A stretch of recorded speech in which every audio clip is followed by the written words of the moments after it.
अयोध्या रवांगी शिलाओं से बनेंगी मां सीता और श्री राम की मूर्ति। धनबाद के आशीर्वाद टावर में लगी आग, अब तक 14 लोगों की मौत, मरने वालों में शामिल 2 बच्चे, 10 महिलाएं, कई लोगों का सफल रेस्क्यू, कई लोगों के फंसे होने की आशंका। आज अहमदाबाद में India versus New Zealand T20 series का निर्णायक मुकाबला 1-1 से बराबर है सीरीज। मैच से पहले सचिन तेंदुलकर अंडर 19 महिला क्रिकेट टीम को करेंगे सम्मानित।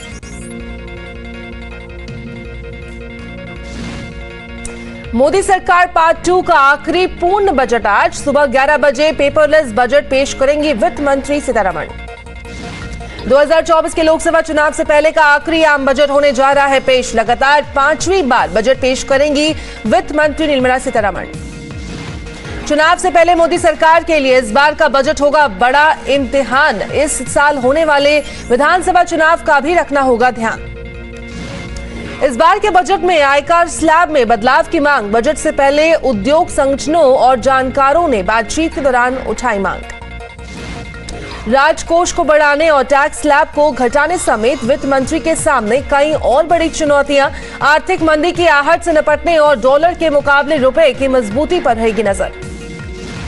लोकसभा में पेश किया गया आर्थिक सर्वेक्षण। आर्थिक सर्वे में जीडीपी के 6.5% रहने का अनुमान। बजट पेश होने से पहले होगी आज केंद्रीय मंत्रिमंडल की अहम बैठक। बजट को लेकर अपने मंत्रियों के साथ मंथन करेंगे पीएम मोदी। बजट सत्र पर प्रधानमंत्री नरेंद्र मोदी बोले, इंडिया फर्स्ट, सिटीजन फर्स्ट ही हमारा लक्ष्य। विपक्षी सांसदों को दी नसीहत, कहा तकरार हो लेकिन तकरीर भी जरूरी। संसद का बजट सत्र काफी हंगामेदार होने के आसार। पिछला सत्र में भी हुआ था भारी हंगामा। बजट सत्र में चीन, महंगाई, बेरोजगारी और किसान समेत कई मुद्दों पर विपक्ष उठा सकता है सरकार को सदन में घेरने की तैयारी। इस बार मिडिल क्लास को बड़ा तोहफा दे सकती है मोदी सरकार। इनकम टैक्स के मोर्चे पर राहत की उम्मीद। 2023 से 24 के बजट में हेल्थ केयर, शिक्षा और ग्रामीण अर्थव्यवस्था पर फोकस करने की उम्मीद। छोटे व्यवसायों के जरिए दिया जा सकता है रोजगार को बढ़ावा। टैक्स सीमा में छूट दिए जाने के कयास में है मिडिल क्लास। होम लोन पर कम ब्याज और बचत खाते पर ज्यादा की उम्मीद। वित्त मंत्री से महिलाओं की सबसे बड़ी उम्मीद। बजट से न बिगड़े रसोई का जायका और वहीं बिजनेस शुरू होने और उसको करने में मिले छूट। वित्त मंत्री से एजुकेशन बजट बढ़ाए जाने की उम्मीद लगा रहे स्टूडेंट्स। छात्रों को मिले सस्ता लोन और विदेश में पढ़ाई पर बढ़े सब्सिडी। वित्त मंत्री से बड़ी उम्मीद लगाए बैठे हैं सीनियर सिटीजन्स। एफडी पर बढ़े ब्याज दर और यात्री किराए में मिले छूट। रोजगार है वित्त मंत्री से युवाओं की सबसे बड़ी दरकरार। स्टार्टअप लोन में हो इजाफा और वहीं टैक्स में मिले छूट। बजट से पहले वित्त मंत्रालय ने जारी किया जीएसटी कलेक्शन। 31 जनवरी को शाम 5 बजे तक 1,55,922 करोड़ रुपए की वसूली। बजट पर देशव्यापी चर्चा करेगी बीजेपी। आज से 12 फरवरी तक बीजेपी चलाएगी अभियान। बजट पर सम्मेलन के लिए जेपी नड्डा ने किया 9 सदस्यीय टीम का गठन। सुशील कुमार मोदी को बनाया गया समिति का संयोजक। 4 और 5 फरवरी को देश भर में 50 जगहों पर भारत सरकार के मंत्री करेंगे प्रेस कॉन्फ्रेंस। 2 फरवरी को प्रेस वार्ता करेंगे बीजेपी शासित प्रदेशों के सीएम। बजट से पहले कांग्रेस नेता रणदीप सुरजेवाला का केंद्र पर हमला। ट्वीट कर लिखा, मोदी सरकार में रोजगार नहीं, बस झूठा प्रचार। राष्ट्रपति के अभिभाषण पर मायावती का ट्वीट, सरकार की नीतियों से देश में अमन चैन का अभाव। देश के 8 कोर इंडस्ट्रीज के आउटपुट में बढ़ोतरी। दिसंबर 2022 में 7.4% की बढ़त दर्ज। गोरखपुर पहुंची नेपाल की गंडक नदी से लाई जा रही शिलाएं। पूजा के बाद गोरखपुर से अयोध्या के लिए शुरू होगी यात्रा। आज देर रात अयोध्या पहुंचेंगे शालिग्राम। इन्हीं शालिग्राम से बनाई जाएगी भगवान श्री राम की मूर्ति। कल राम मंदिर ट्रस्ट को भेंट किए जाएंगे दोनों शिलाखंड। अयोध्या में दोनों शिलाखंडों की होगी पूजा। दोनों शिलाखंडों को लेकर कल अयोध्या में बड़ा आयोजन। ट्रस्ट के महासचिव चंपत राय ने लोगों से की पूजन में शामिल होने की अपील। शिलाओं की एक झलक के लिए रास्ते में हजारों की संख्या में उमड़ी श्रद्धालुओं की भीड़। कई जगह पर पूजा पाठ कर रहे हैं लोग। पीले रंग के कपड़े में लिपटी शालिग्राम की शिलाएं, कड़ी सुरक्षा के साथ आस्था के रथ पर राम रथ। अयोध्या के कार्यशाला में रखी जाएंगी शिलाग्राम शिलाएं। कार्यशाला से मंदिर परिसर में लाए जाएंगे पत्थर। शालिग्राम शिला भारत आने से अयोध्या वासी बेहद खुश। श्रद्धालुओं ने कहा अटूट है सिया राम का बंधन। विवादों के बावजूद कम नहीं हो रही है बागेश्वर धाम की महिमा। मंगलवार को पहुंची भारी भीड़। धीरेन्द्र कृष्ण शास्त्री ने लगवाई भक्तों की हाजिरी। श्री कृष्ण जन्मभूमि विवाद मामले में आज होगी सुनवाई। एडिशनल डिस्ट्रिक्ट जज अभिषेक पांडेय की अदालत में होगी सुनवाई। 6 फरवरी को कर्नाटक दौरे पर रहेंगे प्रधानमंत्री मोदी। बेंगलुरु में international conference on India energy week का करेंगे शुभारंभ। आज सिद्धार्थनगर के दौरे पर रहेंगे सीएम योगी। सांसद खेल महाकुंभ और सिद्धार्थनगर महोत्सव के समापन कार्यक्रम में करेंगे शिरकत। दिल्ली दंगों को लेकर केंद्र ने कोर्ट में दिया हलफनामा। कुछ आयोगों की जांच रिपोर्ट की निष्पक्षता पर उठाए सवाल। जम्मू कश्मीर से रायपुर लौटे सीएम भूपेश बघेल। बोले राहुल गांधी ने किया असंभव काम। सभी वर्गों के साथ भारत जोड़ो यात्रा में हुए शामिल। कांग्रेस की श्रीनगर यात्रा पर तरुण चुग का बड़ा बयान। कहा पीएम मोदी की नीति की वजह से ही पार्टी में बर्फबारी का लुत्फ उठा सके राहुल और प्रियंका। नीतीश के मंत्री चंद्रशेखर की धार्मिक सियासत। बोले भगवान को बचाकर दे बयान वरना वोट नहीं देगा हिंदू। फोन पर बात करने का वीडियो वायरल हुआ।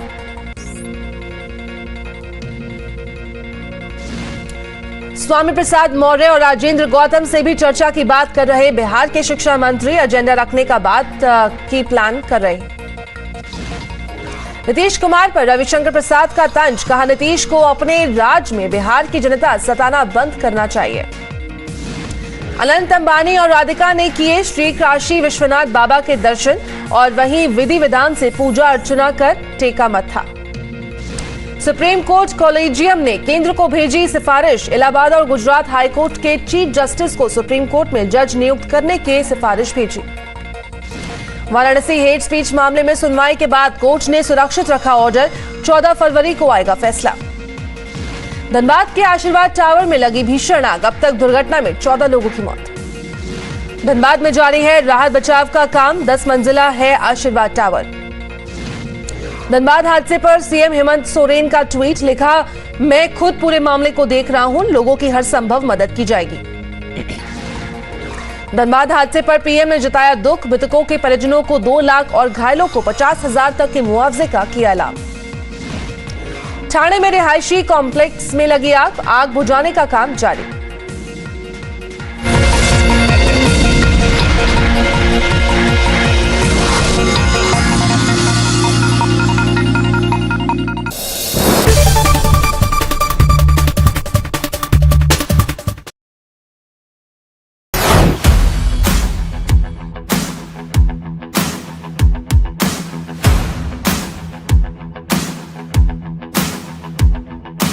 What's up guys, it's a great day, it's a beautiful day और आप सब Alright, this is not your vlog Akash, this is Gadget Times. I welcome you all. I am Pavni Jain and this is our very special series where we are collaborating with different people on a variety of topics to bring the best for you guys right from the experts. So today we have with us is Akash Malhotra aka Wander with Sky.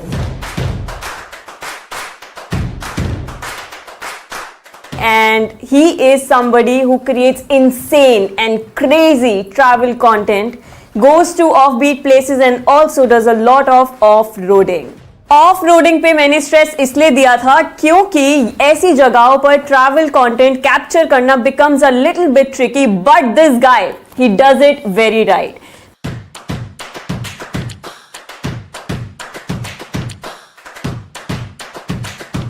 This is why today's video is on how to use an action camera like a pro featuring Akash Malhotra, because it is easier to wander with Sky but it is not easy to wonder how to use an action camera. Come on guys, right? अच्छा था। Alright, so to begin with, which is your go-to action camera, your most trustworthy device in the most challenging situations? I think बहुत time हो गया use करते हुए, and everyone knows about this about me is that मैं बहुत avid GoPro user हूँ. So GoPro is my game.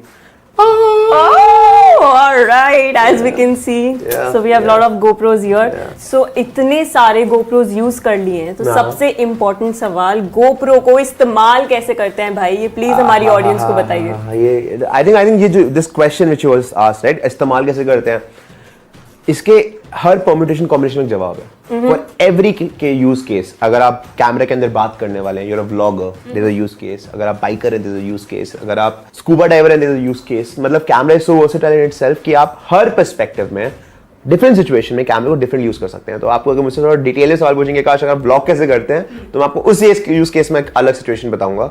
मगर मेरे हिसाब से the easiest way to somebody to start a GoPro is just go.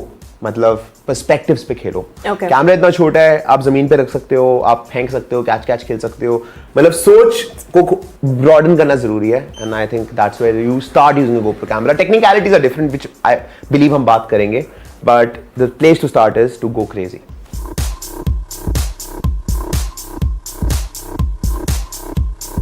But यहाँ पर हम जेन्युइनली ये सीखने वाले हैं कि एक्शन कैमरा को यूज कैसे करते हैं. तो खेलना मत, जैसे कि आकाश ने अभी बोला. बेसिक एक्सेसरीज आपको क्या क्या चाहिए? सुपर. सो ये है शॉर्टी, एंड जैसे आपने पूछा कि सबसे इंपॉर्टेंट क्या है, GoPro की चीज में माउंट करना बहुत क्रिटिकल है. बिकॉज अगर आप इसको हाथ में पकड़ते हैं, majorly you will and up putting your finger somewhere, क्योंकि इतना वाइड ऑफ एंगल है. मेरे साथ बहुत होता है शुरू में. अगर even if you keep a finger over here, वो दिख जाएगा. तो it's better to mount it in something. Usually अगर आप GoPro खरीदते हैं और GoPro का एडवेंचर किट लेते हैं, तो उसमें शॉर्टी आता ही है. So if you should be very smart enough to buy that, so you just mount on a shorty and you shoot yourself while you're talking. GoPro is about perspectives. It's not like a phone. तो अगर आपका हाथ दिख रहा है तो cool लगता है. So you need to really, get your mind working like that कि हाँ ये cool है. So this is important to have something to hold GoPro. Also it gives you a place where you can keep it. अगर आपको चलते हुए shot लेना है. See, GoPro के साथ सबसे important.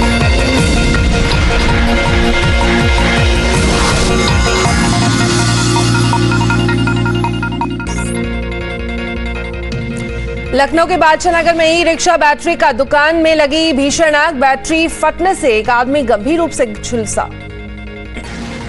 लखनऊ में ओलंपिया जिम की बिल्डिंग में लगी भीषण आग. दमकल कर्मियों ने बिल्डिंग के शीशे को तोड़कर सभी को सुरक्षित बाहर निकाला. मथुरा में कपड़े के शोरूम में लगी भीषण आग. लाखों का सामान जलकर खाक हुआ. आग की लपटें देख आसपास में मची अफरा तफरी. टाइम्स नाउ की खबर का असर. वाराणसी में सेंट मैरी चर्च की दीवारों से मिटाई गई अभद्र टिप्पणी. हिंदू युवा शक्ति ने चर्च के बाहर की जमकर नारेबाजी. बाहुबली मुख्तार अंसारी के सहयोगी पर प्रशासन की कार्रवाई. हाजी रफीक अहमद की 5 करोड़ की संपत्ति कुर्क. कश्मीर में बुलडोजर कार्रवाई पर भड़के अवामी नेशनल कॉन्फ्रेंस के नेता. अधिकारियों से बहस करते आए नजर. कहा कविंदर गुप्ता के घर पर चलाओ बुलडोजर. इंदौर में आपत्तिजनक नारे लगाने के मामले में एक आरोपी गिरफ्तार. आरोपी पर एनएसए के तहत होगी कार्रवाई.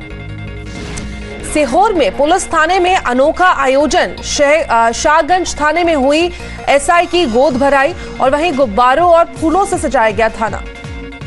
राजस्थान के टोंक में अधेड़ उम्र के शख्स के साथ पुलिस ने की मारपीट. घटना का वीडियो वायरल हुआ. और वहीं आगे बढ़ते हुए एक महिला को धोखाधड़ी के मामले में पुलिस ने गिरफ्तार किया है. महिला पर धोखाधड़ी के 420 मामले दर्ज.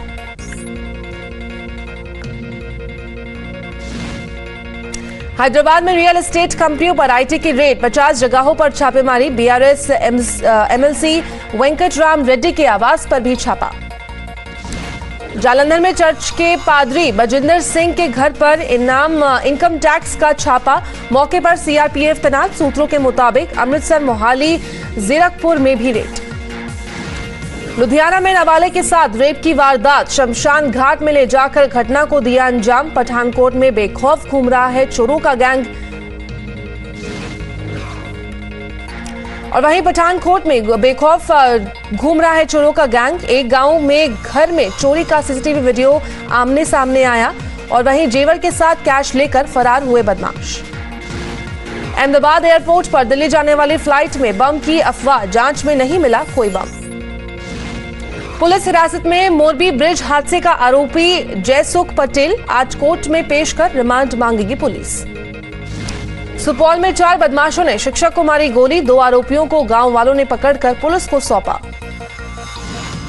बिहार के छपरा में एक पार्टी में खाना खाने के बाद कई लोगों की तबीयत बिगड़ी, 50 से ज्यादा लोगों की हुई फूड पॉइजनिंग। कोलकाता के तोपसिया में एक फुटवेयर गोदाम में लगी आग, राहत कार्य में जुटी दमकल विभाग की टीम। हिमाचल कांस्टेबल भर्ती पेपर लीक मामले में सीबीआई की कार्रवाई, देश के 7 राज्यों में 50 ठिकानों पर छापेमारी की।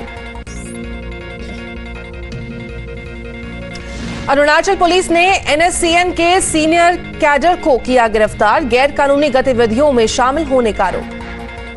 एलओसी पर कड़ाके की ठंड के बीच आर्मी के जवान कर रहे हैं देश की रक्षा, बर्फ से ढकी देश की सीमा पर जवानों ने की पेट्रोलिंग।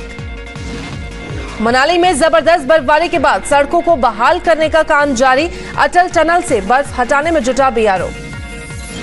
पूंछ के पीर पंजाल में भारी बर्फबारी, सड़कों पर बर्फ जमा होने के कारण मुगल रोड बंद। श्रीनगर में बर्फबारी के बाद पर्यटकों की संख्या में बढ़ोतरी, डल लेक में शिकारा का आनंद उठाते देखे लोग। लास वेगस में बिछी बर्फ की सफेद चादर, घरों के बाहर ताजा बर्फबारी का आनंद उठाते दिखे लोग। टेक्सास में लगातार बर्फबारी से कई इलाकों में बिजली गुल, देश भर में 1500 से ज्यादा उड़ानें रद्द, अंतर्राज्यीय रास्ते भी ठप।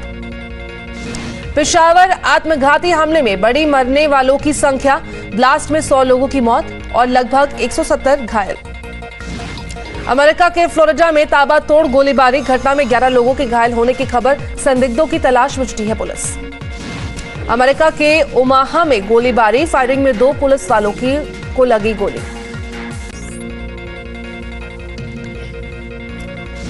और वहीं पेरिस के राष्ट्रपति मैक्रों की नीतियों को लेकर राष्ट्रव्यापी विरोध प्रदर्शन, लगभग 10 लाख लोगों ने सड़कों पर उतरकर विरोध किया। पेरिस में प्रदर्शनकारियों और पुलिस के बीच झड़प, संसद के बाहर प्रदर्शन रोकने के लिए पुलिस ने आंसू गैस के गोले छोड़े।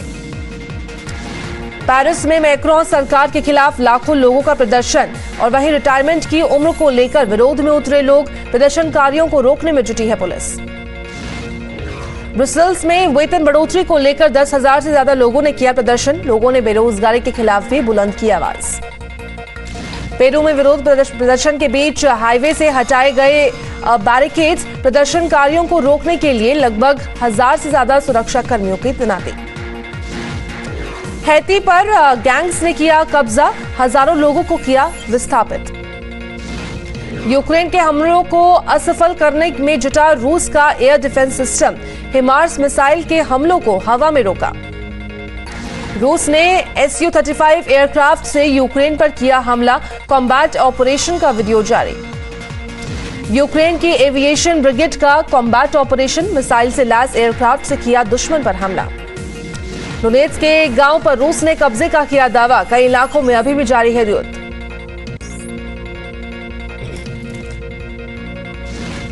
पेरिस में पेंशन को लेकर प्रदर्शन, पुलिस ने प्रदर्शनकारियों पर आंसू गैस के गोले छोड़े। यूक्रेन में रूसी ठिकानों पर अमेरिकी और कैनेडियन वॉलंटियर्स का हमला, टैंक से किया दुश्मन का खात्मा। रूस लगातार कर रहा है बड़े युद्ध की तैयारी, Su-34 विमान से अभियान करते दिखे रूसी सैनिक। और वहीं यूक्रेन को विध्वंसनक हथियार देने पर विचार कर सकता है अमेरिका, जल्द ही राष्ट्रपति बाइडेन और जेलेंस्की करेंगे बैठक। युद्ध के बीच कीव में शांति का माहौल, सड़कों पर घूमते नजर आए आम लोग, युद्ध में जीते हुए रूसी टैंकों को देखते नजर आए लोग। टीम इंडिया के लिए अहमदाबाद में पठान की स्पेशल स्क्रीनिंग, क्रिकेटर्स के साथ सपोर्ट स्टाफ ने देखी फिल्म, शाहरुख खान ने खुद ट्वीट की और खिलाड़ियों की पठान स्क्रीनिंग के बारे में ट्वीट किया।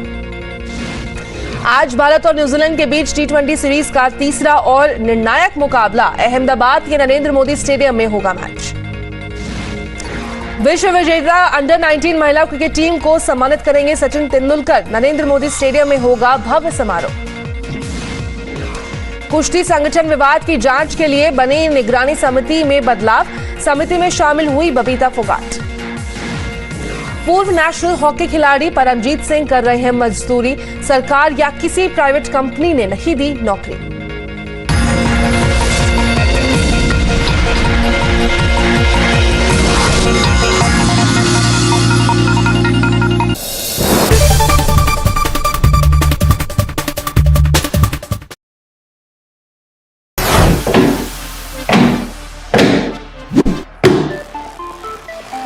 सो गाइस, आज हम हैं यहाँ पे with the Galaxy A14 5G and ये सैमसंग का नया बजट स्मार्टफोन है। लेट्स सी, इसको अनबॉक्स करते हैं।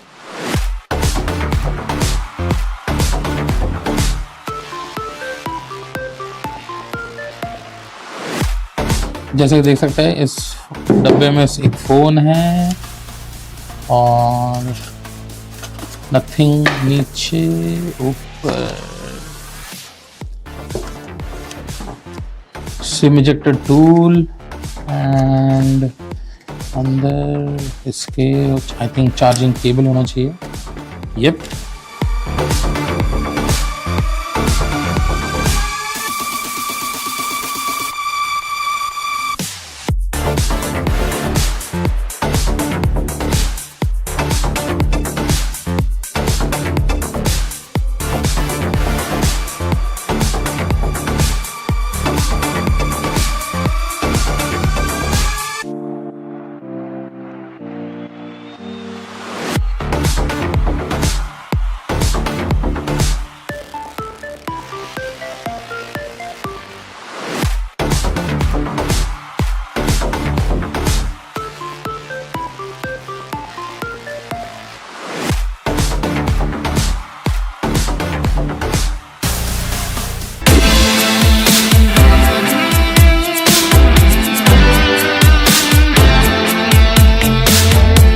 हेलो एवरीवन, स्वागत है सभी का टाइम्स ड्राइव में। मैं हूं अंकुर तनेजा। बगल में मेरी खड़ी है लेक्सस की RX, जो यहाँ ऑटो एक्सपो 2023 में यहाँ पर अनवील करी गई है। दो वर्जन है, 350H और 500H। 500H यहाँ पर खड़ा हुआ आप देख सकते हैं हमारे सामने है, and the car looks absolutely stunning, specially in this colour. And यहाँ पर देखेंगे ये F स्पोर्ट की बैजिंग लगी हुई है। तो 500H में जो है वो F स्पोर्ट वाला वर्जन आता है, 350H में F स्पोर्ट नहीं आता है। डिजाइन की बात करें तो गाड़ी रोटेट हो रही है, थोड़ा जैसे गाड़ी रोटेट हो रही है वैसे मैं डिजाइन की बात कर लेता हूँ। सो ओवरऑल देखिए, in terms of dimension proper SUV वाला फील इसके साइज से आपको देखने को मिलेगा। एंड यहाँ पे क्लैडिंग थ्रू आउट दी गई है, पियानो ब्लैक में इसकी क्लैडिंग दी गई है। सो प्रीमियमनेस यहाँ पर झलक कर जरूर सामने आ रही है। एंड ओवरऑल टायर्स का जो अलॉय व्हील्स हैं वो भी सिंगल टोन में ब्लैक में यहाँ देखने को इधर मिल रहे हैं। फिर आऊँ पीछे की तरफ तो यहाँ पर थोड़ा वो कूपे वाला फील आता हुआ आपको देखने को मिलेगा। एंड पीछे की तरफ कनेक्टेड टेल लाइट यहाँ दी गई है, लेक्सस की ब्रांडिंग, RX 500H की ब्रांडिंग यहाँ डायरेक्ट फोर दिया गया है। एंड ये ऑफ रोडिंग कैपेबिलिटी साथ लेक्सस कह रही है, ये गाड़ी को प्रोवाइड कर रही है। एंड नीचे भी ओवरऑल जो बॉडी कलर है उसी को मैच करते हुए इसका बम्पर भी यहाँ पर देखने को मिल रहा है। सो डोर जो है उसमें एक छोटा स्विच दिया गया है, जिसको हल्का सा आप टच करेंगे तो वो ऑटोमेटिकली डोर्स सेंस कर लेंगे और वो खुल जाएंगे। फुल करने की जरूरत नहीं है। अंदर मैं यहाँ पे बात करूँ तो यहाँ पे जो मामला है शाही, साथ ही साथ स्पोर्टी झलक कर पूरा आ रहा है। ये बड़ा सा स्क्रीन यहाँ पे दिया गया है सेंटर में। गाड़ी फिलहाल अभी ऑन नहीं है, बट साइज देख के आप समझ जाएंगे मामला काफी शाही और काफी टेक फ्रेंडली यहाँ पर होने वाला है। पावर बटन यहाँ पे दिया गया है, इंस्ट्रूमेंट क्लस्टर है वो भी फुल डिजिटल देखने को मिलता है। लेफ्ट साइड में जो है सिस्टम को कंट्रोल करने के बटन, राइट साइड में क्रूज कंट्रोल, लेन असिस्ट वाला सब फीचर्स यहाँ पर इसमें देखने को मिल रहे हैं। स्पेस की बात करूँ, USB-C चार्जिंग पोर्ट, यहाँ पे वायरलेस चार्जिंग पैड दिया गया है। एंड कुछ सामान रखने की और जगह यहाँ पर देखने को मिल रही है। कप होल्डर्स हैं, यहाँ पर 2 कप होल्डर्स दिए गए हैं। एंड ओवरऑल जो इंटीरियर है, सेंटर कंसोल और सीट की बात करूँ तो लेदर स्टिच यहाँ पर देखने को मिल रहा है। यहाँ पे थोड़ा वेलवेट टच भी इसकी सीट में दिया गया है। तो कमी किसी तरह से भी गाड़ी को प्रीमियम बनाने में लेक्सस ने इस RX में नहीं करी है। इसके अलावा स्टीयरिंग फ्लैट बॉटम है, स्पोर्ट की बैजिंग भी यहाँ देखने को मिल रही है। एंड डोर्स में भी सॉफ्ट टच मटेरियल का इस्तेमाल करा गया है, यहाँ पर देखेंगे। एंड लेदर स्टिच यहाँ पे सेम वुड टोन में, रेड टोन में यहाँ पे देखने को मिल रहा है। यहाँ पे भी इसमें HUD डिस्प्ले दिया गया है। एंड डैशबोर्ड का ओवरऑल फील जो है वो भी सॉफ्ट टच वाला ही देखने को मिल रहा है इस लेक्सस की फ्रंट रो में 500H की। इसके अलावा पीछे मामला कितना शाही है हालांकि स्पोर्टी ओवरऑल सीट्स का डिजाइन देखने को मिल रहा है यहाँ पे एंड एस्पोर्ट की बैजिंग हेडरेस्ट में भी यहाँ पे दी गई है। पीछे चलते हैं, वहां मामला कैसा है एक बार उसको देखते हैं। साउंड सिस्टम की बात करूं तो मार्क्स एंड लेवेंसन का सिस्टम, इस साउंड सिस्टम इसमें दिया गया है एंड रियर सीट भी आप देखेंगे वही सेम रेड टोन में ब्लैक और रेड का इस्तेमाल through out the cab.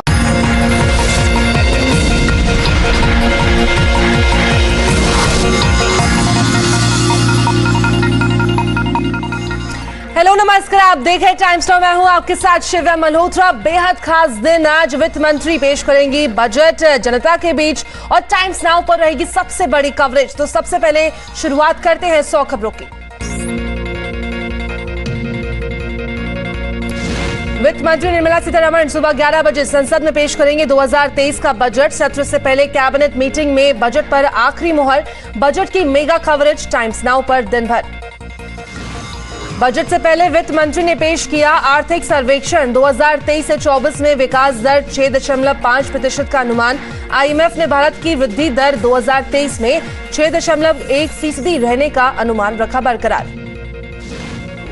Budget से पहले वित्त मंत्रालय ने जारी किया जीएसटी कलेक्शन। 31 जनवरी को शाम 5 बजे तक 1,55,922 करोड़ रुपए की वसूली। अप्रैल 2022 में 1,70 लाख करोड़ रुपए का जीएसटी कलेक्शन। नेपाल से चली शालिग्राम शिलाएं पहुंची गोरखपुर। दर्शन के लिए उमड़े राम भक्त। गोरखनाथ मंदिर में विश्राम के बाद आज अयोध्या रवांगी शिलाओं से बनेगी मां सीता और श्री राम की मूर्ति। धनबाद के आशीर्वाद टावर में लगी आग। अब तक 14 लोगों की मौत, मरने वालों में शामिल 2 बच्चे समेत 10 महिलाएं। कई लोगों का सफल रेस्क्यू, कई लोगों के फंसे होने की आशंका। आज अहमदाबाद में India versus New Zealand T20 series का निर्णायक मुकाबला 1-1 से बरकरार है सीरीज। और मैच से पहले सचिन तेंदुलकर अंडर 19 महिला क्रिकेट टीम को करेंगे सम्मानित।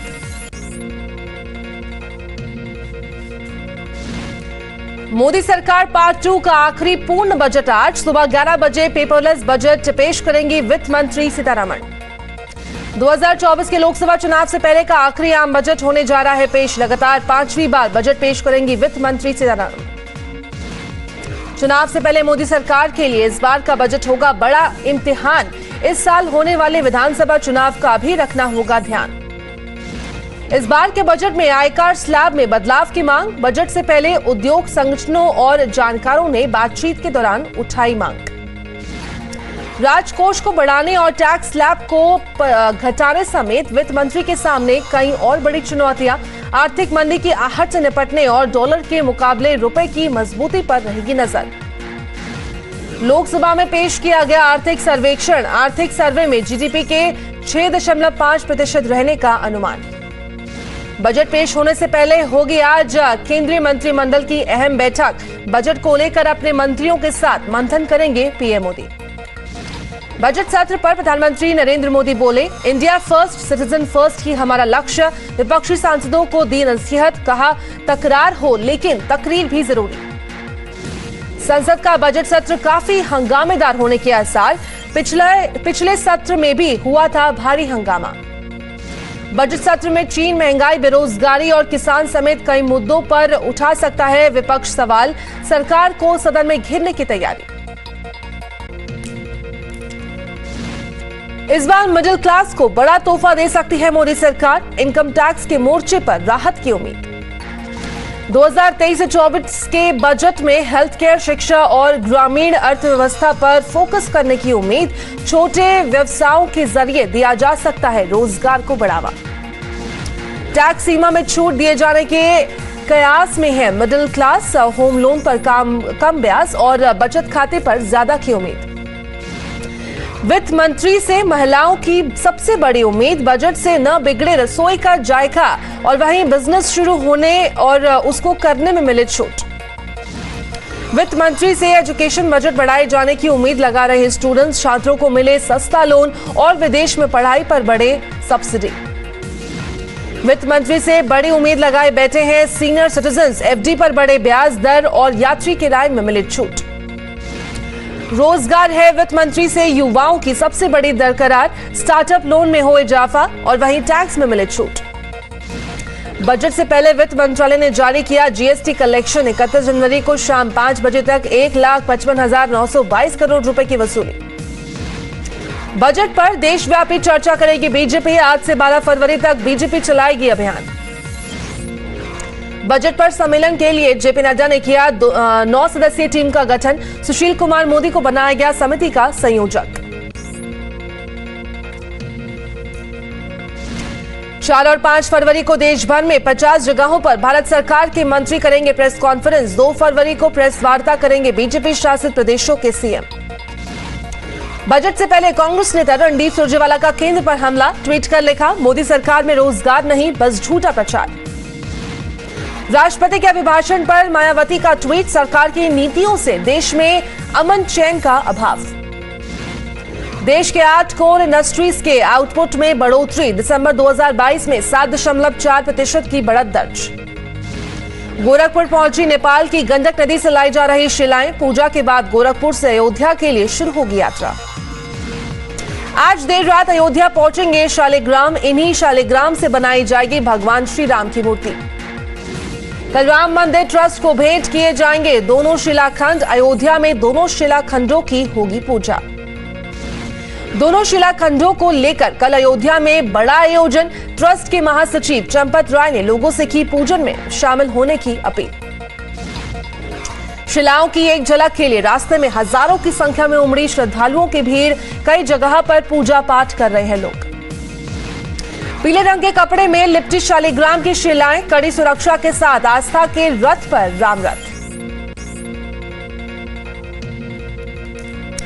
अयोध्या के कार्यशाला में रखी जाएंगी शिलाग्राम शिलाएं। कार्यशाला से मंदिर परिसर में लाए जाएंगे पत्थर।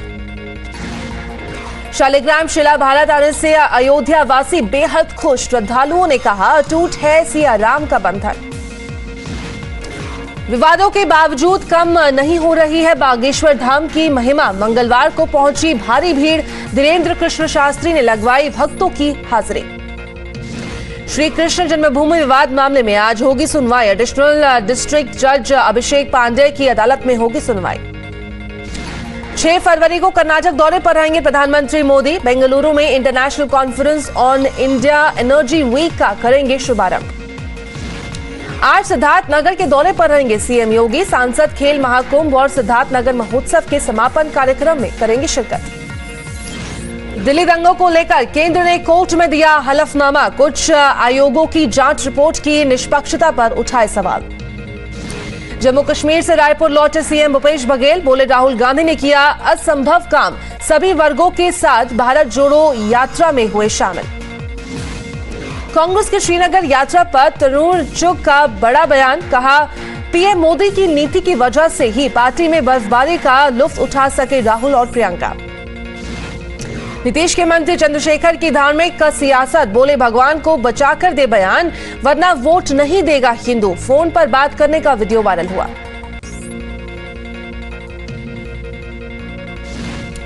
स्वामी प्रसाद मौर्य और राजेंद्र गौतम से भी चर्चा की बात कर रहे बिहार के शिक्षा मंत्री। एजेंडा रखने का बात की प्लान कर रहे।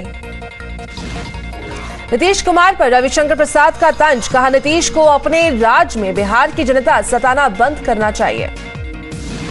अनंत अंबानी और राधिका ने किए श्री काशी विश्वनाथ बाबा के दर्शन और वहीं विधि विधान से पूजा अर्चना कर टेका मत्था। सुप्रीम कोर्ट कॉलेजियम ने केंद्र को भेजी सिफारिश। इलाहाबाद और गुजरात हाईकोर्ट के चीफ जस्टिस को सुप्रीम कोर्ट में जज नियुक्त करने की सिफारिश भेजी। वाराणसी हेट स्पीच मामले में सुनवाई के बाद कोर्ट ने सुरक्षित रखा ऑर्डर। 14 फरवरी को आएगा फैसला। धनबाद के आशीर्वाद टावर में लगी भीषण आग। अब तक दुर्घटना में 14 लोगों की मौत। धनबाद में जारी है राहत बचाव का काम। 10 मंजिला है आशीर्वाद टावर। धनबाद हादसे पर सीएम हेमंत सोरेन का ट्वीट। लिखा, मैं खुद पूरे मामले को देख रहा हूं। लोगों की हर संभव मदद की जाएगी। धनबाद हादसे पर पीएम ने जताया दुख। मृतकों के परिजनों को 2 लाख और घायलों को 50,000 तक के मुआवजे का किया ऐलान। ठाणे में रिहायशी कॉम्प्लेक्स में लगी आग बुझाने का काम जारी।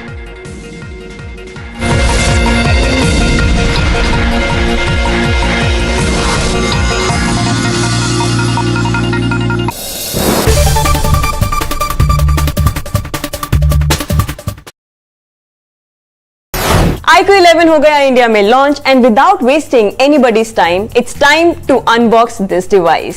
But before I do that, allow me to introduce myself. Hi, you're watching Gadget Times. This is me, Pavni Jain, और अब करेंगे इस बॉक्स को unbox. And now it's time to unbox this heavy retail box. इससे आपको पता चलेगा कि iQOO 11 के retail box में what all contents do you get inside. Let's begin.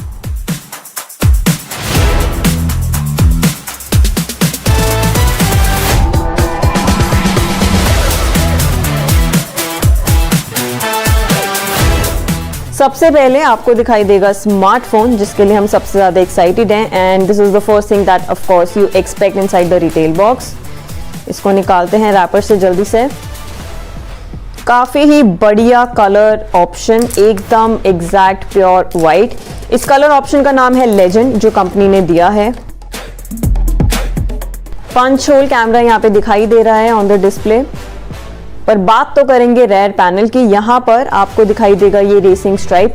For this particular device iQOO has partnered with BMW M Sport. तो यहाँ पे आपको वो रेसिंग स्ट्राइप्स दिख रहे हैं. काफी वाइब्रेंट कलर्स हैं, रेड, ब्लैक एंड ब्लू, जहाँ पर iQOO की ब्रांडिंग भी है. Camera module is really very big, rectangular है, जिसमें 3 कैमरास आपको दिखाई दे रहे हैं. यहाँ पर V2 की भी ब्रांडिंग है क्योंकि कंपनी ने इस स्मार्टफोन में दिया है V2 ग्राफिक चिप. इसी के साथ कैमरास की बात करें तो जो इसका मेन कैमरा है that is a 50 megapixel. And if you guys can look at the camera module, बहुत ही खूबसूरत सा लग रहा है और इसकी फील तो बहुत ही बढ़िया है. वाइट है और थोड़ा टेक्सचर्ड है, देखने में काफी सुंदर. और मैंने काफ़ी स्मजेस भी डाल दिए हैं ऑन द डिस्प्ले. इसको स्टार्ट करते हैं, साइड में रखते हैं और फिर देखेंगे बाकी के कंटेंट्स. बॉक्स के अंदर आपको ये सब दिखेगा.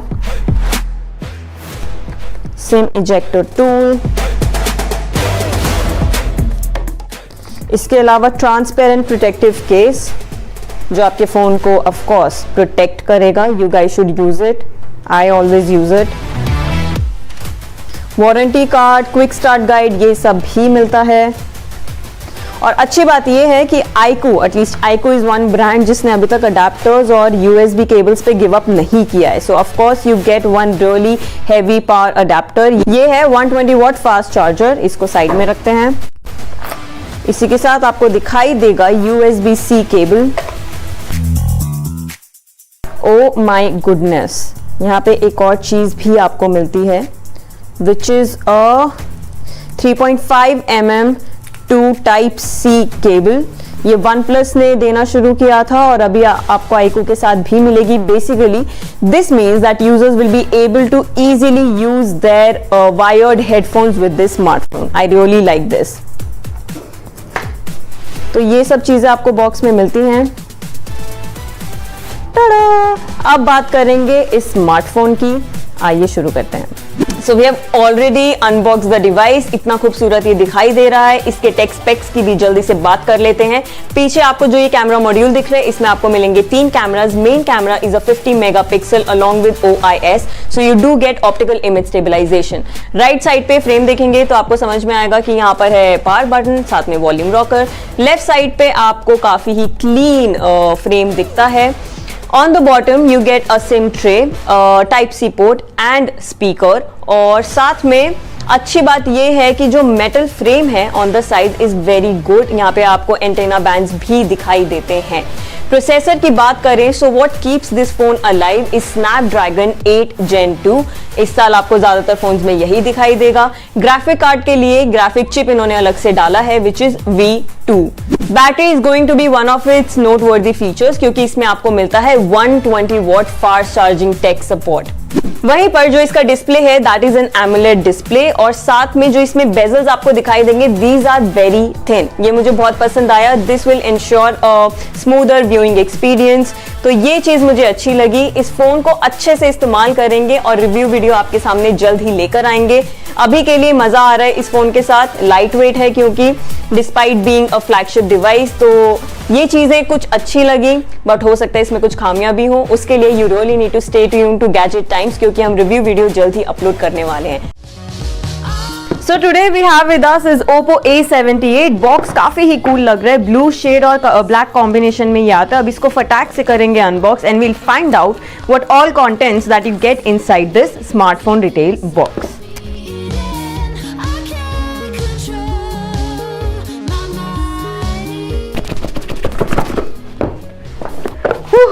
सो यहाँ पे सबसे पहले आपको मिलता है एक मिनी बॉक्स जिसके अंदर as far from my experience of course आपको मिलेगा एक protective case just like this one.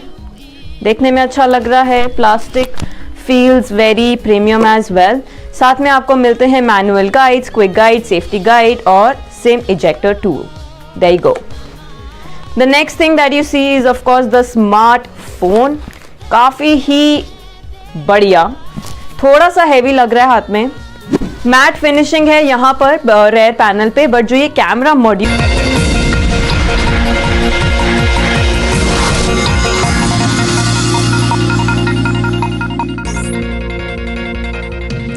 Lucknow के बादशाह नगर में ई रिक्शा बैटरी का दुकान में लगी भीषण आग। बैटरी फटने से एक आदमी गंभीर रूप से झुलसा। लखनऊ में ओलंपिया जिम की बिल्डिंग में लगी भीषण आग। दमकल कर्मियों ने बिल्डिंग के शीशे को तोड़कर सभी को सुरक्षित बाहर निकाला। मथुरा में कपड़े के शोरूम में लगी भीषण आग। लाखों का सामान जलकर खाक हुआ। आग की लपटें देख आसपास में मची अफरा तफरी। टाइम्स नाउ की खबर का असर। वाराणसी में सेंट मैरी चर्च की दीवारों से मिटाई गई अभद्र टिप्पणी। हिंदू युवा शक्ति ने चर्च के बाहर की जमकर नारेबाजी। बाहुबली मुख्तार अंसारी के सहयोगी पर प्रशासन की कार्रवाई। हाजी रफीक अहमद की 5 करोड़ की संपत्ति कुर्क। कश्मीर में बुलडोजर कार्रवाई पर भड़के अवामी नेशनल कॉन्फ्रेंस के नेता। अधिकारियों से बहस करते आए नजर। कहा कविंदर गुप्ता के घर पर चलाओ बुलडोजर। इंदौर में आपत्तिजनक नारे लगाने के मामले में एक आरोपी गिरफ्तार। आरोपी पर एनएसए के तहत होगी कार्रवाई। सीहोर में पुलिस थाने में अनोखा आयोजन। शाहगंज थाने में हुई एसआई की गोद भराई और वहीं गुब्बारों और फूलों से सजाया गया थाना। राजस्थान के टोंक में अधेड़ उम्र के शख्स के साथ पुलिस ने की मारपीट। घटना का वीडियो वायरल हुआ।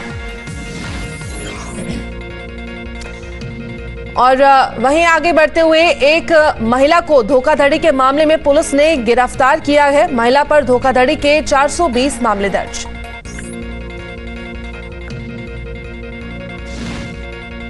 हैदराबाद में रियल एस्टेट कंपनियों पर आईटी की रेड। 50 जगहों पर छापेमारी। बीआरएस एमएलसी वेंकटराम रेड्डी के आवास पर भी छापा। जालंधर में चर्च के पादरी बजिंदर सिंह के घर पर इनकम टैक्स का छापा। मौके पर सीआरपीएफ तैनात। सूत्रों के मुताबिक अमृतसर, मोहाली, जीरकपुर में भी रेड। लुधियाना में नाबालिग के साथ रेप की वारदात। शमशान घाट में ले जाकर घटना को दिया अंजाम। पठानकोट में बेखौफ घूम रहा है चोरों का गैंग। और वहीं पठानकोट में बेखौफ घूम रहा है चोरों का गैंग। एक गांव में घर में चोरी का सीसीटीवी वीडियो आमने सामने आया और वहीं जेवर के साथ कैश लेकर फरार हुए बदमाश। अहमदाबाद एयरपोर्ट पर दिल्ली जाने वाली फ्लाइट में बम की अफवाह। जांच में नहीं मिला कोई बम। पुलिस हिरासत में मोरबी ब्रिज हादसे का आरोपी जयसुख पटेल आज कोर्ट में पेश कर रिमांड मांगेगी पुलिस। सुपौल में 4 बदमाशों ने शिक्षक को मारी गोली। 2 आरोपियों को गांव वालों ने पकड़कर पुलिस को सौंपा। बिहार के छपरा में एक पार्टी में खाना खाने के बाद कई लोगों की तबीयत बिगड़ी। 50 से ज्यादा लोगों की हुई फूड पॉइजनिंग। कोलकाता के तोपसिया में एक फुटवेयर गोदाम में लगी आग। राहत कार्य में जुटी दमकल विभाग की टीम। हिमाचल कांस्टेबल भर्ती पेपर लीक मामले में सीबीआई की कार्रवाई। देश के 7 राज्यों में 50 ठिकानों पर छापेमारी की। अरुणाचल पुलिस ने एनएससीएन के सीनियर कैडर को किया गिरफ्तार। गैर कानूनी गतिविधियों में शामिल होने का आरोप। एलओसी पर कड़ाके की ठंड के बीच आर्मी के जवान कर रहे हैं देश की रक्षा। बर्फ से ढकी देश की सीमा पर जवानों ने की पेट्रोलिंग। मनाली में जबरदस्त बर्फबारी के बाद सड़कों को बहाल करने का काम जारी। अटल टनल से बर्फ हटाने में जुटा बीआरओ। पूंछ के पीर पंजाल में भारी बर्फबारी। सड़कों पर बर्फ जमा होने के कारण मुगल रोड बंद। श्रीनगर में बर्फबारी के बाद पर्यटकों की संख्या में बढ़ोतरी, डल लेक में शिकारा का आनंद उठाते देखे लोग। लास वेगस में बिछी बर्फ की सफेद चादर, घरों के बाहर ताजा बर्फबारी का आनंद उठाते दिखे लोग। टेक्सास में लगातार बर्फबारी से कई इलाकों में बिजली गुल, देश भर में 1500 से ज्यादा उड़ानें रद्द, अंतर्राज्यीय रास्ते भी ठप। पेशावर आत्मघाती हमले में बढ़ी मरने वालों की संख्या, ब्लास्ट में 100 लोगों की मौत और लगभग 170 घायल। अमेरिका के फ्लोरिडा में ताबड़तोड़ गोलीबारी, घटना में 11 लोगों के घायल होने की खबर, संदिग्धों की तलाश में जुटी है पुलिस। अमेरिका के ओमाहा में गोलीबारी, फायरिंग में 2 पुलिस वालों को लगी गोली। और वहीं पेरिस के राष्ट्रपति मैक्रों की नीतियों को लेकर राष्ट्रव्यापी विरोध प्रदर्शन, लगभग 10 लाख लोगों ने सड़कों पर उतरकर विरोध किया। पेरिस में प्रदर्शनकारियों और पुलिस के बीच झड़प, संसद के बाहर प्रदर्शन रोकने के लिए पुलिस ने आंसू गैस के गोले छोड़े। पेरिस में मैक्रों सरकार के खिलाफ लाखों लोगों का प्रदर्शन, और वहीं रिटायरमेंट की उम्र को लेकर विरोध में उतरे लोग, प्रदर्शनकारियों को रोकने में जुटी है पुलिस। ब्रुसेल्स में वेतन बढ़ोतरी को लेकर 10,000 से ज्यादा लोगों ने किया प्रदर्शन, लोगों ने बेरोजगारी के खिलाफ भी बुलंद की आवाज। पेरू में विरोध प्रदर्शन के बीच हाईवे से हटाए गए बैरिकेड्स, प्रदर्शनकारियों को रोकने के लिए लगभग 1000 से ज्यादा सुरक्षा कर्मियों की तैनाती। हैती पर गैंग्स ने किया कब्जा, हजारों लोगों को किया विस्थापित। यूक्रेन के हमलों को असफल करने में जुटा रूस का air defence system, HIMARS missile के हमलों को हवा में रोका। रूस ने Su-35 एयरक्राफ्ट से यूक्रेन पर किया हमला, कॉम्बैट ऑपरेशन का वीडियो जारी। यूक्रेन की एविएशन ब्रिगेड का कॉम्बैट ऑपरेशन, मिसाइल से लैस एयरक्राफ्ट से किया दुश्मन पर हमला। डोनेट्स्क के गांव पर रूस ने कब्जे का किया दावा, कई इलाकों में अभी भी जारी है युद्ध।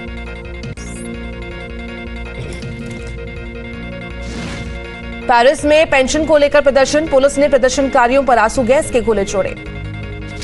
यूक्रेन में रूसी ठिकानों पर अमेरिकी और कैनेडियन वॉलंटियर्स का हमला, टैंक से किया दुश्मन का खात्मा। रूस लगातार कर रहा है बड़े युद्ध की तैयारी, Su-34 विमान से अभियान करते दिखे रूसी सैनिक। और वहीं यूक्रेन को विध्वंसक हथियार देने पर विचार कर सकता है अमेरिका, जल्द ही राष्ट्रपति बाइडेन और ज़ेलेंस्की करेंगे बैठक। युद्ध के बीच कीव में शांति का माहौल, सड़कों पर घूमते नजर आए आम लोग, युद्ध में जीते हुए रूसी टैंकों को देखते नजर आए लोग। टीम इंडिया के लिए अहमदाबाद में पठान की स्पेशल स्क्रीनिंग, क्रिकेटर्स के साथ सपोर्ट स्टाफ ने देखी फिल्म, शाहरुख खान ने खुद ट्वीट की और खिलाड़ियों की पठान स्क्रीनिंग के बारे में ट्वीट किया। आज भारत और न्यूजीलैंड के बीच T20 सीरीज का तीसरा और निर्णायक मुकाबला, अहमदाबाद के नरेंद्र मोदी स्टेडियम में होगा मैच। विश्व विजेता अंडर 19 महिला क्रिकेट टीम को सम्मानित करेंगे सचिन तेंदुलकर, नरेंद्र मोदी स्टेडियम में होगा भव्य समारोह। कुश्ती संगठन विवाद की जांच के लिए बनी निगरानी समिति में बदलाव, समिति में शामिल हुई बबीता फोगाट। पूर्व नेशनल हॉकी खिलाड़ी परमजीत सिंह कर रहे हैं मजदूरी, सरकार या किसी प्राइवेट कंपनी ने नहीं दी नौकरी।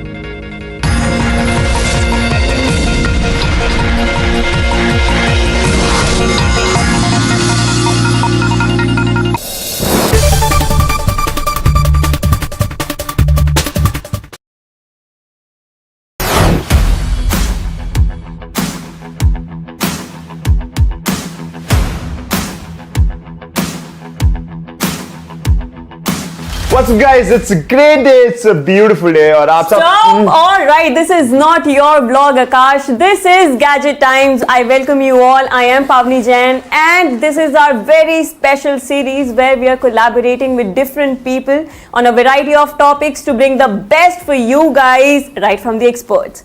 So today we have with us is Akash Malhotra aka Wonder with Sky.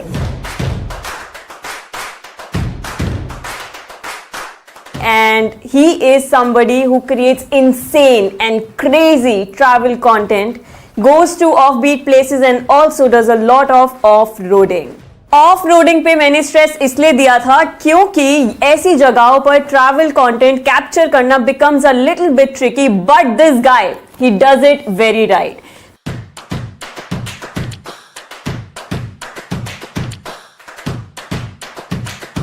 This is why today's video is on how to use an action camera like a pro, featuring Akash Malhotra, because it is easier to wander with Sky, but it is not easy to wonder how to use an action camera. Come on guys, right? अच्छा था.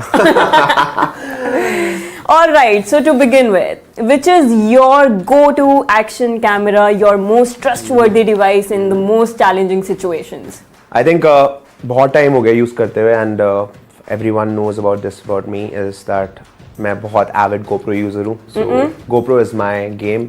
Oh, all right. As we can see, Yeah, so we have lot of GoPros here. Yeah. So इतने सारे GoPros use कर लिए हैं, तो सबसे important सवाल, GoPro को इस्तेमाल कैसे करते हैं भाई? ये प्लीज हमारी ऑडियंस को बताइए. ये आई थिंक ये जो this question which was asked, right, इस्तेमाल कैसे करते हैं, इसके हर परम्यूटेशन कॉम्बिनेशन में जवाब है. फॉर एवरी के यूज केस, अगर आप कैमरे के अंदर बात करने वाले हैं, you're a vlogger, there is a use case. अगर आप बाइकर हैं, there is a use case. अगर आप स्कूबा डाइवर हैं, there is a use case. मतलब camera is so versatile in itself कि आप हर पर्सपेक्टिव में डिफरेंट सिचुएशन में कैमरे को डिफरेंट यूज कर सकते हैं. तो आपको अगर मुझसे थोड़ा डिटेल में सवाल पूछेंगे काश अगर ब्लॉग कैसे करते हैं, तो मैं आपको उस यूज केस में एक अलग सिचुएशन बताऊंगा. मगर मेरे हिसाब से the easiest way to somebody to start a GoPro is just go. मतलब पर्सपेक्टिव्स पे खेलो. कैमरा इतना छोटा है, आप जमीन पे रख सकते हो, आप फेंक सकते हो, कैच खेल सकते हो. मतलब सोच को ब्रॉडन करना जरूरी है, and I think that's where you start using GoPro camera. Technicalities are different which I believe हम बात करेंगे, but the place to start is to go crazy.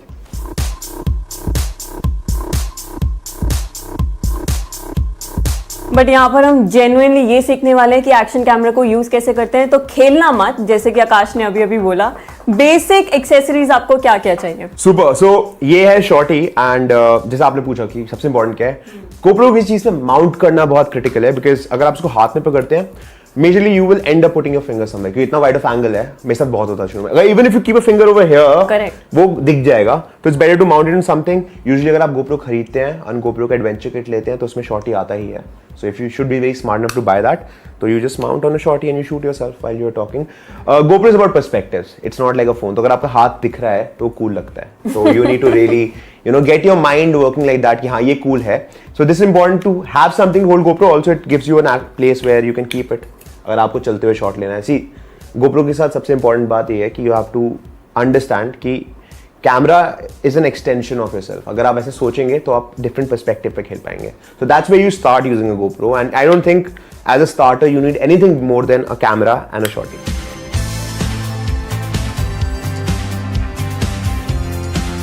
Would you want to tell something to our viewers about the memory? Because इसमें normal, simple micro SD card use नहीं कर सकते हैं.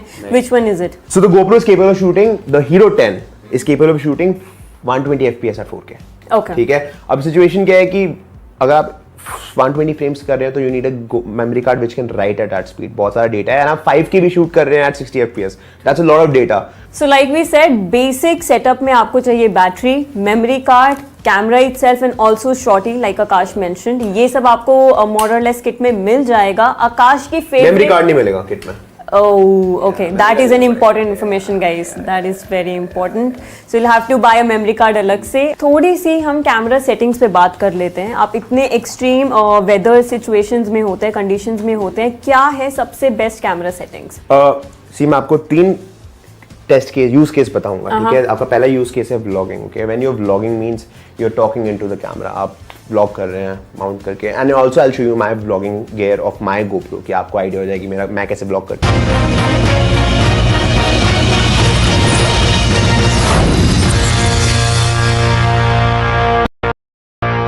Welcome to a very special show, and this is coming in the build-up to the all-important budget speech that will be delivered by our Finance Minister Nirmala Sitharaman on the 1st of February at 11 a.m. Now, this is something that will impact our lives directly, and therefore it's all the more important to understand all the concepts associated with the budget. There are lots of terms and terminologies that might be difficult for the layman to understand, but that's precisely what we are here for, to deconstruct and simplify the budget. And for that, who better than Mr. Jayant Sinha, who is joining us here in Times Now studio to speak to us, to simplify the budget for us. He is also the chairman of the Standing Committee on Finance. He's been a former Minister of State for Finance as well as Civil Aviation, and he understands the budget better than most people. Somebody who, of course, who's also been in a position to understand the nuts and bolts, the nitty-gritties associated with the all-important financial exercise that's held every year. So thank you so much for speaking to us, Mr. Sinha. Thank you very much, Siddhant, and very happy to be here with you today. As they say, सबसे बड़ा रुपया और ये रुपया का समय है. This is why we are focusing our attention on the budget. So let's dive straight into the brass tacks, Mr. Sinha. Let's start with something called the expenditure. This is pretty much what the government spends on a yearly basis, and this actually gives us a sense as to how well placed we actually are for future spendings based on the revenues that we also get. So just take our viewers through what the expenditure, the overall expenditure of the government actually is. So this is the first and most important aspect of the budget to concentrate on.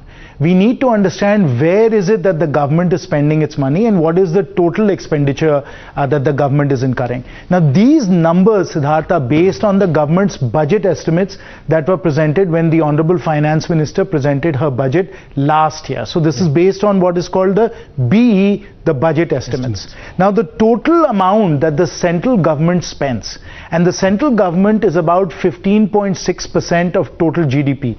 India's GDP is estimated to be 258 lakh crores or 258 trillion rupees. Out of that 258 trillion rupees, 39.45, so about 40 lakh crores is what the central government spends. The states cumulatively spend a little bit more than that, almost about 50 lakh crores. Okay. So together, the state and the center comprise a third of the entire economy, of 258 lakh crores. And that's this 39.45 lakh crores. Now let's figure out where the bulk of this money is spent. Going. Yes. The first thing you have to understand is that the biggest expenditure that the government has is 9.41 lakh crores for the interest expense on our debt. So the central government runs a deficit, which we will see soon. But because we run a deficit, we have to borrow to be able to manage this expenditure, and we have to pay interest on those borrowings, and that's the single largest item in the government spending, and that's 9.41 lakh crores. Defense, as it should be, given that we are in a hostile neighborhood, defense is a very large item, 3.85, almost 4 lakh crores. Education is 1 lakh crores. Then we have various subsidies. Yes. We have some transfer to the states, and then there are a variety of other expenditures. All of that adds up to this 39.45 lakh crores of expenditure incurred by the center. So this is the outgo on the part of the center each year. Let's in fact also take stock of what the revenues are of the government to actually see what kind of fiscal legroom the government of India has. So these are, of course, this is an entire breakdown of the overall revenues of the government of India. Yes, Mr. Sinha. Yes. So what you need to understand is that the government has three sources of revenue. So when we incur expenditure, we have to have revenues that will pay for those expenditures, and there are three major sources. One, of course, is direct taxes, so income taxes. So the middle class is always concerned कि मैं कितना tax दे रहा हूँ. That amounts to 7 lakh crores. Taxes that companies pay is about the same, 7.2 lakh crores. And then we have various indirect taxes, and the most important one here, of course, is GST. So GST accounts for 7.8 lakh crores. That's growing very strongly. It's very robust. And we have fuel taxes. When you go and pay at the petrol pump, you obviously pay fuel taxes for both petrol and diesel, and that amounts to 3.35 lakh crores. So these are some of the major sources. Then there is another set of revenues that we get, which are non-tax receipts, of which some of it is disinvestment. For example, when we sold a piece of LIC in the share market, we got some revenues from that. And then there are dividends. So Reserve Bank of India, all the various public sector banks, ONGC, BPCL, all the companies that the government owns, they pay dividends and the government gets those dividends as well. So there's quite a bit of that. In total, all of this, and this is the important part, Siddharth, adds up to 22.84 lakh crores. So therefore, if we subtract 22.84 from 39.45, that's a deficit that you're talking about of approximately 16.5 lakh crores. That's exactly right. Your math is very, very good, Siddharth. I can see. You're absolutely correct. The government spends almost 40 lakh crores. The government's revenues, the government's income is 23 lakh crores. So we are running a deficit of 17 lakh crores. Now this is very important for everybody to understand, because think of your own household, think of your own business. In your own business, or if in your own household you were spending 40 rupees and earning only 23 rupees and incurring a deficit, a loss of 17 rupees a year, it would be very difficult for you to keep things going. And that is the first and most important thing you have to understand of the government's expenditures and budgets, that we incur a very large fiscal deficit, and that's what we have to manage year after year. Hit upon an important point. Let's in fact dive straight into what the fiscal deficit numbers actually look like. In fact, at the start of every budget, and this is almost a custom, the finance minister makes it a point to actually inform the parliament that this is the amount of fiscal deficit or the percentage of fiscal deficit that we're likely to reach. So if you can actually explain to our viewers what the fiscal deficit actually is, and if you can just take us through the numbers, because in 2020, which was of course a COVID year, the government actually had to spend a lot of money to address some of the grievances of the people and the sufferings in terms of finances that they actually had to experience, and therefore the fiscal deficit went up to 9.5% of the GDP, which is among perhaps an all-time high, and now of course it's come down to an estimated 6.4. So what do these numbers actually mean, sir? So let's go back to the number that I draw your attention to. Yes. And that number was 17 lakh crores. Remember I said that the government has expenditures of about 40 lakh crores. Correct. And our income is 23 lakh crores, and that's about 16.6 or 17 lakh crores of deficit. When you convert that as a percent of GDP, and remember I told you GDP is 258 lakh crores. Correct. So 16.61 lakh crores divided by 258, that's where this 6.4% number comes from, right? That is the fiscal deficit as a percent of GDP. Now you can see that has varied over time. At 6.4%, we are still at a very elevated level when it comes to the fiscal deficit. Of course, as you correctly pointed out, the high number was 9.5%. And it was 9.5% because two things happened during the once-in-a-century COVID pandemic that we had. The first thing that happened was that our tax revenues and our income came down dramatically because there was less economic activity. Second thing that happened was our expenditure shot up. Okay. We had to do a lot. Remember, we paid for 220 crore vaccines, which was a miracle in and of itself. Yes. But that had to be paid for. We ran the very, very successful, very important Pradhan Mantri Garib Kalyan Yojana, through which 80 crore people were getting free food every month. That, of course, also cost us a lot of money. And that's why you can see here is when the pandemic actually started, about this year, fiscal 2019 onwards. And then what happened was we ran these very large fiscal deficits. But as the pandemic is coming down, we have obviously started to reduce the fiscal deficit, and the expectation is that we will bring the fiscal deficit down systematically and come back again to the benchmark. Correct. And the benchmark, the number that everybody thinks is a good stable number, a number that we should be working towards, that's 3% of GDP. So if you see there, we were close to 3% of GDP. We've been running 3% of GDP. And again, as I said, because of the pandemic, that shot up. Of course. And of course, now we want to get back to 3% of GDP. That is a good stable number for us to be at when it comes to the fiscal deficit. And that is expected to happen over time. In fact, a very prominent part of the expenditure budget are subsidies, and that's what we'll come to next. Let's in fact put that on screen. So this is the overall subsidy bill that the government of India incurs on a year-on-year basis. We are tracking this from 2018 to 2022. Like you rightly said, one of the reasons why the fiscal deficit shot up to 9.5% of the GDP was because the subsidy expenditure was 7.06 lakh crores. That's now come down to 5.32. What can we expect in terms of how these numbers might pan out in the future. That's right. Remember, as I pointed out, the government's expenditure is about 40 lakh crores. Now, of that 40 lakh crores, 5.32 lakh crores is subsidies. So it's a very substantial sum. It's larger than our defense budget. Remember, I said defense was 3.85 lakh crores. So for our entire army, our entire Air Force, Navy, military, everybody, we are spending 3.85 lakh crores. But on subsidies alone, we are spending 5.32 lakh crores. And that started in 2018. It went up a little bit because we started the Pradhan Mantri Kisan Samman Nidhi, which is a fantastic program where we've been able to identify, as the Honorable President said today, 11 crore farmers. So 11 crore farmers were identified. We started to put 6,000 rupees in 2,000 rupee installments for them. So they're getting 6,000 rupees a month. In the Pradhan Mantri Kisan Samman Nidhi alone, over the last few years, since 2019, we have spent almost 2 lakh crores. Okay. So that's a very substantial subsidy. That, of course, was compounded by the fact, as I said, that we ran into the once-in-a-century COVID pandemic, which meant Garib Kalyan Yojana, which meant the money that we provided in Jan Dhan, which meant that fertilizer subsidy went up and so on. All of that resulted in this big spike that we're seeing of 7.06 lakh crores.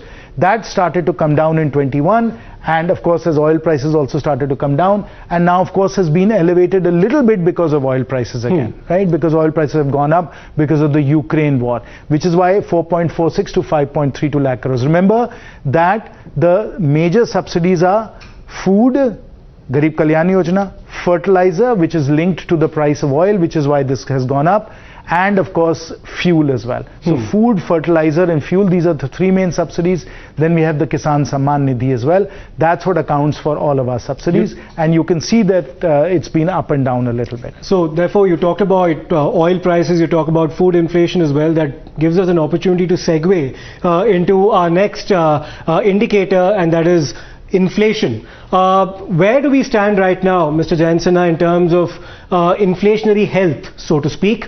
There was an alarming situation, at least some of the experts basically said that the months of April and September were particularly hard, but we do see a stabilization since then, where the inflation rates have actually dropped to 5.72. What does this all mean, and how can we now expect the budget to bring this number under control? So inflation is a tax on everyone. Right? So inflation is a tax because prices go up and your income doesn't catch up. So inflation is something that we all worry about. महंगाई गाने वाने भी उसमें निकले हैं, आपको मालूम है. तो महंगाई के बारे में सब लोग चर्चा करते हैं. Now one thing you should note about this chart as opposed to the previous charts, just so you keep things in mind, that this is done on a calendar basis. Correct. Quarterly basis. Those were done on an annual basis. This is quarterly calendar numbers, so it's quarter to quarter. Now here you have to note two things as you look at this. Number one, we had the COVID pandemic, and during the COVID pandemic we had a supply shock. Okay, so many global supply chains for like semiconductors, electronic components of various kinds, various different durables like refrigerators and TVs and so on. Because of lockdowns around the world, those supply chains didn't work very well, and there was a supply shock, and which is why inflation started to go up a little bit, which is why it went to about 6%. Correct. But then something very important happened, Siddharth. What happened was in February, there was a war in Ukraine. The war in Ukraine happened. Yes. And when the war in Ukraine happened, oil prices shot up, fertilizer prices shot up, food prices shot up. So along with the supply shock that we got in COVID, we got a second shock, and that was the commodity price shock. These commodity prices went up. That's why you see this 7.79%. Then, and again, very, very wise and a very, very intelligent move that we made, which is that we started to get more cheaper oil, some of it from Russian sources. We were able to bring down our oil prices. We were able to take down fuel and excise taxes to ensure that prices at the petrol pump were not too high. We started to bring things back under control, and we have been able to, as a result of that, because it takes some time for it all to filter through, we've been able to bring inflation down. Now, one important thing about inflation you should know is that the RBI is mandated to keep inflation at less than 6%. That's the It's benchmark. the job of the RBI to keep inflation at less than 6%. We were in fine shape because we had gotten through the supply shock of COVID in January. We were at 6%. Then of course Ukraine happened, the war happened, we got the commodity price shock, and that's why inflation started to go up. That forced RBI to raise rates. As you know, RBI has been raising rates as well. The repo rate has been brought up. In total, the repo rate has been brought up by 225 basis points, that is 2.25%. All of that has been happening this year. So as RBI has been raising its rates, EMI has gone up, but it has also brought inflation down. Inflation is at 5.72% and coming down. So this is what's been happening with inflation. So yes, India's economy, like that of economies all around the world, is affected by what happens globally. But we've done a far superior job of managing inflation, Siddharth, than other economies have. I will tell you that other major economies like the US, like Europe, like Japan, all of them have been experiencing inflation at levels that they haven't seen in 40 years. Their inflation is at 9 or 10%. These are unheard of rates for slow growing developed economies. But yet our inflation has been at 5.72%. Once again, full marks. Kudos to RBI and the government for managing inflation so well. And another area, not just inflation, where we are a global bright spot, and we're coming to that next, is in terms of our GDP growth and the recovery that we've actually managed to make post the COVID-19 pandemic. And this is the big number that Mr. Sinha, a lot of people look out for at the start of every budget session. So yes, we've suffered a serious blip, a contraction of 6.5% in 2020-2021, but it's now projected to grow at 6.9%, and a further projection that's been made in the economic survey is that we'll hit a real GDP growth of 6.5%, a nominal GDP growth of 11%. Please explain the distinction between these two to our viewers, sir. Very good questions. And remember, I mentioned to you that GDP is 258 lakh crores, which is 258 trillion rupees, which is about 3.3 trillion dollars. That's our GDP. That makes us fifth in the world in terms of GDP at 3.3 trillion dollars. There are only 4 other countries that are ahead of us in terms of GDP. You have the US at about 21 trillion dollars. You have China at 18 trillion dollars. Then you have Japan and Germany, which are both about $5 trillion, right? So we are at 3.3 trillion dollars, depending on where exchange rates are. We have Germany and Japan both at about $4 to $5 trillion. We have the US at 2021, and then we have China at 18 trillion. So these are the economies that are ahead of us. But at the rate that we are growing, we will get to 5 trillion and surpass Germany and Japan by 26-27. Somewhere in that time frame, given how fast we are growing, we are likely to surpass those two economies as well. But that growth rate of that economy is what this chart shows, and again this is back to annual numbers, not quarterly numbers, which we were seeing earlier. Absolutely. So you're seeing 3.6%. That was already the impact of COVID coming in. Remember, COVID started in January 2020, so we are seeing that impact right there with the 3.6% number. Then the collapse because of COVID, once in a century, unprecedented, not seen in independent India, this kind of situation, but a global collapse, and we suffered from it as well. The recovery was very strong, 8.7%, followed by now 6.9% this year. So strong recovery. We expected to do 7% this year. That's approximately what people are saying. And then next year we'll be at 6.5% is what the economic survey is saying. Now, very important point. When we say 6.5%, you say, well, it's come down from 6.9%. But please remember that what is happening right now is that the world is likely to go into recessionary conditions. And India is impacted by what is happening around the world. They are expecting a recession in the United States. They are expecting a recession in Europe.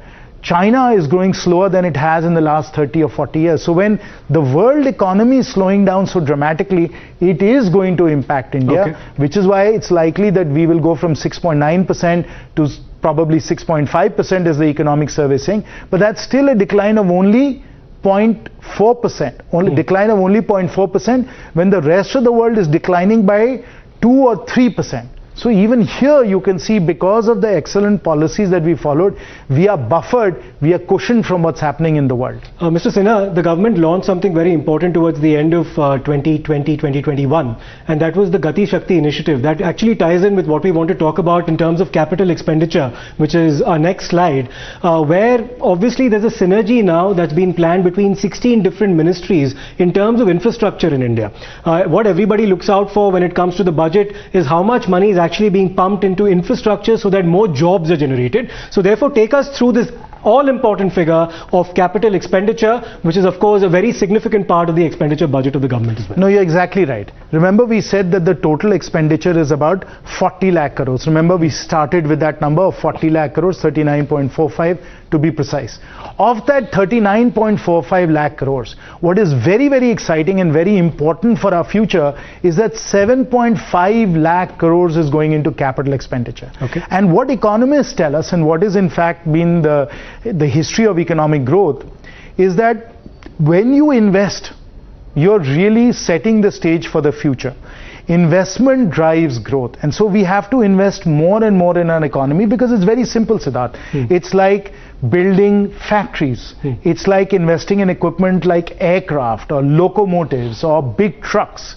It's building offices, it's building hotels, it's building apartments, flats. All of that is capital expenditure. That is money invested in the economy, and this 7.5 lakh crores is not money that's only used for this year. If I build a factory, that factory is going to last 30 years. If I build a power plant, that power plant is going to last 30 years. If I build an airport, that airport is going to last 50 years. That's the engine that powers the economy, which is capital expenditure. The government has significantly stepped up capital expenditure of 7.5 lakh crores. The states are also spending quite a bit on capital expenditure right now. And what's equally important, because remember, and I mentioned this right up front, the government is a third of the total economy, right? 258 lakh crores, again $3.2 trillion. A third of that is center plus state plus local governments. 2/3 is the private sector. So when the government spends, when the government builds excellent infrastructure, the roads, the railways, the highways, the ports, when the government puts all of that in place, the states put all of that in place, then the private sector is motivated to invest as well. They invest and growth really, really takes off. And that is the best kind of growth, because investment-driven growth is growth that makes us more productive, that drives job creation as well. Final point now. Of course, everyone talks about Berozgari. It's been a big political hot potato as well. But let's in fact take us viewers through the numbers. Now, this does not capture the entire picture, because we've just showed them the urban unemployment, which has actually been on a decline. Once again, April-June 2021, Mr. Sinha, was again in the peak of the COVID crisis.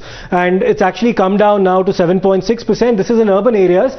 So just tell us as to what the budget will actually aspire to do in terms of ensuring that unemployment does not remain a cause for concerns. Siddharth, again, this is a chart that is on a quarterly basis. It's not on an annual basis. So this is once again a quarterly chart, but it's a very important chart because it shows you the impact of COVID. April-June 2021, if you remember, Siddharth, that was the peak of the Delta wave. Yes. That was the peak of the Delta wave. Urban unemployment shot up, but and again, this is the good news. As I said, we had the sharp V-shaped recovery. Even though GDP had gone down by -6.5%, it recovered by 8.7%. And you're beginning to see that impact in terms of unemployment, urban unemployment. And here you can see urban unemployment has steadily come down. It's now at 7.6%. And of course, the trend is very, very important, because what it's showing is it's dramatically declining unemployment. And we expect that to continue as well, particularly because of three very important factors, Siddharth. Three very important factors, which is why, as you said, जो हर कोई बेरोजगारी के बारे में कहता है और नौकरी की तलाश करता है, उसके लिए जो मैं तीन आपको बात बता रहा हूं, उनके लिए बहुत ही सकारात्मक ये खबर होगी. Very positive news for them. What is the positive news? There are three reasons why we think unemployment is headed down further, and there will be lots of high quality jobs that are going to be created. The first is the point that we were discussing earlier, which is capital investment by the government. So capital investment by the government has been very, very strong. You can see that it has gone up to 7.5 lakh crores. As a percent of GDP, it's gone up. The states are also spending, and of course, private sector is also spending. That CapEx drives a lot of job creation, and that's very, very important because of all the roads, the highways, the ports that are being built. The second important point is what is being driven through the government's industrial policy in 14 sectors of the economy through the production-linked incentives. Okay. The production-linked incentives are lakhs of crores of subsidies that have been made available so that we can build a world-class, world-leading manufacturing base for India. Today, the Honorable President spoke about the fact that smartphones were not manufactured in India. And today, not only are we producing 20 crore smartphones in India, the world's biggest smartphone factory is in Greater Noida, and we're exporting smartphones around the world. That has happened because of the PLI schemes, and that has happened because the government has picked those 14 industries that are going to really position us very well for the future and create lots of high quality jobs. And the third? And the third factor that I will talk about is export markets. Because of what the government has been doing in terms of strengthening our competitiveness, improving the quality of our infrastructure, improving the ease of doing business, slashing red tape, slashing obsolete laws, we are becoming a much better exporting nation. And we've seen that in our export revenues because our exports have been growing steadily and strongly, and that also is a major job creator. So number one, capital expenditure by the government. Number two, production linked incentives for the industries of the future. Number three, our exports. All three of them are very, very well positioned, and that should create lots of good high quality jobs going forward. That's the finest lesson anyone can possibly deliver on the budget. It explains a lot of concepts. So we'll of course now have to look forward to the Finance Minister's speech at 11 a.m. on the 1st of February. But thank you so much, Mr. Jayant Sinha, for your time. That was very insightful indeed, and we'll of course be in touch with you in the build up to the budget as well, and we'll pick Mr. Sinha's brains after the budget too. So stay tuned, and thank you very much for joining us on this very special show.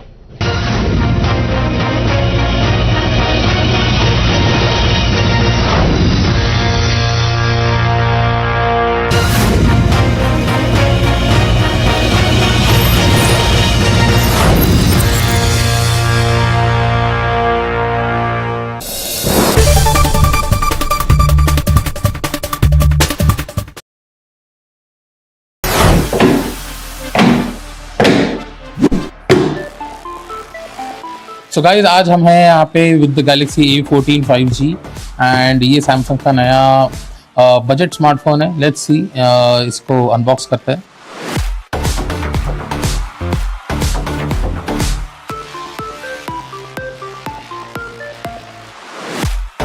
जैसे कि देख सकते हैं इस डब्बे में एक phone है और नथिंग नीचे ऊपर सिम इजेक्टर टूल एंड अंदर इसके आई थिंक चार्जिंग केबल होना चाहिए. यप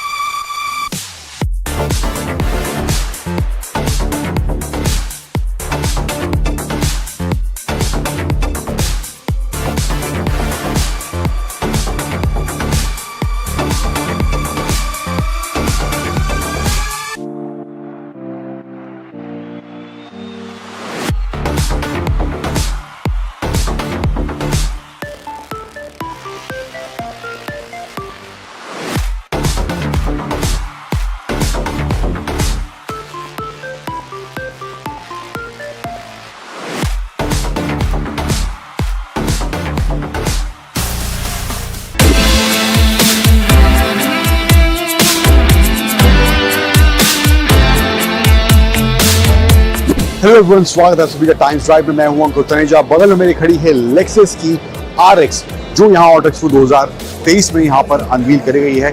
दो वर्जन है, 350H और 500H. 500H यहाँ पर खड़ा हुआ आप देख सकते हैं हमारे सामने है. And the car looks absolutely stunning, specially in this colour. And यहाँ पर देखेंगे ये F स्पोर्ट की बैजिंग लगी हुई है. तो 500H में जो है वो F स्पोर्ट वाला वर्जन आता है, 350H में F स्पोर्ट नहीं आता है. डिजाइन की बात करें तो गाड़ी रोटेट हो रही है, थोड़ा जैसे गाड़ी रोटेट हो रही है वैसे मैं डिजाइन की बात कर लेता हूँ. सो ओवरऑल देखिए in terms of dimension proper SUV वाला फील इसके साइज से आपको देखने को मिलेगा. एंड यहाँ पे क्लैडिंग थ्रू आउट दी गई है, पियानो ब्लैक में इसकी क्लैडिंग दी गई है. सो प्रीमियमनेस यहाँ पर झलक कर जो सामने आ रही है. एंड ओवरऑल टायर्स का जो अलॉय व्हील्स हैं वो भी सिंगल टोन में ब्लैक में यहाँ देखने को इधर मिल रहे हैं. फिर आऊँ पीछे की तरफ तो यहाँ पर थोड़ा वो कूपे वाला फील आता हुआ आपको देखने को मिलेगा. एंड पीछे की तरफ कनेक्टेड ए लाइट यहाँ दी गई है. लेक्सस की ब्रांडिंग, RX 500H की ब्रांडिंग यहाँ डायरेक्ट फॉर दिया गया है. एंड ये ऑफ रोडिंग कैपेबिलिटी साथ लेक्सस कह रही है ये गाड़ी को प्रोवाइड कर रही है. एंड नीचे भी ओवरऑल जो बॉडी कलर है उसी को मैच करते हुए इसका बम्पर भी यहाँ पर देखने को मिल रहा है. सो डोर जो है उसमें एक छोटा स्विच दिया गया है जिसको हल्का सा आप टच करेंगे तो वो ऑटोमेटिकली डोर्स सेंस कर लेंगे और वो खुल जाएंगे। फुल करने की जरूरत नहीं है। अंदर मैं यहाँ पे बात करूँ तो यहाँ पे जो मामला है शाही साथ ही साथ स्पोर्टी झलक कर पूरा आ रहा है। ये बड़ा सा स्क्रीन यहाँ पे दिया गया है सेंटर में। गाड़ी फिलहाल अभी ऑन नहीं है बट साइज देख के आप समझ जाएंगे मामला काफी शाही और काफी टेक फ्रेंडली यहाँ पर होने वाला है। पावर बटन यहाँ पे दिया गया है। इंस्ट्रूमेंट क्लस्टर है वो भी फुल डिजिटल देखने को मिलता है। लेफ्ट साइड में जो है सिस्टम को कंट्रोल करने के बटन, राइट साइड में क्रूज कंट्रोल, लेन असिस्ट वाला सब फीचर्स यहाँ पर इसमें देखने को मिल रहे हैं। स्पेस की बात करूँ USB-C चार्जिंग पोर्ट, यहाँ पे वायरलेस चार्जिंग पैड दिया गया है एंड कुछ सामान रखने की और जगह यहाँ पर देखने को मिल रही है। कप होल्डर्स हैं, यहाँ पर 2 कप होल्डर्स दिए गए हैं एंड ओवरऑल जो इंटीरियर है सेंटर कंसोल और सीट की बात करूँ तो लेदर स्टिच यहाँ पर देखने को मिल रहा है। यहाँ पे थोड़ा वेलवेट टच भी इसकी सीट में दिया गया है। तो कमी किसी तरह से भी गाड़ी को प्रीमियम बनाने में लेक्सस ने इस RX में नहीं करी है। इसके अलावा स्टीयरिंग फ्लैट बॉटम है, स्पोर्ट की बैजिंग भी यहाँ देखने को मिल रही है एंड डोर्स में भी सॉफ्ट टच मटेरियल का इस्तेमाल करा गया है। यहाँ पे देखेंगे एंड लेदर स्टिच यहाँ पे सेम वुड टोन में, रेड टोन में यहाँ पे देखने को मिल रहा है। यहाँ पे भी इसमें HUD डिस्प्ले दिया गया है एंड डैशबोर्ड का ओवरऑल फील जो है वो भी सॉफ्ट टच वाला ही देखने को मिल रहा है इस लेक्सस की फ्रंट रो में 500H की। इसके अलावा पीछे मामला कितना शाही है, हालांकि स्पोर्टी ओवरऑल सीट्स का डिजाइन देखने को मिल रहा है यहाँ पे एंड स्पोर्ट की बैजिंग एड्रेस में भी यहाँ पे दी गई है। पीछे चलते हैं, वहां मामला कैसा है एक बार उसको देखते हैं। साउंड सिस्टम की बात करूं तो मार्क्स एंड लेवेंसन का सिस्टम, इस साउंड सिस्टम इसमें दिया गया है एंड रियर सीट भी आप देखेंगे वही सेम रेड टोन में ब्लैक और रेड का इस्तेमाल थ्रू आउट द कैबिन यहाँ पे देखने को मिलेगा एंड वो स्पोर्ट जो स्पोर्टी फील है वो यहाँ पे इन दोनों एलिमेंट्स के। Good morning and a very warm welcome. Thanks very much for tuning in. You're watching the special coverage of Budget 2023 as the NDA government's last budget before the 2024 elections. We'll be getting you all day analysis with the best team of experts joining us right here on Times Now in a short while from now. First up, let's take a look at the top headlines. Steering the Indian economy ahead amidst the global and domestic headwinds, Finance Minister Nirmala Sitharaman to present the final full-year budget before the Lok Sabha elections. With the GDP growth pegged to be around 6 to 6.8% for the next financial year, will it be a budget for Badhta Bharat? Push for infra expected as India Inc. shares a long wish list too. In its road to recovery after COVID pandemic, will the Modi government finally bring any cheer to the middle class, a class most ignored and taxed? All eyes on the possible income tax relaxations and rebate limits. Even as the finance minister is all set to present the budget amid a raging debate on Revadi culture, will the budget growth be friendly and not come at the expense of the fiscal deficit? Emphasis on boosting rural demand likely. Incisive, in-depth, detailed and the fastest analysis of the Union Budget 2023 with the most experienced experts. Times Now keeps you ahead on Budget Day. BJP releases an audio of the RJD leader Chandrasekhar accepting that he insulted the Ramcharitmanas to sow the seeds of caste division. Will Shashasan Babu now crack down against his own mantri? After the BJP shares a video of a DMK minister, India Road by-poll candidate allegedly discussing cash for votes, DMK hits out, calls the video as doctored, while Annamalai swears by its authenticity. In a bid to change the narrative amid the Ramcharitmanas Rao, posters supporting Akhilesh's man SP Maurya spring up in UP, claim lower caste Maurya being attacked by upper caste leaders. Amidst the allegations of China funding BBC propaganda against Prime Minister, politics escalate as the BJP calls out fakery. Opposition calls the charges as mere speculation. Adani sails through Heidelberg storm even as the enterprise's FPO offer gets fully subscribed on the last day of the 20,000 crore issue.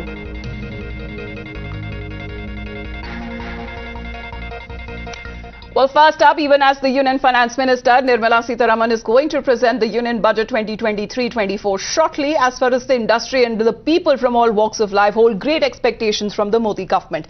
Now, this year's budget presentation holds significance even as Prime Minister Narendra Modi's government's last full budget before the next parliamentary elections in 2024, slated for April-May next year. Now, like the previous two Union Budget this year, 2023, will also be delivered in a paperless form. Let's get you the updates as we are focusing on what exactly is headed and what the economic survey also says. Through graphics, we'll help you understand and point out when it comes to the highlighted portions as far as centre's projections this year is concerned.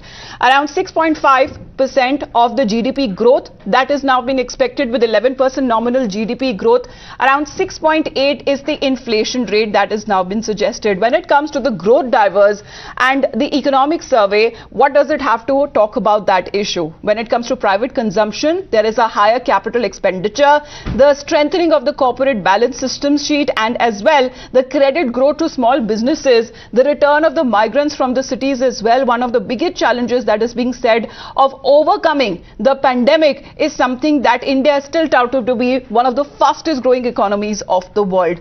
Now, major economy as it is being said, let's even put out the tally between India and other countries as well as we track through a world map of the fastest growing economy, with the United States expected with 1.0%, China around 4.5%, Japan at 0.9%. If we talk about Germany around 1.4%, and India, despite the losses, it had 6.8%. Now, this is a projection that has been set forth by the IMF itself. So, despite the challenges, India still remains the fastest growing economy. But amid the growing public expectations around the union budget, there have been top business leaders of the country who have also put forward their suggestions through the Union Finance Minister Nirmala Sitharaman, where a key expectation is also from the healthcare sector from the upcoming budget is the increase in the expenditure on healthcare infrastructure. And the experts have been saying that keeping COVID pandemic in view, the budget 2021-22 and the last year's 2022-23 focused mainly on the country's healthcare system as well. All right, I'm told that Mohit is also joining us live right now. Mohit, good morning. It's going to be a long today, but when it comes to all eyes today will be on the Union Finance Minister Nirmala Sitharaman, who will be presenting the budget today. We are told in a short while from now she will be leaving from her residence. Well, Amita, today is the big day. The last full budget of Modi 2.0 will be presented today, and next year it would be an interim budget would be presented by this government. Now, right now we are reporting from the residence of Finance Minister Nirmala Sitharaman. Now, what we are being told is that the tentative schedule of Nirmala Sitharaman is that she will be moving out of her residence around 9:15. Then she'll be going to North Block. Then a customary photo op will take place. After that, she will be going to the President House to take the approval of the President, and then a cabinet meeting would be held. Now, it's a custom that just before the presentation of a budget, the cabinet meeting takes place and the approval of cabinet is being sought by the finance minister. And after that, around 11, the budget would be presented in Parliament. Now, given the fact that next year the general elections will take place, and also there are 9 states that are going to elections in this particular year, it remains to be seen whether it will be a populist budget or the government will decide to be more prudent. Now, given the fact that how Nirmala Sitharaman few days ago stated that she comes from a middle class family and the government has not levied any extra tax on the middle class from past many years, it seems that the income tax slabs might not change. So whether that happens or not, that will be known to us by 11 a.m. and whether and we know for a fact that from past few years the focus of the government has been on 2 things. One being the capital expenditure, and second is the fiscal deficit. Now, the government wants to maintain the assets, and hence on the capital expenditure we have seen a huge money is being spent, and also the fiscal deficit. The government wants that the fiscal deficit should come down, and that is also the priority of the government. But whether we'll see, given the fact that the elections are scheduled to happen next year, whether we'll have something for the middle class or not, that remains to be seen. That is the important question, that whether we will see change in the income tax slabs or not. Now, what exactly would be there for the healthcare sector, given the fact that from past 2-3 years COVID has ruined the economies worldwide? So what exactly would be there for the healthcare sector? That is also very, very important. Hopes are high from this particular budget by the industries also, and we also know that our IMF has projected that India would be the largest growing, fastest growing major economy of the world. So that is something that has come as a relief. Now, the economic survey yesterday predicted that the growth rate of India would be in the next fiscal around 6 to 6.8. So all that factors will be taken into the consideration by the finance minister while making the budget, and around the budget would be presented. Now we also know for a fact that how the war between Ukraine and Russia has resulted in shifting of the energy prices, and that has also come as a challenge in front we also heard from the Prime Minister Mohit saying that the upcoming union budget will be an attempt to meet the hopes and the aspirations of the people and will strive to be a ray of hope for the world as India strives to be the world's fastest growing economy. Mohit, thanks very much for those live updates. You're watching Times Now. We'll be back after a short break with more updates.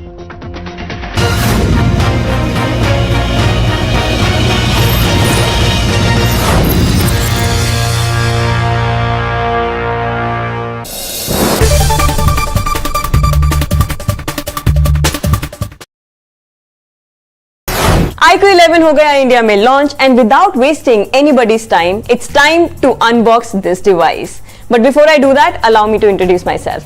High you watching gadget times, this is me पावनी जैन और अब करेंगे इस box को unbox.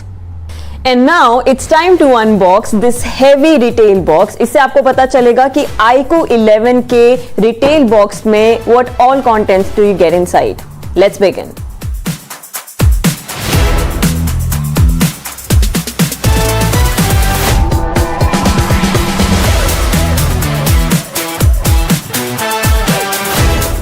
सबसे पहले आपको दिखाई देगा स्मार्टफोन, जिसके लिए हम सबसे ज़्यादा एक्साइटेड हैं, and this is the first thing that of course you expect inside the retail box. इसको निकालते हैं रैपर से जल्दी से. काफ़ी ही बढ़िया कलर ऑप्शन, एकदम एग्जैक्ट प्योर वाइट.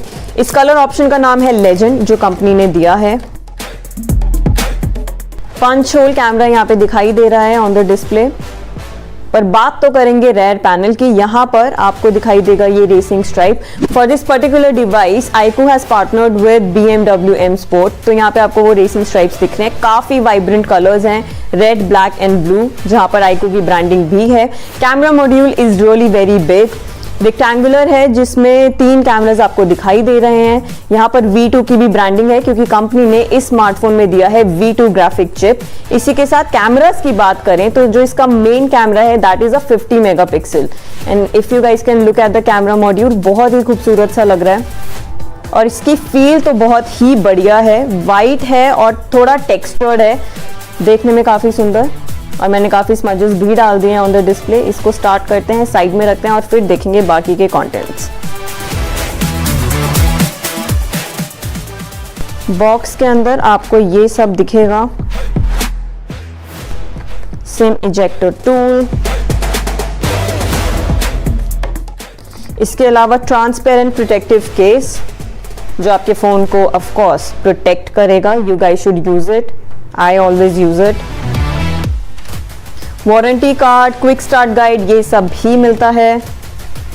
और अच्छी बात ये है कि iQOO, at least iQOO is one brand जिसने अभी तक अडेप्टर्स और USB केबल्स पे गिव अप नहीं किया है. सो of course you get one really heavy power adapter. ये है 120 वॉट फास्ट चार्जर. इसको साइड में रखते हैं. इसी के साथ आपको दिखाई देगा USB-C cable. Oh my goodness, यहाँ पे एक और चीज भी आपको मिलती है which is a 3.5 mm to Type C cable. ये OnePlus ने देना शुरू किया था और अभी आपको iQOO के साथ भी मिलेगी. Basically, this means that users will be able to easily use their wired headphones with this smartphone. I really like this. तो ये सब चीजें आपको बॉक्स में मिलती हैं. टाडा! अब बात करेंगे इस स्मार्टफोन की. आइए शुरू करते हैं. So we have already unbox the device. इतना खूबसूरत ये दिखाई दे रहा है. इसके टेक स्पेक्स की भी जल्दी से बात कर लेते हैं.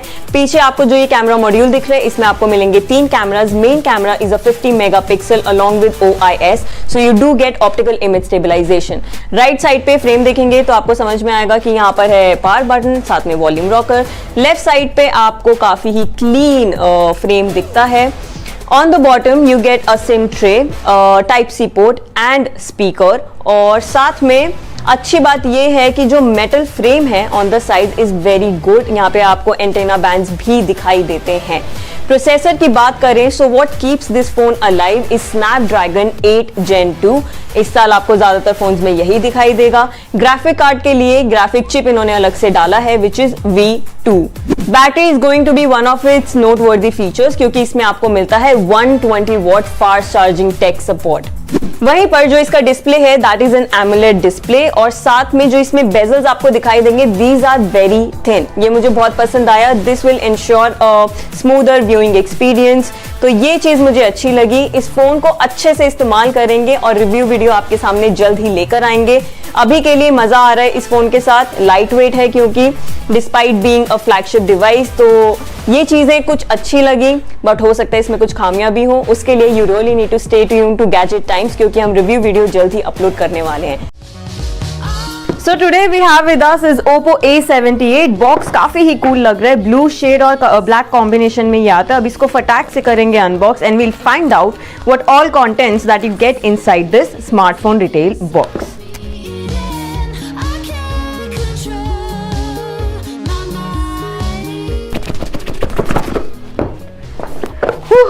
सो यहाँ पे सबसे पहले आपको मिलता है एक मिनी बॉक्स जिसके अंदर as for from my experience Back on to other stories now this morning. It's a claim that can cause a major embarrassment to the ruling alliance in the state of Bihar with Nitish Kumar's minister and RJD leader Chandrasekhar's audio that has been released by BJP leader Nikhil Anand, where the audio which has gone viral apparently contains a phone conversation between the Bihar education minister and the RJD leader Uday Narayan Chaudhary.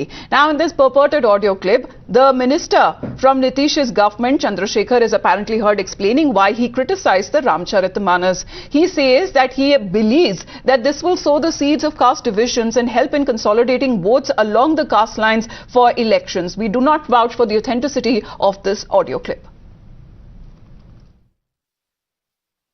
तो तुम जाति बना के रखना चाहते हो, हमको अछूत बना के रखना चाहते हो, मंदिर में घुस देने देते हो और हमसे चंदा लेना चाहते हो, हमसे वोट लेना चाहते हो जी। ये तो नहीं चलने वाला है। तब देश में ये बहस का मुद्दा बन जाए। तो इस ढंग से बोलने से ना लोग नाराज नहीं होगा। जो भगवान को तो बचा के चलिएगा ना, क्योंकि हिंदू समाज है ना। जी जी जी। हार ले लीजिएगा तो लोग गुस्सा हो जाएगा। हम लेते भी नहीं है उस ढंग से, इसलिए हम लोग रामचरितमानस के जो अंश है उस पर हम चर्चा किए हैं। ये हम भेजते हैं अभी अब उदय बाबू को, प्रोग्राम बनाएंगे प्रोग्राम बनाएंगे। हमको सिमल तल्ला भी देखना है जी जी। अब जो है चूंकि 6 तारीख को हमारे यहाँ तेजस्वी जी का प्रोग्राम है जी जी और 10 तारीख को मुख्यमंत्री जी का प्रोग्राम है। Well, it seemed that the purported audio conversation that was released by BJP leader Nikhil Anand, who has slammed the RJD for what he claims is the hypocrisy. The BJP has now alleged that parties like the RJD play the politics of caste and secularism for the sake of vote bank. We have just released an audio video of a communication between Uday Narayan Chaudhary, the RJD leader, and Bihar's education minister Chandrasekhar. They are talking about of a strategy as how to speak that it doesn't hit the Hindu sentiment, but in a way create a conflict between the caste of the Hindu religion. They want caste conflict so as to get benefit in the election. They play the card of social justice to promote casteism. They play the card of secularism to promote their Muslim appeasement. This video audio has exposed not only RJD but all these forces who are up in arms against Narendra Modi ji. Well, this audio clip that has been released by the BJP, however, no reaction that has come in the way of the JD or even the RJD or even from the Chief Minister of Bihar, Nitish Kumar. We'll be back after a short break. You're watching Times Now.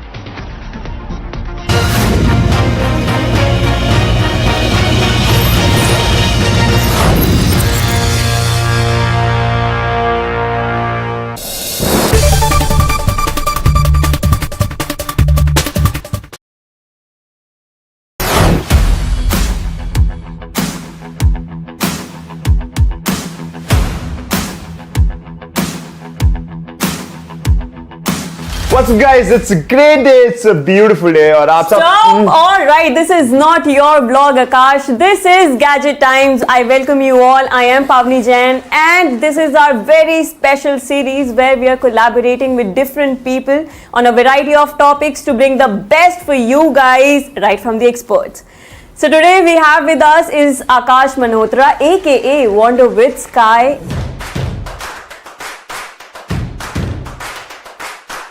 And he is somebody who creates insane and crazy travel content, goes to offbeat places and also does a lot of off-roading. Off-roading पे मैंने stress इसलिए दिया था क्योंकि ऐसी जगहों पर travel content capture करना becomes a little bit tricky, but this guy, he does it very right.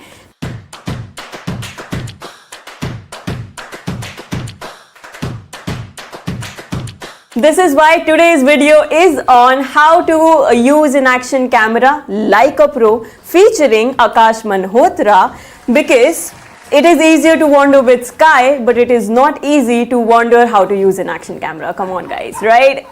अच्छा था. Alright, so to begin with, which is your go-to action camera, your most trustworthy device in the most challenging situations? I think बहुत time हो गया use करते हुए and everyone knows about this about me is that मैं बहुत avid GoPro user हूँ. So GoPro is my game. Oh, all right. As we can see, Yeah, so we have lot of GoPros here. So इतने सारे GoPros use कर लिए हैं, तो सबसे इम्पोर्टेंट सवाल GoPro को इस्तेमाल कैसे करते हैं भाई? ये प्लीज हमारी ऑडियंस को बताइए. ये I think ये जो this question which was asked, right? इस्तेमाल कैसे करते हैं? इसके हर परम्यूटेशन कॉम्बिनेशन में जवाब है. फॉर एवरी के यूज केस, अगर आप कैमरे के अंदर बात करने वाले हैं, you're a vlogger, there is a use case. अगर आप बाइकर हैं, there is a use case. अगर आप स्कूबा डाइवर हैं, there is a use case. मतलब camera is so versatile in itself कि आप हर पर्सपेक्टिव में डिफरेंट सिचुएशन में कैमरे को डिफरेंट यूज कर सकते हैं. तो आपको अगर मुझसे थोड़ा डिटेल में सवाल पूछेंगे काश अगर ब्लॉग कैसे करते हैं, तो मैं आपको उस यूज केस में एक अलग सिचुएशन बताऊंगा. मगर मेरे हिसाब से the easiest way to somebody to start a GoPro is just go. मतलब पर्सपेक्टिव्स पे खेलो. कैमरा इतना छोटा है, आप जमीन पे रख सकते हो, आप फेंक सकते हो, कैच खेल सकते हो. मतलब सोच को ब्रॉडन करना जरूरी है. And I think that's where you start using GoPro camera. Technicalities are different which I believe हम बात करेंगे, but the place to start is to go crazy.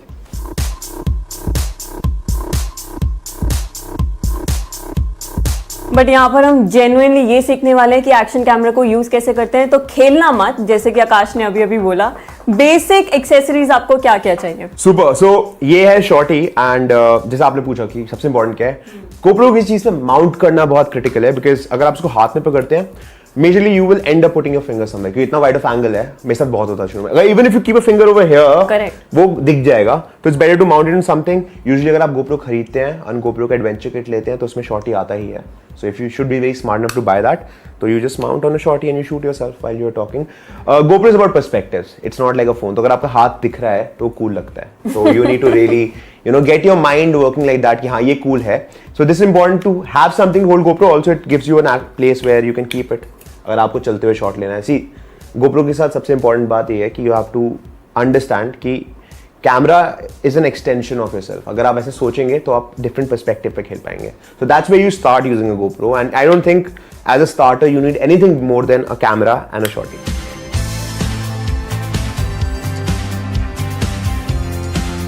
Would you want to tell something to our viewers about the memory? Because इसमें normal, simple micro SD card use नहीं कर सकते हैं. Which one is it? So the GoPro is capable of shooting. The Hero 10 is capable of shooting 120 FPS at 4K. Okay. ठीक है. अब situation क्या है कि अगर आप 120 फ्रेम्स कर रहे हो तो you need a memory card which can write at that speed. बहुत सारा डेटा है. एंड आप 5K भी शूट कर रहे हैं at 60 FPS. That's a lot of data.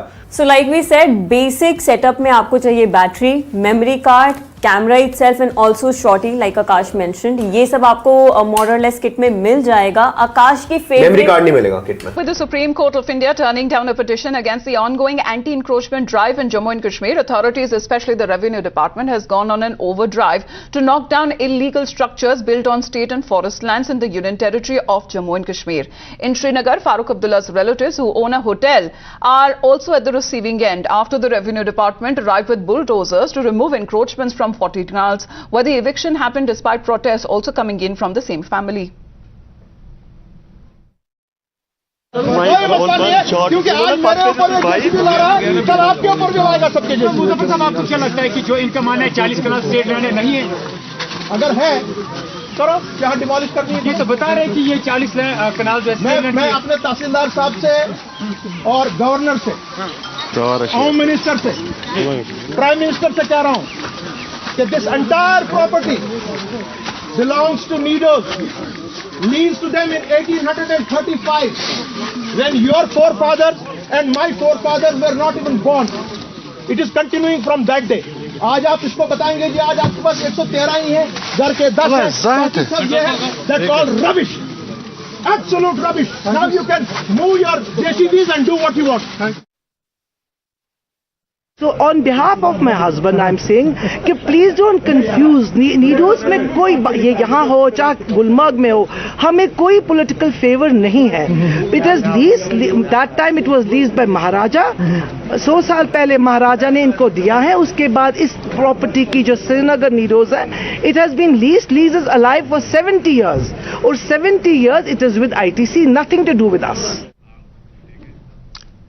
Moving on now, recently what we are getting to know that was held in Delhi with the Andhra Pradesh government organizing a curtain raiser to the Andhra Pradesh Global Investors Summit 2023 scheduled to be held on the 3rd and the 4th of March in Visakhapatnam, where the curtain raiser event saw the industry leaders reflecting on why Andhra Pradesh is the leader in ease of doing business. Take a look at this special report.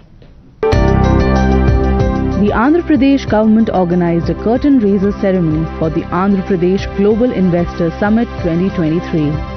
This investor meet is scheduled to be held 3rd and 4th of March in Visakhapatnam. This curtain raiser was held in Delhi, which is one of the first of many such events that the government of Andhra Pradesh will organize before the mega summit of Visakhapatnam. Many industry stalwarts attended the curtain raiser event and praised the government of Andhra Pradesh for creating conducive environment for ease of doing business. I think the one biggest strength that Andhra has, which perhaps no other state has in India, really is the Chief Minister himself.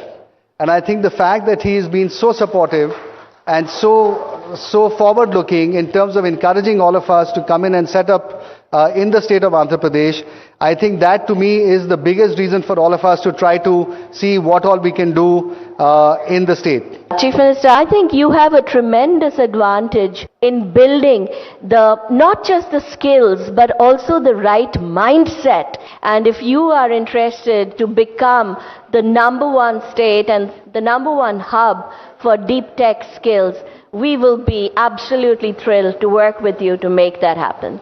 Honorable Chief Minister Garu, I would like to congratulate you for your dynamic leadership in transforming Andhra Pradesh as a leader in all spheres of development. As a result of your futuristic vision, today the state is growing at a much faster rate and overall AP is set to be a progressive transformational journey. Come over to Andhra Pradesh, have a feel of our state. If we are rated #1 in ease of doing business consecutively for 3 years in a row, especially when industry representatives now are part of the procedure which actually awards ease of doing business. When industry representatives are speaking high about the state, that is the most important part. So come over to Andhra Pradesh. I also assure you that any of the industrialists who have any problem, we are just a phone call away. And I assure you that you would enjoy the way forward.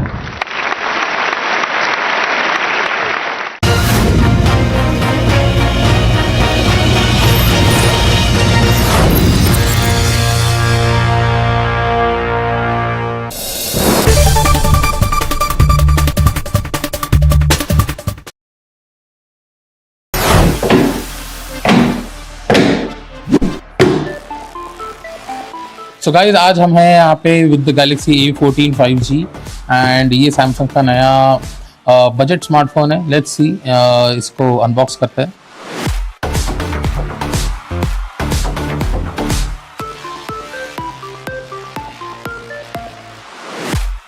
जैसे कि देख सकते हैं इस डब्बे में एक phone है और नथिंग नीचे ऊपर सिम इजेक्टर टूल एंड अंदर इसके आई थिंक चार्जिंग केबल होना चाहिए। यप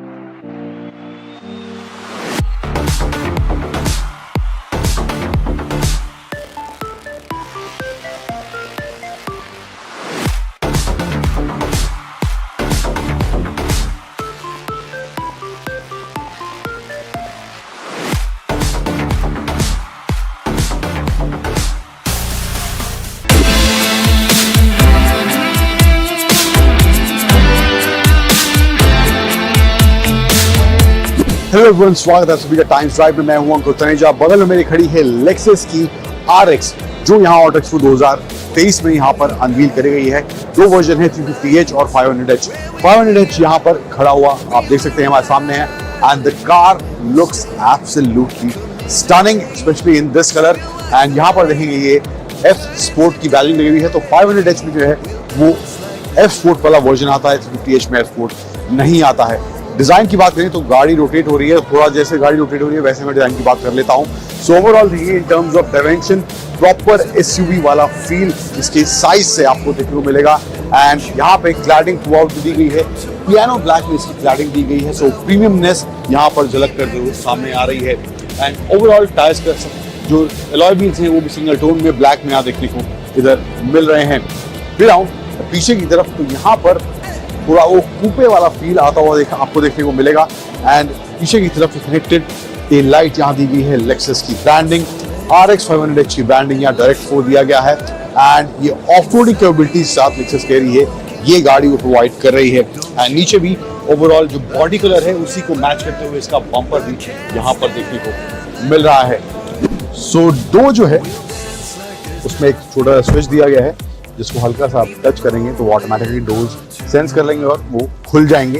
फुल करने की जरूरत नहीं है।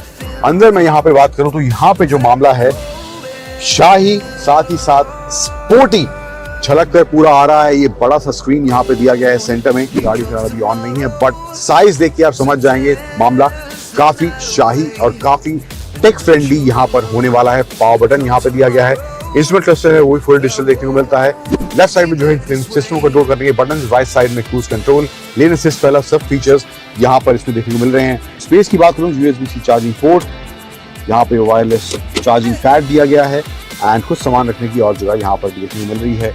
कप होल्डर्स हैं, यहाँ पर 2 कप होल्डर्स दिए गए हैं। एंड ओवरऑल जो इंटीरियर है, सेंटर कंसोल और सीट की बात करूँ तो लेदर स्टिच यहाँ पर देखने को मिल रहा है। यहाँ पे थोड़ा वेलवेट टच भी इसकी सीट में दिया गया है। तो कमी किसी तरह से भी गाड़ी को प्रीमियम बनाने में लेक्सस ने इस RX में नहीं करी है। इसके अलावा स्टीयरिंग फ्लैट बॉटम है, स्पोर्ट की बैजिंग भी यहाँ देखने को मिल रही है। एंड डोर्स में भी सॉफ्ट टच मटेरियल का इस्तेमाल करा गया है, यहाँ पर देखेंगे। एंड लेदर स्टिच यहाँ पे सेम वुड टोन में, रेड टोन में यहाँ पे देखने को मिल रहा है। यहाँ पे भी इसमें HUD डिस्प्ले दिया गया है। एंड डैशबोर्ड का ओवरऑल फील जो है वो भी सॉफ्ट टच वाला ही देखने को मिल रहा है इस लेक्सस की फ्रंट रो में 500H की। इसके अलावा पीछे मामला कितना शाही है, हालांकि स्पोर्टी ओवरऑल सीट्स का डिजाइन देखने को मिल रहा है यहाँ पे। एंड स्पोर्ट की बैजिंग हेडरेस्ट में भी यहाँ पे दी गई है। पीछे चलते हैं, वहां मामला कैसा है एक बार उसको देखते हैं। साउंड सिस्टम की बात करूं तो मार्क्स एंड लेवेंसन का सिस्टम, साउंड सिस्टम इसमें दिया गया है। एंड रियर सीट भी आप देखेंगे वही सेम रेड टोन में, ब्लैक और रेड का इस्तेमाल थ्रू आउट द कैबिन यहाँ पे देखने को मिलेगा। एंड वो स्पोर्ट जो स्पोर्टी फील है वो यहाँ पे इन दोनों एलिमेंट्स के मिलने के बाद बनती हुई आपको दिखाई देगी। पीछे भी 100 सीट्स दी गई हैं। एंड यहाँ पर USB-C चार्जिंग पोर्ट हैं, 2 AC वेंट्स दिए गए हैं। एंड इसके साथ साथ यहाँ पे एक ये आर्मरेस्ट भी देखने को मिल रहा है। यस, कुछ ऐसे खुलता है। 2 कप होल्डर्स हैं एंड कुछ सामान रखने की जगह यहाँ पे भी देखने को इधर मिल रही है इस लेक्सस की RX 500H में, एंड ऑफ कोर्स ये पैनोरामिक सनरूफ वाला मामला भी यहाँ पर इसमें देखने को मिल रहा है। तो मामला शाही स्पोर्टी से भरा हुआ है, कहीं भी Very good morning, viewers. You are with the most experienced team in the business, the biggest names in the business, to tell you all about the business of India. A very good morning to all our viewers. The last comprehensive budget of the NDA 2.0 in its second term before the Lok Sabha elections of 2024. Viewers, Prime Minister Modi is going to enter his 10th year as in office, and it is a perfect opportunity to perhaps look back and take stock, Navika, of all that the NDA has also done. And of course, the economic survey presented yesterday in some ways is a good indicator of just where things stand. Remember, viewers, of course, it is an exercise in really reviewing the last year, but it can't be seen in isolation. Many have gone over the numbers, Navika, since yesterday. You've gone over the numbers. There are experts who've gone over the numbers. Some have said that, look, we are very gladdened by the state of the economy. It could have been a lot worse. Others have said a lot has been left unsaid. We've already had a few comments in our studio amongst our experts this morning. But Navika, you're always resplendent. You're always here looking at numbers. You've been doing this exercise now for 20 plus years. 30 years. There you go. 30 years. Even at the risk of divulging, what my age let's is. Let's not go there. Numbers we can go into, but not your numbers. But these numbers are numbers that I've poured over for 30 years now, every budget. And this year, clearly, if you look at it, yes, it's the last full budget that is going to be presented by the Modi Sarkar, by Nirmala Sitharaman, the finance minister. But the fact is that Modi has always resisted the urge to just go populist. It is an election budget, but look at the number of challenges that have been there in the last 5 years alone. 2 years of COVID, which really brought the world to a standstill, every economy on its knees. And then we have a war which has put the pressure on energy prices, on a expectation of a worldwide recession, seemingly unending.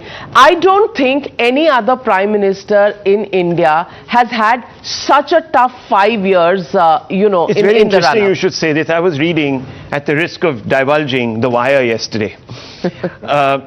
Yes. Strange things you have begun to read. I have picked up a few habits. I won't say whether they're good or bad, but definitely in the interest of knowing what people are saying all around, it's always good to read different opinions. And The Wire says it's very interesting. The economic survey looks at NDA 1. And not just the NDA 1 that, started out in 1998, but 1996, and then it tracks all the black swan events, the nuclear test we did, and the headwinds because of that, and the economic crisis. And look, this government is also facing the same. And look at our performance, and it skips the middle 10 years of Manmohan Singh, Dr. Manmohan Singh. It's very interesting that you should have raised those. Well, that's a perspective, and I'm not going back into 30 years or 20 years or 15 years. But you could very well. But you could. But what is relevant is to look at the last 5 years. In the last 5 years, or rather 4 years of this term, 2 years have been COVID, 1 year virtually shadowed by war, and it has its own pressures. So clearly, it's not a happy time for the government. It has challenges all around it. Have we managed well?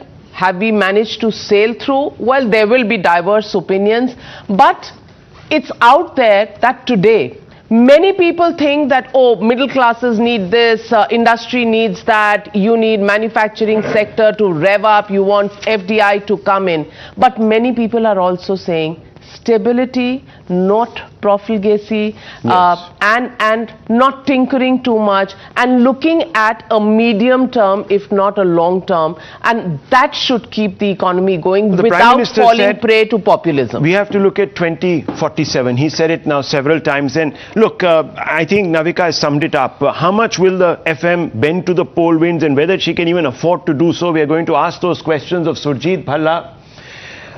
He has, of course, just come back from a very productive stint at the IMF. And you have, therefore, the inside track on how the world is looking also at India. Thank you very much for being with us. Perhaps one of the most incisive voices on decoding budgets. We also have with us Dr. Santosh Mehrotra, a senior economist, another person who has been very forthright with his opinions, Rajiv Mantri, an author, and of course, Dr. Arvind Panagria, peerless former VC of the Niti Aayog. So viewers, you're not going to lack in the abilities of anyone to look at these numbers, to tell you what they're all about and put you right in the center. Now, whether the FM does it or not, I don't know. But certainly our team, all of us, will put you in the center of the budget exercise today. Gautam Chikarmane also going to be joining us in just a few moments. But let's just have a look at the broad numbers, Navika. We're going to look at the big screen right now. Let's go across to it. Let's have a look at the big numbers. Let's have a look at what the economic survey has said about where we are right now. Yes, India is the fastest growing economy. And amongst the major economies, Navika, we are really doing very well. India's growth prediction is in the economic survey anything between 6 and 6.8. The IMF yesterday said 6.1. Baseline of 6.5. Yeah, so that seems like it's the fastest growing economy. Compare it with Germany, Japan, China and the United States of America. Yeah. And we are the bright spot. Now, it's not just a word that is stated by the government very often, but the fact is that look at the numbers and the numbers tell you the story of where India is poised. Let's look at the other numbers that are coming up. The GDP growth rates of all the other economies. Let's have a quick look at that. The five largest economies. Yes, the largest economies.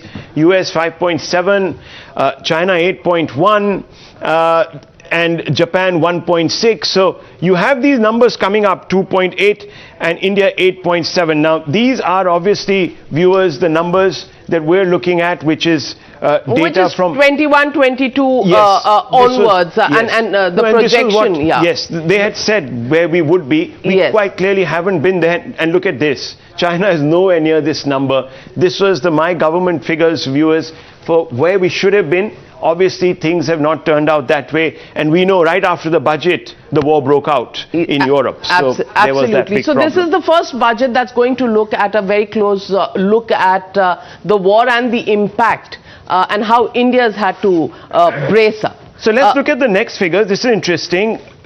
The growth drivers that everyone is looking at very closely, and we're going to talk a little bit about them.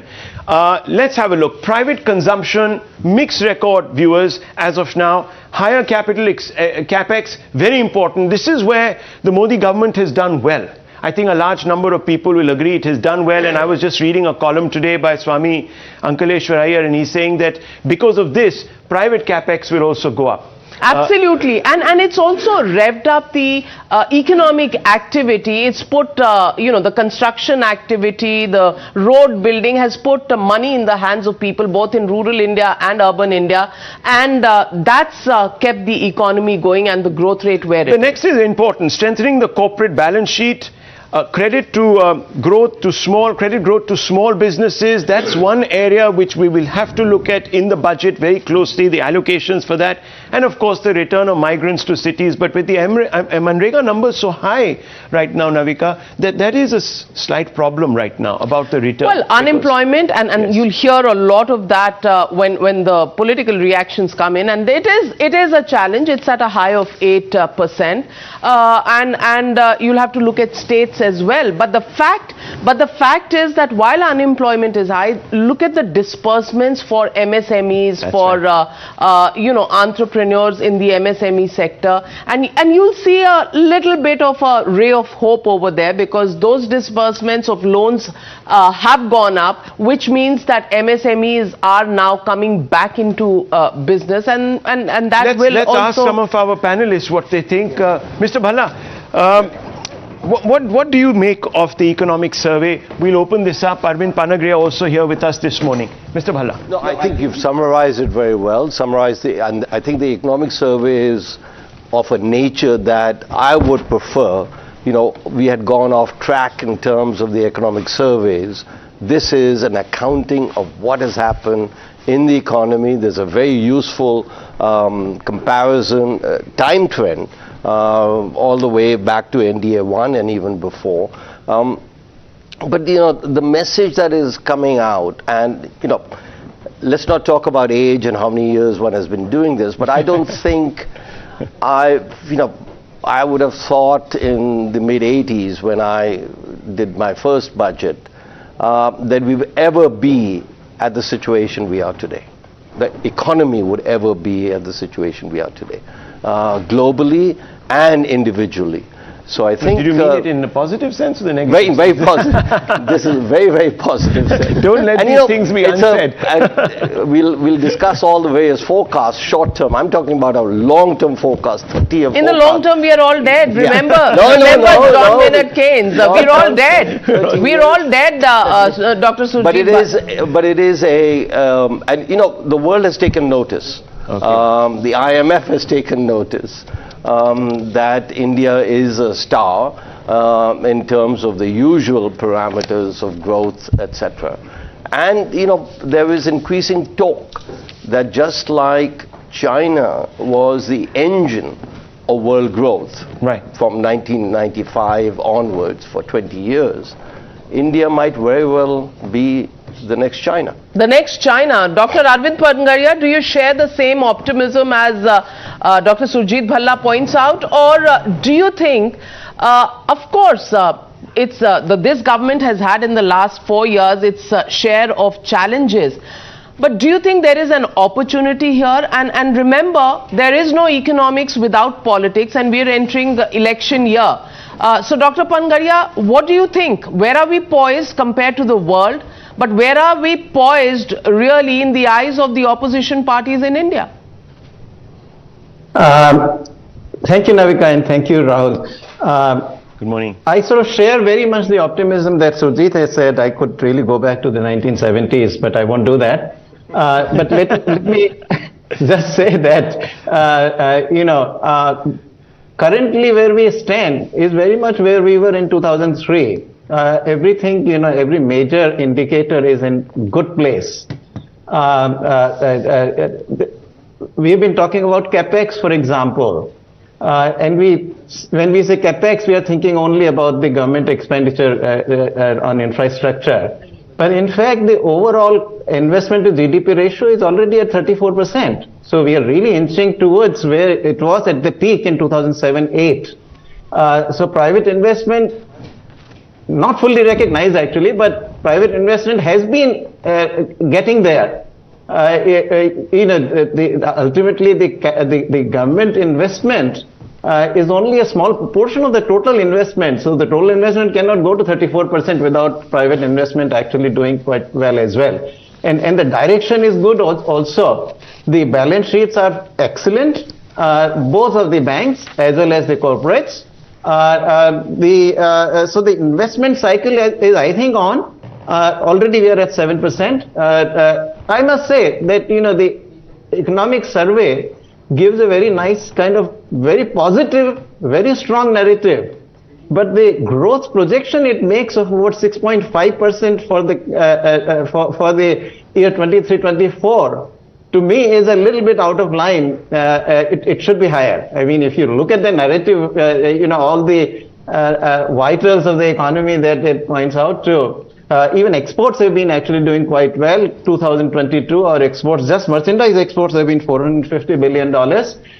So, in the global economy also, I personally feel that there is too much of pessimism projected.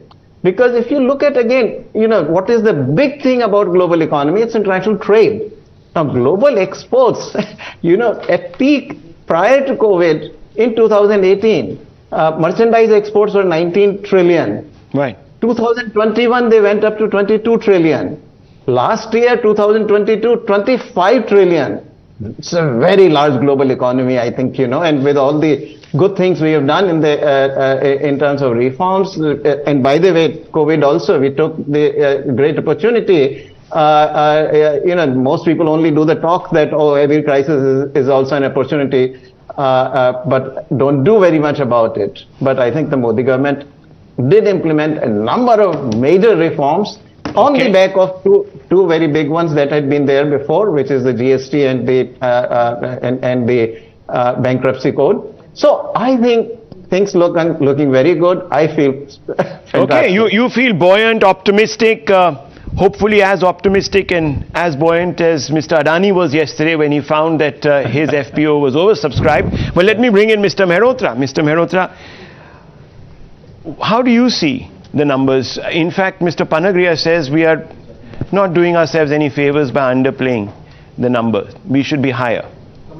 Well, I'll go back to where you started, you and Navika started.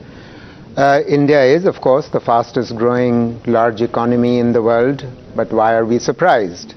Our contraction in FY21 was also among the worst among the G20 countries. It was 6.6% when the global economy contracted by 3.1%. So you've had a rebound, and a good rebound, and that's only what you would expect.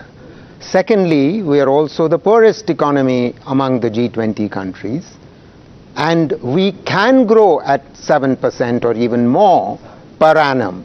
It's possible for us to grow. The US, UK, Germany, etc. cannot grow. It's just not even possible for them because they are at a much higher level. And if anything, we must grow at nothing short of 7%. Right. If we want to reduce the numbers of the poor and to reduce unemployment, a point that you made very rightly. Okay, so you were saying lots unsaid. Let me bring in GVL Narasimha Rao this morning. Good morning, Member of Parliament and National Spokesperson of the BJP. Let's get a quick political insight into this. Many people are expecting this to be some sort of a rewarding budget for middle class and of course those that have got left behind a little bit in the last 2 years, especially during the COVID years. And many people are hoping for, I won't call it bravery because the Prime Minister doesn't like that word and he thinks that there are connotations to it, but certainly relief. Are we going to see that, or are we going to see the FM very dourly walk the straight line here? Good morning. Good morning. See, this will be an India budget. See, Prime Minister, the budget. Okay, we have a few problems. We have a few problems with your audio, sir. We're just going to try and rig that up better. In the meanwhile, let me get in Mr. Ram Pratap Singh, National Spokesperson of the Samajwadi Party.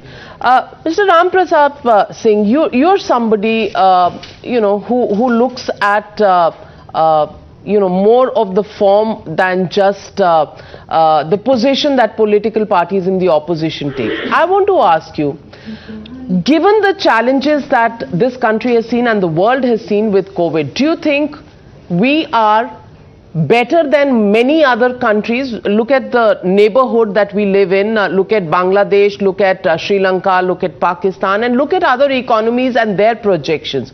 Do you think India has done reasonably well coming out of that challenging period? And what would you expect as the opposition? Because opposition responses are normally, stock from 1991 to now. Nothing for the common man, nothing for the farmers, it's only for rich people and industrialists. These are the three things that most opposition parties say after the budget. But realistically speaking, would you at least say that India has done reasonably well in these challenging times?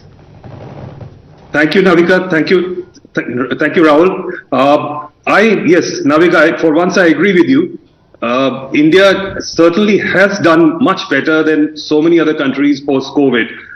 And I also appreciate what you said at the beginning of the conversation, that let us just, in this discussion today, let us stick to the last 5 years, rather than go back into history for what happened in 10, 15, 20 years domain. I speak from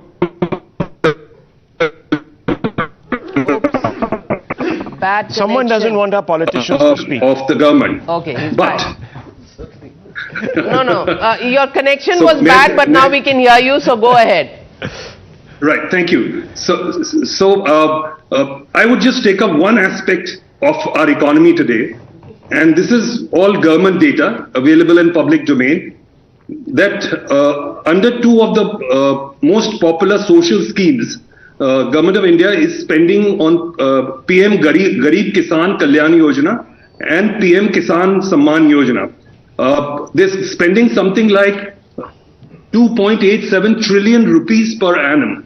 And then you add the Kisan Samman Yojana, that's another 68,000 crores. Now this comes to almost about 10% of our budgetary allocations. And by their own admission, 80 crore people in the country are dependent on this food packet scheme that is coming their way, which is almost 58% of the Indian population. Now this is not a good indicator. That if 60% of our people are dependent on free food from the government, does it happen in economies across the globe? I would like the BJP to respond. I think the context there, and Surjit Bhalla will bear me out, the context there is that these were difficult times, these were COVID times, people had lost their jobs, and these people, Mr. Mantri, you would also agree, these people were being given this support of Garib Kalyan Yojana in that period. And that period, you know, it's just hand-holding till you come out of that challenging time. You go ahead. It has continued. It started obviously during the pandemic inception, and that program has continued as it should have, I think. But the other notable graph that is there in the economic survey is on the decline of poverty over the last 8 years. So there is a graph in the economic survey which charts out on the number of poor people. It has been more than cut by half in the last 8 years, and in a way we are wiping out absolute poverty in India. So that is something I think to recognize. But many people say that, and I want to ask you this, Surjit Bhalla, that you have a wide base that is getting this food subsidy. Maybe it could be shrunk a little bit. No, I was going to look, the 800 million number that is being discussed. It is correct that they are being provided food, etc., support. It doesn't mean that they are poor. The 800 million comes from the Food Security Act. It's a Parliament Act. It's an act of Parliament. It's mandated that they get it. What this government has done is improve the efficiency by which the people are targeted and receive it. Previously, they were naam ke vaste, they were supposed to get the money. Now they're getting. So all I'm trying to tell you is that the fact that 800 million people are given this free food, which is mandated by the Food Security Act, doesn't mean they are dependent on this food for survival or even for consumption. This is so this is only to tide over the tough times during the pandemic. Two separate things. No. One, the tough times, the government added another 5 kg per person, but and that is a tough time, and that is going to go away as of January 1st. But 800 million, that number itself is mandated by the... No, but the number itself is too large, some people Absolutely, are that's what I'm saying. So, that it was mandated by the Food Security Act in 2014, 2013-14, and you know, and one of the themes that, at least from my side, will keep coming out during the day, times have changed. Okay. We have progressed as the numbers show, as everybody else discusses, and we have to now think, and I hope the budget will be thinking on the new India, not the old India, Garibi Hatao India. Well, GVL Narasimha Rao back with us, but GVL, let me get in 2 callers, because let's also hear the Aam Aadmi. Mr. Anil joining us on this budget broadcast this morning. Good morning, Mr. Anil, and what's your expectation? Good morning, Navika. My expectation is that FD interest rate should go up and housing loan interest should come down, so that both will get a benefit. All right. Okay, Srilata ji also calling in this morning. Good morning, Srilata ji. How are you? And tell us, say hello to the FM as we are calling this section. Hello FM, what is it that you want from the Finance Minister this morning? Hello FM, my best wishes. I'm Srilata, Chartered Accountant from Hyderabad. My expectation that, you know, she would cater to these middle class salary class and also the very low and mid segment business class, where they are finding it very difficult to adhere to GST deadlines, and you know, even if there is a nil return, there is a penalty being levied. Absolutely. So I would like her to Srilata ji, do you go out to vote? Sorry? Do you go out to vote? Yes, I do. Okay. So then that clearly qualifies Srilata ji to get a tax break, because that's the middle class's demand for the last 8 years, and they feel they haven't got anything. So GVL Narasimha Rao ji, would you want to respond to Srilata ji and Anil on the calls this morning, expecting something for the salaried class? Yeah, good morning to you, Vikas, Abul, and all the esteemed families. As I was trying to mention earlier, what is in the budget, we'll have to wait and see. And unlike in the pre-GST era, the budgets have not too many announcements for individuals, because earlier budgets used to be lowering or increase in custom duties or excise fees. They don't change much these days. And as far as the GST rates are concerned, GST has completely it's a continuous process. So announcements regarding income tax is all that people expect. This government in the earlier budget has already given certain, by increasing the IT slabs, by giving certain exemptions, by giving even an alternate mechanism for paying tax. Because last couple of years, for example, I have chosen the alternate path where you don't need necessarily to make compulsory saving, but pay a lower rate of income tax. So a lot has already been implemented. Well, a lot is expected from the middle class. They're expected to carry really the cross, bear the cross really for, and subsidize a lot of these schemes. Mr. Panagria, why haven't we seen the middle class getting more in return for all the efforts they are putting in? Well, look, every one of us will feel that we are not getting enough. But one thing that can be done, which in fact would be very much for the middle class, is to really reform the personal income taxation. There are lots of exemptions, but then the rates are extremely high. The tax rates that go all the way up to 43-44%. And that's the top one, but for the lower income brackets also, the tax rates are quite high. Okay, so one of the things you're saying is tax. Okay, the tax rates need to be. Let's open this up. Let's get in Mr. Sajid Chinoy. He is also joining us this morning. He is the MD and Chief India Economist for JP Morgan and part-time member of the PMEAC. Mr. Chinoy, how do you see the government balancing economic reforms and popular policies in the budget this year? This is an election budget, and we need to talk a little bit about that. I think there could be some changes and some rationalization. I think one can't rule that out.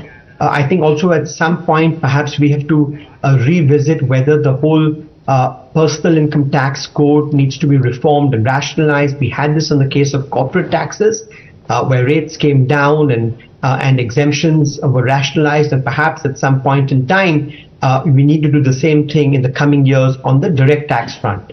But perhaps this is not the year to take any large tax changes, given the fiscal uncertainty I spoke about, given the need to bring the deficit down, given the need to keep pressing on the public investment front. Right. So I think while you could see some tax tweaks, I'm not expecting anything dramatic. That's interesting. Well, the question also would be tonight, Mr. Chinoy, that should there be an increase in capital expenditure? This government's record in that has been pretty good. Do you think that will carry on in the infrastructure sector and make more jobs? Because that seems, unemployment seems to be the major concern in an election year.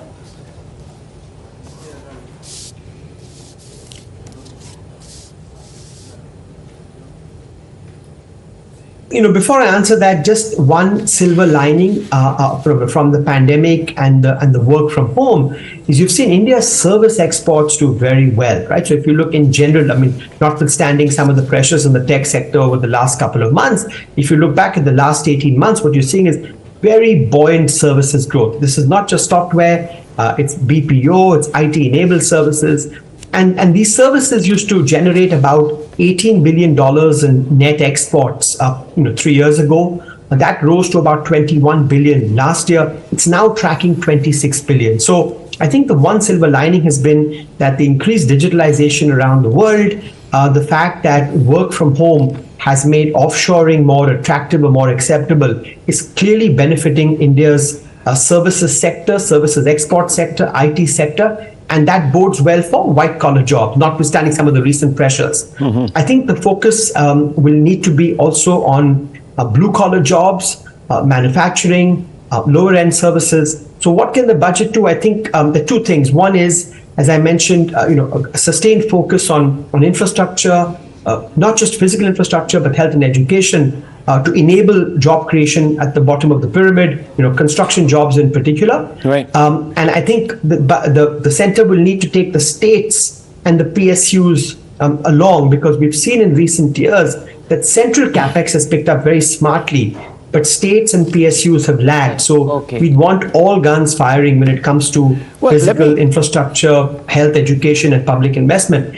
And the second thing I think is just to create a stable macro environment, which is why the focus on macroeconomic stability, bringing the deficit down, ensuring there is no crowding out, ensuring inflation continues to soften, that the external sector is sustainable. All of that, I think, fosters a macro environment in which you can expect to see some pickup in private investment. Ultimately, it's investment that creates jobs. Investment so that creates jobs. Directly. Okay, we're getting pictures of Nirmala Sitharaman, the finance minister. Sorry, I need to cut in there, leaving her residence. She's now going to go across, I suppose, for the union cabinet meeting. No, she will. She leaves home, goes to North Block. It's the drill we do every year. We see this. She goes to North Block, picks up that bike khata, no longer a briefcase, doesn't suit women finance ministers for sure. So she picks up that. She has a meeting with her, or a general get-together with her officials who've made the budget, her MOSs, and then all of them together leave for Rashtrapati Bhavan, because the president, custodian of the Consolidated Fund of India, gets a first sneak peek into the budget, and there is this whole protocol of having a cup of chai with the president, telling her about the defense budget, because she's also the supreme commander of our armed forces. So defense budget and the major highlights of the budget and photo ops that happened there, and then she heads to Parliament for the cabinet. That's very interesting. Mr. Mehrotra, look, I just heard a large number of our experts. No one is talking really about the subsidies. Now, in 2014-15, correct me if I'm wrong, food subsidy was around 117 or so crores. I mean, I'm talking in terms of absolute numbers here. And in 2022, it balloons, almost doubles. Now, will there be serious subsidy rationalization this fiscal? Because there are pressures. Let's not ignore them. Well, we hope there is, because as you rightly pointed out, they've ballooned. Because when you have such large and rising subsidies, then you have less left over for capital expenditure. And that's exactly what you need in order to crowd in private investment.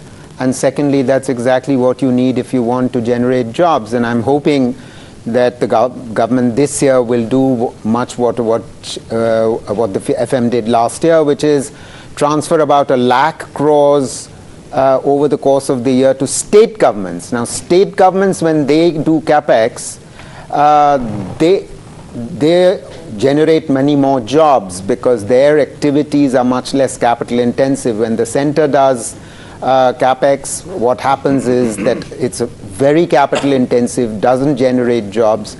And what we desperately need at this point is a revival in demand, in private final consumption expenditure. And that will only happen with jobs. So yes, it's critical that we make every effort to contain non-merit subsidies. Mr. Bhalla, are there any non-merit subsidies? Well, the Prime Minister made this a political issue. First of all, let me make 2 points related to subsidies and election year budget and populism. They all are related. Yeah. I think we, as forecasters, as analysts, have consistently gone wrong over the last 5, 6, 7 years, saying this is going to be a populist budget. We had the same noises in 2018. We are hearing the same noises now. So, what we should know from history, and especially from NDA 1 and NDA 2, they are the most conservative of the Indian governments over the last 70 years. And remember, inflation and the fiscal deficit was brought down under Vajpayee. Inflation was only about 3.5% until it zoomed through. Now coming until it zoomed through in 2004 onwards. Yeah. Now coming to subsidies per se, they are good subsidies, and then they are bad subsidies, what PM Modi calls reveries. So I think the distinction should not be whether they are good subsidy, whether they are subsidy bill is going up. It should be analyze the content of the subsidy. Last point, we will constantly be making comparisons over the last 3 years, whether it is a growth rate or anything else. Remember, these 3 years, what the world, every country has gone through. So in other words, we can't take this as a norm. Oh my God, the subsidies went up and this was bad. It was needed. Around the world it was needed. So we should be now looking at... the criticism in India was that it wasn't enough. I remember with Mr. Mehrotra here, they said that there wasn't enough support. There wasn't enough, if you remember that. You bring up a good point, and this is what...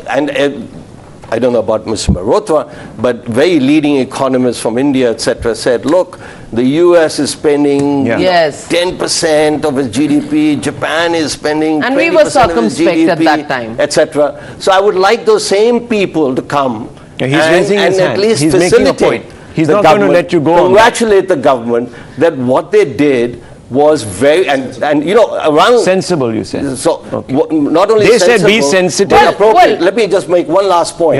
And these very same, I don't want to get to our colleague over here, but, the Western countries, their leading economists, the IMF, all of them were saying, no, please spend more, please spend more.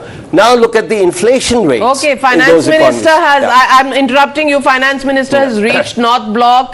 We saw her going in.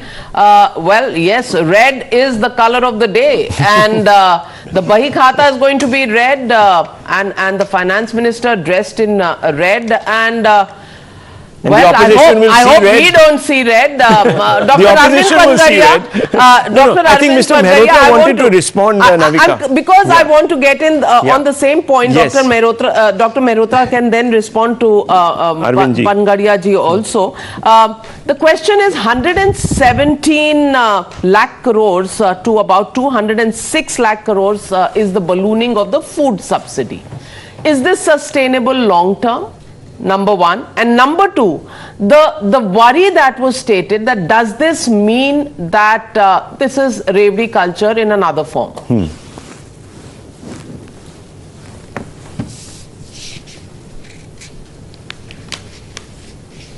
Dr. Pangaria, that was for you. Oh, fantastic. Okay. Well, let me just say, I was one of the very, very few economists who very strongly came out saying that the government was doing the right thing by not expending these subsidies in the way the United States and Europe had expended them, and Japan. Very few at that time, I recall, actually were on that wavelength. Be that as it may, I think subsidies are already coming down, and they will come down. Let me name at least 3 of those.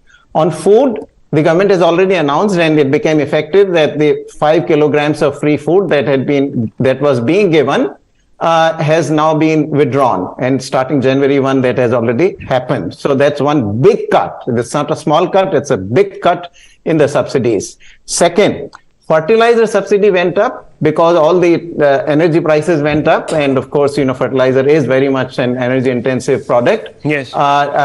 Energy prices are coming down, and so fertilizer subsidy will actually come down. So that's second.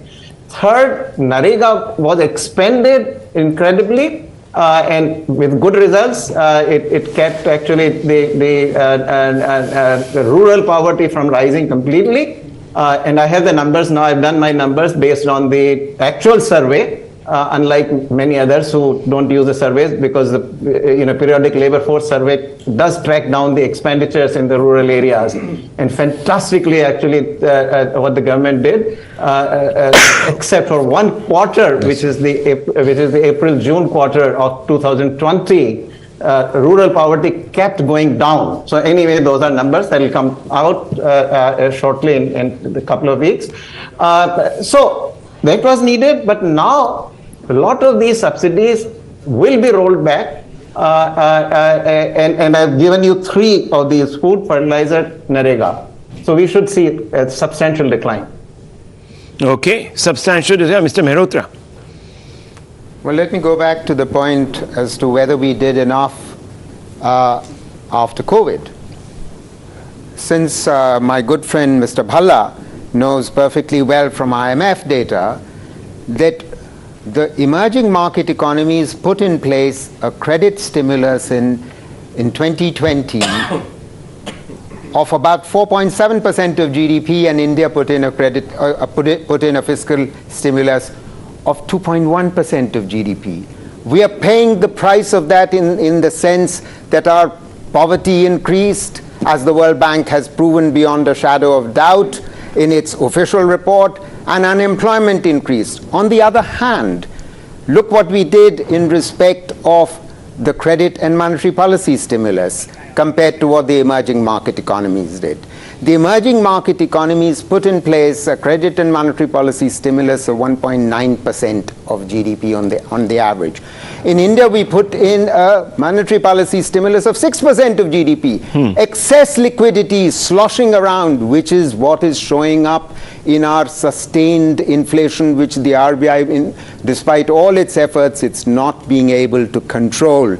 Yes, the inflation rate is much higher in the richer countries, but they went completely overboard. Last point, last sentence, it's absolutely critical for us to recognize that when the global economic crisis of 2008 broke upon this country, which was a much weaker international crisis, we put in place a fiscal stimulus of 3.5% of GDP. Compare that to the very severe crisis, a once-in-a-century crisis in FY21 that our economy faced. We put in place a fiscal stimulus of merely 2.1% of GDP, much below that of the emerging market economies. No wonder our GDP contracted by 6.6%.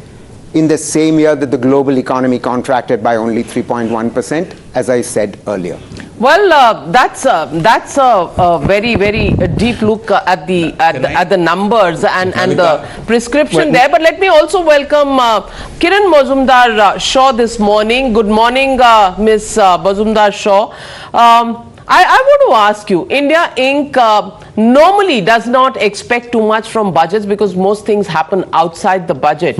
But today, we're calling this the election budget. You had commended the finance minister last year after the budget for not presenting a populist budget despite the fact that we'd come out of COVID and India really desperately needed some good news.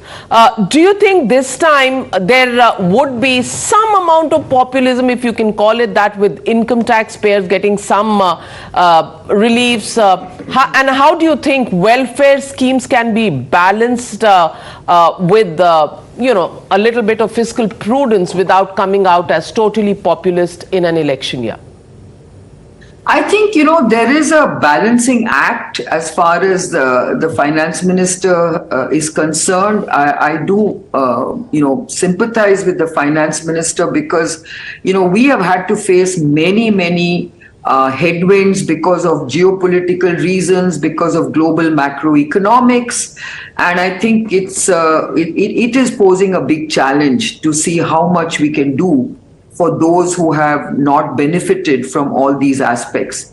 For instance, I do know that SMEs have actually not done very well because of these global challenges.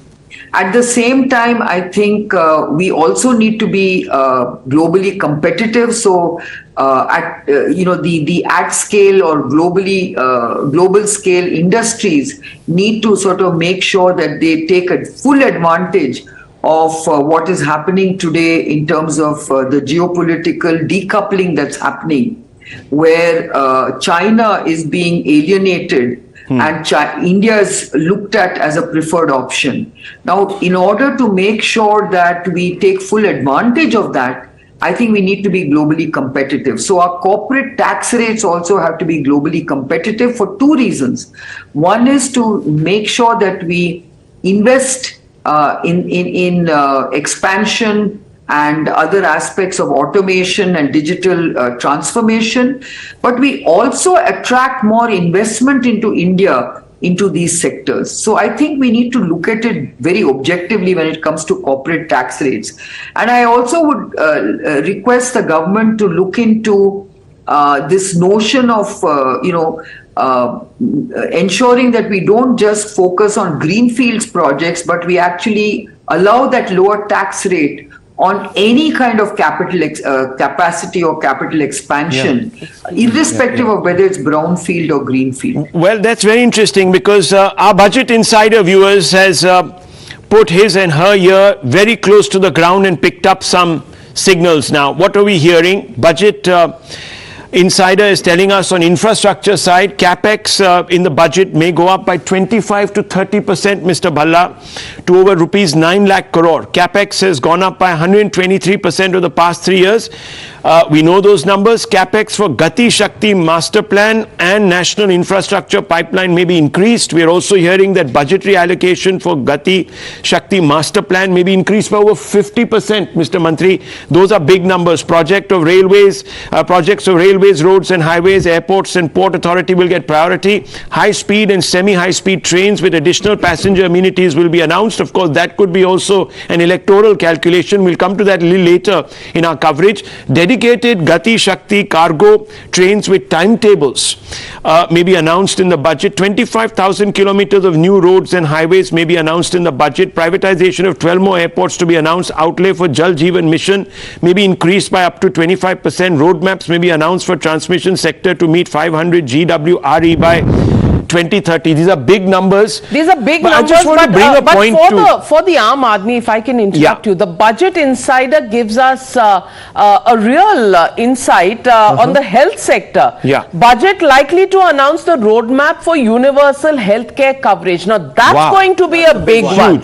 That's going to be a big one. The roadmap. And that roadmap, Ayushman Bharat scheme may be extended to give universal health coverage. Senior citizen and middle class families may be given an option to join Ayushman Bharat. Now, to my mind, this would be a bigger step than giving exemption, limit from 5 lakh to, let's say, a 7 lakh or a 10 lakh. I think people will, really want something on the healthcare side. And if this happens, that senior citizens and middle class families, and I can just request our desk to put these big expectations out, because if this happens, this is going to be a winner, both election year time and one overall. wonders, Navika, if this is going to be a prospective announcement, sort of dangle like a cat, because wouldn't that throw the budget math completely off?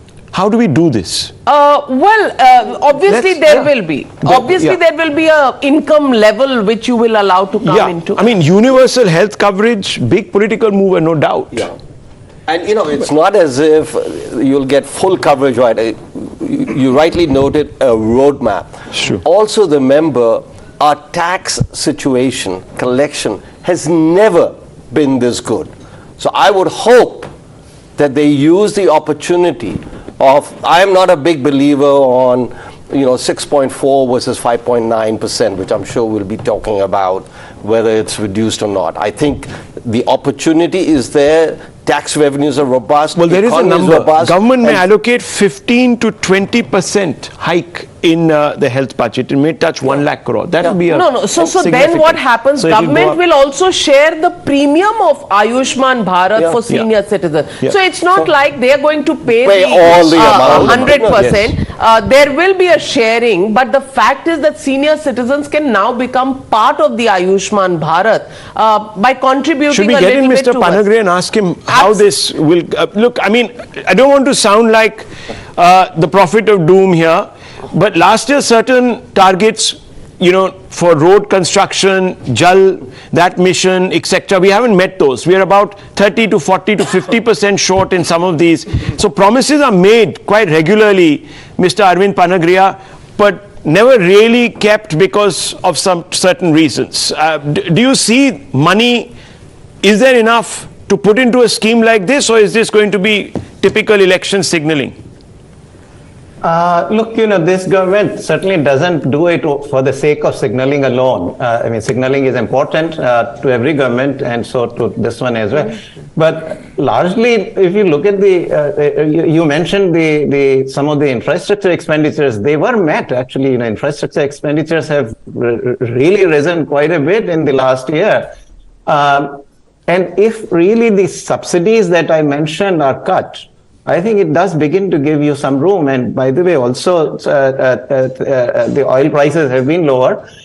We have been able to get, you know, the Russian oil at discounted prices as well. So I think the room can get created, and ultimately then it may come down to, you know, how much you cut the fiscal deficit. And I have maintained that, you know, if it is health, if it is defense, and if it is infrastructure, versus cutting the fiscal deficit, then I think I would lean in favor of, all right, let's wait for fiscal deficit cuts for maybe another year or two, but not compromise on these. Do you agree with me? That's what completely. I said, that I am not preoccupied with the size of the fiscal deficit. Okay. I am preoccupied with good investments, good investment expenditure, and this that will be productive. Yeah. Yes. Okay. Productive expenditure. I'll just highlight one more data point. Okay. So if you look at capital expenditure on railways, that has more than doubled for the period 2014 to 2019 compared to the 5 years before that.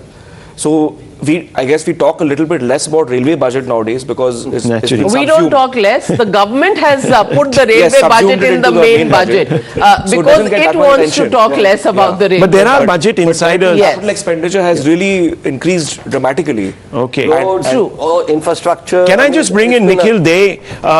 He's joined us, and I've just noticed him there on our panel. Nikhil Dey, former founder member of the Mazdoor Kisan Shakti Sangathan. Mr. Dey, how are you looking at it? There is some talk that there is just too much subsidy for the agricultural sector, and it's a bit misdirected. How do you view this, sir?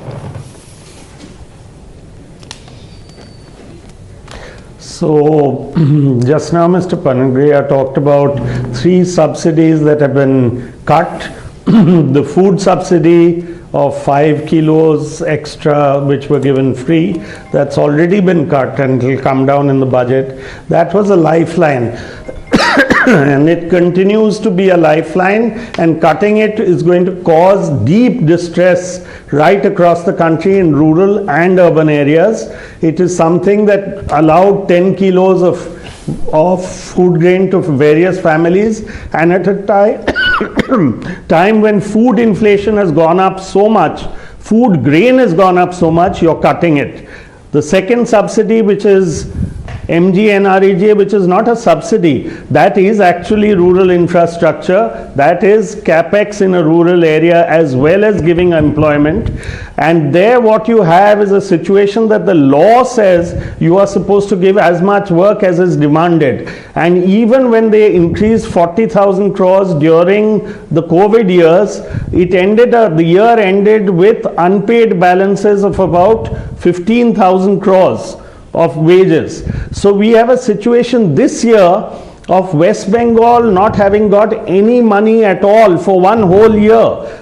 1 crore people have worked and they have not got wages for an entire year, and various technicalities have been used. So I'm very worried, even if there is in the budget money that is allocated, it doesn't get there. ICDS, the entire ICDS midday meal, 40% only has been sent to the states under some technicality of accounting expenditure. MGNREGA, all kinds of technicalities are being used to stop people from getting work, and even now we have 16,000 crores in pending wages. Now these are people who are bleeding. What we actually need is unemployment being tackled and employment being given, and we need these programs that have worked. They saved us through COVID. and we are cutting it now because even though there is that equivalent amount of distress, and while the economy may be doing one way, we have to realize there's great amounts of inequality, and we do have to address these issues. BJP like spokesperson food, raising his hand. like He wants to Narega, respond which to are you. basic to living. Yes. GVL Narasimha Rao responding. You see, on the free rice scheme, I think let me clarify, the Prime Minister's Garib Kalyan Anna Yojana has been extended, and all the NFSA beneficiaries will continue to get food grains. Only that additional quantity that was provided during the COVID pandemic may not be available. But to say that the free food grain scheme has been done away with is not right, number one. Number two, a lot of people on the panel continue to make invalid criticism. I think they simply want the kind of blunders that other countries have committed during the COVID era. Prime Minister Narendra Modi has proved to be the best economist in the world. I think you want to prescribe the solutions that have flopped, that have failed America, that have failed Europe, that have failed every emerging economy in the world. And India remains a bright spot today mainly because of the COVID era financial management. We have emerged the 5th largest economy during this transition period. And we are going to become the 3rd largest economy in the world in the next 5-6 years. So all this is happening mainly because we have Prime Minister Narendra Modi did not accept the kind of solutions which failed other countries, and our panelists seem to suggest that would have made India better. No, it would have sunk India exactly the way it sunk large parts of Europe and America. Well said, and that's really the topic of our debate in the next 1 hour from 9 o'clock to 10 o'clock because we are looking at how much of populism or how much of the sensitive touch is okay and how much becomes too much for the fiscal deficit and for the economy to absorb. Let me say good morning and introduce Gautam Chikramane, Vice President of the Observer Research Foundation, who's joining us. But I know it's tough. Just a good morning. We'll take a short break. When we come back, we begin with you on how much is good populism and how much actually takes you into the Rebli culture. That debate coming up right after this very short break.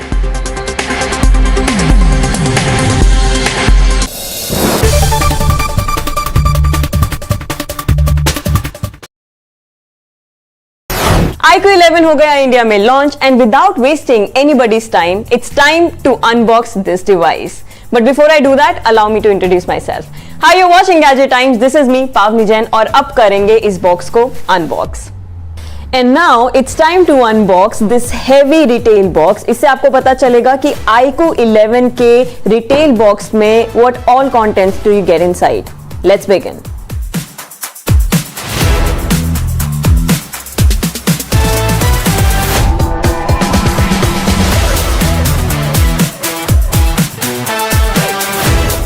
सबसे पहले आपको दिखाई देगा smartphone, जिसके लिए हम सबसे ज़्यादा एक्साइटेड हैं, and this is the first thing that of course you expect inside the retail box. इसको निकालते हैं रैपर से जल्दी से. काफ़ी ही बढ़िया कलर ऑप्शन, एकदम एग्जैक्ट प्योर वाइट. इस कलर ऑप्शन का नाम है लेजेंड, जो कंपनी ने दिया है. पंच होल कैमरा यहाँ पे दिखाई दे रहा है ऑन द डिस्प्ले. पर बात तो करेंगे रेयर पैनल की. यहाँ पर आपको दिखाई देगा ये racing stripe. For this particular device iQOO has partnered with BMW M Sport. तो यहाँ पे आपको वो रेसिंग स्ट्राइप्स दिख रहे हैं. काफी वाइब्रेंट कलर्स हैं, रेड, ब्लैक एंड ब्लू, जहाँ पर iQOO की ब्रांडिंग भी है. Camera module is really very big, rectangular है, जिसमें 3 कैमरास आपको दिखाई दे रहे हैं. यहाँ पर V2 की भी ब्रांडिंग है, क्योंकि कंपनी ने इस स्मार्टफोन में दिया है V2 ग्राफिक चिप. इसी के साथ कैमरास की बात करें तो जो इसका मेन कैमरा है that is a 50 megapixel. And if you guys can look at the camera module, बहुत ही खूबसूरत सा लग रहा है. और इसकी फील तो बहुत ही बढ़िया है. वाइट है और थोड़ा टेक्सचर्ड है, देखने में काफी सुंदर. और मैंने काफ़ी स्मजेस भी डाल दिए हैं ऑन द डिस्प्ले. इसको स्टार्ट करते हैं, साइड में रखते हैं और फिर देखेंगे बाकी के कंटेंट्स. बॉक्स के अंदर आपको ये सब दिखेगा. SIM ejector tool. इसके अलावा ट्रांसपेरेंट प्रोटेक्टिव केस जो आपके फ़ोन को ऑफ कोर्स प्रोटेक्ट करेगा. You guys should use it. I always use it. Warranty card, quick start guide, ये सब भी मिलता है. और अच्छी बात यह है कि iQOO, at least iQOO is one brand जिसने अभी तक अडेप्टर्स और यूएसबी केबल्स पे गिव अप नहीं किया है. सो of course you get one really heavy power adapter. ये है 120 वॉट फास्ट चार्जर. इसको साइड में रखते हैं. इसी के साथ आपको दिखाई देगा USB-C cable. Oh my goodness, यहाँ पे एक और चीज भी आपको मिलती है which is a 3.5 mm to Type-C cable. ये OnePlus ने देना शुरू किया था और अभी आपको आईकू के साथ भी मिलेगी. Basically this means that users will be able to easily use their wired headphones with this smartphone. I really like this. तो ये सब चीजें आपको बॉक्स में मिलती हैं. अब बात करेंगे इस स्मार्टफोन की. आइए शुरू करते हैं. So we have already unbox the device. इतना खूबसूरत ये दिखाई दे रहा है. इसके टेक स्पेक्स की भी जल्दी से बात कर लेते हैं. पीछे आपको जो ये कैमरा मॉड्यूल दिख रहे हैं इसमें आपको मिलेंगे 3 cameras. Main camera is a 50 megapixel along with OIS, so you do get optical image stabilisation. Right side पे फ्रेम देखेंगे तो आपको समझ में आएगा कि यहाँ पर है पावर बटन, साथ में वॉल्यूम रॉकर. लेफ्ट साइड पे आपको काफी ही क्लीन फ्रेम दिखता है. On the bottom you get a SIM tray, Type-C port and speaker. और साथ में अच्छी बात. Well, the finance minister walking out of North Block, Navika. Well, if you go by the sari she's wearing, there's some package coming for Odisha, but that's really simplifying things. But yes, she's out there. Her iPad in that red cover. And that's the way the budget and times have changed. The briefcase is gone, the iPad is out, and you know, things hopefully getting simpler in budgets. The question is, this is the last full budget that the Modi Sarkar is going to present. Will there be something for everybody? Will there be a roadmap? As we spoke about the health sector, universal health coverage, will there be more? Will there be, you know, GST etc. happens outside? Will there be ways that she will outline on how to tackle inflation? These will be some of the questions that people will be looking at in the budget today. Gautam Chikramani? Yeah, I think there are 3 issues. So there is a problem here. The budget is restricted to tax, managing the taxes and the expenditure. But the problems that the economy faces are more. So inflation, you rightly mentioned, is one. Economic growth, to me, is the most important. And third is interest rates, and all 3 are linked in some manner. I think we have had inflation fairly under control in a relative sort of a way. And not only that. 5.72 not too bad. No, not too bad. I mean, in the sense when countries in Europe are looking at 20%, when the average of Europe is around 9%, when countries that have been used to 1 or 2% inflation are looking at double-digit inflation, I think India has done fairly well. There is a problem. It's a global problem. It's beyond the scope of any particular country, any particular budget. But in a relative sort of a way, so far, India has done quite well. Same with growth. Also, I think inflation is now taming. You see, if you look at the FAO food index, it is now back to where it was a year ago after rising. You look at the Brent, the oil prices, they are back to where they were a year ago, and then again there is a new normal that is happening. So I think the harsh headwinds that we saw in the last 1 year following the Russia-Ukraine conflict are now probably behind us or are adjusting to a new normal. Within that context, I think India has done. Let's get a global perspective. We are joined as always here on Times Now by Jim Rogers, chairman of Beelan Interests. He's been quite bullish on India for several years now. Mr. Rogers, when we spoke last year, you felt that we were in a position to emerge strong, and we have actually. How do you see the global scenario, and do you believe that things are easing up internationally enough for sort of India to push through further, or are you seeing headwinds? Well, inflation has certainly come down, but that's the way markets work. Nothing goes straight up every day. They go up, they react, and they go up again. And that's what's going to happen with inflation later this year. And when inflation comes back, governments, Western governments, are going to print a lot of money. And that means the inflation is going to be back. Now, India has done a brilliant job in the last 30 years, as you well know. And I hope they do a good job in the next 30 years. But the budgets that you bring out recently have all built up a lot of debt and a lot of deficit spending. I want India to be a great country again. You can be and you have been. I worry about your children and your grandchildren. I don't think in Delhi they care about your children and grandchildren. I do. Okay. That's yes. You wanted to make a point.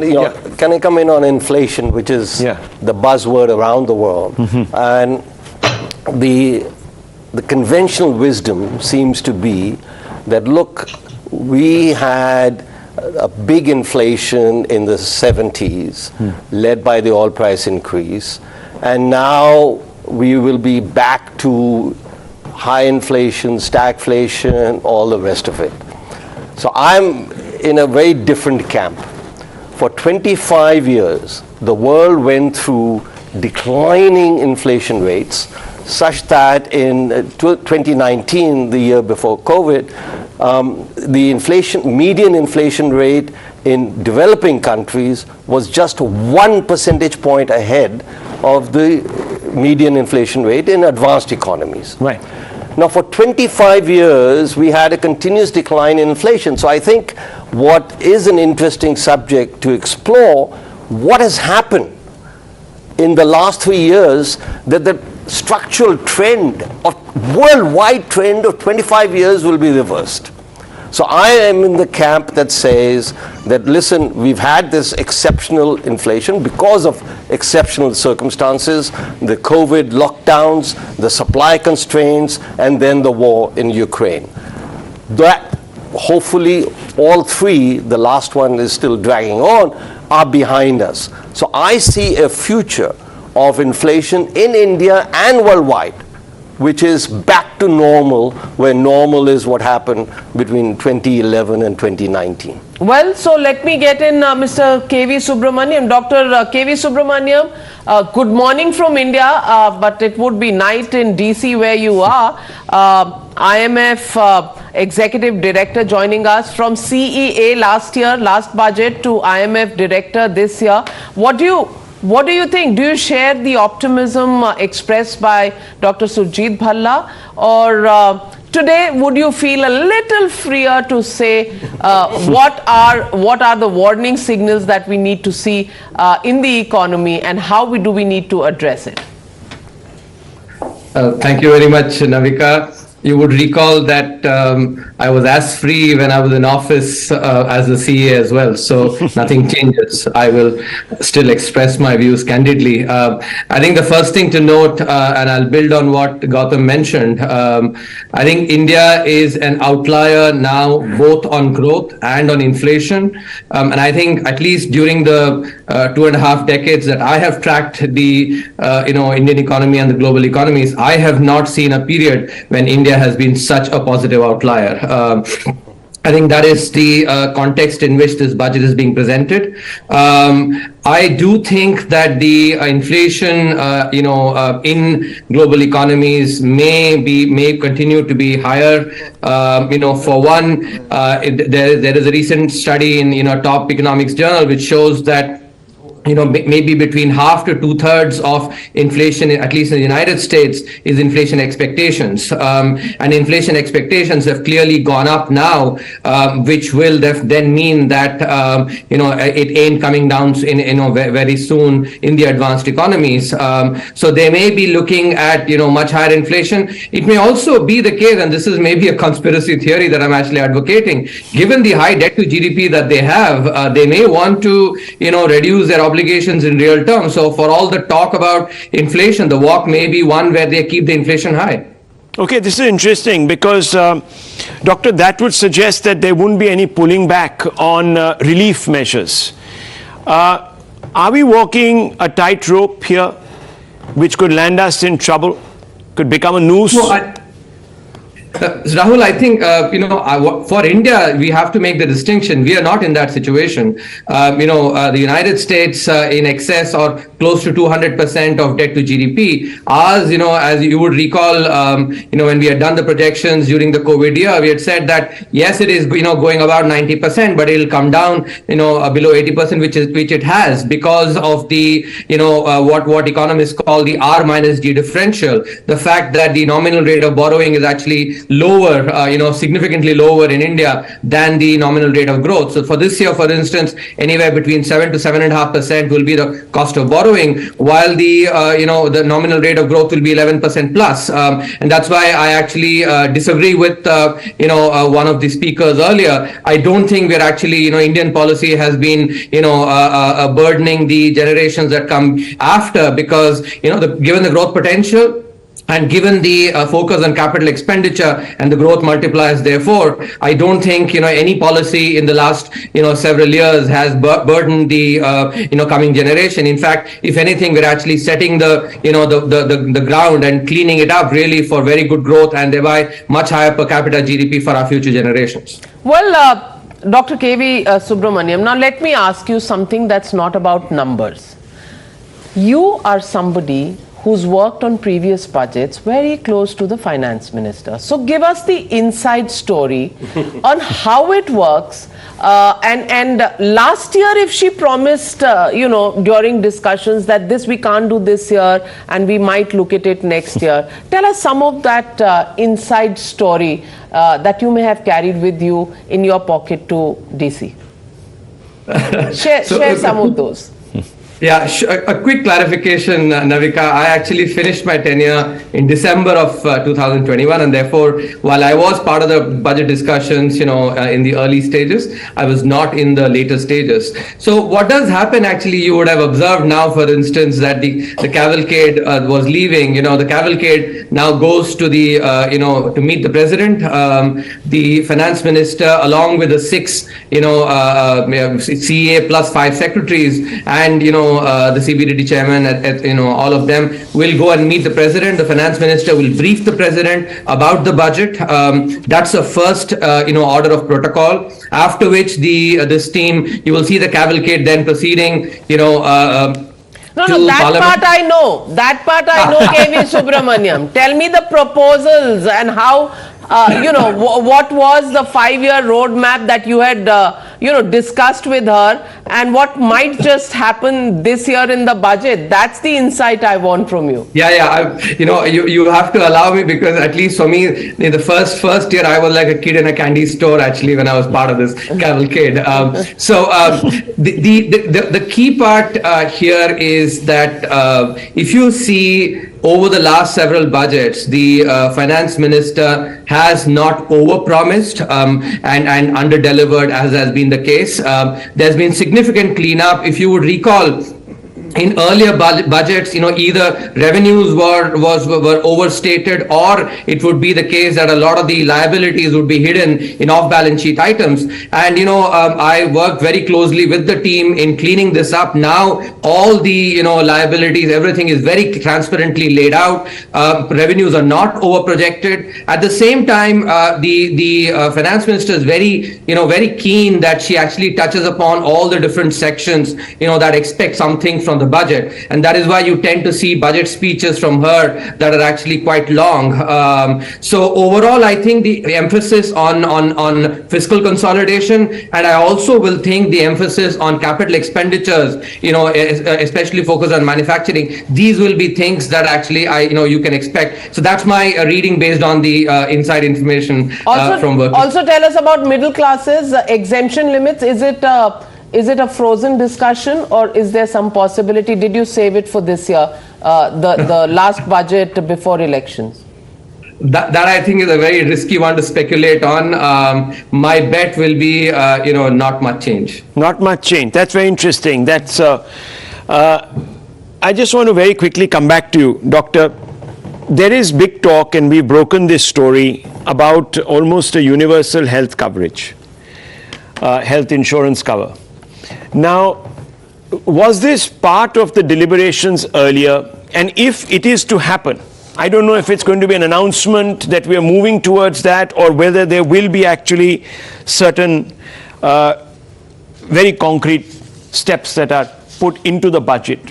Second obvious question would be, do we have the money? We already have a subsidy bill that is ballooning. I think this is the second highest subsidy bill, and we're just going to put that number out at 5.32 lakh crore right now. It's the second highest after 2020. So how does this happen?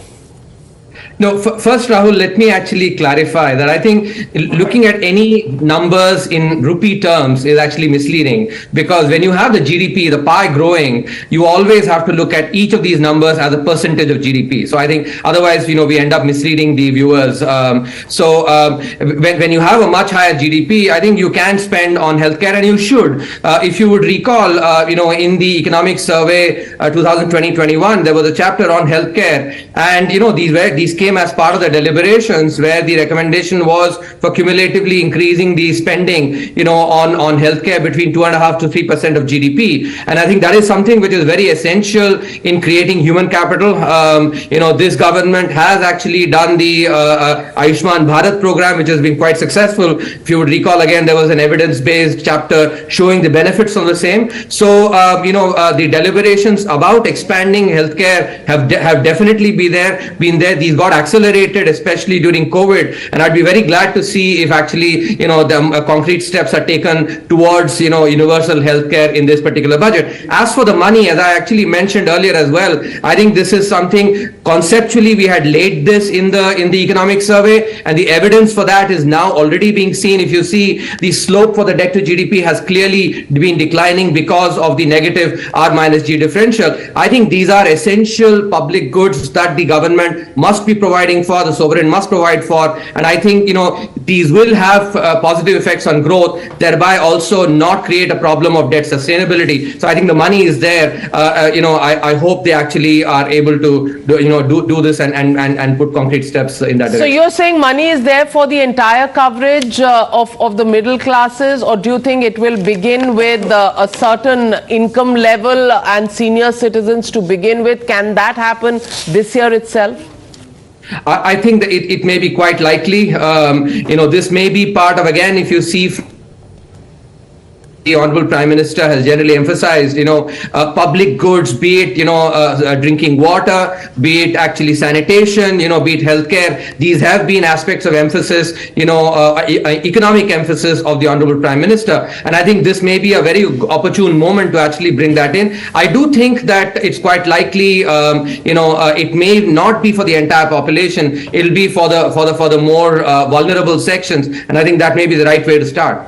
Do you think that will be a game changer in this particular? I think it would be, but Absolutely.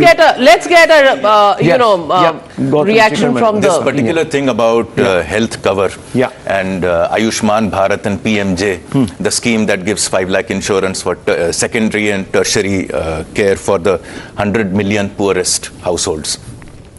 I think instead of expecting the government to do universal insurance, what I believe and what we have studied and also put out is that the rate at which the government is paying the insurance for the poorest 100, let that or even a multiple of that, 1.5 times or even a double, be allowed to be paid by the rest of those who can afford to, because there is a market failure that's happening in health insurance as well as in the healthcare. At least the health insurance part can be covered through this new scheme, which is simply extrapolating the Ayushman PMJ scheme, where people who can afford to can pay for a minimum 5 lakh or 10 lakh cover, which is assured through a better vigilance, through a better supervisory aspect.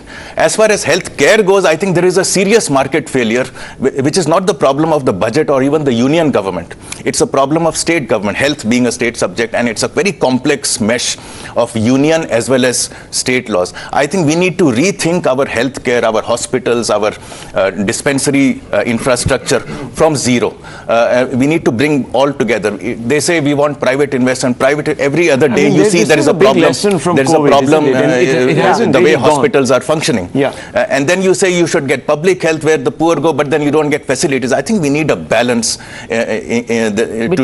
to fix this market failure in healthcare. Dr. Sanjay Jha, author, also joining us. Dr. Sanjay Jha, do you think on this specific issue, state governments and the center need to work together? Because, the health infrastructure cannot be expected only to be created by the center. States will have to play their role and get, this insurance plus healthcare availability on fast track, because that is something that we've seen a total challenge during the pandemic time. Navika, two short points. Number one is I agree with you that there has to be greater participation of the states and the center. The center obviously cannot be excluded for logical reasons in trying to put India's growth story on a fast track. But, I don't want to make this political, but we all know that the cooperative federalism has been a struggle. Now, it's not just the antagonistic headlines we make every day, but even in terms of distribution of what is called the financial resources. I mean, the cess and charges, for example, that the government has been levying in the budget is so anti-federal in its intrinsic character because it denies the states the headroom for the expenditures they would plan for. Now, I mean, this is a philosophical argument of which the center has to take stock of, but I think it in a way demonstrates a degree of political arrogance. The fundamental point, in my opinion, because you got a lot of eminent people on your program and I would love to hear them, is the fact that India cannot grow, Navika, without private sector participation at a higher level. I mean, if you look at the share of manufacturing, periodically in some survey, you see industrial production has gone up, factory output has gone up, etc., etc. The truth is the share of manufacturing in India's GDP has actually come down. And I think that should worry us all because, you can't really sustain an economy by assuming that just because you'll have, government capex, it'll crowd in private investment. It hasn't happened. And Nirmala Sitharaman, by the way, got huge accolades from the private sector and a lot of experts actually who believed that when she gave the tax write-offs or concessions equaling 1,45,000 crore per annum in 2019 would trigger growth. Where is the growth? So, I think we have a problem there, a serious problem. I also feel that I think Mr. Subramaniam mentioned that the middle class is, will probably not see a change. In my opinion, let's look at the reality. The 2017 to 22, when farmer incomes were going to double, forget doubling. The farmer income in real terms is down by literally 1% per annum in those 5 years. I mean, you're talking about 70 to 75% of India's backbone in terms of population base. And even if you look at the last data released by the government itself, in real terms, people are worse off today than they were pre-pandemic in 2018-19. So I think, we need to get real about these factors, and that brings me to the middle class. Allah wants to come in and give a counterpoint. Yes. Couple of points. We need to get real. I absolutely agree. One, there isn't a country in the world that shows that the share of manufacturing has increased over time.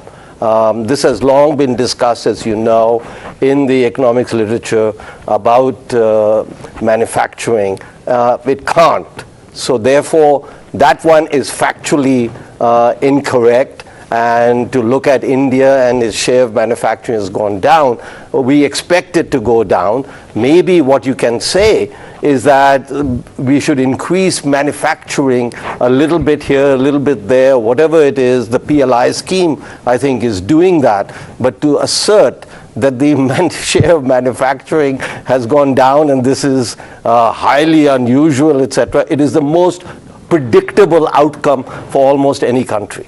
Okay, I think Mr. Mehrotra has, and I want to bring in Narendra Taneja right after. Yes.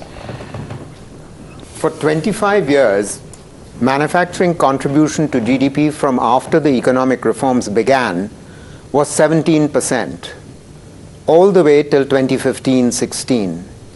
thanks to demonetization and a badly planned and poorly designed GST, we've had manufacturing as a contribution to GDP in our country declining because of poor economic management and economic policy, down from 17% to 13%, and it's only just climbed up to 14%. In a developing country, manufacturing contribution to GDP rises. In Bangladesh, manufacturing contribution to GDP is higher than ours.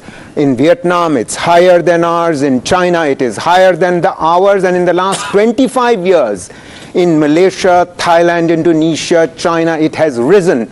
So I don't know where this data is coming from. Yes, I know the Danny Roderick argument. Yes, that's true in a historical sense. But we were at least maintaining our manufacturing contribution to GDP at 17%. We've seen manufacturing employment as a share of total employment actually collapse. And it's, in absolute terms, it has collapsed, manufacturing employment. And that's primarily because it's unorganized sector manufacturing which is shrinking.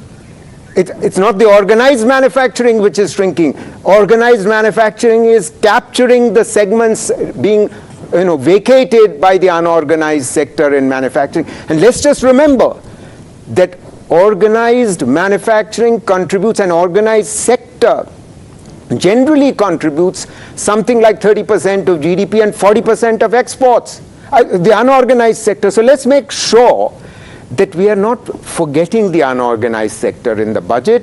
Let's make sure that the jobs which have been lost in the last 5 or 6 years in manufacturing come back. And it's simply factually incorrect that in East Asia. How do you respond to Mr. Mehrotra after what Mr. Bhalla said? Sorry, who is this to? Yeah. Would you respond? Would you care to respond to Dr. Mehrotra? Mr. Panagria. Yeah. Yeah. Okay.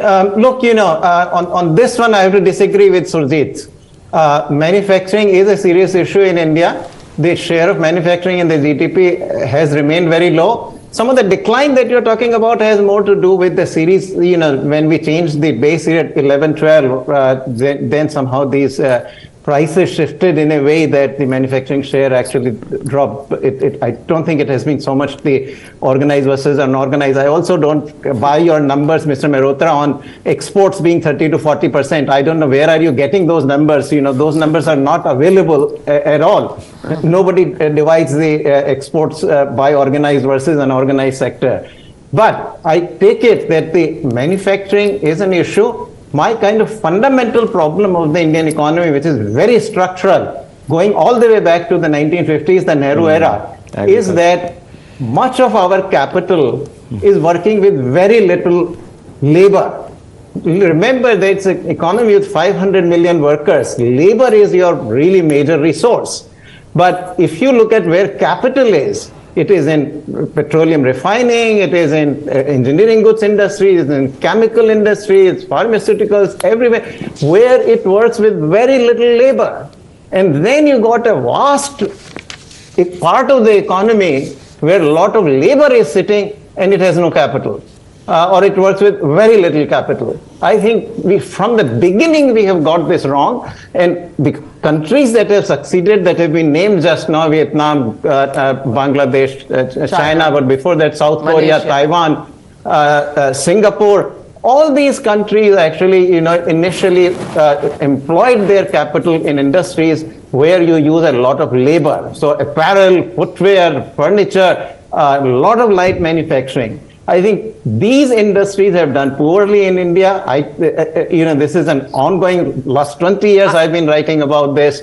It is something that needs to be addressed centrally. But I'm afraid, all governments want to really do heavy industry, big projects, big, high tech. Those are the industries for which the governments like to go. And that's where employment is not happening. Big news coming in. I'll interrupt you, Dr. Pangadia. Those are visuals coming in from Rashtrapati Bhavan, where Finance Minister Nirmala Sitharaman is with the President, Srimati Draupadi Murmu, and with her is her entire team that has worked on the budget. It's the 4 secretaries, Financial Services, Economic Affairs, Revenue and Expenditure Secretaries. Then there are the CBDT and the CBEC chiefs also present, the Chief Economic Advisor, the 2 Ministers of State and the Finance Minister in those pictures coming in from Rashtrapati Bhavan. There's some new budget insights that have come through, and these are important ones. Government may raise the income tax exemption limit from 2.5 lakhs. Government may also consider levying 20% tax on income up to 20 lakhs. May announce higher IT exemption limits in old slabs also, and government to make income tax structure more transparent. That's what we are hearing from our budget insider. There is also talk, Navika, about, as we said, railway allocations to be hiked by 25 to 30%. In income tax, I've already said exemption limit maybe. I just want to, viewers, show you something which is very interesting, because remember, the backdrop is the election, and let's not ignore it, because it is an important one. Yes, the government has so far not sort of been swept away by electoral breezes, but nonetheless, I just want to bring up a few graphics that we have put together. The vote train, for example. So if there is going to be expenditure, here are the areas, and they are electorally very significant. So New Delhi, Varanasi connects Delhi and Uttar Pradesh. Lok Sabha seats that get sort of this runs through is 87. New Delhi, Katra connects Delhi, Punjab, Haryana, Jammu and Kashmir. The seats here in play are 35. Mumbai to Gandhinagar connects Maharashtra and Gujarat. 74 seats, and these are some of the numbers, and we're going to project them here also on our AR. New Delhi and this to AMB, Andorra connects Delhi, Haryana, Punjab, Himachal. Lok Sabha 34 seats here in play. Chennai, Mysuru 67 Lok Sabha seats in play. Bilaspur, Nagpur connects Chhattisgarh, Maharashtra 59. All of these are electorally important states because some of them are going into the election cycle. Howrah, Siliguri connects Calcutta to North Bengal. Again, 42 seats in play. Visakhapatnam, Secunderabad connects Andhra Pradesh, Telangana. Another 42 seats in play here. And of course, there is the National Highway Network, which also sort of ties in with the broader objective of taking development to certain pockets of this country. 1.9 lakh BharatNet Gram Panchayats have been connected. Jal Jeevan Mission, 1.53 lakh villages have Har Ghar Jal. These are all government numbers, viewers. So all of these schemes will see perhaps some bolstering. Absolutely, and there is a political story, no doubt, because in Parliament you would see Mr. Mantri, most members of Parliament running across to the Railway Minister. हमारे इलाके में train नहीं आ रही है, लोगों को चाहिए, and so connectivity huge issue, and some of these Vande Bharat trains. Likely to have, so populism, forget populism, it's going to be electoral direction given through these kind of things, yes. which is also the requirement as far as connectivity is concerned. No, and also the thrust on indigenization of some of the trains, manufacturing some of the railway equipment, the wagons, all of that is happening in India. So the capex bit, we are seeing increasingly the rise in capex, the spending, much of it is also going into Indian manufacturing to some degree. Okay, so you brought in the manufacturing story. I think you were saying that earlier when we were off air. If you give growth, that's going to help you. So with everything that you have mentioned, this, that, whatever, connectivity, railways, etc., is basically expansion of the economy. And expansion of the economy with, if you will, there is a redistribution that has been happening for the last 7 years, 8 years, and which will continue to happen, which is targeted interventions to help those who are in need, etc. But Mr. Bhala, let me ask you this question. The government said, and I know there were black swan events, and there was perhaps demo, which, I mean, there are different views on it, but 5 trillion 2025. Now, Jim Rogers is sitting here. we're now being told current numbers suggest that 5 trillion we will only get to by 2030, if that. Who's telling you that? Well, these are all the numbers that the opposition is putting out, and they're just they're looking at the economic survey and they're projecting. Come on.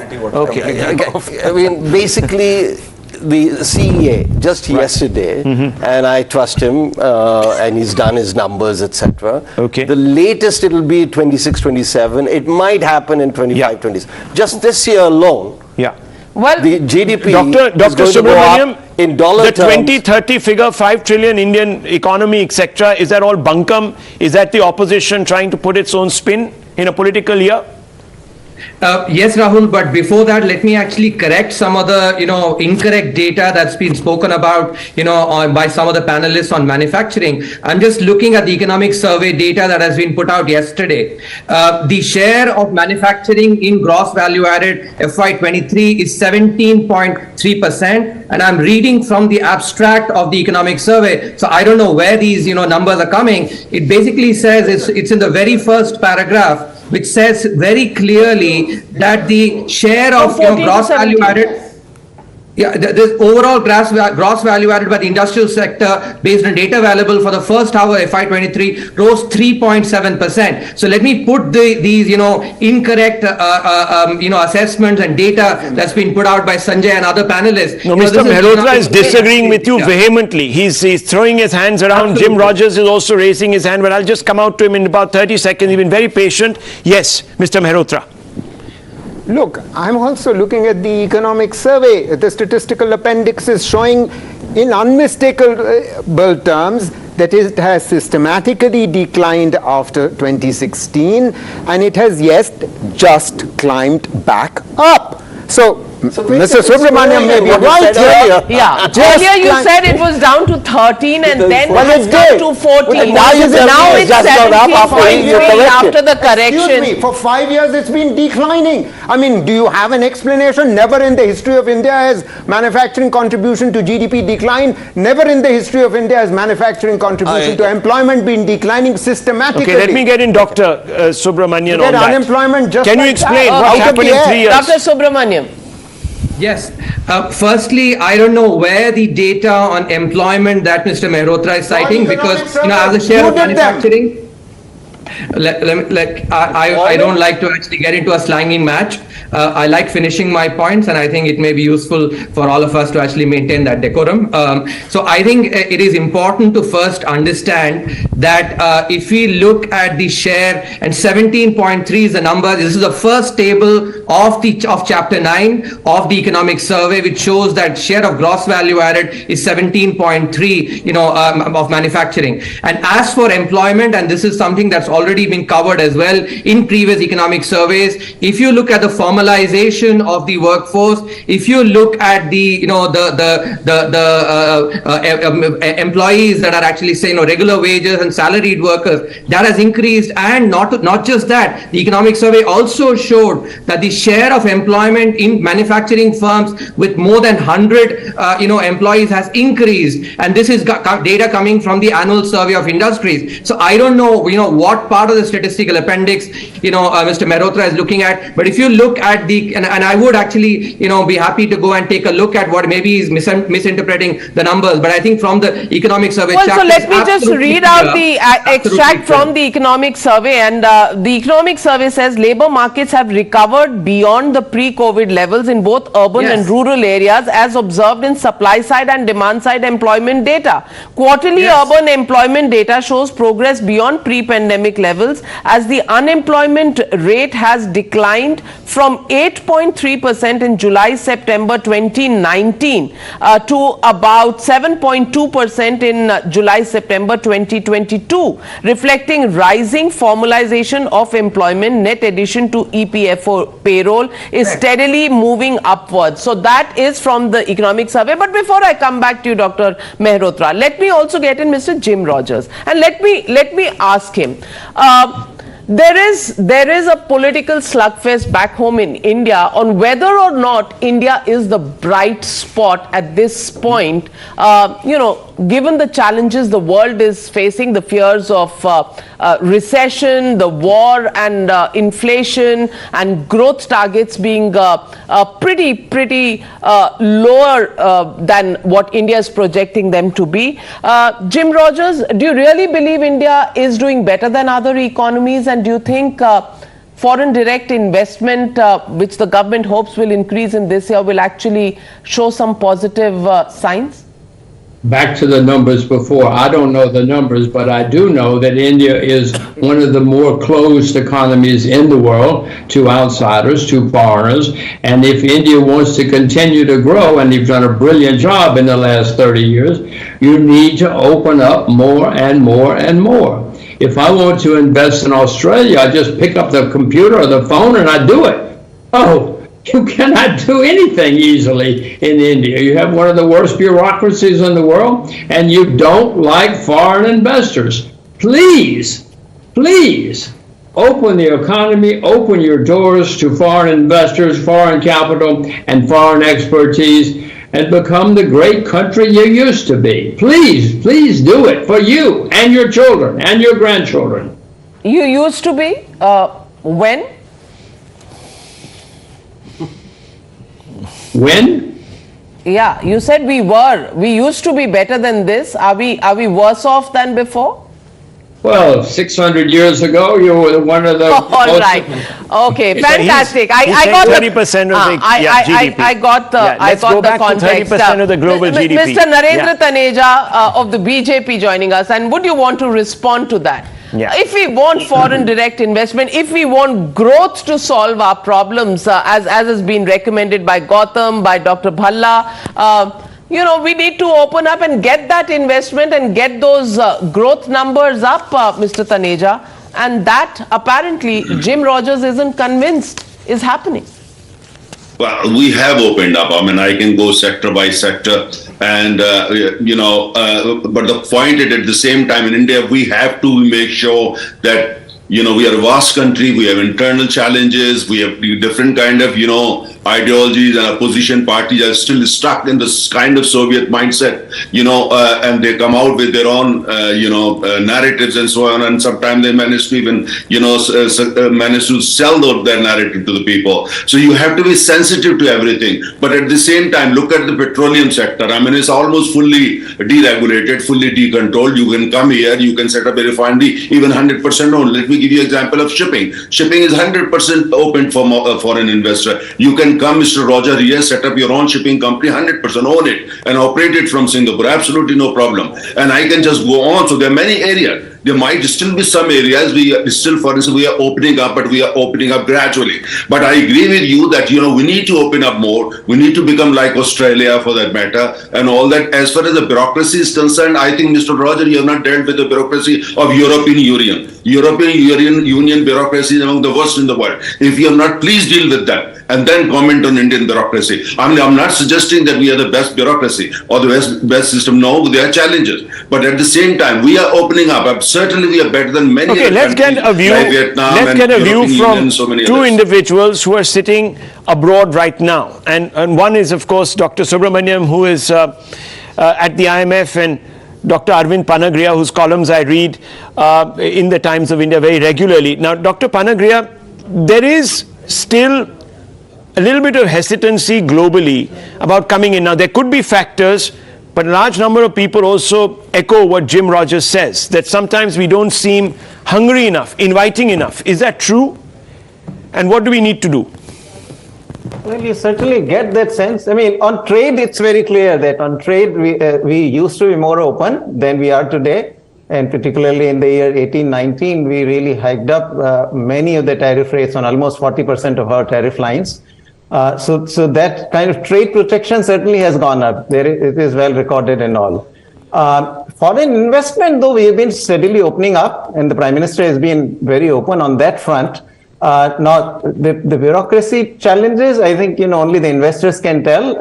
On that front also, certainly a lot of progress has been made. You can argue maybe not enough yet, but certainly, so I would sort of differ on foreign investment. There we have been steadily opening up. Even while I was there for 3 years, a lot of foreign investment opening up happened, and subsequently equally, so there my perception is different. Okay, Dr. Subramanian, are we going to see the world coming to India? There are still challenges. There's a war that is raging, and it doesn't seem to show any signs of ending. The crisis is in fact deepening, at least that's what people suggest. So how do we factor all of this in? And of course, inflation rates are high, and with that, unfortunately, also, it would appear that interest rates are high globally. So I think I'll reiterate, what I had said earlier. Gautam and Dr. Pannagare have also mentioned. There's been significant progress. I think both on growth and inflation, we are the outlier now, a positive outlier. I must mention also, about the crowding in. Again, data from the Economic Survey of Manufacturing shows, for instance, that in FY23 from April to December, the private investment in manufacturing has been 5 times that of FY20. So I think some of the impact of public capex in manufacturing is clearly showing up. So we can expect far more FDI to come into these sectors because of the emphasis on the various aspects of manufacturing, be it power, be it logistics, be it the capital, labor reforms. The rules have been drafted now. Each of these actually have been systematically being worked on, and that will reduce the cost overall, the average cost for manufacturing, and thereby actually encourage more investors to come in. I haven't checked the latest data, but I was reading somewhere, I think that the FDI this year is expected to be very high. So I think the investment that is coming in is also actually indication of investors putting their money where their mouth is. Well, let's get a sense from Mr. Anil Desai, Member of Parliament in the Rajya Sabha from the Shiv Sena, the original Shiv Sena. Anil Desai, good morning to you. And do you think and do you agree with the IMF, which says India is the bright spot? Do you think the Modi Sarkar has handled the economy and its challenges in the COVID years and the war year well enough right now to be poised at a level where we can do the other corrections in terms of the growth and sorting out challenges like inflation and unemployment? Of course, the way IMF has predicted the growth rate of Indian economy, that it will grow by 6.8. But actually it has shown that 6.1, and what we are going by is 6.6 to 6.8. Having seen what has happened in the last couple of years with the pandemic hitting all over, and India was no exception, and even coupled with other problems, geopolitical activities and the Ukraine-Russian war, India has suffered very greatly, there is no doubt. But government of India has tried its bit to tie over these issues, but it is not that rosy the way the things are being shown, because unless manufacturing takes up, it is being shown the figures which have come up, or the economic survey which has shown that government has taken enough of did enough of attempt to see that things fall in line, and even private investors, private players, they come in the picture. While spending capex was at the greatest level, 7.5 lakh crore was laid, and I think more than 50 to 60% is been spent till November 22. So that shows that it's a very healthy picture which is being painted. But what about the unemployment? Unemployment on one side, what happened to the MSMEs, which is not yet picking up? See, we are doing good as far as our service industry is concerned, but manufacturing, we do need to put in more efforts to see that it comes up. Demand is not picking up. The way banks have been, today we are boasting of that we have come over the issue of NPAs in the banks, nationalized banks, but which is not so. Though figures are showing that it has come down to around 6% from where it was more than 10 to 12%. The picture is not a credit. The coffers are very flush with the banks, but there is no offtake for the credit. Well, what happens to the rural areas where government has to put through, and infrastructure basically. Now infrastructure as far as roads are concerned, railways are concerned, waterways are concerned. Right. This is the way how we can go ahead, but the challenges are thick ahead. Well, Jayant Sinha, Member of Parliament and former Minister of State for Finance, joining us this morning. Good morning to you, Mr. Jayant Sinha. Concerns are many, manufacturing sector being the topmost, inflation and overall unemployment, the big challenges, and especially when you combine economics with politics. What do you think the Finance Minister can do? The Finance Minister is going to pursue the very calibrated and sound policies that she and the Honorable Prime Minister have been following, and that has led to India being the shining star in the global economy. And Navika, let me remind you that in 2014, when we assumed office, you will remember that India was considered one of the fragile 5 economies. It was considered one of those economies that was in a tailspin and in a very dangerous situation. What a long way we have come. Now we are the global locomotive that's pulling the global economy at 6.5% growth, which is what the economic survey is projecting, which is what most forecasters are projecting. We'll be the fastest growing major economy. And it's not just being the fastest growing major economy. The way the economy is poised for long-term growth is also very, very encouraging. Virtually every sector now has been reformed, is doing incredibly well.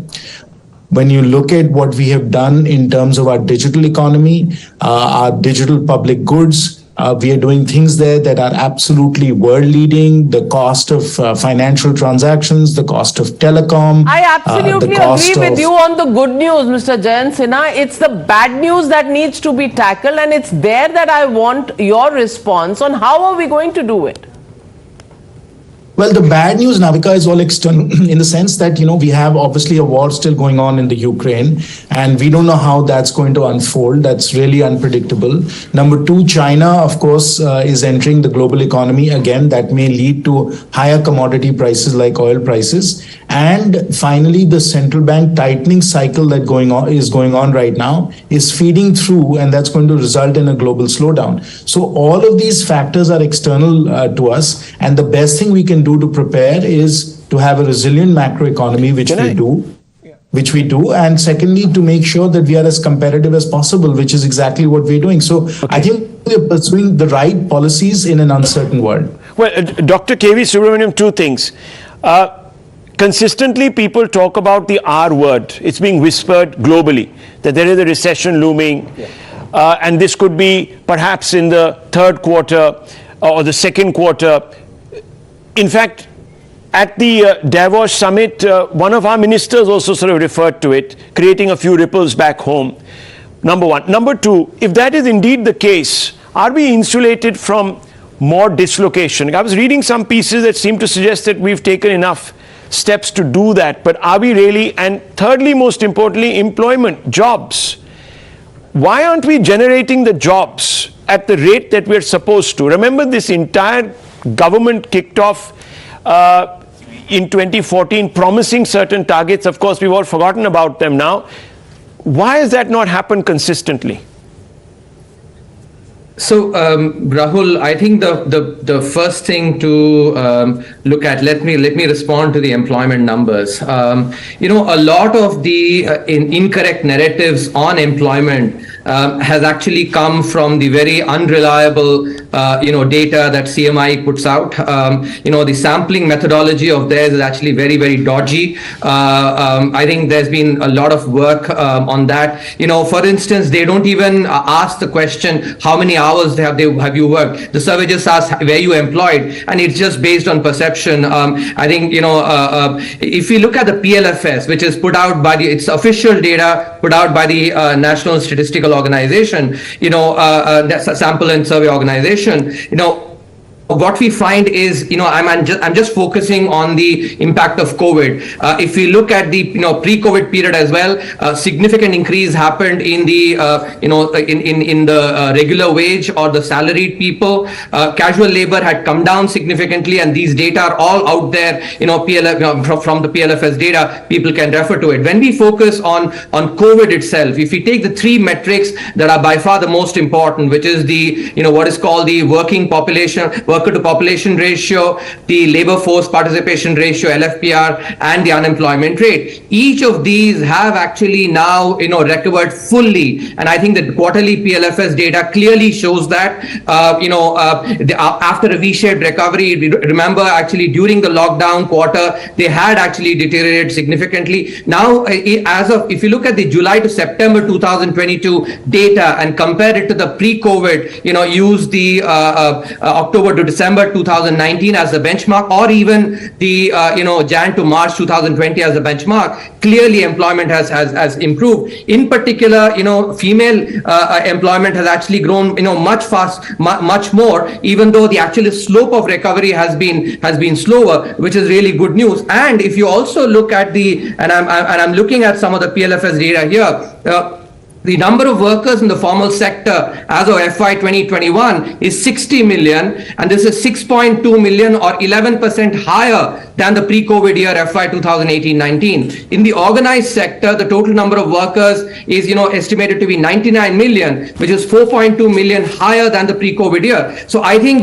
when you look at the right data. So, but doctor, are you saying that everyone gets it wrong who are not in government, and only the government's economists know how to crunch this data right? I mean, that's generally what you're saying. CMI is looking at it wrong. Everyone. So everyone who sort of points a finger. And are you also saying that unemployment is not an issue? It's an imaginary issue that is picked up by opposition parties. Yeah, we should get this. Rahul, let me correct that. I think what I'm trying to say here is the two sets of data set on employment that are looked at is the official PLFS and the CMI. Okay. CMI has significant problems. Even when actually it conveys good news, I have tweeted, I do not trust that because it is far more noise. The official data, which actually is really done with a very rigorous sampling methodology, I think that is not being paid adequate attention to. And my duty here is just pointing out that data. Okay, let's get Mr. Mehrotra and then Mr. Bhalla in on this. This is an important conversation. People are saying, and Dr. Panagria raising his hands also. So, 4 people want to get into this. Yes, Mr. Mehrotra. With all due respect to Dr. Subramaniam, it's unfortunate that he looks at only the PLFS, the government data on the urban areas. Urban areas account for no more than a third of total employment. That's point 1. Point 2, something that I've been pointing out as a member of the Standing Committee on Economic Statistics of the National Sample Survey Organization for the last 3 years, and the NSO will not conform to international standards of collecting data. One of the reasons why the PLFS, which is the government's data, is giving us the impression that employment is rising, labor force participation is rising, and unemployment is falling is the following. It's very important to understand this because the PLFS does not follow standard international definitions. And the most important point here is that the PLFS is showing unemployment falling because what has happened in the last 4 years is that unpaid family labor, which is a very significant share of total self-employment, unpaid family labor in absolute terms rose by 21 million merely between 1819 and 1920. And throughout this period, unpaid family labor is rising.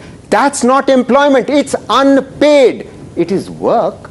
No one's denying that. A significant share of unpaid family labor is done by women and by men, but we have to begin in the Okay, in the we official get a statistics. response And to finally, that from no, Dr. I haven't Bhalla. finished. I'm sorry. But I have to interrupt you because that's Finance Minister in Parliament, the photo op. She's going in with the budget for the cabinet meeting. I just had to take those visuals that were there on screen. Nirmala Sitharaman, flanked by the two ministers of state, arriving in Parliament, going straight across to room number 61, and that's where the cabinet meeting takes place. The Prime Minister chairs that cabinet meeting, and it's the first time that the cabinet colleagues actually get to know what the proposals in the budget will contain and what is the message that needs to go out to the people of India. So that will happen between now and 11 o'clock when... Mr. Mehrotra, just finish your point briefly so I can get in. Yeah. Quite good. Yeah. So just to explain to Dr. Subramaniam and your audience that the reason why the CMI data is correct data, it is not dodgy data at all, it follows the ILO international standard. It does not say that unpaid family labor is employment. We are the only country in the world, out of 92 countries, we are the only country we are continuing to do, capture unpaid family labor. We should not be doing it. We should not be doing that. Okay, Mr. Surjit Bhalla. Then I want to bring in Dr. Subramaniam, and then after that. A few factual points. Yeah. The economic survey, which I hope all of you will read, has a very extended discussion about the employment data in India, the ILO recommendations, and worldwide, and unpaid family labor and what is counted and what is not counted. And if you would look at that chapter, you will find that what they are stating is that the Indian PLFS definition, and I think it does conform to the, I don't want to get into too technical, but basically they're saying that the including a World Bank study that they cite, ILO study that they cite, that the female labor force participation rate in India is understated by about 8 to 10 percentage points. That's factual point number one. Look at the economic survey. It is meant to be read, not just to pick up some political points. Second, as far as urban versus rural employment is concerned, unfortunately, the PLFS has delayed, and therefore we should be also very critical of PLFS. They've collected the data for 21-22, but they have not released it as yet. What is there is the urban. That's why people like Subramaniam and I are looking at the PLFS data. The only data released by the government of India, PLFS, is for urban areas, and that shows that between July to September 2019, that is pre-COVID, and July to September 2022, that is post-COVID, there was a 10.7% increase in employment. This is PLFS. Now, in the urban areas. In the urban areas. Now coming, just one point on CMIE, and you can follow this debate on Twitter and everywhere else. They report female, by the correct method that one of our panelists is saying, they report that total aggregate female labor force participation rate is something like 8-9%, which is the lowest rate ever measured for any country at any time in history.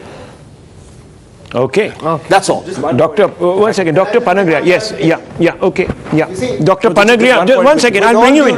Yeah. Okay. With all due respect to my good friend Dr. Bhalla, he again, like Dr. Subramaniam, is telling us about urban employment increasing. May I finish? My sentence, you sir, misquote please. all the time.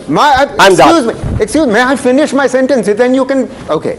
So, my sentence to be completed is that urban employment is also capturing unpaid family labor, which is distress driven. Yes, urban employment is rising. There has been some increase in regular employment after a decline in regular employment systematically over the last 4 years. The more important point here, and I'm finishing, is that urban employment also includes unpaid family labor, which is distress driven. All right, Dr. Pangaria. Dr. Pangadia, do you want to respond to that? Just a small point. It has all been said already. I think I completely agree with Dr. Subramaniam and Sujit. Whatever the methodology, it has not changed. So whatever was being measured in the past is being measured now. And by that same fixed measurement, the unemployment rate, urban unemployment rate, has steadily come down. April, June 21, it was 12.6%. Navika had read these numbers earlier, from 12.6%. But doctor, he keeps saying it's unpaid. That's what his objection to it all is. It's unpaid. Look, the methodology has not changed. So whatever, if we were measuring unpaid then, we were measuring unpaid now. So methodology has, how do you know? How do you know that that is the one that has increased? I would like evidence to show that that is the one that has increased. Yes, we know, we can see it. Okay, Dr. Balla respond. I'm measuring the same thing. Mr. Malhotra, to answer the question on female labor force participation rate, the CMI data that he trusts so much. Please comment on that. Look, there are issues about the CMI. I have no problem with that. But you just said that they are right and PLFS is wrong. Hold on. It is the best methodology. No, excuse me. The point is, if the PLFS methodology is the best methodology, how come we are the only country in the world which is using a reference period of 365 days? The international methodology standard established by the ILO is we use a 1 week reference period, not a 365. You also have that. You also have that. Come on. And current weekly status that we are quoting are actually weekly rates. Well, it's always and it's always said that if there are two economists, there are 20 opinions. In this case, QED. But Dr. Subramaniam, I'm coming to you, Mr. Mantri and Gautam Chikramane. But KV Subramaniam has to leave. So, KV Subramaniam, how do you put this debate to rest? Finally, we need an arbitration here. So what are we looking at? What's the correct way of looking at it? Is unemployment decreasing or increasing? And what is sort of decreasing? Is it unpaid employment? Yeah. I think a couple of key points that Mr. Mehrotra needs to be cognizant of. There was a recent study published in the EPW which did a sanity check. The only way when you have both the PLFS and the CMI data going in opposite directions, you have to go and correlate it with other economic indicators and see does it pass the sanity test. A law that actually most economists use, which is called the Okun's law, which says that employment and output should actually go together. Now this article finds very clearly, it's a peer-reviewed article, finds that the CMI data, the unemployment number is positively correlated with output, or employment is negatively correlated with output. Similarly, the other indicators, LFPR and unemployment and the other measures. In contrast, PLFS actually correlates correctly as would be expected by Okun's law. So I think clearly the proof of the pudding lies in the eating here. The data that correlates clearly very well as economic theory would suggest is the PLFS data. Second, I think it is important to understand that it is a quarterly PLFS that is, that covers only urban areas. The annual PLFS, which is what I was referring to, and I was talking about the increase in these sections, covers both rural and urban areas. So let our viewers not get misled by these claims that the PLFS covers only urban areas. It is a quarterly which comes out in a timely manner. Annual data has both rural and urban, and what we are talking about here is actually increases taking both into account. Yes, I do agree, and I would concede with what Dr. Mehrotra is saying. The unpaid family labor has increased during COVID period, but as has other measures of employment as well. I think, and it is not right to selectively just quote the unpaid family labor when other measures, like for instance regular wage workers, salaried employees, and self-employed or working basically as proprietors,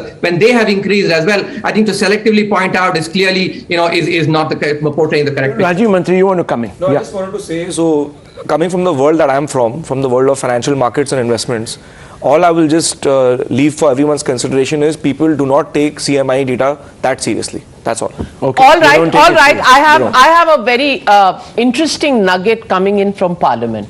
All ministers going for the cabinet meeting, and if you can see in the corner there, they're depositing their mobile phones outside, not allowed to take it into the cabinet meeting, which means you're not going to get any leakage of what's in the budget proposal. You mean to say ministers are going to be cut off from Twitter for that much period of time? Yes, between now and 11 o'clock for sure. Oh my gosh. So budget cabinet meeting and all mobile phones being deposited there with the personnel, security personnel. So even if we do have sources in the cabinet, we're not getting any information ahead of no fly on the wall.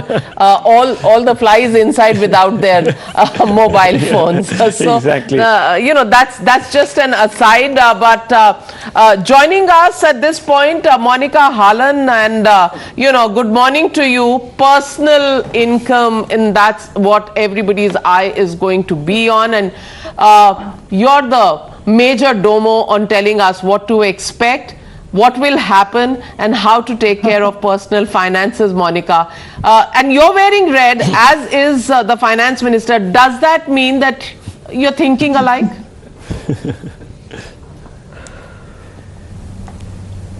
I'm sure we didn't WhatsApp each other to check sari colors, just a coincidence. Navika, I'm not sure that there is anything much in the budget for the salaried. People are saying that this is going to be a pre-election budget.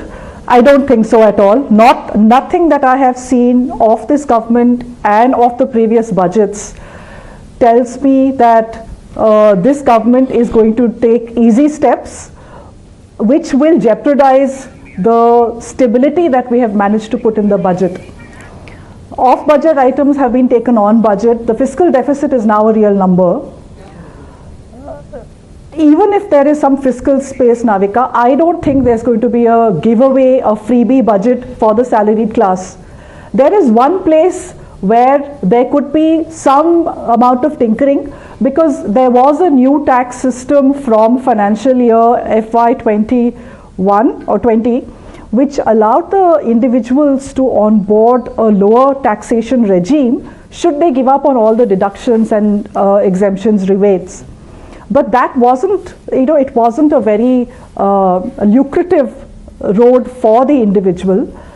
And if you see the marginal tax rate of the corporate sector, which took that lower tax route, their marginal rate is 25.17, and for the individual on that new tax road is 42.7. So there's a huge gap between what at the margin the individual pays and what the corporate pays. So if there is some fiscal space, I would imagine they would try and bring some amount of parity to also nudge households, individuals to move to the new tax system, which gives up on all of this mesh of deductions, rebates, exemptions, and there is just a simple tax rate to be paid, which is lower than the older regime. So that is one place where we could see something. The one message that actually I want the salaried class to take away from this is just this, that when growth comes to an economy, you will forget about getting 5,000 here, 10,000 there, some giveaway from a Mai-Baap government. But a growth of GDP, employment, wages in the economy means that the rising tide will carry everybody up. Another couple of years of forbearance of the salaried, and when we see growth stabilizing and taking off, you really will look back on this period to say, good that the government did not disrupt the budgets with giveaways which caused us to pull back on growth. Navika, that is my short point, that do not expect anything much from the budget for the salaried. Just hope that they keep pushing on the pedal on growth so that you don't have to depend on some freebies, but you can empower yourself through through better wages, better employment opportunities. Do you think, Monica Hallan, on the speculation or rather the insight that we had that there would be a larger coverage of healthcare through the Ayushman Bharat, allowing maybe senior citizens and some income groups to come into that by sharing a premium payment with the government? Do you think something like that is possible? Right. If there's fiscal space, they might do it, Navika, because the private health insurance system is broken. There is market failure. The hospitals have no effective regulation in terms of what they can charge. The insurance companies, again, the sort of claim ratios of privately held medical insurance policies is abysmal. It's horrible. So there is space for the government to come in and possibly offer a version of the Ayushman Bharat, maybe at a co-payment. A co-payment is that the government pays part of it and sections like the senior citizens pay a part of it. But at least it is you don't have to go to the hospital and argue that this is covered and that is covered. You have an insurance policy, you go to the hospital, and within the cover possible, you get the treatment. Right now, it's a battleground between the individual, the TPA, the hospital, and the insurance company. So as an individual, you're just facing a market failure totally. There is a role of the government, and whether they can address it through the budget, I am not sure, but there is. If there is fiscal space, I would genuinely hope that for people with pre-existing diseases and for the senior citizens, the government allows a co-pay. You pay a little bit and the government matches that or gives you a little bit of help with that. Well, we're hoping that happens. Let me get in Zafar Islam, national spokesperson and member of parliament of the BJP, also Jagan Mohan Reddy Pratimidi, who is the spokesperson of the BRS. Mr. Jagan Reddy, do you think that we should not expect too much in terms of freebies, and freebies is really not the way to address an economy? Growth is the way to address. That's what the economists are actually prescribing. Would political parties actually agree to that formula? Let's make a pardon, ma'am. It's Jagan Mohan Rao, not Reddy. Oh, I'm sorry, Jagan Mohan Rao. As this is the last full budget before 2024 election, obviously billions of eyes on this budget, and after the projections of IMF that India is going to be the largest growing economy in the coming years, and also the inflation rate is within the RBI targeted figures. Let us see what the Madam Finance Minister is going to offer to the common man. But and also it is an alarming situation that the declining value of the rupee, which is at its all-time low, which might be good to the exports, but it's not good to within the internal system or to the common man. And when it comes to Telangana state, after its formation in 2014, it is mentioned in Andhra Pradesh Telangana Reorganization Act, many assurances have been given to the young state of India. But in every budget, Telangana expects the union budget to offer something to the Telangana state, fulfill the assurances to the Telangana state mentioned in the Reorganization Act. Well, Mr. Jagan Rao, this is a national budget. It's not a Telangana budget. So, I don't know. I mean, we are waiting for sections of people to get something. Well, if Telangana is also part of India, then it will also get, what other people in other states get. But let me also welcome Mr. N.K. Singh. Mr. N.K. Singh, Chairman of the 15th Finance Commission and President of the Institute of Economic Growth. Good morning to you. How many budgets have you seen so far, Mr. N.K. Singh? Close quarters, because ever since I started reporting, I've seen you in North Block and somewhere or the other connected with, finances of the country, the finance ministry, the budgets. How many years has it been, and what do you expect different from this budget? Sorry to interrupt you there. That's Prime Minister Modi arriving for the cabinet meeting. So 10:15 cabinet meeting slated to just begin. Ministers all there, and Prime Minister Modi just walks in for that cabinet meeting. Yes, Mr. N.K. Singh.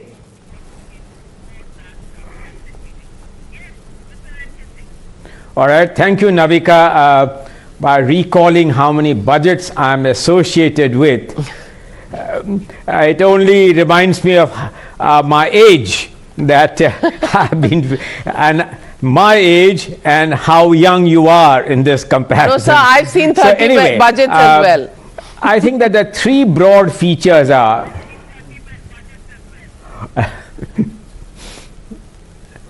first of all, I think that I'm quite sanguine that she will steer clear of excessive degree of giveaways, populism, notwithstanding the impending elections in the states and with the ensuing 2024, the general elections. So I'm pretty sanguine that macroeconomic stability and its continuation of that process will receive her priority. Second, I think I expect a deeper simplification of the entire taxation structure.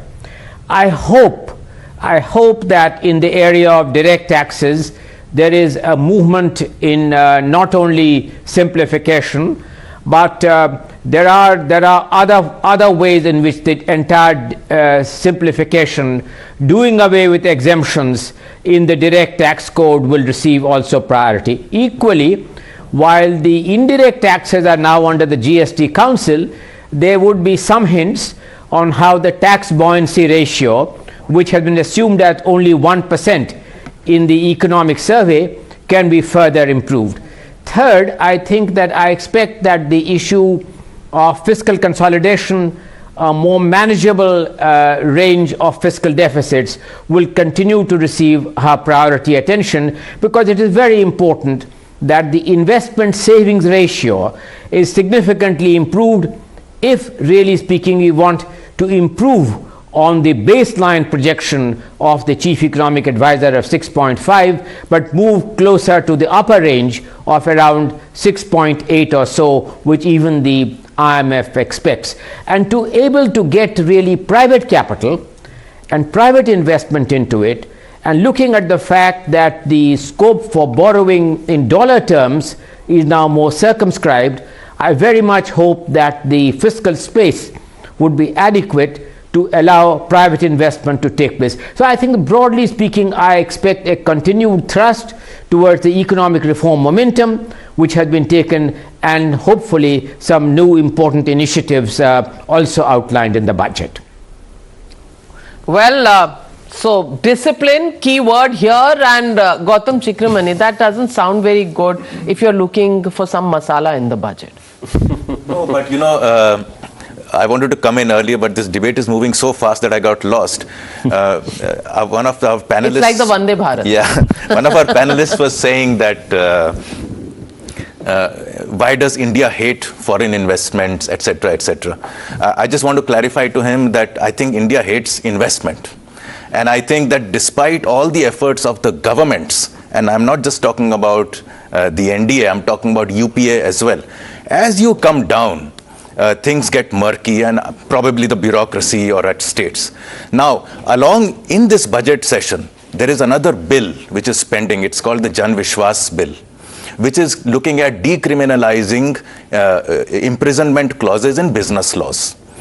There are 69,233 compliances that businesses have to meet every year on an annual basis. 69,233. Out of this, 26,134 are carry imprisonment clauses. The Jan Vishwas bill, which was laid in the on the last day of the winter session, which we had criticized, and now it seems to be working again, they're going to rework it, is hoping to fix this problem. I feel what this hatred, or we don't like foreign capital, or we don't like capital, etc., a large part of this comes from the tyranny of the Inspector Raj at the factory level. Which still exists. Which still exists. So 1991 reforms ended the quota permit license Raj.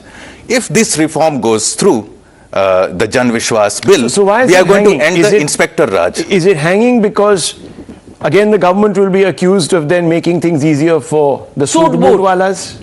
Look, what is the issue? To me, why is it hanging? To me, we did this report. To me, the suit boot, which people politically talk about big business, to them these compliances don't matter at all. The way we have seen, these compliances matter to the SME, who are apparently the job creators, and I don't know what kind of quality of jobs they produce. Nonetheless, they are called job creators, they are called GDP drivers, they are called manufacturers, and so on and so forth. Out of the 62 million enterprises in this country, only 1 million are registered, function within the official rules, laws and regulations. We need to increase this number. And I think people want to not get into the regulatory radar, and hence they continue to remain small. When they grow big, they create another factory or another company. I think this has to go. We want big business. We want the SMEs to become large corporations. But we don't have any environment. I think everybody should be wearing a suit. Okay, one small point here. Yeah. You know, people are crying a lot about the poor, etc., etc. There is a new paper, Surjit wrote it with two others, where the not absolute poverty, the extreme poverty is now down to 0.8%. This is an IMF paper. There is a similar World Bank paper. There is a third NBER paper, which is saying poverty has gone. We may not like to see this poverty gone narrative, because it deprives us of our moral stance or moral condemnation. Okay. Mr. Mehrotra is raising his hand. The poverty extreme poverty has gone. Our budget needs to move on. Okay, we cannot extreme keep poverty looking is at, gone. Poverty. We'll get Monica Hallan on that, but I also need to take a break. Yes, so Mr. Mehrotra, very quickly, please. Yeah, very briefly. I've read the paper very carefully. I've also commented on it. Dr. Bhalla is perfectly aware of what the whole economist fraternity's views on his paper are. First of all, it's not an official IMF paper. Yes, it's a working paper of the IMF.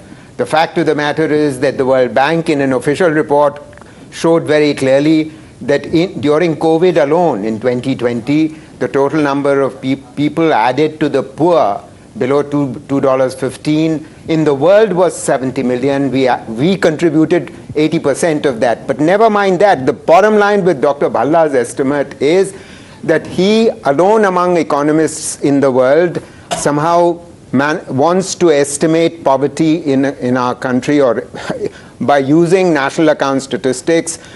What is used in order to estimate poverty is consumption expenditure surveys, and he, of course, manages to show through his national account statistics that poverty has come down to 0.9%.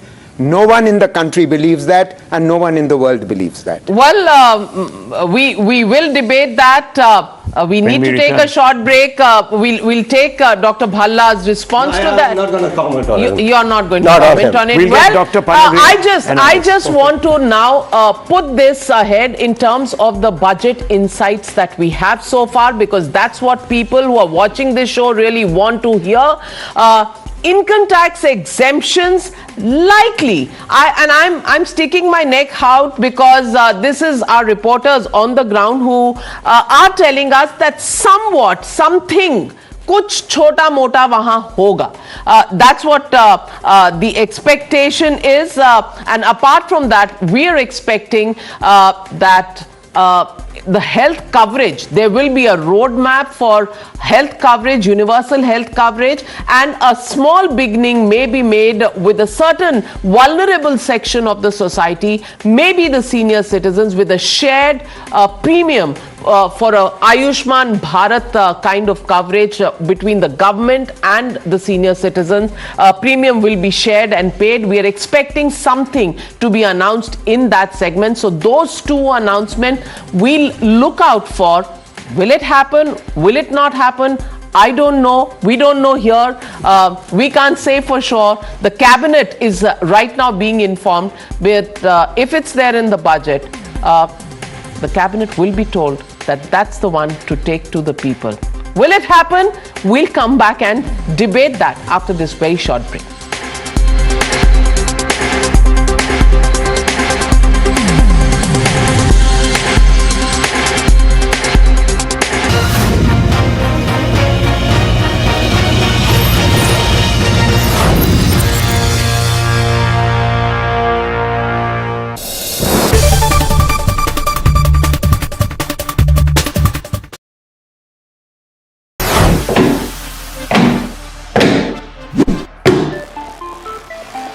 So guys आज हम हैं यहाँ पे with the Galaxy A14 5G and ये Samsung का नया budget smartphone है. Let's see इसको अनबॉक्स करते हैं.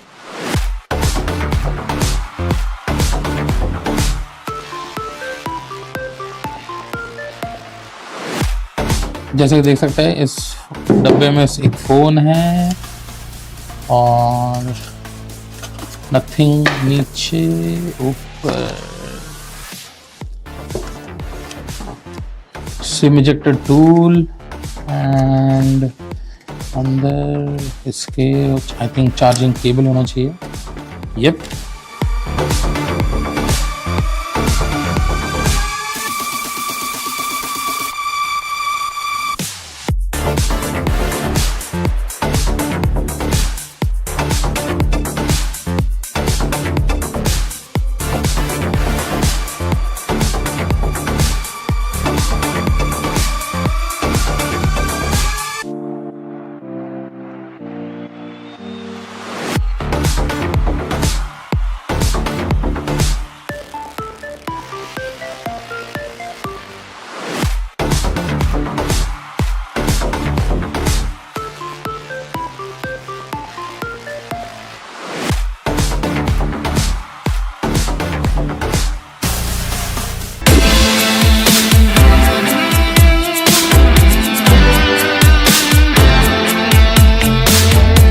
हेलो एवरीवन, स्वागत है सभी का टाइम्स ड्राइव में. मैं हूं अंकुर तनेजा. बगल में मेरी खड़ी है लेक्सस की RX जो यहाँ ऑटो एक्सपो 2023 में यहाँ पर अनवील करी गई है.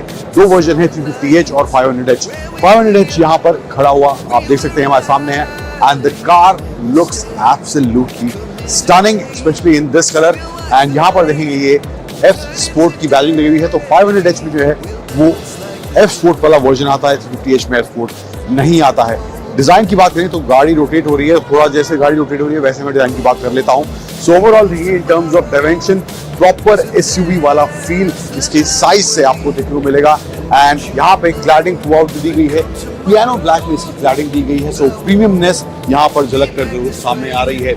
एंड ओवरऑल टायर्स का जो अलॉय व्हील्स हैं वो भी सिंगल टोन में ब्लैक में यहाँ देखने को इधर मिल रहे हैं. फिर आऊँ पीछे की तरफ तो यहाँ पर थोड़ा वो कूपे वाला फील आता हुआ आपको देखने को मिलेगा. एंड पीछे की तरफ कनेक्टेड ए लाइट यहाँ दी गई है. लेक्सस की ब्रांडिंग RX 500H की ब्रांडिंग यहाँ डायरेक्ट फोर दिया गया है. एंड ये ऑफ रोडिंग कैपेबिलिटी साथ लेक्सस कह रही है ये गाड़ी को प्रोवाइड कर रही है. एंड नीचे भी ओवरऑल जो बॉडी कलर है उसी को मैच करते हुए इसका बम्पर भी यहाँ पर देखने को मिल रहा है. सो डोर जो है उसमें एक छोटा स्विच दिया गया है जिसको हल्का सा टच करेंगे तो ऑटोमेटिकली डोर्स सेंस कर लेंगे और वो खुल जाएंगे. फुल करने की जरूरत नहीं है. अंदर मैं यहाँ पे बात करूँ तो यहाँ पे जो मामला है शाही साथ ही साथ स्पोर्टी झलक कर पूरा आ रहा है. ये बड़ा सा स्क्रीन यहाँ पे दिया गया है सेंटर में. गाड़ी फिलहाल अभी ऑन नहीं है बट साइज देख के आप समझ जाएंगे मामला काफी शाही और काफी टेक फ्रेंडली यहाँ पर होने वाला है. पावर बटन यहाँ पे दिया गया है. इंस्ट्रूमेंट क्लस्टर है वो भी फुल डिजिटल देखने को मिलता है. लेफ्ट साइड में जो है सिस्टम को कंट्रोल करने के बटन, राइट साइड में क्रूज कंट्रोल, लेन असिस्ट वाला सब फीचर्स यहाँ पर इसमें देखने को मिल रहे हैं. स्पेस की बात करूँ USB-C चार्जिंग पोर्ट, यहाँ पे वायरलेस चार्जिंग पैड दिया गया है एंड कुछ सामान रखने की और जगह यहाँ पर देखने को मिल रही है. कप होल्डर्स हैं यहाँ पर, 2 कप होल्डर्स दिए गए हैं. एंड ओवरऑल जो इंटीरियर है सेंटर कंसोल और सीट की बात करूँ तो लेदर स्टिच यहाँ पर देखने को मिल रहा है. यहाँ पे थोड़ा वेलवेट टच भी इसकी सीट में दिया गया है. तो कमी किसी तरह से भी गाड़ी को प्रीमियम बनाने में लेक्सस ने इस RX में नहीं करी है. इसके अलावा स्टीयरिंग फ्लैट बॉटम है, स्पोर्ट की बैजिंग भी यहाँ देखने को मिल रही है. एंड डोर्स में भी सॉफ्ट टच मटेरियल का इस्तेमाल करा गया है यहाँ पे देखेंगे. एंड लेदर स्टिच यहाँ पे सेम वुड टोन में, रेड टोन में यहाँ पे देखने को मिल रहा है. यहाँ पे भी इसमें HUD डिस्प्ले दिया गया है. एंड डैशबोर्ड का ओवरऑल फील जो है वो भी सॉफ्ट टच वाला ही देखने को मिल रहा है इस लेक्सस की फ्रंट रो में 500H की। इसके अलावा पीछे मामला कितना शाही है, हालांकि स्पोर्टी ओवरऑल सीट्स का डिजाइन देखने को मिल रहा है यहाँ पे, एंड एस्पोर्ट की बैजिंग हेडरेस्ट में भी यहाँ पे दी गई है। पीछे चलते हैं, वहां मामला कैसा है एक बार उसको देखते हैं। साउंड सिस्टम की बात करूं तो मार्क्स एंड लेवेंसन का सिस्टम, इस साउंड सिस्टम इसमें दिया गया है, एंड रियर सीट भी आप देखेंगे वही सेम रेड टोन में ब्लैक और रेड का इस्तेमाल थ्रू आउट द कैबिन यहाँ पे देखने को मिलेगा, एंड वो जो स्पोर्टी फील है वो यहाँ पे इन दोनों एलिमेंट्स के मिलने के बाद बनती हुई आपको दिखाई देगी। पीछे भी 100 सीट्स दी गई हैं, एंड यहाँ पर यूएसबी चार्जिंग पोर्ट हैं, 2 AC वेंट्स दिए गए हैं, एंड इसके साथ साथ यहाँ पे एक ये आर्मरेस्ट भी देखने को मिल रहा है।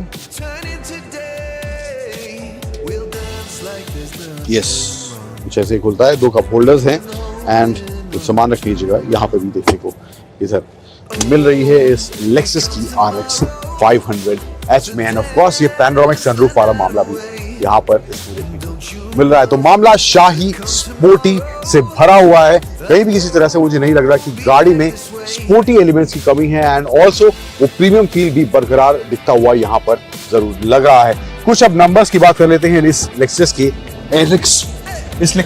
RX 500H के बारे में।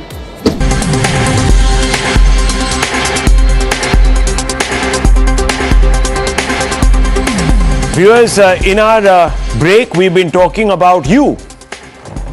How is it that the finance minister can help you? Navika, you have certain suggestions.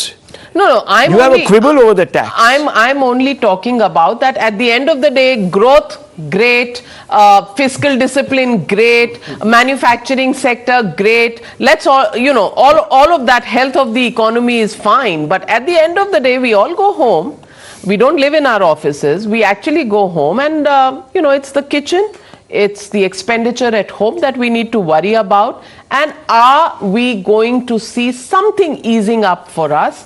The debate also is about corporate tax at 25%, personal income tax at 40% at cases, the highest rate, 43 with a surcharge, and then the tax base hasn't grown. It's the same 2 crore people who keep financing everything which is the part of the budget, subsidies, and they've been that base hasn't really increased. So let's get on to that debate at this moment, and let me get in Monica Hallan.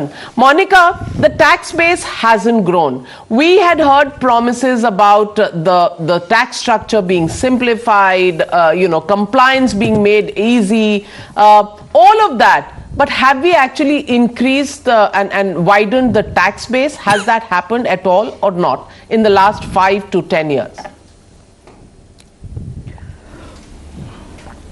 Navika, there is evidence that there are more people coming in and paying taxes, but the sort of drive which is required to get a much wider number of people to start paying taxes, that we have not seen.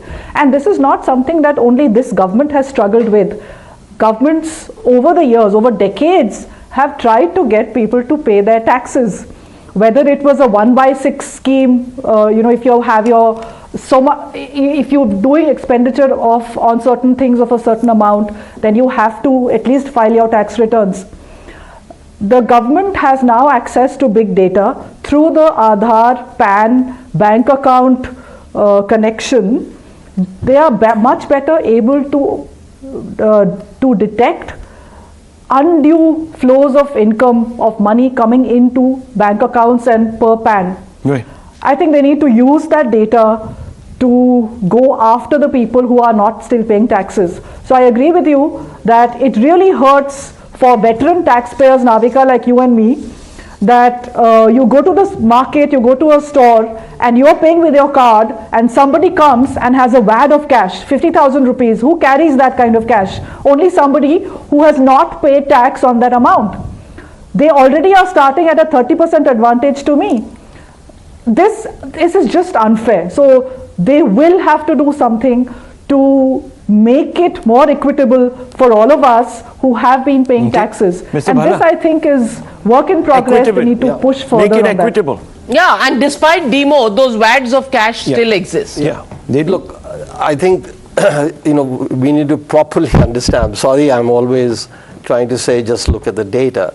One statistic that keeps coming up is that only 3% of Indians pay tax.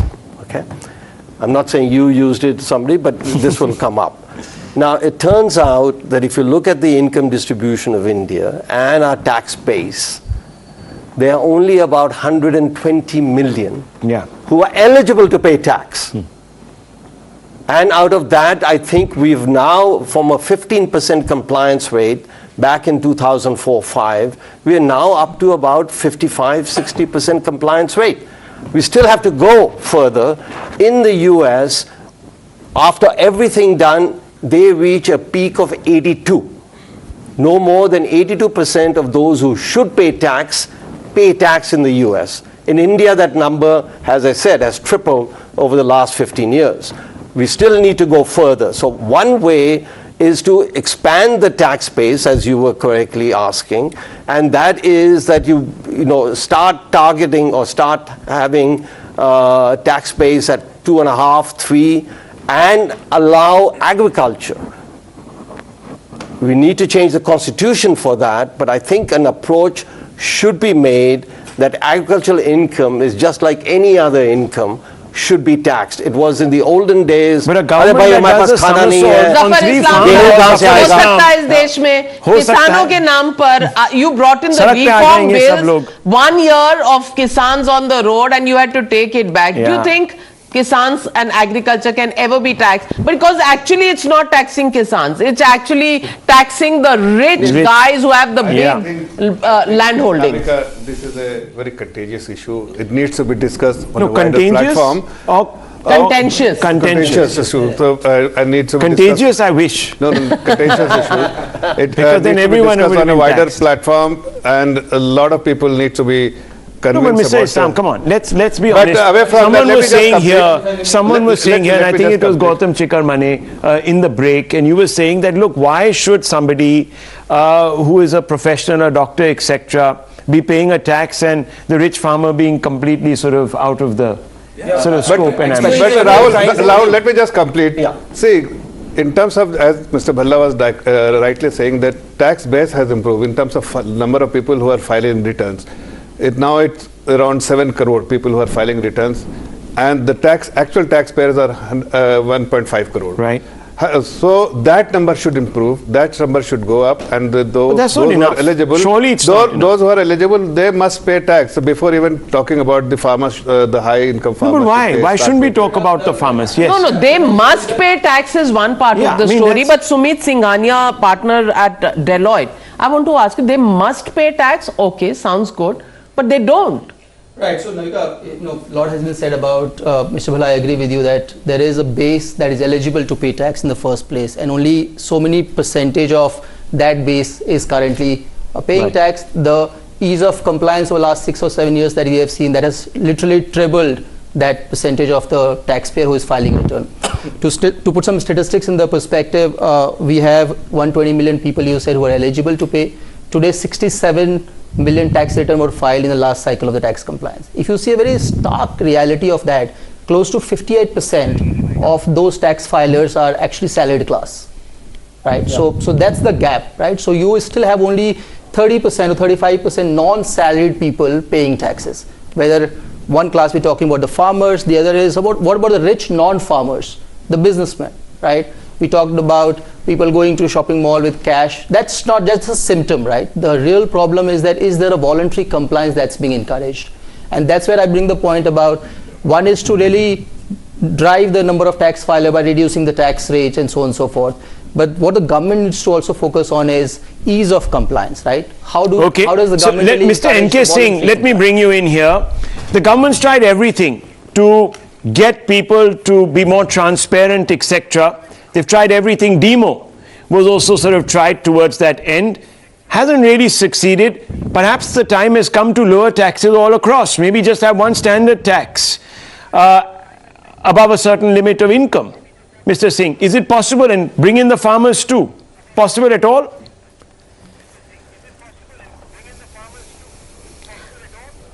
Well, let me make 3 brief comments.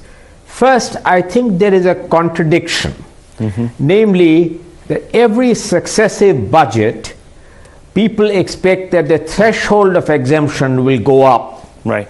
And with this happening, millions of people go out of the tax net. It's true. At the same time, then we worry about a lower tax base. I think that the right approach would be not to really increase the threshold of exemption anymore, but those people who deserve support should be done through other means, not through the instrument of taxation, because otherwise the base will continue to be a minuscule one. On agricultural income tax, I entirely agree that it requires a constitutional amendment.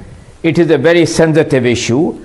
If you recall, and public memory is very short, you recall that I was the Revenue Secretary when I had started the 1/6 scheme, and that 1/6 scheme was applicable for the economy as a whole, namely anyone who had a certain consumption, a car, XYZ, some criteria, and this was an indirect way of really bringing the ambit of rich farmers within the taxation network without really creating this crusade against taxing the farming sector, on which I agree that any consensus would be more difficult.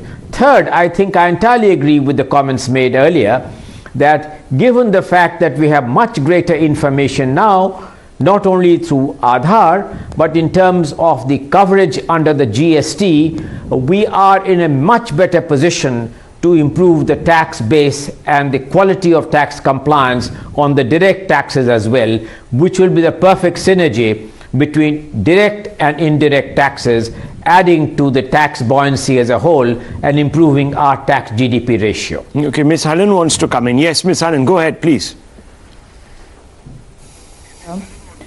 Rahul, a very simple suggestion which is not going to be liked by a lot of people. Anyone who's spending more than 20,000 rupees in cash needs to give their PAN number.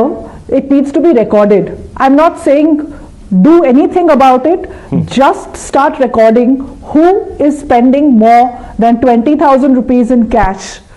We are spending 5 rupees using QR codes on our phones. It's all digitized.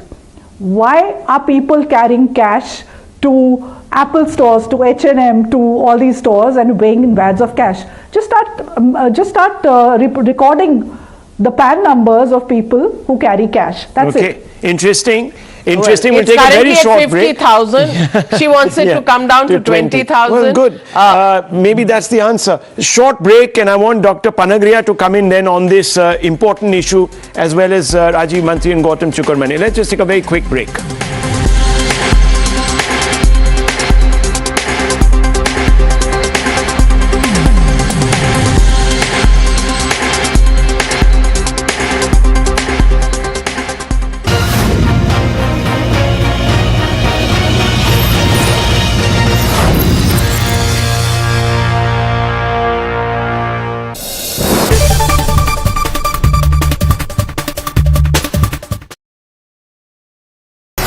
iQOO 11 हो गया India में launch and without wasting anybody's time it's time to unbox this device.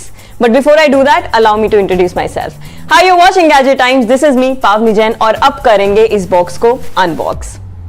And now it's time to unbox this heavy retail box. इससे आपको पता चलेगा कि iQOO 11 के retail box में what all contents do you get inside. Let's begin.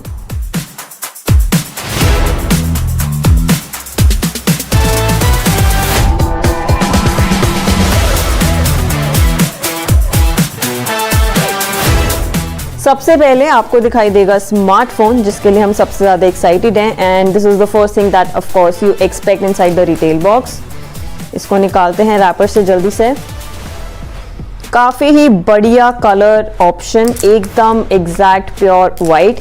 इस colour option का नाम है लेजेंड, जो कंपनी ने दिया है. पंच होल कैमरा यहाँ पे दिखाई दे रहा है ऑन द डिस्प्ले. पर बात तो करेंगे रेयर पैनल की. यहाँ पर आपको दिखाई देगा ये racing stripe. For this particular device iQOO has partnered with BMW M Sport. तो यहाँ पे आपको वो रेसिंग स्ट्राइप्स दिख रहे हैं. काफी वाइब्रेंट कलर्स हैं, रेड, ब्लैक एंड ब्लू, जहाँ पर iQOO की ब्रांडिंग भी है. Camera module is really very big. Rectangular है जिसमें 3 कैमरास आपको दिखाई दे रहे हैं। यहाँ पर V2 की भी ब्रांडिंग है क्योंकि कंपनी ने इस स्मार्टफोन में दिया है V2 ग्राफिक चिप। इसी के साथ कैमरास की बात करें तो जो इसका मेन कैमरा है that is a 50 megapixel and if you guys can look at the camera module, बहुत ही खूबसूरत सा लग रहा है और इसकी फील तो बहुत ही बढ़िया है। वाइट है और थोड़ा टेक्सचर्ड है, देखने में काफी सुंदर। और मैंने काफी स्मजेस भी डाल दिए हैं ऑन द डिस्प्ले। इसको स्टार्ट करते हैं, साइड में रखते हैं और फिर देखेंगे बाकी के कंटेंट्स। बॉक्स के अंदर आपको ये सब दिखेगा, सिम इजेक्टर टूल, इसके अलावा ट्रांसपेरेंट प्रोटेक्टिव केस जो आपके फोन को ऑफ कोर्स प्रोटेक्ट करेगा। You guys should use it, I always use it. Warranty card, quick start guide, ये सब भी मिलता है। और अच्छी बात ये है कि iQOO, at least iQOO is one brand जिसने अभी तक अडेप्टर्स और यूएसबी केबल्स पे गिव अप नहीं किया है। सो of course you get one really heavy power adapter. ये है 120 वॉट फास्ट चार्जर, इसको साइड में रखते हैं। इसी के साथ आपको दिखाई देगा USB-C cable. Oh my goodness, यहाँ पे एक और चीज भी आपको मिलती है which is a 3.5 mm to Type C cable. ये OnePlus ने देना शुरू किया था और अभी आपको आईकू के साथ भी मिलेगी। Basically this means that users will be able to easily use their wired headphones with this smartphone. I really like this. तो ये सब चीजें आपको बॉक्स में मिलती हैं। अब बात करेंगे इस स्मार्टफोन की, आइए शुरू करते हैं। So we have already unbox the device. इतना खूबसूरत ये दिखाई दे रहा है। इसके टेक स्पेक्स की भी जल्दी से बात कर लेते हैं। पीछे आपको जो ये कैमरा मॉड्यूल दिख रहे हैं, इसमें आपको मिलेंगे 3 cameras. Main camera is a 50 megapixel along with OIS, so you do get optical image stabilisation. Right side पे फ्रेम देखेंगे तो आपको समझ में आएगा कि यहाँ पर है पावर बटन, साथ में वॉल्यूम रॉकर। लेफ्ट साइड पे आपको काफी ही क्लीन फ्रेम दिखता है। On the bottom you get a SIM tray, Type C port and speaker। और साथ में अच्छी बात ये है कि जो मेटल फ्रेम है on the side is very good. यहाँ पे आपको एंटेना बैंड्स भी दिखाई देते हैं। प्रोसेसर की बात करें so what keeps this phone alive is Snapdragon 8 Gen 2। इस साल आपको ज्यादातर फोन्स में यही दिखाई देगा। ग्राफिक कार्ड के लिए ग्राफिक चिप इन्होंने अलग से डाला है which is V2। Battery is going to be one of its noteworthy features क्योंकि इसमें आपको मिलता है 120 watt fast charging tech support. वहीं पर जो इसका डिस्प्ले है that is an AMOLED display और साथ में जो इसमें बेजल्स आपको दिखाई देंगे दीज आर वेरी थिन। ये मुझे बहुत पसंद आया। This will ensure smoother viewing experience. तो ये चीज मुझे अच्छी लगी। इस फोन को अच्छे से इस्तेमाल करेंगे और रिव्यू वीडियो आपके सामने जल्द ही लेकर आएंगे। अभी के लिए मजा आ रहा है इस फोन के साथ। लाइट वेट है क्योंकि despite being a flagship device, तो ये चीजें कुछ अच्छी लगी बट हो सकता है इसमें कुछ खामियां भी हो। उसके लिए you really need to stay tuned to gadget times क्योंकि हम रिव्यू वीडियो जल्द ही अपलोड करने वाले हैं।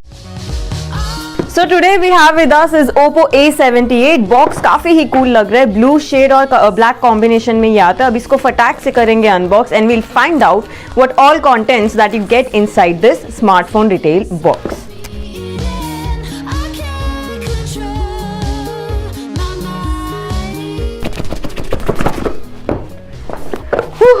सो यहाँ पे सबसे पहले आपको मिलता है एक मिनी बॉक्स जिसके अंदर as far from my experience of course आपको मिलेगा एक protective case just like this one.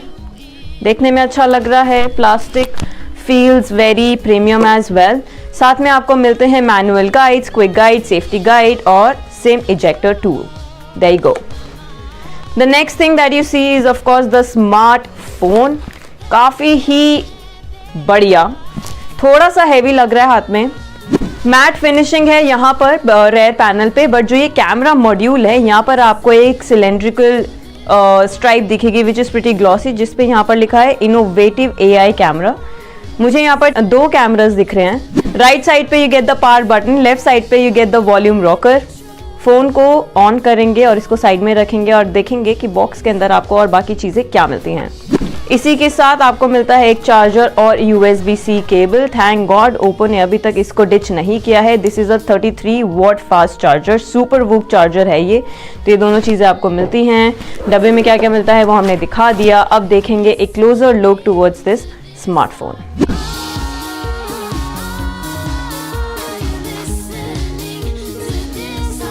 कुछ ऐसा दिखता है स्मार्टफोन। अनवेल कर लिया है, बॉक्स से इसको अनबॉक्स कर लिया है, बाहर निकाल लिया है। जो ये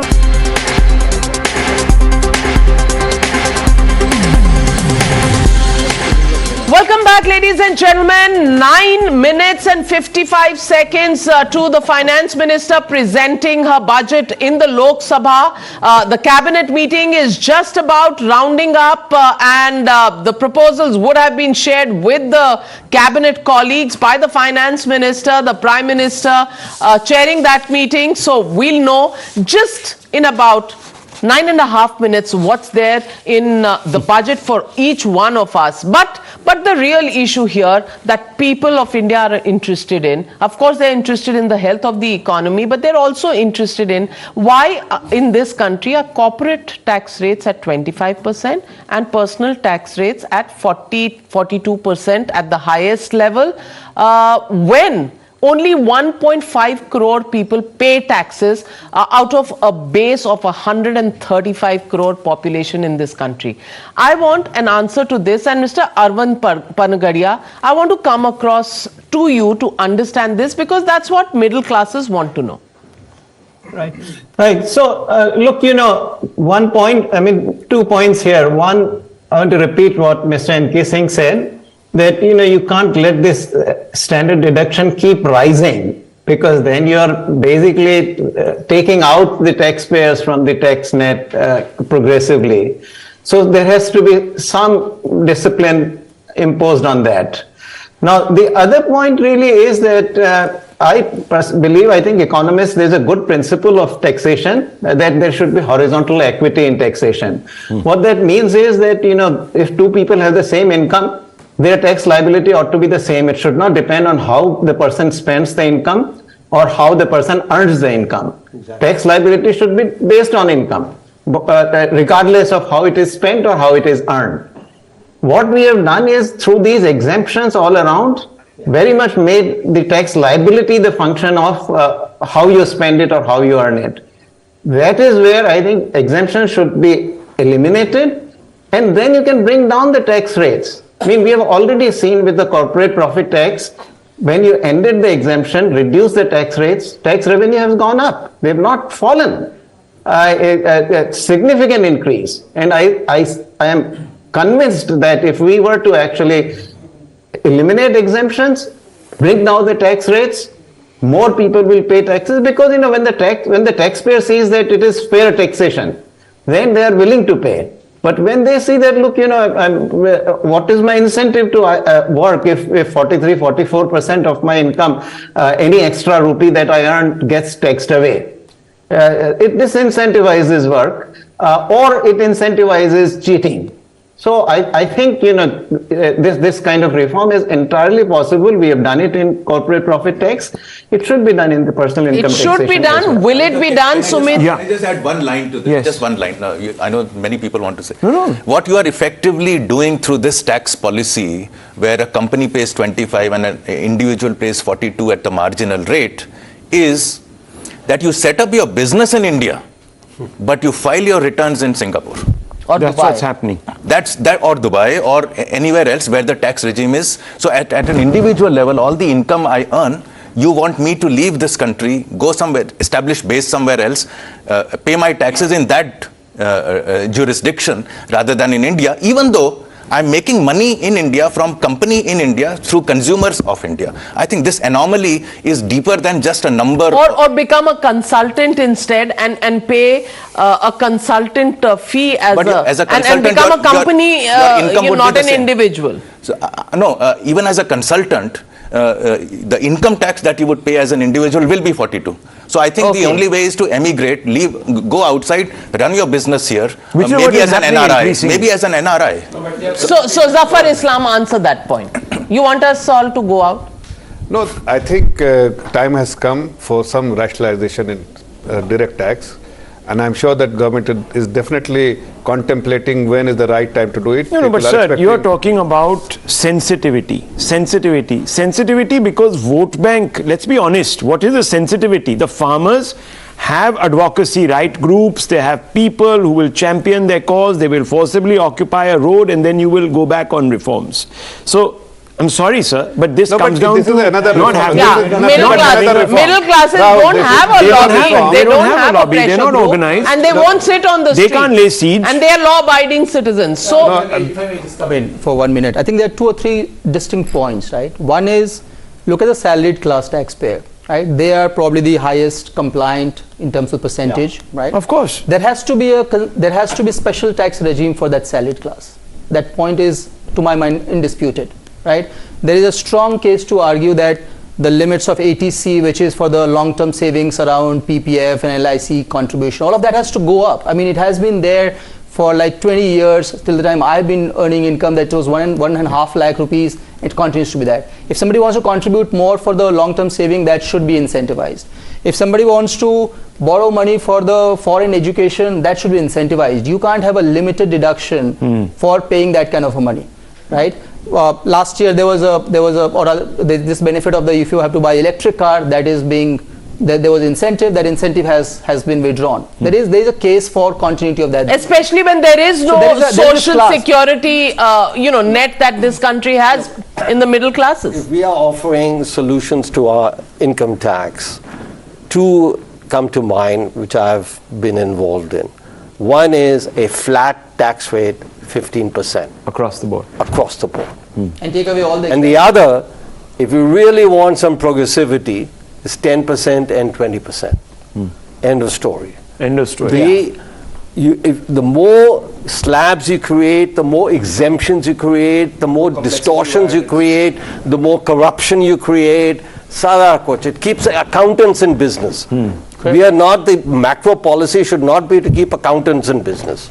Or lawyers. Yes. So when the rate was raised to the 43-44% level in 2019, at that time the FM had mentioned that we will relook this in the 75th year. Yeah. So some of us have been saying 75th year is upon us. Well, some of us have been saying that it's the time is now. But the time is now. On times now. We demand that this be looked at. We had the 3 years. Yes, of course, sure. But yes, now is the time. It is time. Well, one question that you ask: why should individual taxpayer pay the highest tax at 43% versus a company paying 25%? That's absolutely a raging debate. There has to be a parity. Yeah. And more that's horizontal equity. Yeah, and that horizontal equity. Well, we're expecting some stuff today, viewers. Hopefully, we're expecting. At least that's what we've been reporting. When we say 43%, we're talking about those who are earning above 5 crores a year. Yeah, that's true. That is true. They're high net worth. Absolutely, but it's time to take a quick round of what is the one big thing everybody expects from this budget, and we'll do that round in the run-up to the budget presentation. Arun Chawla, DG FICCI joining us. Arun Chawla, what's the one big announcement that you're looking forward to from the budget? Just one.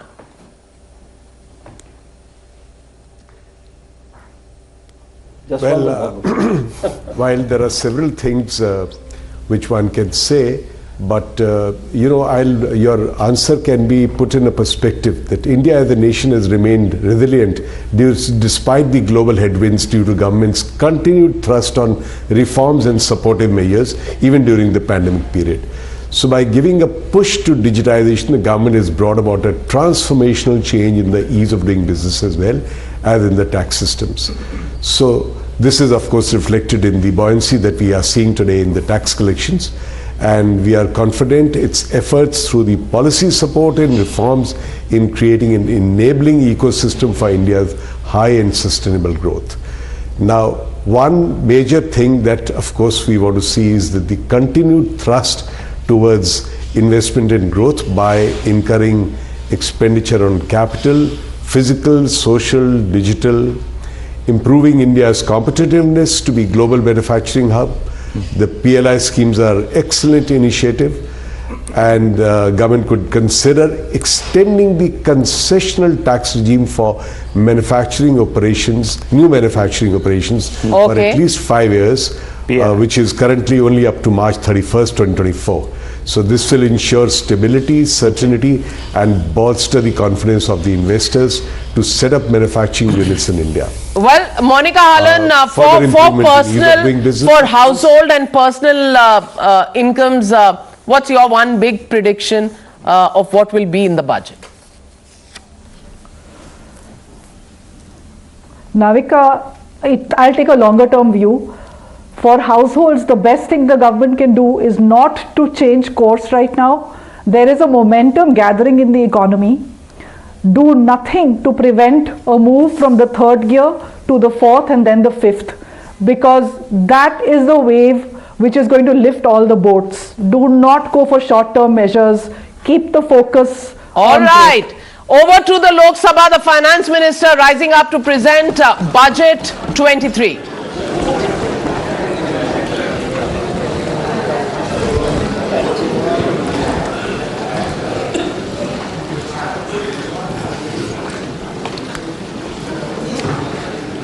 Honorable Speaker, I present the budget for 2023-2024. This is the first budget in Amrit Kal.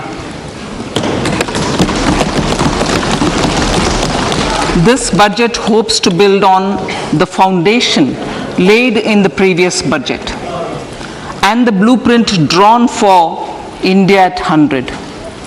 We envision a prosperous and inclusive India in which the fruits of development will reach all sections and citizens, especially our youth, women, farmers, OBCs, scheduled castes and scheduled tribes.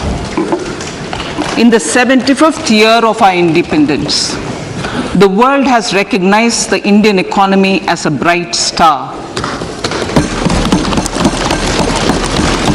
Our current year's economic growth is estimated to be at 7%. It is notable that this is the highest among all the major economies. This is in spite of the massive slowdown globally caused by COVID-19 and the war. The Indian economy is therefore on the right track, and despite a time of challenges, heading towards a bright future. Today, as Indians stand with their head held high and the world appreciates India's achievements and successes, we are sure that elders who had fought for India's independence will, with joy, bless us in our endeavors going forward as well. Our focus on wide-ranging reforms and sound policies implemented through Sabka Prayas, resulting in Jan Bhagidari and targeted support to those in need, helped us perform well in trying times. India's rising global profile is because of the several accomplishments: unique world-class digital public infrastructure, example, Aadhaar, CoWIN and UPI. COVID vaccination drive in unparalleled scale and speed. Proactive role in frontier areas such as achieving the climate-related goals, Mission Life and National Hydrogen Mission. During the COVID-19 pandemic, we ensured that no one goes to bed hungry with a scheme to supply free food grains to over 80 crore persons for 28 months. Continuing our commitment to ensure food and nutritional security, we are implementing from 1st January 2023 a scheme to supply free food grain to all Antyodaya and priority households for the next 1 year. Under PM Garib Kalyan Anna Yojana, the entire expenditure of about 2 lakh crore will be borne by the central government. In these times of global challenges, the G20 presidency gives us a unique opportunity to strengthen India's role in the world economic order. With the theme of Vasudhaiva Kutumbakam, we are steering an ambitious, people-centric agenda to address global challenges and to facilitate sustainable economic development. The government's efforts since 2014 have ensured for all citizens a better quality of life and life of dignity. The per capita income has more than doubled to 1.97 lakh rupees. In these 9 years, the Indian economy has increased in size from being 10th to 5th largest in the world. We have significantly improved our position as well as a well-governed and innovative country with a conducive environment for business as reflected in several global indices. We have made a significant progress in many sustainable development goals. The economy has become a lot more formalized as reflected in the EPFO membership, more than doubling to 27 crore and rupees 7,400 crore digital payments of 126 lakh crore rupees through UPI in 2022. The efficient implementation of many schemes with universalization of targeted benefits has resulted in inclusive development. Some of the schemes are 11.7 crore household toilets under Swachh Bharat mission, which is achieved, 9.6 crore LPG connections under Ujjwala, 220 crore COVID vaccination of 102 crore persons, 47.8 crore PM Jan Dhan bank accounts, insurance cover for 44.6 crore persons under PM Suraksha Bima and PM Jeevan Jyoti Yojana, and cash transfer of 2.2 lakh crores of rupees to 11.4 crore to over 11.4 crore farmers under PM Kisan Samman Nidhi. Our vision for the Amritkal includes technology-driven and knowledge-based economy with strong public finances and a robust financial sector. To achieve this, Jan Bhagidari through Sabka Saath Sabka Prayas is essential. The economic agenda for achieving this vision focuses on three things. First, facilitating ample opportunities for citizens, especially the youth, to fulfill their aspirations. Second, providing strong impetus to growth and job creation. And third, strengthening macroeconomic stability. To service these focus areas in our journey to India at 100, we believe that the following four opportunities can be transformative during Amritkal. Economic empowerment of women. Deen Dayal Antyodaya Yojana National Rural Livelihood Mission has achieved remarkable success by mobilizing rural women into 81 lakh self-help groups. We will enable these groups to reach the next stage of economic empowerment through formation of large producer enterprises or collectives, with each having several thousand members and managed professionally. They will be helped with raw materials supply and for better design, quality, branding and marketing of their products.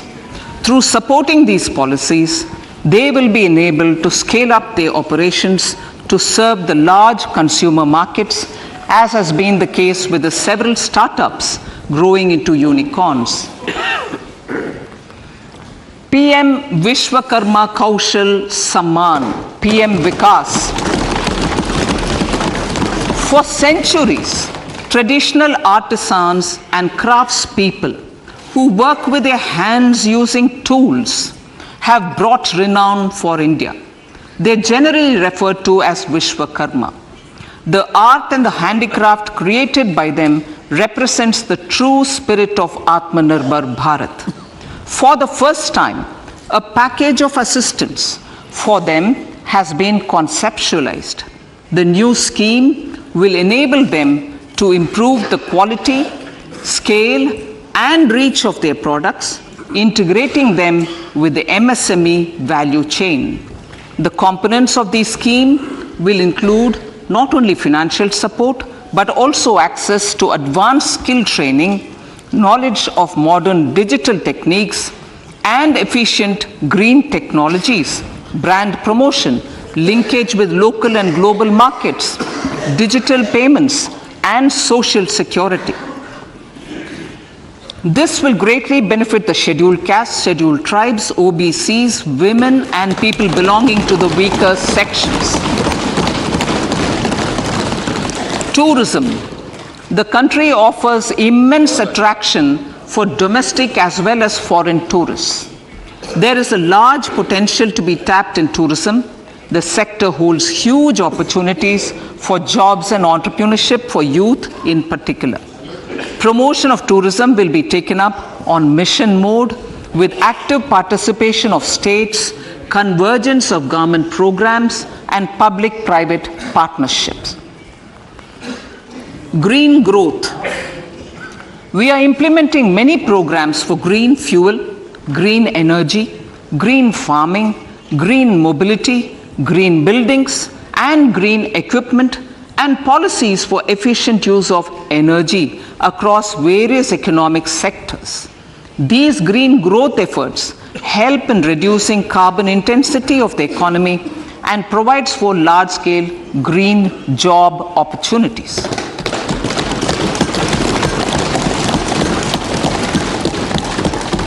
Priorities of this budget. The budget adopts the following 7 priorities. They complement each other and act as the Saptarishi guiding us through the Amritkal. Inclusive development, reaching the last mile, infrastructure and investment, unleashing the potential, green growth, youth power, and financial sector. I now speak on the priority number 1, inclusive development.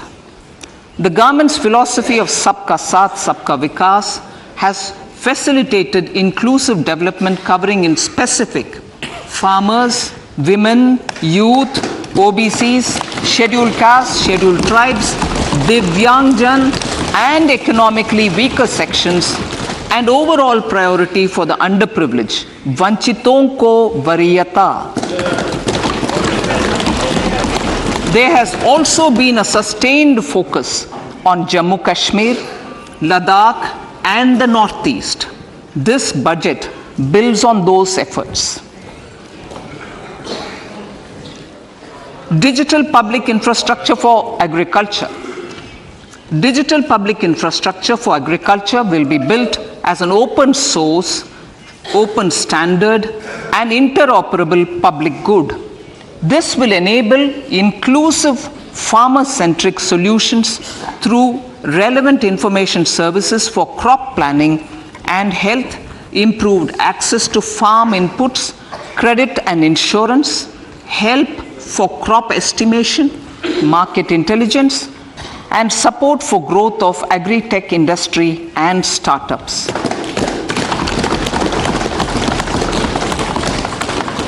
An agriculture accelerator fund. An agriculture accelerator fund will be set up to encourage agri startups. by young entrepreneurs in rural areas. The fund will aim at bringing innovative and affordable solutions for challenges faced by farmers. It will also bring in modern technologies to transform agricultural practices, increase productivity and profitability. To enhance the productivity of extra long staple cotton, we will adopt a cluster-based and value chain approach through public-private partnerships.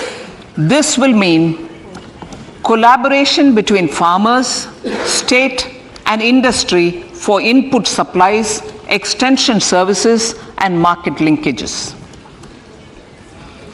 We will launch an Atmanirbhar Clean Plant program to boost availability of disease-free, quality planting material for high-value horticultural crops at an outlay of 2,200 crores. Global hub for millets which are Sri Anna. India is the forefront.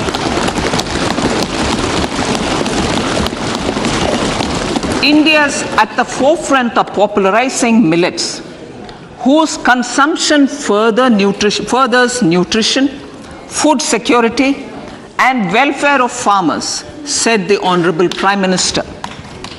We are the largest producer and second largest exporter of Sri Anna in the world. We grow several types of Sri Anna, such as Sri Anna Jowar, Sri Anna Ragi, Sri Anna Bajra, Sri Anna Kutu, Ramdana, Kangni, Kutni, Kutki, Kodo, China, and Sama. These have a number of health benefits and have been an integral part of our food for centuries. I acknowledge with pride the huge service done by small farmers in contributing to the health of fellow citizens by growing these Sri Anna. Now, to make India a global hub for Sri Anna, the Indian Institute of Millet Research, ideally Indian Institute of the Sri Anna Research, Hyderabad, will be supported as the center of excellence for sharing best practices, research and technologies at the international level.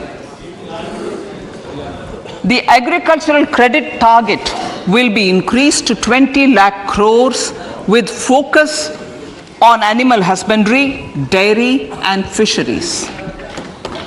We will launch a new sub-scheme of PM Matsya Sampada Yojana, which is an existing scheme, but we launch a new sub-scheme with targeted investment of 6,000 crores to further enable activities of fishermen, fish vendors and micro and small entrepreneurs, improve value chain efficiencies and expand the market. For farmers, especially small and marginal farmers and other marginalized sections, the government is promoting cooperative-based economic development model. A new Ministry of Cooperation was formed with a mandate to realize the vision of Sahkar Se Samriddhi. To realize this vision, the government has already initiated computerization of 63,000 primary agricultural credit societies with an investment of 2,516 crores. In consultation with all the stakeholders and the states, model bylaws for PACS were formulated, enabling them to become multi-purpose PACS. A national cooperative database is being prepared for countrywide mapping of cooperative societies. With this backdrop, we will implement a plan to set up massive decentralized storage capacity.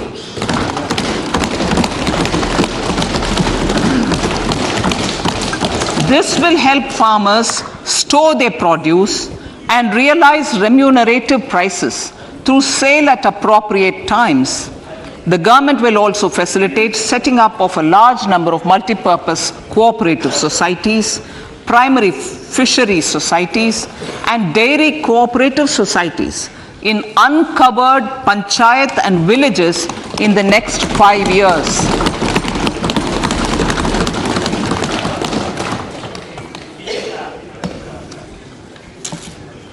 Health, education, and skilling. 157 new nursing colleges will be established in co-location with the existing 157 medical colleges established since 2014. A mission to eliminate sickle cell anemia by 2047 will be launched. It will entail awareness creation, universal screening of 7 crore people in the age group of 0 to 40 years in affected tribal areas, and counseling through collaborative efforts of central ministries and state governments. Facilities in select ICMR labs, Indian Council for Medical Research Labs, will be made available for research by public and private medical college faculty and private sector R&D teams for encouraging collaborative research and innovation. A new program to promote research and innovation in pharmaceuticals will be taken up through centers of excellence. We shall also encourage industry to invest in research and development in specific priority areas. Dedicated multidisciplinary courses for medical devices will be supported in existing institutions to ensure availability of skilled manpower for futuristic medical technologies, high-end manufacturing, and research. Teachers training. Teachers training will be re-envisioned through innovative pedagogy, curriculum transaction, continuous professional development, dipstick surveys, and ICT implementation. The District Institute of Education and Training will be developed as vibrant institutes of excellence for this purpose.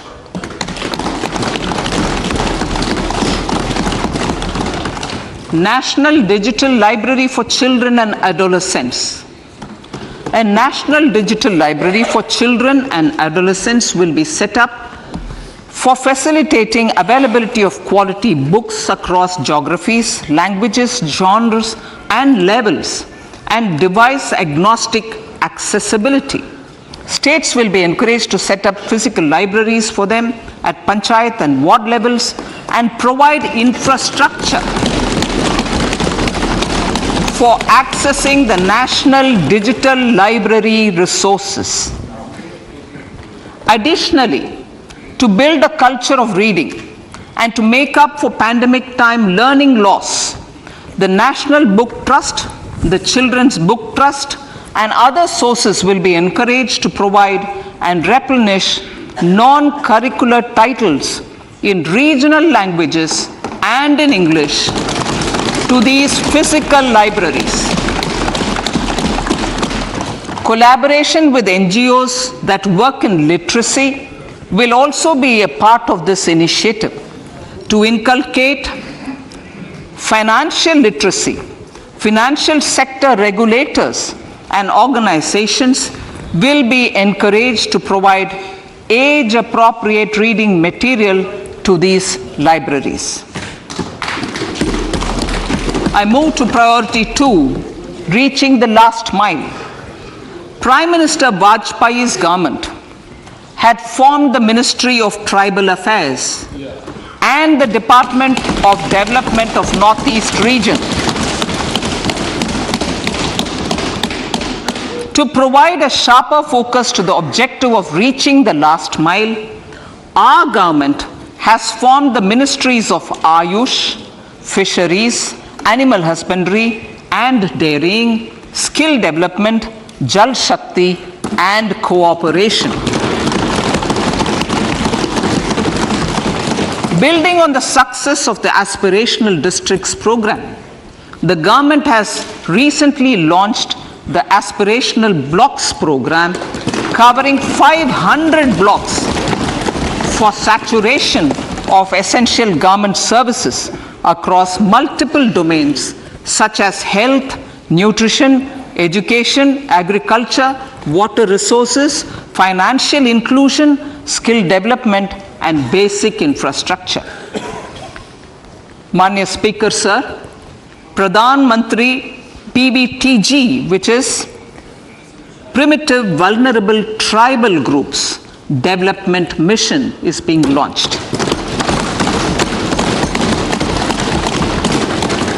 To improve socio-economic conditions of the particularly vulnerable tribal groups, the PBTGs as we refer them to, Pradhan Mantri PBTG Development Mission will be launched.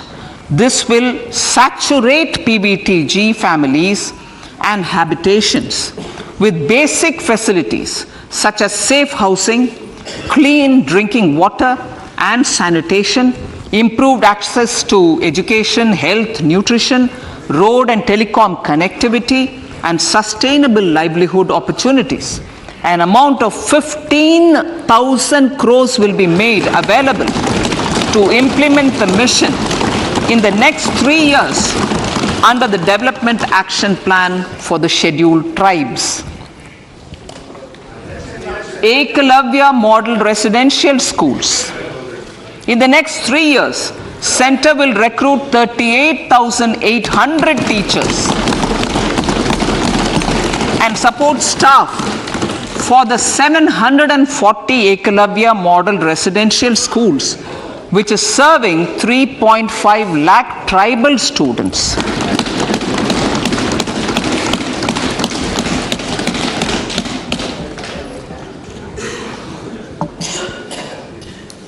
In the drought-prone central regions of Karnataka, central assistance of 5,300 crore will be given to Upper Bhadra project to provide sustainable micro irrigation and filling up of surface tanks for drinking water. PM Awas Yojana. The outlay for PM Awas Yojana is being enhanced by 66% to over 79,000 crores. Bharat Shared Repository of Inscriptions will be set up in a digital epigraphy museum with digitization of 1 lakh ancient inscriptions in the first stage. Support for poor prisoners. For poor persons who are in prisons and unable to afford the penalty or the bail amount, required financial support will be provided. Priority number 3, infrastructure and investment. Investments in infrastructure and productive capacity have a large multiplier impact on growth and employment. After the subdued period of the pandemic, private investments are growing again. The budget takes the lead once again to ramp up the virtuous cycle of investment and job creation. Honorable Speaker, sir, the capital investment outlay is being increased steeply for the 3rd year in a row by 33% to 10 lakh crores, which would be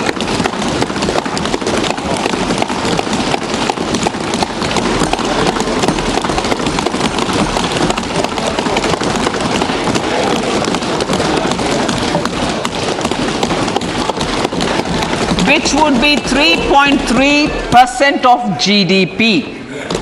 This will almost be 3 times the outlay made in 2019-20.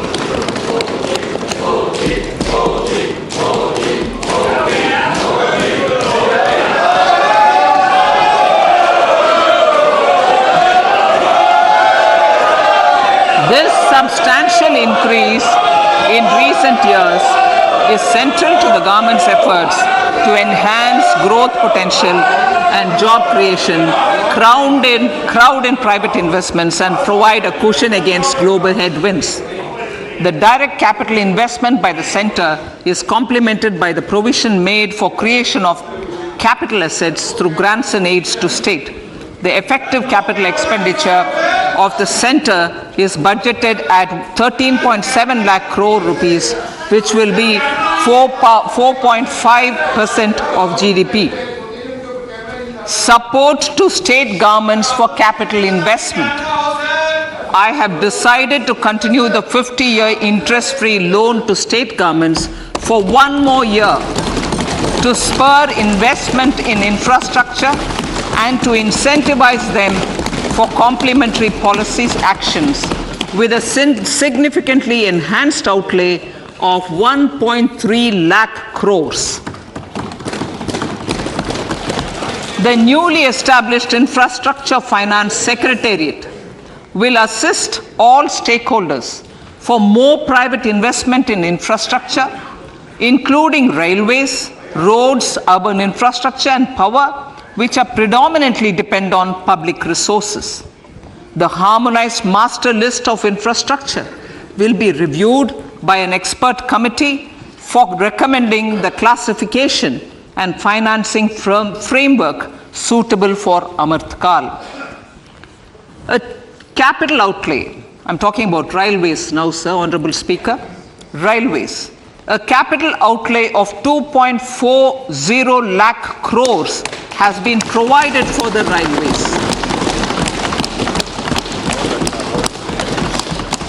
This is the highest ever outlay this highest ever outlay is about 9 times the outlay made in 2013-14. 100 critical transport infrastructure projects for last and first mile connectivity for ports, coal, steel, fertilizer, and food grain sectors have been identified. They will be taken up on priority with investment of 75,000 crores, including 15,000 crore from private sources. 50 additional airports, heliports, water aerodromes, and advanced landing grounds will be revived for improving regional air connectivity.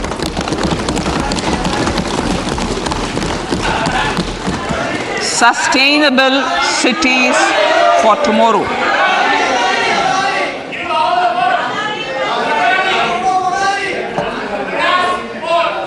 States and cities will be encouraged to undertake urban planning reforms and actions to transform our cities into sustainable cities of tomorrow. This means efficient use of land resources, adequate resources for urban infrastructure, transit-oriented development, enhanced availability and affordability of urban land and opportunities for all. Through property tax governance reforms and ring-fencing user charges on urban infrastructure, cities will be incentivized to improve their creditworthiness for municipal bonds. Like the RIDF, an Urban Infrastructure Development Fund will be established through use of priority sector lending shortfall. This will be managed by the National Housing Bank and will be used by public agencies to create urban infrastructure in Tier 2 and Tier 3 cities. States will be encouraged to leverage resources from the grants of the 15th Finance Commission as well as existing schemes to adopt appropriate user charges while accessing the UIDF. We expect to make available 10,000 crore rupees per annum for this purpose. All cities and towns will be enabled for 100% mechanical desludging of septic tanks and sewers to transition from manhole to machine hole mode.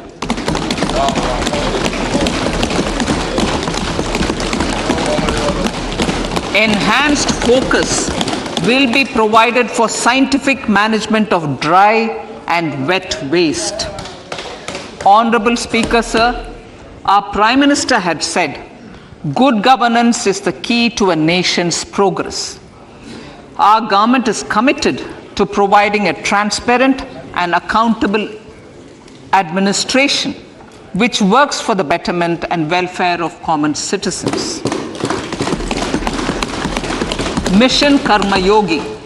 Under Mission Karma Yogi, center, states and the union territories are making and implementing capacity building plans for civil servants. The government has also launched an integrated online training platform, I Got Karma Yogi, to provide continuous learning opportunities for lakhs of government employees to upgrade their skills and facilitate people-centric approach. Sir, for enhancing ease of doing business, more than 39,000 compliances have been reduced and more than 3,400 legal provisions have been decriminalized. For furthering the trust-based governance, we have introduced the Jan Vishwas Bill to amend 42 central acts. This budget proposes a series of measures to unleash the potential of our economy. Centers of Excellence for Artificial Intelligence. For realizing the vision of Make AI in India and Make AI Work for India, 3 centers of excellence for artificial intelligence will be set up in top educational institutions. Leading industry players will partner in conducting interdisciplinary research, develop cutting-edge applications, and scalable problem solutions in the areas of agriculture, health, and sustainable cities. This will galvanize an effective AI ecosystem and nurture quality human resources in the field. National Data Governance Policy. To unleash innovation and research by startups and academia, a national data governance policy will be brought out. This will enable access to anonymized data. The KYC process will be simplified, adopting a risk-based instead of one-size-fits-all approach. The financial sector regulators will also be encouraged to have a KYC system fully amenable to meet the needs of digital India. One-stop solution for identity and address updating. A one-stop solution for reconciliation and updating of identity and address of individuals maintained by various government agencies, regulators, and regulated entities will be established using DigiLocker service and Aadhaar as foundational identity. Speaker, sir, common business identifier. For the business establishments required to have a permanent account number, the PAN will be used as the common identifier for all digital systems of specified government agencies. This will bring ease of doing business and it will be facilitated through a legal mandate. For obviating the need for separate submission of same information to different government agencies, a system of unified filing process will be set up. Such filing of information or return in simplified forms on a common portal will be shared with other agencies as per the filer's choice. Vivad Se Vishwas 1. Relief for MSMEs. In cases of failure by MSMEs to execute contracts during the COVID period. 95% of the forfeited amount relating to the bid or performance security will be returned to them by government and government undertakings. This will provide relief to the MSMEs. Vivad Se Vishwas 2, settling contractual disputes. To settle contractual disputes of government and government undertakings, wherein arbitral award is under challenge in a court, a voluntary settlement scheme with standardized terms will be introduced. This will be done by offering graded settlement terms depending on pendency level of the dispute. The state support mission of Niti Aayog will be continued for 3 years for our collective efforts towards national priorities. Result-based financing. To better allocate scarce resources for competing development needs, the financing of select schemes will be changed on a pilot basis from input-based to result-based. E-courts. For efficient administration of justice, Phase 3 of e-courts project will be launched with an outlay of 7,000 crores. Fintech services in India have been facilitated by our digital public infrastructure, including Aadhaar, PM Jan Dhan Yojana, Video, KYC, India Stack, and UPI.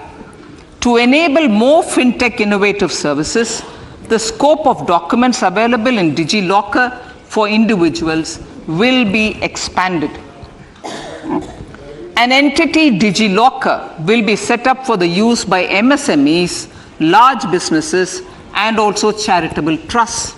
This will be towards storing and sharing documents online securely whenever needed with various authorities, regulators, banks, and other business entities. 5G services. 100 labs for developing applications using 5G services will be set up in engineering institutions.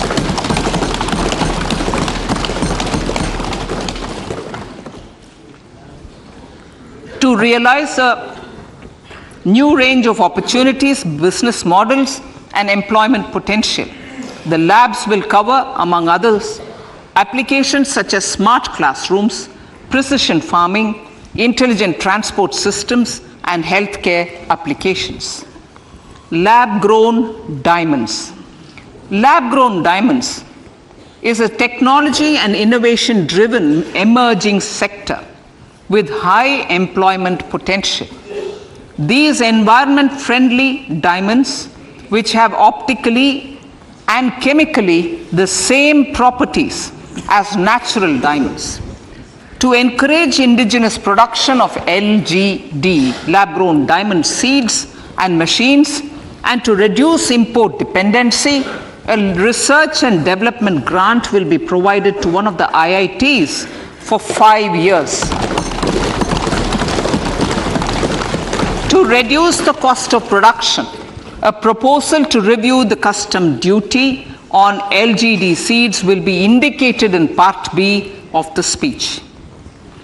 I come to the fifth priority, Honorable Speaker, sir, green growth.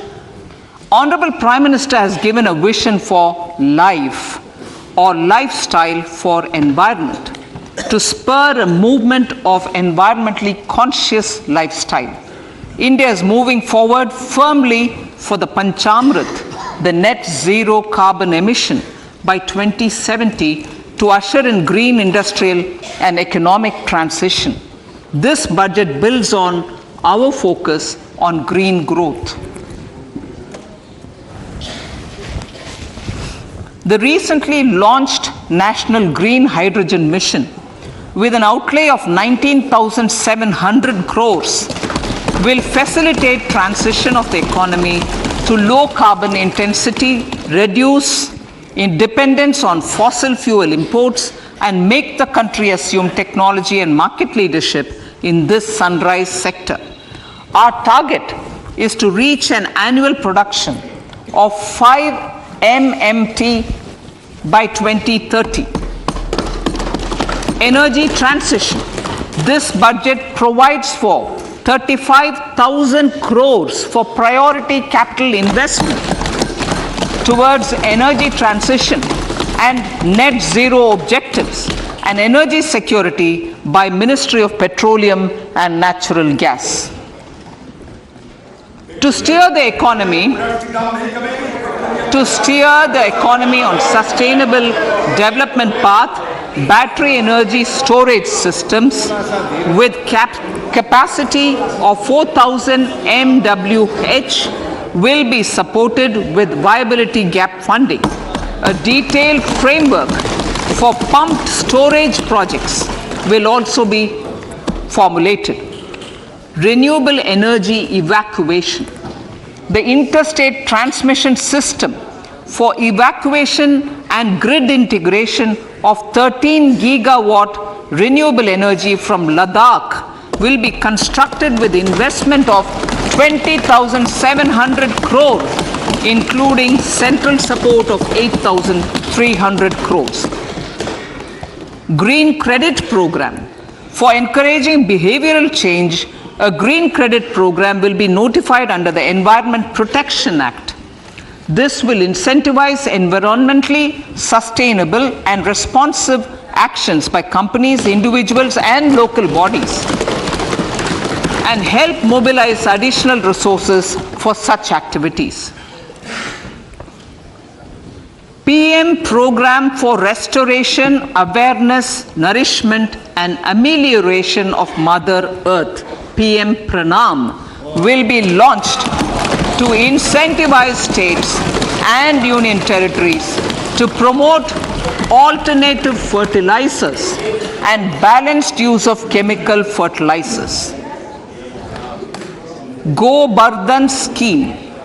500 new waste to wealth plants under Go Bardhan, galvanizing organic bio-agro resources done. Go Bardhan scheme will be established for promoting circular economy. These will include 200 compressed biogas plants, including 75 plants in urban areas, and 300 community or cluster-based plants at a total investment of 10,000 crores. I will refer to this in part B also.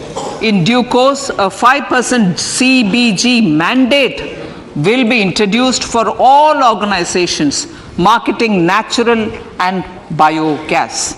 For collection of biomass and distribution of biomanure, appropriate fiscal support will also be provided. Bharatiya Prakritik Kheti Bio Input Resource Centers.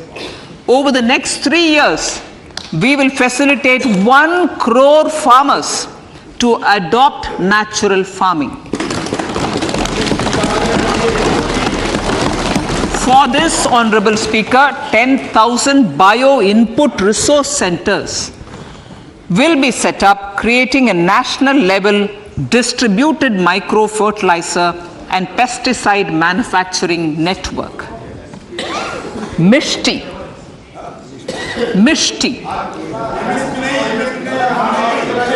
Building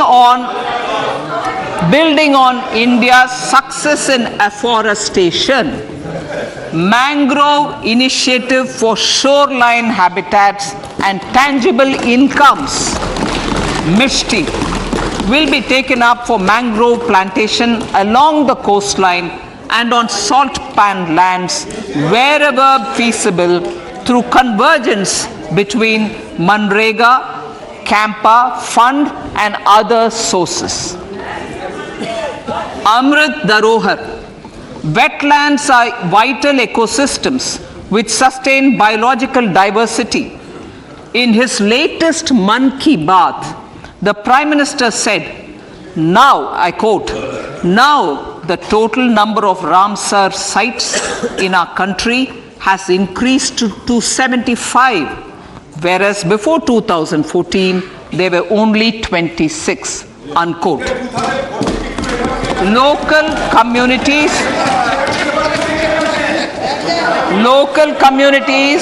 have always been at the forefront of conservation efforts.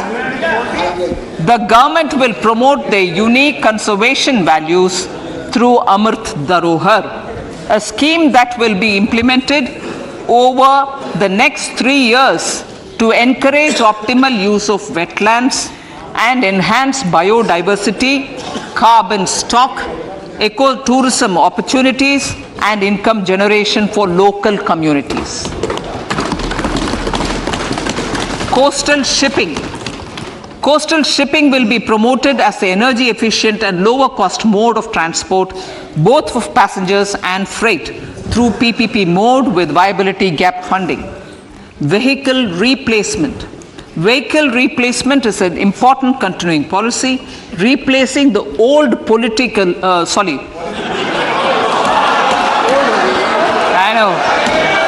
replacing, absolutely, thank you. Replacing old polluting vehicles. Maybe applicable, right? Replacing old polluting vehicles is an important part of greening our economy. In furtherance of the vehicle scrapping policy mentioned in Budget 21-22, I have allocated adequate funds to scrap old vehicles of the central government. States will also be supported in replacing old vehicles and old state ambulances. Honorable Speaker, sir, I move to priority 6, youth power. To empower our youth and help the Amrit PD realize their dreams, we have formulated the national education policy, which is very wide in its scope, but one of the things is also to focus on skilling, adopted economic policies that facilitate job creation at scale and have supported business opportunities. Pradhan Mantri Kaushal Vikas Yojana. Pradhan Mantri Kaushal Vikas Yojana 4.0 will be launched to skill lakhs of youth within the next 3 years. On-job training, industry partnership, and alignment of courses with needs of industry will be emphasized. The scheme will also cover new age courses for Industry 4.0 like coding, AI, robotics, mechatronics, IoT, 3D printing, drones, and other soft skills. To skill youth for international opportunities, 30 Skill India International Centers will be set up across different states. The digital ecosystem for skilling will be further expanded with the launch of a unified Skill India digital platform for enabling demand-based formal skilling, linking with employers including MSMEs, and facilitating access to entrepreneurship schemes. To provide stipend support to 47 lakh youths in 3 years, direct benefit transfer under a pan-India national apprenticeship promotion scheme will be rolled out. Tourism. Honorable Speaker, sir, with an integrated and innovative approach, at least 50 destinations will be selected through challenge mode. In addition to aspects such as physical connectivity, virtual connectivity, tourist guides, high standards for food streets, and tourist security, all the relevant aspects would be made available on an app to enhance tourist experience. Every destination would be developed as a complete package. The focus of development of tourism would be on domestic as well as foreign tourists.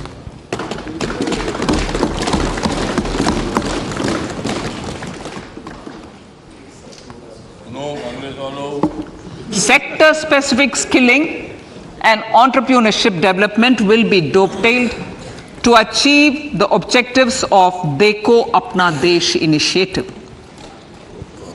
This was launched as an appeal by the Honorable Prime Minister to the middle class to prefer domestic tourism over international tourism. The integrated development of theme-based tourist circuits, the Swadesh Darshan scheme, was also launched. Under the Vibrant Villages program, tourism infrastructure and amenities will be facilitated in border villages. Unity Mall. States will be encouraged to set up a Unity Mall in their state capital or most prominent tourism center or the financial capital for promotion and sale of their one district, one product and GI products and other handicraft products, and for providing space for such products of all other states as well. Sir, priority number 7, financial sector. Our reforms in the financial sector and innovative use of technology have led to financial inclusion at scale, better and faster service delivery, ease of access to credit, and participation in financial markets. This budget proposes to further these measures. Credit guarantee for MSMEs. Last year, I proposed revamping of the credit guarantee scheme for the MSMEs. I am happy to announce that the revamped scheme will take effect from 1st April 2023 through infusion of 9,000 crores in the corpus. This will enable additional collateral-free guaranteed credit of 2 lakh crores of rupees. Further, the cost of credit will be reduced by about 1%. A national financial information registry will be set up to serve as the central repository of financial and ancillary information. This will facilitate efficient flow of credit, promote financial inclusion, and foster financial stability. A new legislative framework will govern this credit public infrastructure and will be designed in consultation with the RBI. To meet the needs of Amritkal and to facilitate optimum regulation in the financial sector, public consultation, as necessary and feasible, will be brought to the process of regulation making and issuing subsidiary directions. To simplify, to ease, and to reduce cost of compliance, financial sector regulators will be requested to carry out a comprehensive review of existing regulations. For this, they will consider suggestions from public and regulated entities. Time limits to decide the application under various regulations will also be laid down. Honorable Speaker, sir, to enhance business activities in GIFT IFSC, the following measures will be taken. Delegating powers under the SEZ Act to the IFSCA to avoid dual regulation. Setting up a single window IT system for registration and approval of IFSCA, SEZ authorities, GSTN, RBI, SEBI, and IRDAI. Permitting acquisition financing by IFSC banking units of foreign banks. Establishing a subsidiary of Exim Bank for trade refinancing. Amending IFSCA Act for statutory provisions for arbitration, ancillary services, and avoiding dual regulation under the SEZ Act, and recognizing offshore derivative instruments as valid contracts. Honorable Speaker, sir, data embassy. For countries looking for digital continuity solutions, we will facilitate setting up of their data embassies in GIFT IFSC.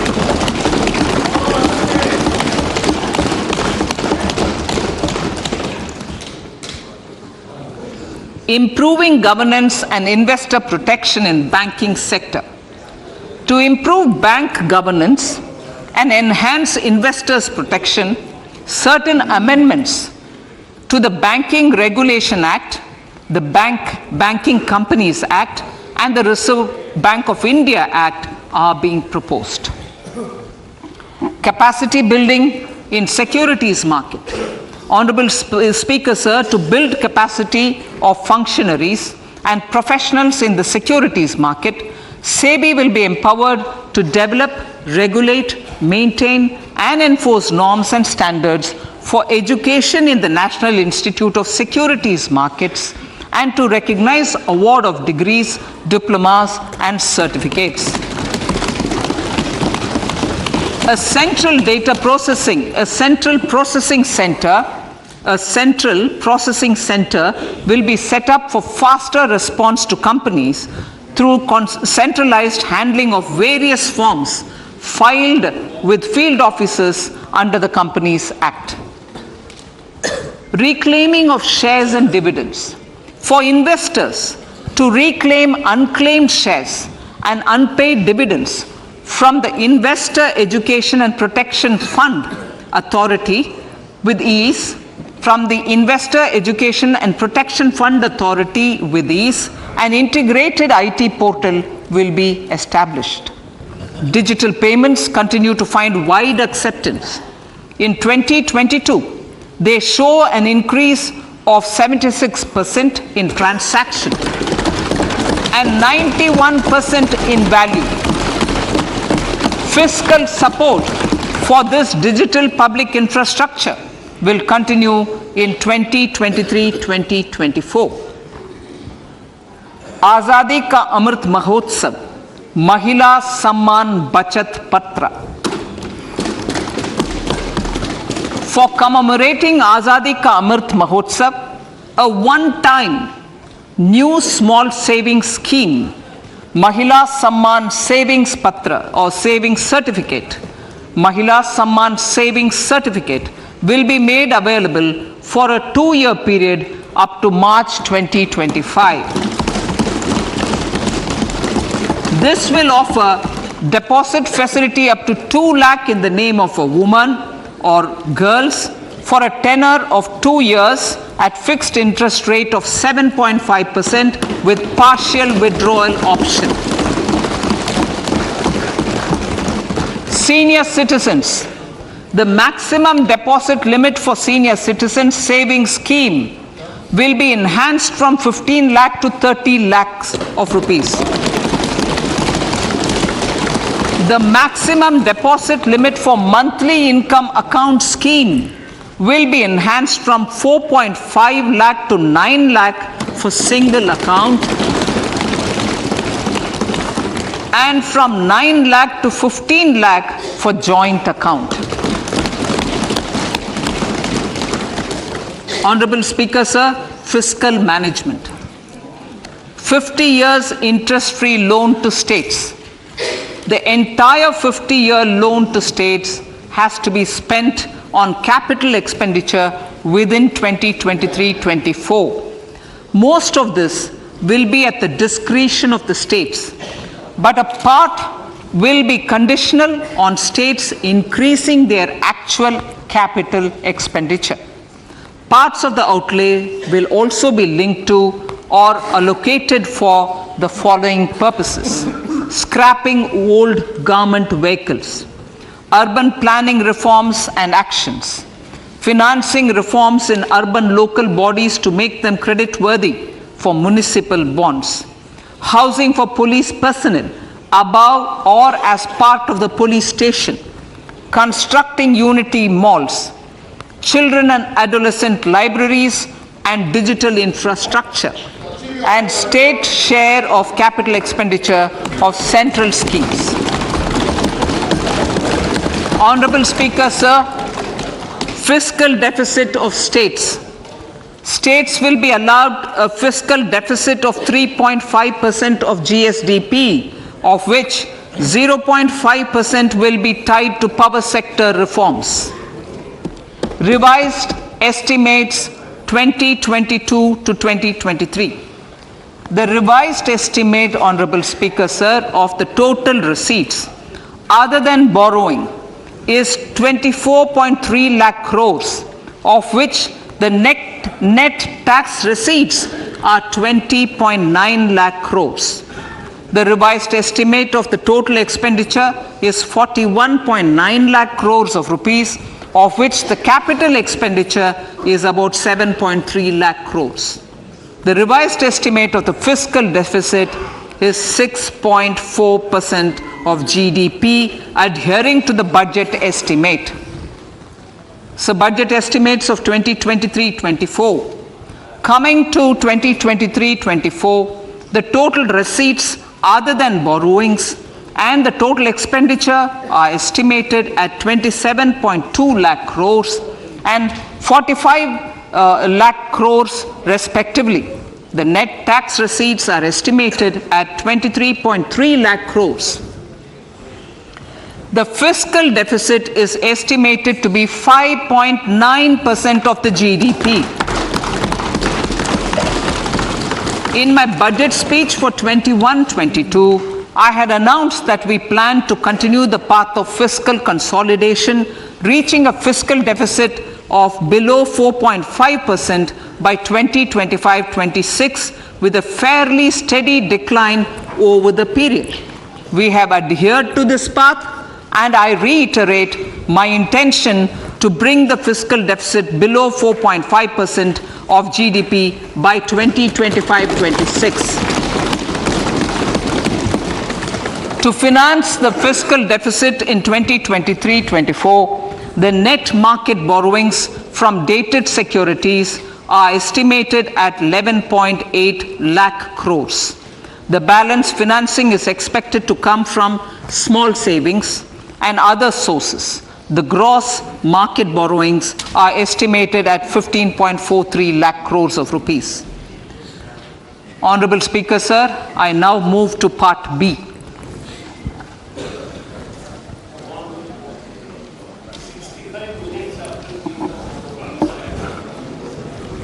Indirect taxes. My indirect tax proposals will aim to promote exports, boost domestic manufacturing, enhance domestic value addition, encourage green energy and mobility. A simplified tax structure with fewer tax rates helps in reducing compliance burden and improving tax administration. I propose to reduce the number of basic customs duty rates on goods other than textiles and agriculture from 21 to 13. As a result, there are minor changes in the basic custom duties, cesses and surcharges on some items including toys, bicycle, automobiles and naphtha. Green mobility. To avoid cascading of taxes on blended compressed natural gas, I propose to exempt excise duty on GST paid compressed biogas contained in it. To further provide impetus to green mobility, customs duty exemptions is being extended to import of capital goods and machinery required for manufacture of lithium-ion cells for batteries used in electrical vehicles as well. Electronics. As a result of various initiatives of the government, including phased manufacturing program, mobile phone production in India has increased from 5.8 crore units valued at about 18,900 crore in 2014-15 to 31 crore units valued at 2,75,000 crore in the last financial year. To further deepen domestic value addition in manufacturing of mobile phones, I propose to provide relief to customs duty. I propose to provide relief in customs duty on import of certain parts and inputs like camera lens and continue the concessional duty on lithium-ion cells for batteries for another year. Similarly, to promote value addition in manufacture of televisions, I propose to reduce the basic customs duty on parts of open cells of TV panels to 2.5%. Electrical. to rectify inversion of duty structure and encourage manufacturing of electric kitchen chimneys, the basic custom duty on electric kitchen chimney is being increased from 7.5% to 15%, and that on heat coils for these is proposed to be reduced from 20% to 15%. Chemicals and petrochemicals. Denatured ethyl alcohol is used in chemical industry. I propose to exempt basic customs duty on it. This will also support the ethanol blending program and facilitate an endeavor for energy transition. Basic customs duty is also being reduced on acid grade fluorospar from 5% to 2.5% to make the domestic fluorochemicals industry competitive. Further, the basic customs duty on crude glycerin for use in manufacture of epichlorohydrin is proposed to be reduced from 7.5% to 2.5%.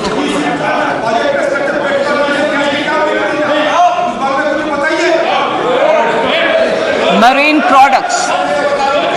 In the last financial year, marine products recorded the highest export growth, benefiting farmers in the coastal states of the country. To further enhance the export competitiveness of marine products, particularly shrimps, duty is being reduced on key inputs for domestic manufacture of shrimp feed. India is a global leader, as I said in Part A, in cutting and polishing of natural diamonds, contributing about 3/4 of the global turnover by value. With the depletion of deposits of natural diamonds, the industry is moving towards lab-grown diamonds, and it holds huge promise. To seize this opportunity, I propose to reduce the basic customs duty on seeds used in their manufacture.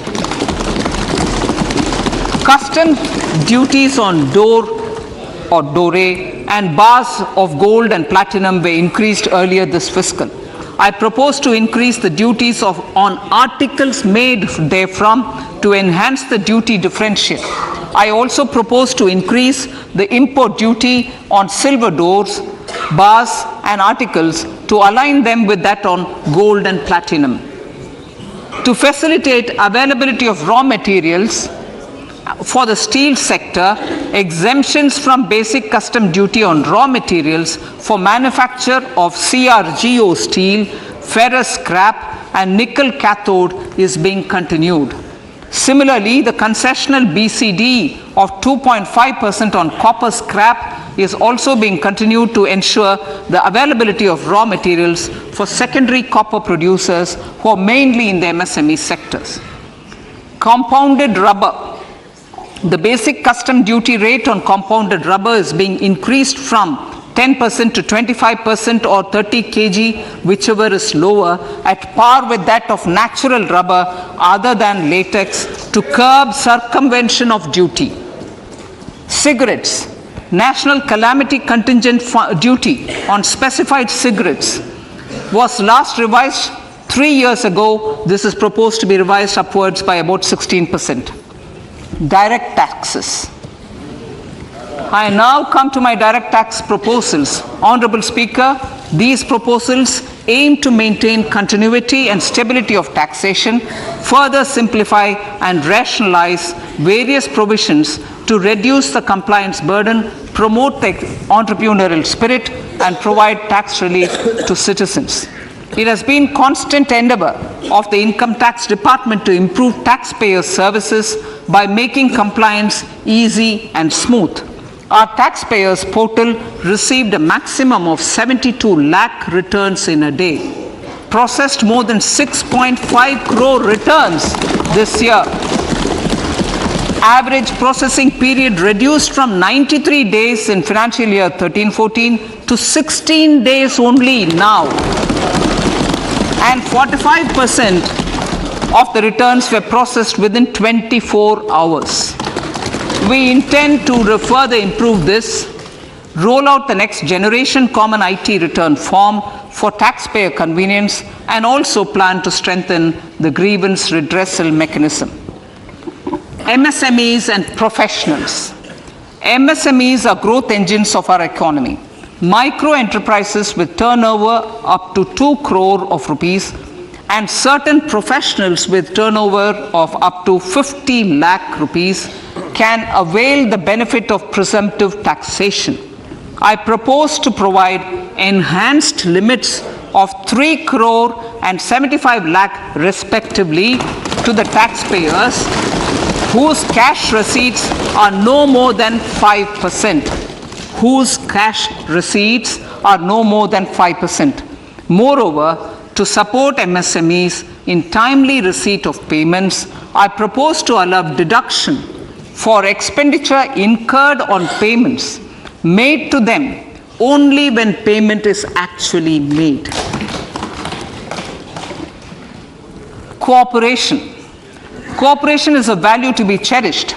In realizing our Prime Minister's goal for Sehkar Se Samriddhi and his resolve to connect the spirit of cooperation with the spirit of Amrit Kal, in addition to the measures proposed in Part A, I have a slew of proposals for the cooperation sector. First, new cooperatives that commence manufacturing activities till 2024 31st March shall get the benefit of a lower tax rate of 15% as is presently available to new manufacturing companies. Secondly, I propose to provide an opportunity to sugar cooperatives to claim payments made to sugarcane farmers for the period prior to the assessment year 2016-17 as expenditure. This is expected to provide them a relief of almost 10,000 crores. Thirdly, I am providing a higher limit of 2 lakh per member for cash deposits to loans in cash by primary agricultural cooperative societies and primary cooperative agriculture and rural development banks. I repeat that. Thirdly, I am providing a higher limit of 2 lakh per member for cash deposits to and loans in cash by primary agricultural cooperative societies and primary cooperative agricultural and rural development banks. Similarly, a higher limit of 3 crore for TDS on cash withdrawal is being provided to cooperative societies. Startups.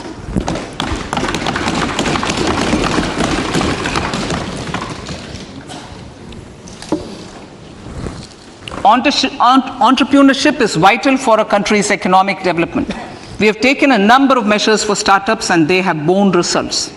India is now the third largest ecosystem for startups globally and ranks second in innovation quality among middle-income countries.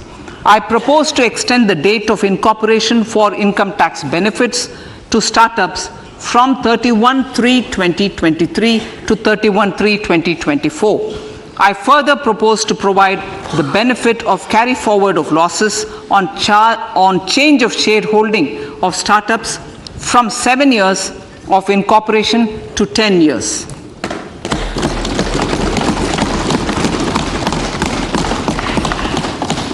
To reduce the pendency of appeals at commissioner level, I propose to deploy about 100 joint commissioners for disposal of small appeals. We shall also be more selective in taking up cases for scrutiny of returns already received this year. Better targeting of tax concessions. For better targeting of tax concessions and exemptions, I propose to cap deduction from capital gains on investment in residential house under Section 54 and Section 54F to 10 crores. Another proposal with similar intent is to limit income tax exemption from proceeds of insurance policies with very high value. Rationalization. Honorable Speaker, sir, there are a number of proposals relating to rationalization and simplification.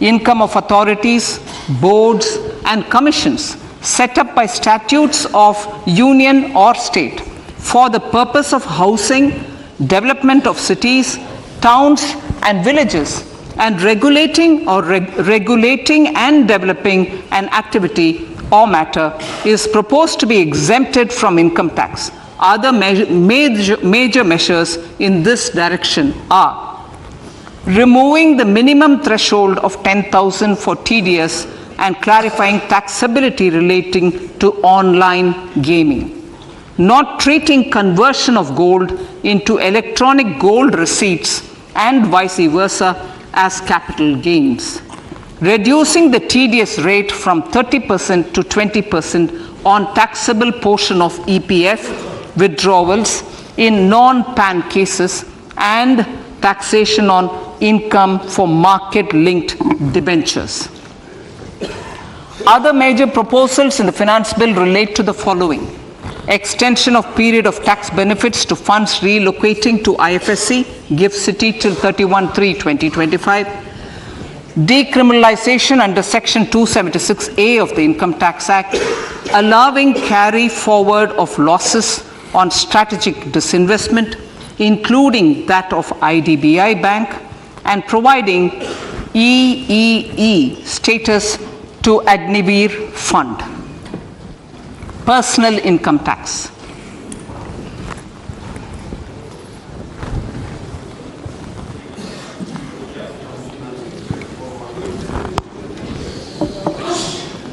Now I come to what everyone is waiting for. Personal income tax.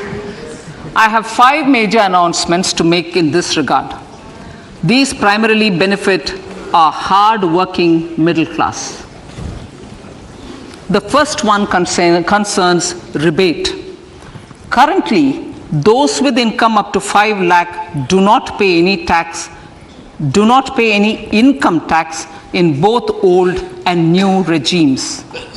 I propose to increase the rebate limit to 7 lakhs in the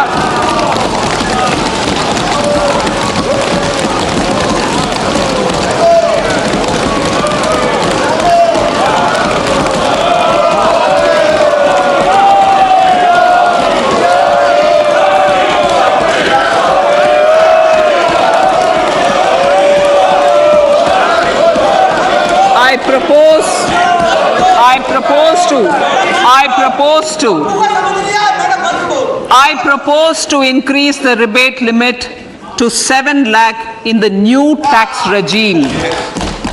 Thus, persons in the new tax regime with income up to 7 lakhs will not have to pay any tax at all. The second proposal relates to middle class individuals. I had introduced in the year 2020 the new personal income tax regime with 6 income slabs starting from 2.5 lakh. I propose to change the tax structure in this regime by reducing the number of slabs to 5 and increasing the tax exemption limit to 3 lakhs. The new tax rates are 0 to 3 lakh, nil; 3 to 6 lakhs, 5%; 6 to 9 lakhs, 10%; 9 to 12 lakh, 15%; 12 to 15 lakhs, 20%; and above 15 lakhs, 30%. This will provide major relief to all taxpayers in the new regime. An individual with an annual income of 9 lakhs will be required to pay only 45,000 rupees. This is only 5% of his or her income. It is a reduction of 25% on what he or she is required to pay now.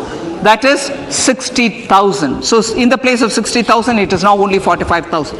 Similarly, an individual with an income of 15 lakh rupees would be required to pay only 1.5 lakh or 10% of his income or her income, a reduction of 20% from the existing liability of 1,87,500 rupees.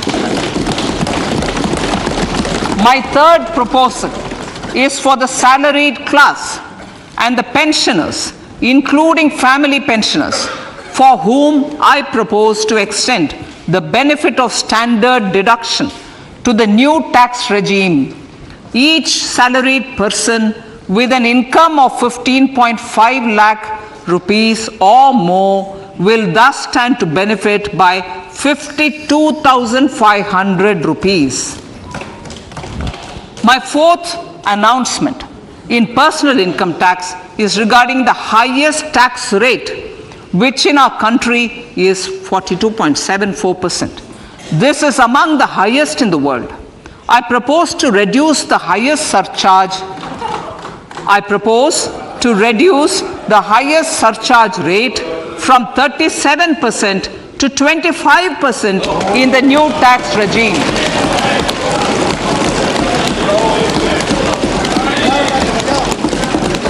This would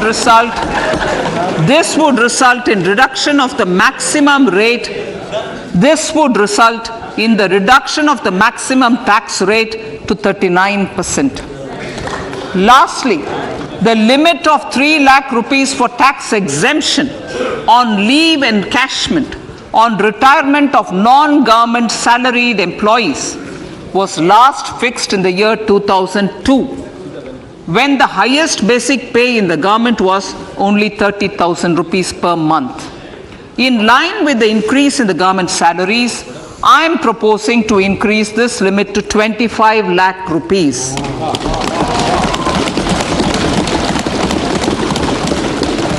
We are also making the new income tax regime as the default tax regime. However, citizens will continue to have the option to avail the benefit of the old tax regime. Apart from these, I am also making some other changes as given in the annexure. As a result of these proposals, revenue of about 38,000 crore to 37,000 crore in direct taxes and rupees 1,000 crore in indirect taxes will be foregone, while revenue of about 3,000 crore will be additionally mobilized. Thus, the total revenue foregone is about 35,000 crores annually. Honorable Speaker, sir, with these words, I commend the budget to this August House.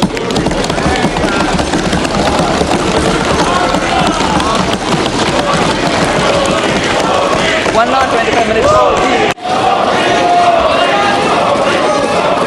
Item number 1, माननीय item number 2 Shrimati Nirmala Sitharaman ji. Sir, with your permission, I lay on the table of the following statements under Section 3(1) of the Fiscal Responsibility Budget Management Act 2003, 1 medium-term fiscal policy cum fiscal policy strategy statement and macroeconomic framework statement. माननीय सदस्यगण, जैसा कि आपको समाचार भाग 2 के माध्यम से पहले ही सूचित किया जा चुका है कि माननीय वित्त मंत्री जी के बजट भाषण की प्रतियां हार्ड कॉपी के रूप में उपलब्ध कराई गई है. आप बजट भाषण की अपनी अपनी प्रति प्रकाशन फलक से ले लें. आपको ये भी सूचित किया जाता है कि माननीय मंत्री द्वारा बजट प्रस्तुत किए जाने के पश्चात उसकी प्रतियां आपको मेंबर्स पोर्टल के माध्यम से उपलब्ध करा दी जाएगी. आइटम नंबर 3, माननीय मंत्री जी, वित्त मंत्री जी. Sir, with your permission, I rise to move for leave to introduce the Finance Bill 2023. प्रश्न ये कि विधेयक को पुनर्स्थापित करने की अनुमति प्रदान की जाए. जो सदस्य इसके पक्ष में हाँ गए, जो सदस्य विरोध में ना गए, मेरे विचार में निर्णय हाँ वालों के पक्ष में माननीय मंत्री जी विधेयक को पुनर्स्थापित करें. Sir, I introduce the bill. सभा की कार्रवाई कल गुरुवार दिनांक 2 फरवरी 2023 को प्राप्त 11 बजे तक के लिए स्थगित की जाती है. That was the union budget, and already the messages I'm getting is that brilliant budget, especially when it comes really to the income tax. Well, that's what matters to people. As I said, companies may do well, but you don't live in your office, you go home, work from home is over, but kitchens have to run. and Nirmala Sitharaman and Finance Minister Modi were playing to a plan. I said that. How many of you said that? Gautam Chikrimani, will you admit कि थोड़ा politics और थोड़ा economics? बहुत हाथ जोड़ता हूं आपके सामने पॉलिटिकल सेंसिटिविटी की, मगर ये तो वर्क इन प्रोग्रेस बजट है. It's in continuation of what's going on. I love the fact that infrastructure spending is up, which means growth will be up. So that's my entire focus. I think this and your Jan Vishwas bills and the compliance issues sorted out. So that's a big one. But let me first get. I'm coming to you, Dr. Bhalla. Can you give us the tax breaks that have come in, because that's what most people are looking at. Sure. So Navika, I think you got your wish list right in the budget. No, it wasn't my wish list. It was all the calls that we were getting. But how does it translate? We've got one simple working that's on the screens. But there is a 42.7% income tax slab in the old rate. Correct. What happens to that one is what people will want to know. Right. So there is definitely a thing to share there, because the highest tax rate for the individual taxpayer was 42.74%, and that was because of the highest surcharge was 37%. This budget brings down that surcharge from 37% to 25%. So the maximum marginal rate for an individual who is earning income more than 5 crore goes down to 39%. So that's like a reduction of 3.74% tax rate for the individual who is earning more than 5 crore income, and that's a significant reduction, roughly about 10% of the overall tax liability. Why are we bothered about? But Dr. Bhalla, what do you think? I want to make a general point on the budget first. And I think you alluded to that phrase, it's a workhorse budget. That is very systematic, very organized, very good, which brings me to my following point, that a budget day when things are announced which were secret for the year should be done away with. Okay. This is obviously consultations throughout the year with all the stakeholders. You get the suggestions. This is how it is done. We want to be an advanced country. We will be an advanced country, I think much before 2047, which is what the PM wants. And part of that is there's no budget day. Okay. So you tell me, when was the last time you heard of a budget day in any US? other country? Yeah. Absolutely. So well that's said. what, otherwise, within the constraints that we have, I think very, very organized. It hits all the right buttons. It's even reduced custom duties on several items. So I think, overall, there isn't anything negative. I absolutely agree with you. All the right buttons have been pressed. It's an election year, so there is political messaging. There is the tribal fund of 15,000 crore. There is money that has been put in for mechanized manhole cleaning. There is 50 years interest-free loans to states. Mahila saving certificates, Mahila saving senior citizens. Because Mahilas vote for Narendra Modi, so he's rewarded them 2 years, and even senior Karnataka's citizens, drought-prone area gets senior something. citizens, Karnataka. So the political message right there, but they haven't gone OTT, as they say these days, over the top. They've stayed in that region of fiscal discipline and bringing in fiscal deficit from 6.4 now to 5.9. That's the target. Would be a commendable job, but I want to get in the first comment from Dr. Mehrotra. Dr. Mehrotra, what do you think about the budget? Well, firstly, I think the FM needs to be congratulated for actually increasing capex and particularly transferring 1.3 lakh crores, which is higher than the amount she transferred last year to the states for sustaining their capital expenditure, because that's what generates the jobs, especially the states. Let's just remember that broadly, it's the states who undertake most of the capex within public capex. The center is much less important, so it's very good that she's done that. At the same time, I'm not exactly enthused by the fact that direct tax revenues are going to drop by 38,000 crores. which in a state, I know it's nothing, but at the same time, the fact remains that the contribution in central tax revenues of direct taxes has been systematically falling under this government for the last 5 years, and the share of indirect taxes has been rising. Not a good thing in a country which is so unequal. And the final point I'd make is that I'm happy about the customs duties being reduced, the basic custom duty coming down from 21% to 13%. It seems like a reversal of a trend that this government had adopted for many years. And particularly I'm happy about the fact that, you know, they've sustained an attempt to correct the inverted duty structure, where the earlier system was that you were actually disincentivizing domestic manufacture because your finished goods were cheaper on customs duty than raw materials. So, as a professor, how many marks out of 10 would you give this budget? 6. 6. Dr. Subramanian. Chikramani. Okay. How many marks? Simply on the basis of the capital expenditure on infrastructure rising by 33%, 7. Add to that the compliances being reduced and imprisonment clauses being reduced, 8. And I still need to read the fine print. So 8 is my starting point. Dr. Subramanian, joining us from DC, your assessment. Rahul, I think, given the pressures that there would have been, this being the budget before the elections, I think it's an excellent budget. 11 I'm or going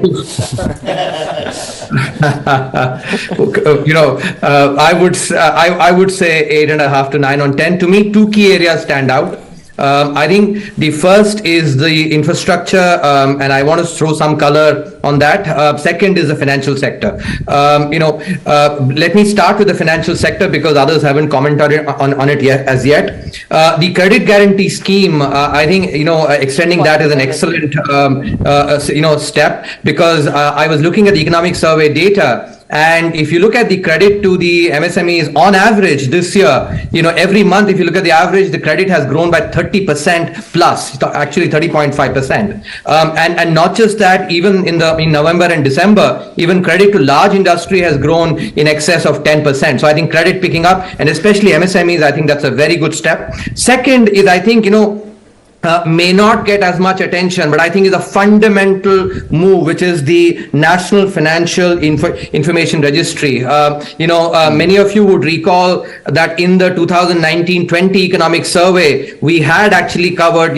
examining 50 years of bank nationalization. We had proposed the public sector banking network. This to me essentially seems like a version of that. What it will do is reduce information asymmetry, which is what has really, hobbled lending in India. What this will look to do is to bring data across public sector banks and thereby really enable lending, reduce adverse selection and moral hazard. These are 2 key things that we talk about. So I think financial sector is really critical. On public capex, I think the fact that 3 times increase on the central government and incentives for states, I think here the fine print, let me clarify, this was announced in the 2020-21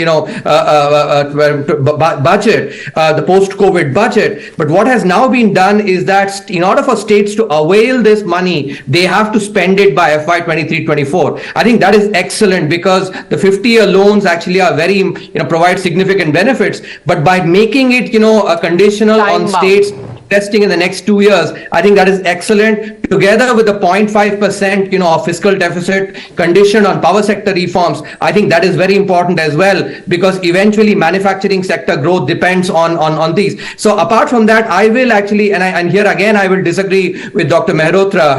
I think if you look at the impact of the tax cuts, the income tax cuts, I think this is something that, Navika, if you were asking me, I was not that optimistic about it, but I think, the fact that they've, brought this will encourage it means my grey hair in covering politics is slightly better than your experience as the chief economic advisor, only advising on matters of sound finance, because politics is I'll grant you that. I'll grant you spins this country.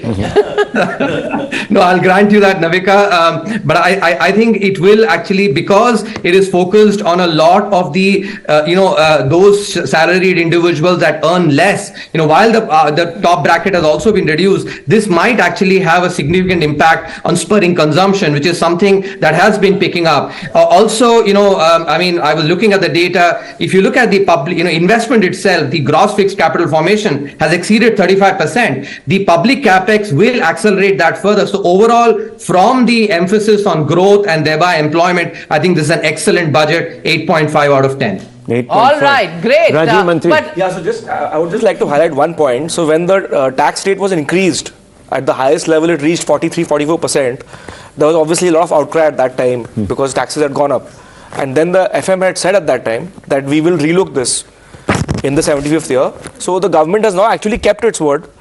Okay, so you're saying no marks for my predictions. Is that what you're saying, Rajiv? No. I'm just saying that credit to the government that they have kept their word. Okay. I think this is just a nomenclature. From 43% to 39% is statistically maybe significant at our levels of income, but for somebody who's earning 5 crore, it is quite insignificant. I think we need to bring it down to 25 the way the companies are being done. I think we need to incentivize wealth creators. I think we need more billionaires. We need more billionaires. No, it won't. It's wait for 2029, even that will happen. We need more billionaires out of India. Well, but it will not come from giving lower tax rates. But 1 minute, Dr. Bhalla, I'll just, because the consumer point of view comes from Bejon Mishra, and let me get him in. Do you think voters in India will be impressed with the Modi Sarkar's budget? It's Modi and Nirmala Sitharaman. Do they need to take a bow? Because on your Provident Fund, you get 30 to 20%, 10% reduction in tax rates. Of course, the rich people get their tax break, the slabs, the exemption limits. Do you think overall people will be happy? Of course, they should be, because Navika, let me be very candid. I looked at this budget. This is just overall, now I'm not getting into details. It's a green budget. It's a budget which would encourage consumers to consume more of eco-bio products, which would enable them to promote that. And India is the highest consumption country. 1.4 billion people and 60% consumption in the GDP, So what I am looking at is the government has given a very pragmatic, progressive, a very modern kind of a budget where it is enabling consumers. And let me tell you, I am looking at it that it will be a kind of an improvement in accessibility of products, improvement in terms of affordability of products, because the duties have come down. So I am only hoping that at the end of the day, the consumer gets the products at a very competitive price and are able to make choices and encourage domestic manufacturing and domestic supplies. So the consumers overall in this budget, I can see that it is very visionary, and I'm definitely sure that this was well planned out in terms of coming out of this kind of a budget this year prior to the 24 general elections. The whole concept was encourage youth. That has also got reflected. MSME, it has got reflected. And at the end of the day, because I represent the consumers, I would always encourage to be seen that the prices are coming down, it is getting managed properly, because a lot of duties have come down, and of course the salaried, as far as the salaried savings rate is another issue that we need to talk about, and the Mahila Samman, that's also political messaging, and in addressing the savings rate overall, which was going down. Look, as I said, this is a workhorse budget. This is what a budget should be. And, on what everybody else, certainly the three of us, or I feel, this whole income tax, direct personal income tax regime has to be reformed. and this is maybe the beginning, may not be.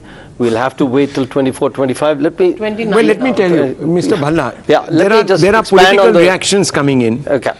The Samajwadi Party says, "Jhoot ka pulinda." But that you could have predicted could have even said. before the budget. Yogendra Yadav, That's not news. Yogendra Yadav says budget disappointing for farmers.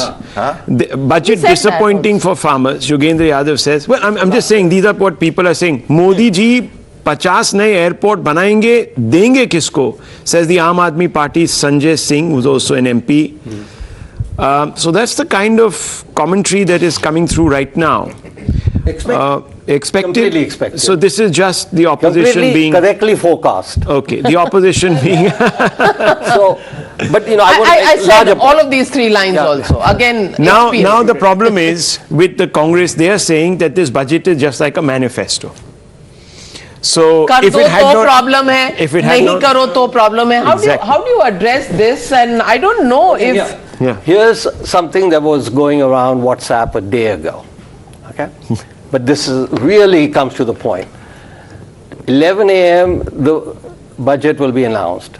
1:15 p.m. Congress would declare budget as a disaster. CPI would declare budget as friendly to Ambani and Andani.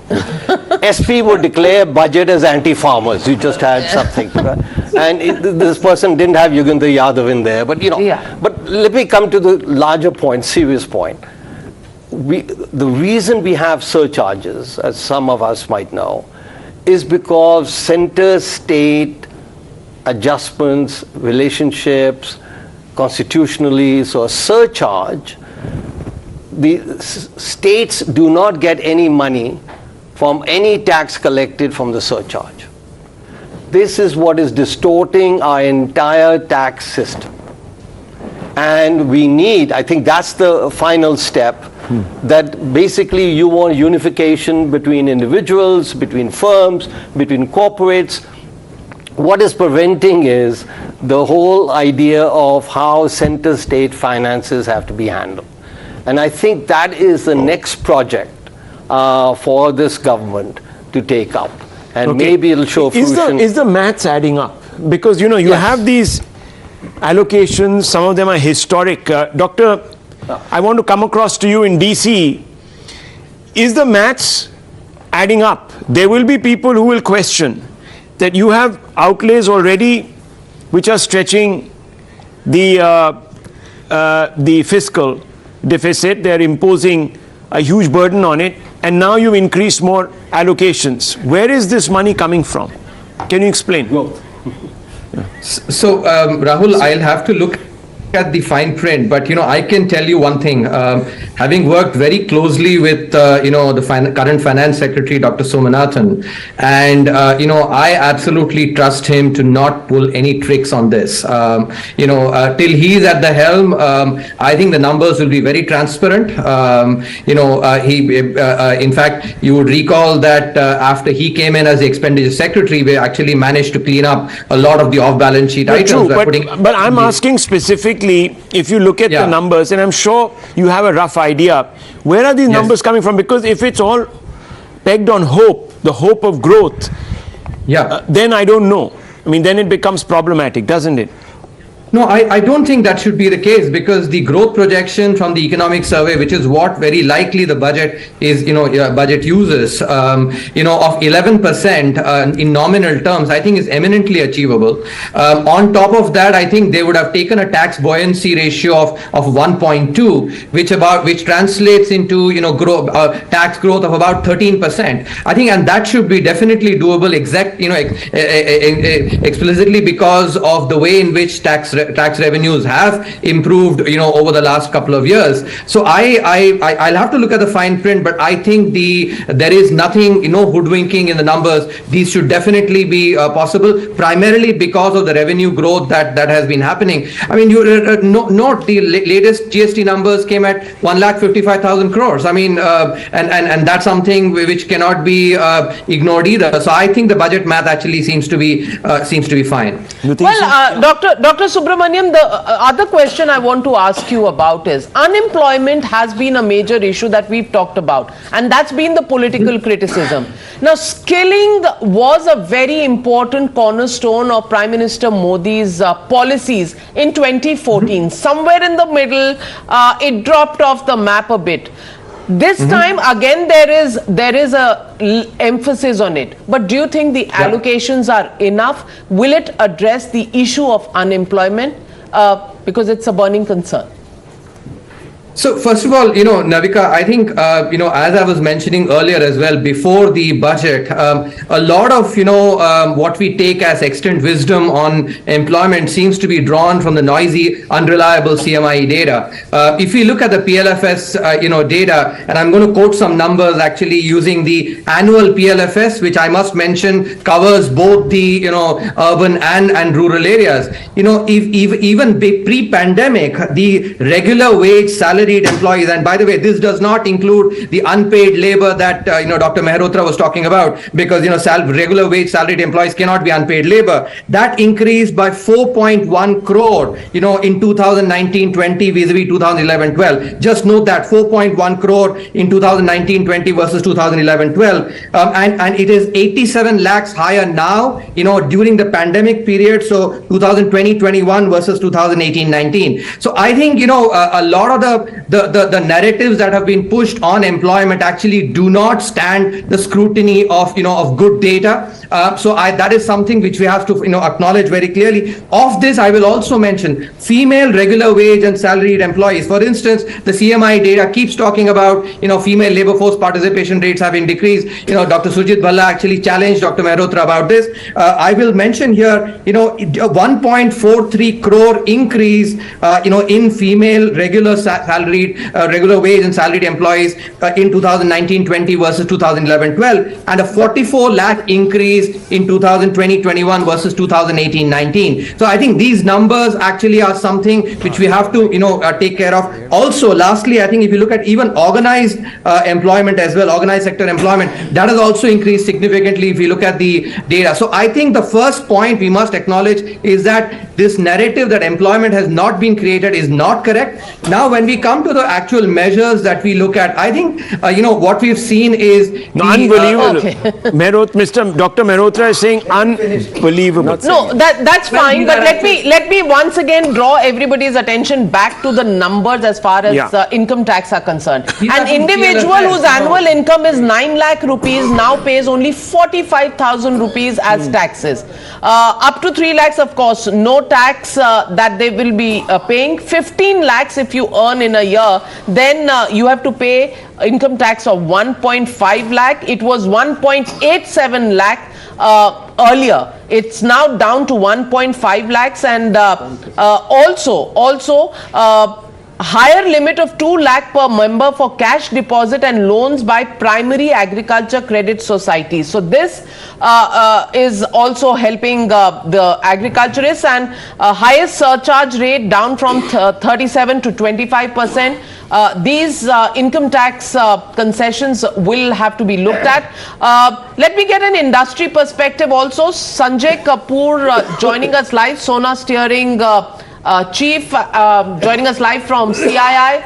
What do you think about this budget? How does the industry rate this budget given its emphasis on capital expenditure, which clearly would have an eye on growth of the economy? So, I think it's a growth-oriented budget. It's been great in terms of all the infrastructure spending, or the focus on infrastructure, in terms of energy transition as well. A lot of focus on green growth, which will definitely help us in the right direction in terms of everything that we're doing in the industry, in terms of EV, alternate fuels, etc.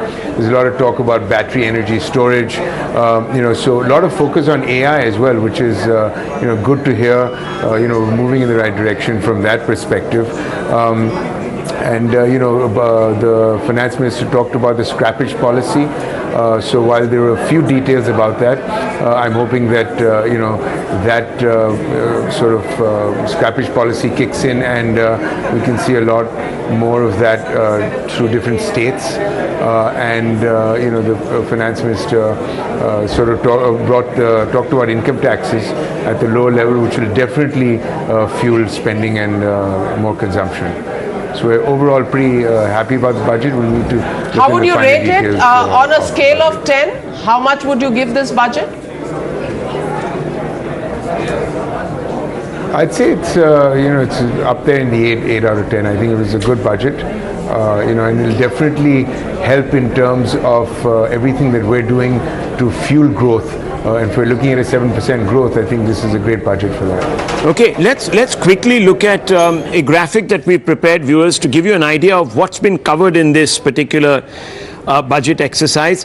IT slabs revised, taxes have been reduced. We're talking, of course, in the backdrop of an election. So remember that. Impact on voters, it's a relief to middle classes, mostly.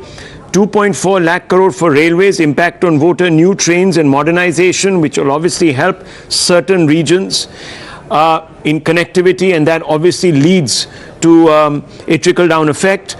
You have the Awas Yojana outlay enhanced, Navika, important number, 66%. The only quibble one might have here is that the target for last year was missed quite substantially for the Awas, number of Awases that were promised, but you had a problem with delivery. So obviously more poor voters to get houses. Now, remember viewers, these are very targeted schemes and they help actually in galvanizing a vote base. One might say that this is also, of course, a growth booster naturally, but there are different ways of also interpreting this, and that's perhaps why the Congress party comes out and says this is an election budget. Mahila saving plan, deposit facility up to 2 lakhs, again financial incentives for women, empowering them, etc. 50 additional airports and aerodromes. Obviously this would also push for connectivity, infra development, and give regions a lift. Manholes to become machine holes, very, very important. Dignity to lower castes involved in this, so this is very high on symbolism. And of course 10,000 crores for urban infra development to create jobs. So already you have had the Prime Minister come out and announce jobs, saying that we're going to create 10 lakh jobs. But I think Mr. Mehrotra had a point to make on not just the numbers, but also something that Dr. Subramanian was saying. Mr. Mehrotra. So let me begin. I want to make 3 sets of points, if I may. Yes, of course. The budget speaks about adding to the credit guarantee for MSMEs 9,000 crores, which is peanuts considering that there are 66 million non-farm MSMEs in the country. 66 million. What is 9,000 crores?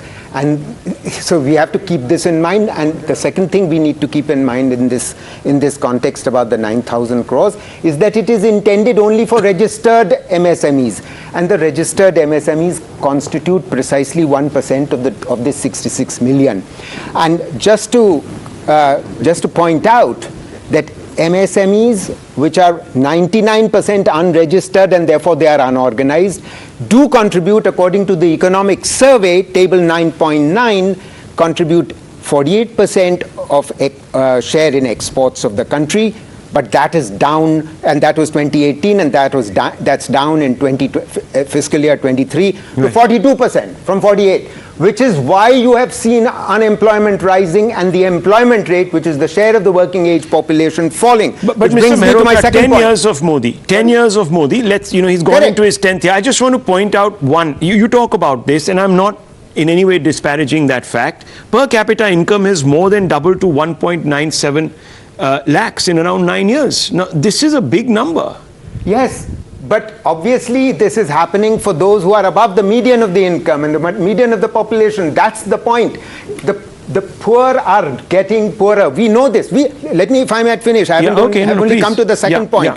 Because the fact of the matter is that you may well have Dr.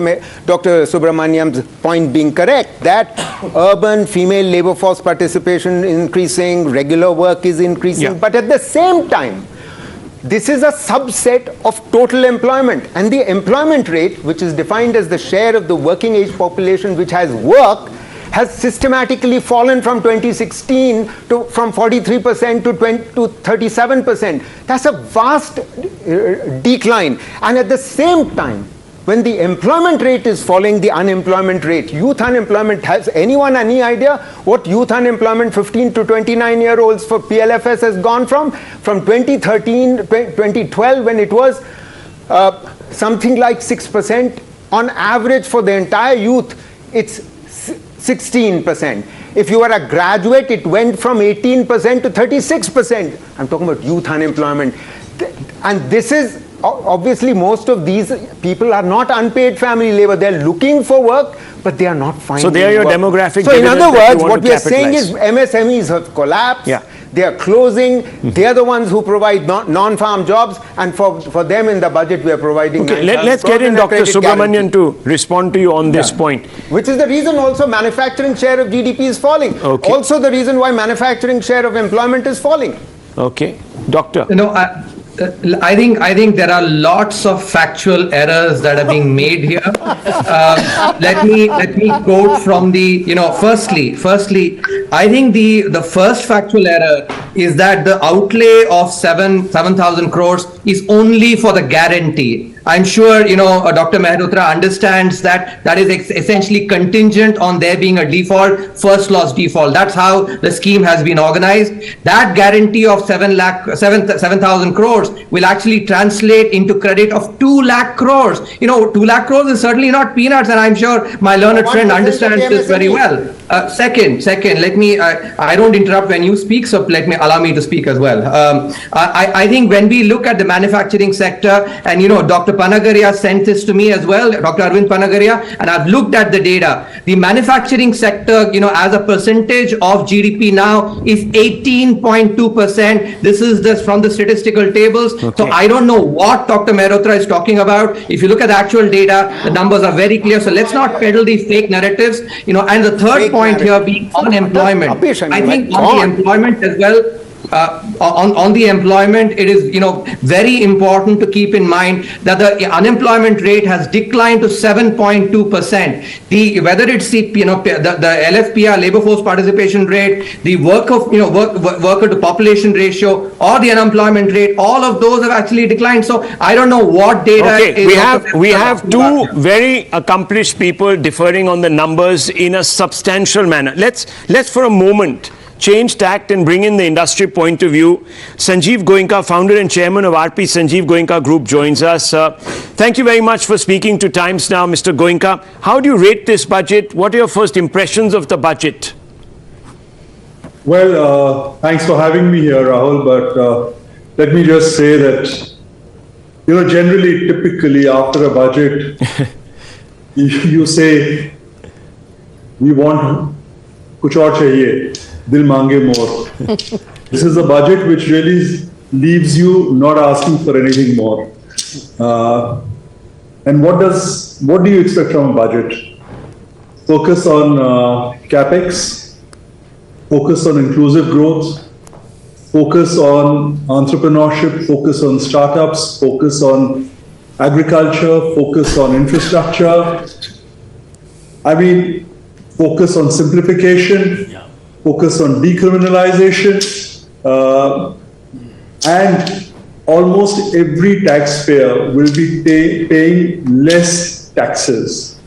It literally covers the entire canvas. What more can you want?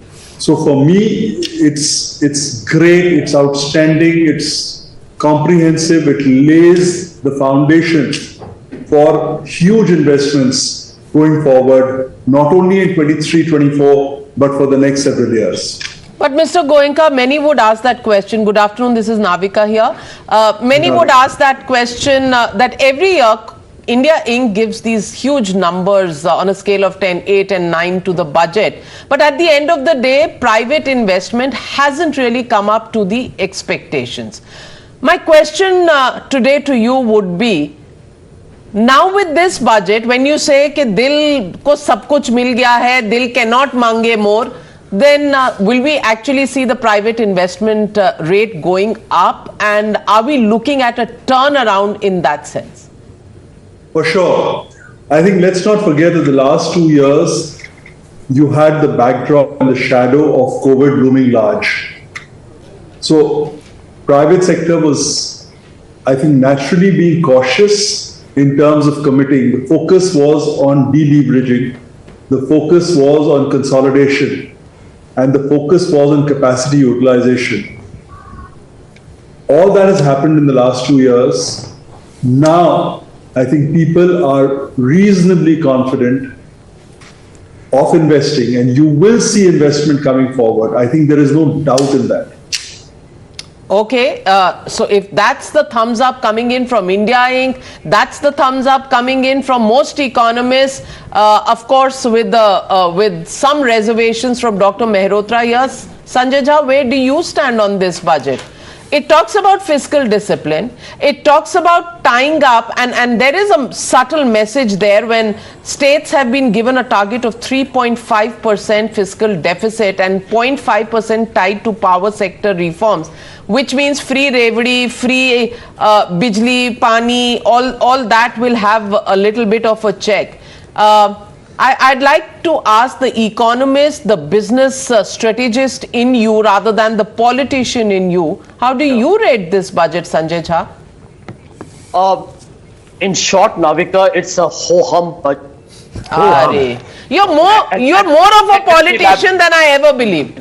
No, we are students of political economy. So let me explain to you with hard data. India Inc. was similarly very exuberant when Nirmala Sitharaman gave those huge tax breaks in 2019. I challenge anybody from India Inc. today to tell us all how many jobs have they created, and after getting a 1,45,000 crore tax concession, if your private business still not reached the levels that it had done in the phase of the 2004 to 9, when it reached 38% GDP, what are we talking about? Number two, where is inclusive growth?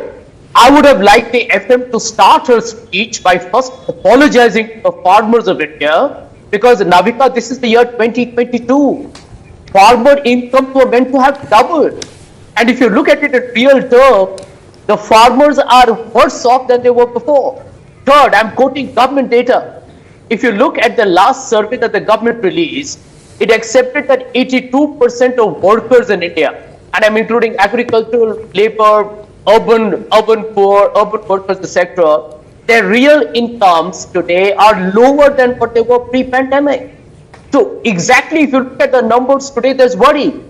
Point number 4, even on Manrega, the number of households covered are lower in 2022 than they were. Okay, so you've given. Let me bring in Sanjeev Goenka once more. One second, Sanjay Jha. These are important statistics. Let me just bring him, because look, if you are pinning your hopes on growth to get you out of trouble, Mr. Goenka, as the government is sort of betting on, and that's why they're investing in capex, etc. As a businessman who is going to obviously take the baton forward by investing, what is it in this budget for a businessman like you that makes you say, well, we couldn't have asked for more? Does it address your needs?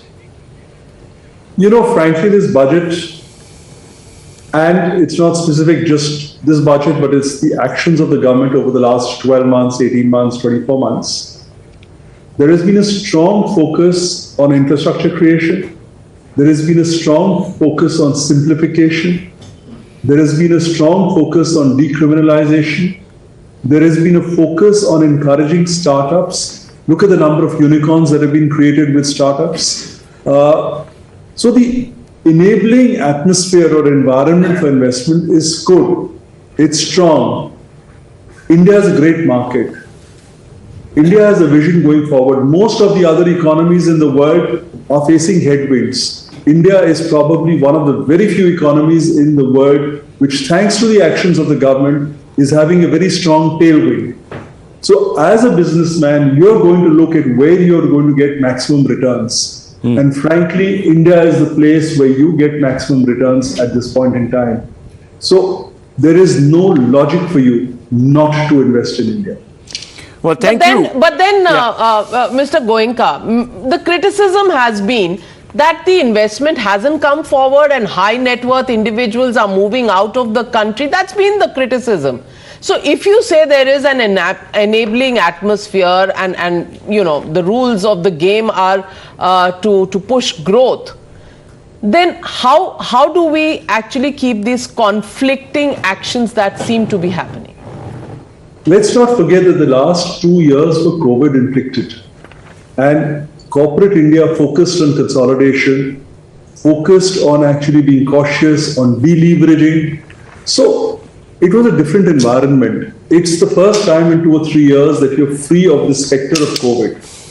So you're able to think ahead. COVID hit us like a bolt from the blue. Okay. And I think now corporate India is actually looking at investment, is looking at growth, and is convinced that the world markets will respond, but India is the place to invest. Thank you, Mr. Well, there you have a response from Mr. Goenka, who is actually a businessman invested in this country and looking for an enabling environment, and said there is one Sanjay Jha. So obviously, you have people. Now, you can't say everyone is sort of alloyed. Oh, a quick response to you, Rahul. Yeah. Okay. You know, since we are talking inclusive growth, let me tell you that under Mr. Modi in the last 9 years, he'll be remembered, and this will be the legacy for the 10 years of which he is certain to be Prime Minister, is jobless growth and the destruction of the demographic dividend story. Give you an example. Today, one of the problems that many people will not talk about, and we all know why, is because you have very low aggregate demand, largely because India has become an unequal society. And you have a very good economist in the gentleman who was a former CA. I really like what he says. I may disagree with him on many issues. But the truth is, and he will have to agree with this, that in an economy which is unequal, demand will eventually become your biggest bottleneck to GDP growth. Where is the middle class discretionary expenditure going to come into play? The middle class itself has shrunk post-pandemic, Rahul. The urban poor is a massive challenge. And this government has not been able to stem the rot at all. Okay. So, you know, giving a little middle, you know, they have given an income tax relief on the slabs, but have you seen how much they're taking away?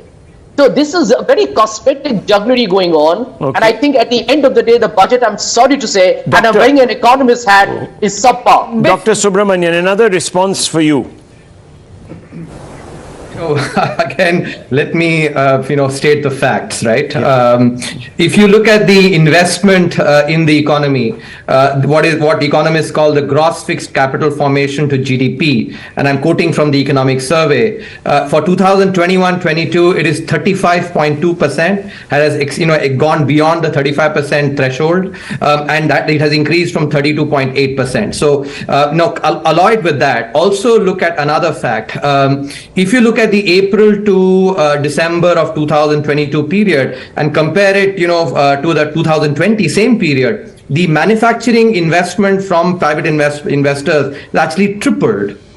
I think that is clear indication of the investment coming in, and I think here I actually would second what Mr. Goenka was saying, that in a period of uncertainty, it is always the case that private sector actually stays on the sidelines. But I think now that uncertainty seems to be clearly investors are getting used to it. So we should see, as we have already seen, the increase in gross fixed capital formation. This should accelerate further, and I hope it actually stretches towards 40% of GDP. That's the first point to keep in mind. Second, and I think here both Dr. Mehrotra earlier and Sanjay now I think seem to be reading from a script that actually is full of errors on employment. I think I've said it umpteen number of times, backed with solid research, that the CMI data is noisy, unreliable, and a lot of what these folks talk about on employment comes from that unreliable noisy data. If you look at the PLFS data, and this is from the NSSO, for God's sake, it is not administrative data, and actually if you look at the employment creation, I've actually mentioned those facts earlier as well. So this point about jobless growth that Sanjay is talking about, I think it doesn't fit the data. So let's talk based on data, and I think not peddle narratives that actually are okay. Well, he has conceded 7.2% on his own. Okay. So if 7.2% may have come down, but isn't that staggering? Okay. I mean, doesn't that worry you, Mr. Surjit Bhalla wants to respond. Yeah. As does Sanju Verma. That both the two critics have pointed out to increasing inequality in India. Very emphatically Sanjay Jha, very emphatically Santosh Mahul. Now, I don't need to tell you any more about the unreliability of CMI data. However, given that these experts are fond of using the CMI data, that the CMI data itself, and this is analysis done not just by CMI itself, but also by the World Bank, etc., that inequality in India has declined. Yes. Not gone up. So when people say the rich are getting richer and the poor are getting poorer, you're saying inequality is going up. But the CMI data shows just the opposite. And matter of fact, in a record amount of decline in inequality in the Indian experience. That's all I want to say. So would you agree with that? I'm coming to you, Sanju Verma. I thought I'll get in Mr. Yogendra Yadav, who's joining us. Yogendra Yadav ji, if the CMI data itself is to be believed, Dr. Bhalla and former Chief Economic Advisor, current Executive Director to the IMF, KV Subramaniam, also say that inequalities are actually reducing. The fact that this budget has something for each of these sectors, including some social security measures that have been announced, do you think this budget is more equitable than it has been in the past, at least from the eyes of the opposition? Navika, I'm no expert on unemployment, and Mr. Santosh Mehrotra being around, I don't think I should speak very much on unemployment. He should. And I think Mr. Bhalla had said something about inequalities being going down, and Jean Drèze had written an article, and I thought any honorable person should shut up after reading that article. But anyway, these things go on. Can I focus on agriculture, which is something I know a bit, one or two things about? And I say that with full sense of responsibility, and please listen to me because I'm now giving you new information which may not have figured on your show till now. This is the most anti-farmer budget in the history of this country. I say that not based on the speech alone, because I thought when I heard her speech, I thought farmer word has kind of disappeared. There were digital things, there were agri-entrepreneurs, there were no farmers, but I thought that could be a matter of speech. I did not share anything about some of the key schemes that I wanted to hear. No allocations were mentioned. I thought maybe it's indifference. I mean, after all, Gautam Adani is sinking and the government can be shaken. I can understand these problems. But then I looked at the figures. Now, please listen to the figures. These are not figures of any private agencies. These are figures from the budget taken 5 minutes ago, because now the budget has been downloaded. The overall expenditure on agriculture and allied sectors has gone down compared to what it was last year. Last year was 3.84% of the union budget. This time it is 3.20% of the union budget. 0.64 decline in 1 year. And mind you, last year was lower than the year before that. This means that in some of the key schemes, the actual allocations have gone down, and I'm now giving you figures in rupees crore. On Prime Minister Fasal Bima Yojana, the figure has gone down from 15,500 crores last year to 13,625 crores. Obviously, the scheme is unpopular. The government's own committee is saying, please do something about this scheme. It's not doing well. The allocation has gone down. On Manrega, the allocation last year was 72,000 crore. Actual expenditure was more than 1 lakh crore. The allocation has been brought down to 60,000 crore rupees. Can you believe it? On fertilizers, the actual expenditure is 2,25,000 crores. The allocation is 1,75,000 crores. There is an overall omnibus scheme called Rashtriya Kisan Vikas Yojana, which has all kinds of components in it. Last year, 10,400 crore rupees. This year, 7,150 crore rupees. I'll not bore you further. I'll just give you one more figure. There is a scheme of the government, the PSS and Market Intervention Scheme, PSSS MIS it is called, which is to ensure that farmers get the decent price that they deserve. There used to be another scheme called ASHA, What was the overall allocation of those schemes? Last time, 1,500 crore rupees. What is the allocation for ensuring that farmers get MSP? And now listen to me carefully, Navika. Last year was 1,500 crore rupees. This year it is 0.1 crore rupee. Yes, you heard me right. These are the real figures. This is the most anti-farmer budget in the history of this country, and I speak with figures. Well, Sanju Verma, the charge is there. Please respond to the charges made by Yogendra Yadav. Yogendra Yadav has this habit of looking at the glass as always half empty. Let me just put some facts out there in the public domain, which have already been elucidated by the current, CEA, Mr. Anantha Nageswaran. First and foremost, let me respond to the allegations by Yogendra Yadav that this government is anti-farmer. I hope you're aware that more than 2 lakh crore, amounting to almost 0.8% of India's GDP, has been given to more than 11 crore farmers via just a single scheme, PM Kisan. Now look at PM Fasal Bima Yojana. More than 6 crore farmers currently benefit, and you have to pay an insurance premium of less than 1%. I will not even go into the nuances of the fact that the agri credit limit has been hiked from 18 lakh crore to 20 lakh crore. But look at the MSP of wheat, paddy, all the 23 crops / food items that come under MSP. They are at historic highs, at record highs.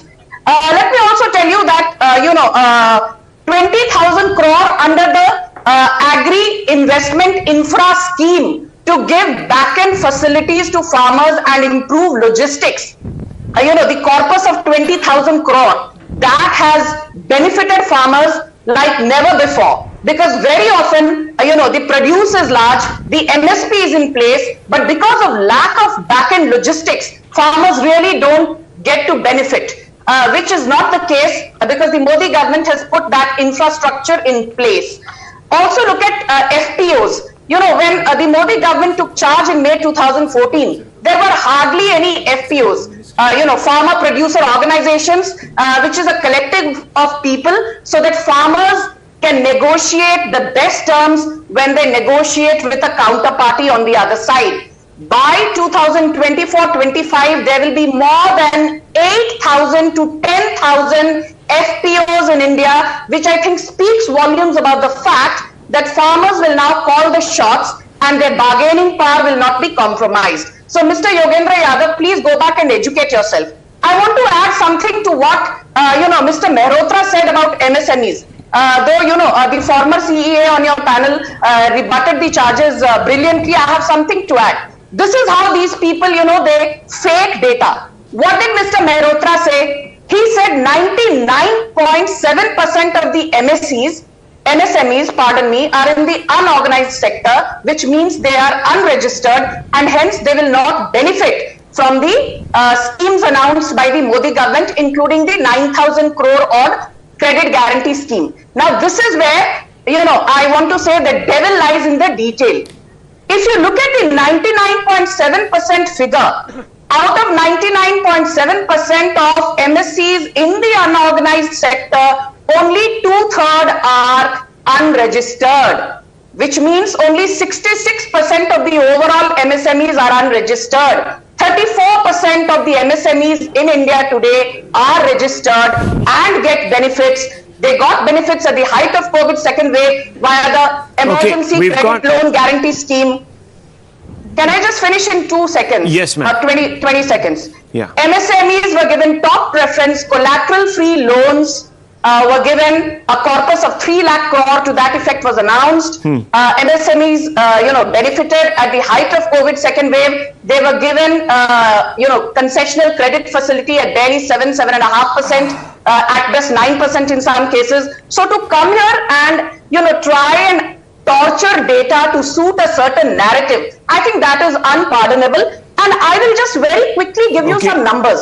I have this to say that this budget without compromising on fiscal prudence, given that 5.9% is the fiscal deficit limit set for FY24. Without compromising on fiscal prudence, this budget spells growth, and more growth. Effective capex will be 13.7 lakh crore, tantamounting to 4.5% of India's GDP, which is a record in post-independent India. And if you are not buying that, then there's something seriously wrong with you. And I want to tell Sanjay Jha. No, 1 second.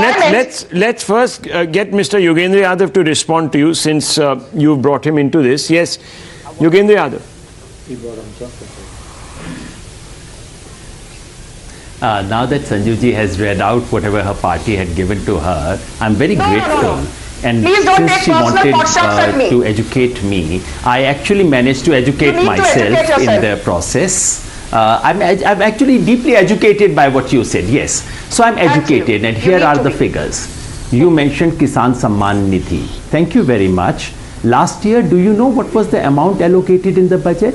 It was 68,000 crore rupees for Kisan Samman Nidhi. Yeah. Do you know what is the allocation? Yeah, it's come down. 60,000. It is 60,000 crore rupees. Yes, you heard me down. It has actually come down from 68 to 60. You mentioned Pradhan Mantri Fasal Bima Yojana. Do you know that many states, now please allow me to speak. You mentioned Pradhan Mantri Fasal Bima Yojana. Do you know that many states have opted out of this scheme? Do you know that Gujarat happens to be one of the states which has said it is such a bad scheme that we are opting out of it? Do you know that the total number of farmers covered has been declining? Do you know that actual budget allocation for this scheme has gone down from 15,500 crore rupees to 13,625 this time? You mentioned MSP. I'm very grateful that you mentioned MSP, because do you know that there used to be schemes to implement MSP? These schemes were called, there was Asha scheme, which was announced by Arun Jaitley ji, where the allocation used to be 3,000 crore rupees, which last year was reduced to 1 crore rupees, from 3,000 to 1 crore rupee. There are another scheme which is called MSS and Market Intervention Scheme, PSS and Market Intervention Scheme, where, as I mentioned, the budget has been reduced from 1,500 crore rupees to 0.1 crore rupee. I'm educated, I'm deeply educated.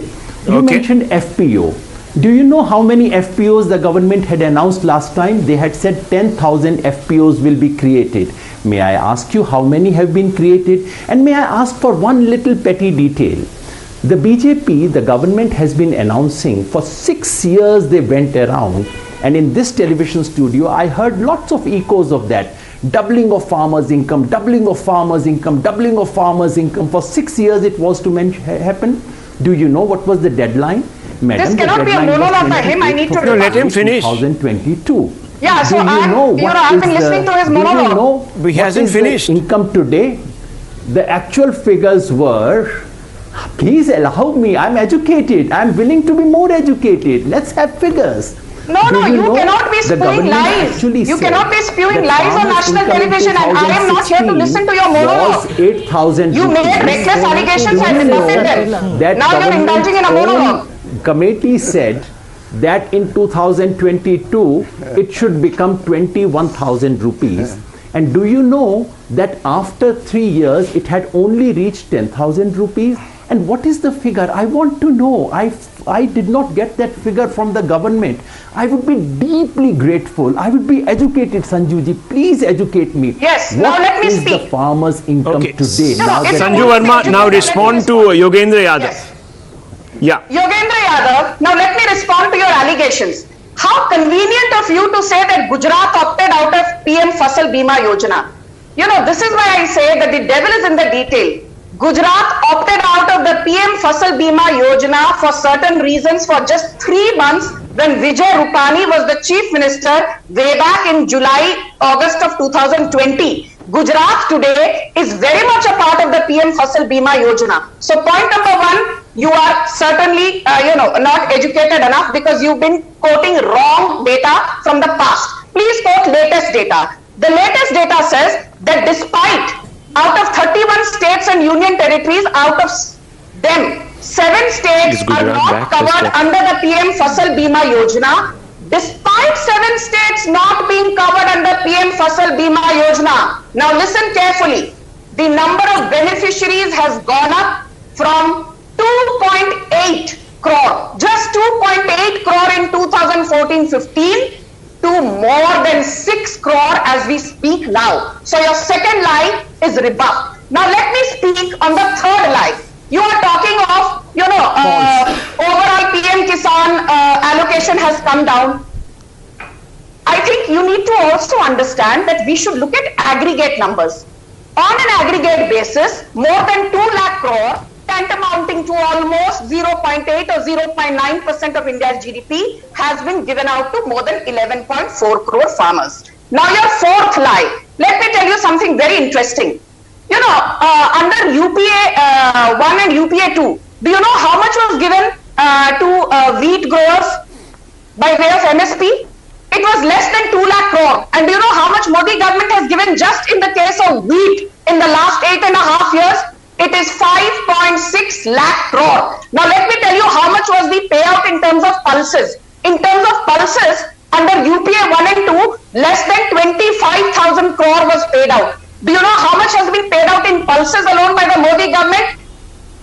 It is more than 1.2 lakh crore. Now let's talk about paddy. In the case of paddy, under the erstwhile UPA 1 and 2, only 3.7 lakh crore was given. And how much has been given out just in the case of paddy by the Modi government? 10.9 lakh crore. Now do your math. Just if you add the MSP for wheat and rice / paddy and pulses, the amount of MSP paid out by the Modi government, I'm talking of just 3 crops / food items, is more than 16 lakh crore, amounting to about 7.4 to 7.6% of India's GDP. So yes, Yogendra Yadav, you need to educate yourself on numbers. Mr. Chengal Reddy, he's also a farmer's representative, so let us get Mr. Chengal Reddy. Mr. Chengal Reddy, which side of the divide are you on? On Yogendra Yadav's side tonight, or Sanju Verma's explanations hold any logic for you? Questioned. I rest my case here.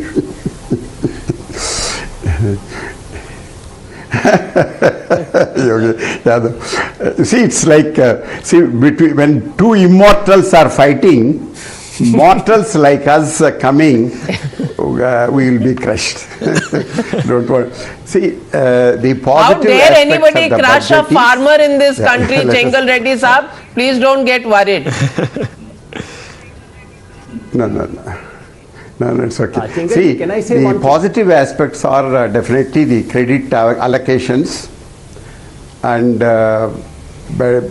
focus on dairy, fisheries, and also focus on infrastructure, construction, and supporting FPOs and all that. These are all some of the fundamentals which definitely are going to improve the value addition, help the farmers in overall context.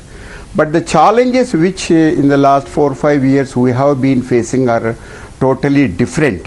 Well, they are not, I don't know, we have to go into fine print to see whether they are really, whether the government is making any steps. The first and foremost is, well, there is no problem in production. The cost of production has increased almost in every crop. So much so today, if you see across the country, including whether cotton, chilies, rice, wheat, the production cost has almost doubled. It's not profitable any longer. The best case is available in South India, where we have studied Andhra Pradesh, Telangana, and even some of the northern states like Maharashtra and others, this cotton, rice and all that. Virtually the investment vis-a-vis the price realization has become negative. This is there last 3, 4, 5 years. During COVID and after COVID also, during these 2 years, this is continuing. The reason we have identified is, one thing is the cost of inputs has gone up very high. Whether for pesticides or diesel or tractor hire charges, labor cost and availability of labor, this has become problematic across the country. And then, of course, even the taxes on agriculture inputs are very high. Some of them like 18% on the pesticides, plastic items and all that. We expected government that they should come out with what you call how to reduce the cost of production. Because fundamentally what happened in the last 10 years, almost in all the states, the state governments have provided water, irrigation facilities, and electricity, and freely and not a nominal cost, and also credit, including state government and central government. Every farmer is getting sufficient investment for production.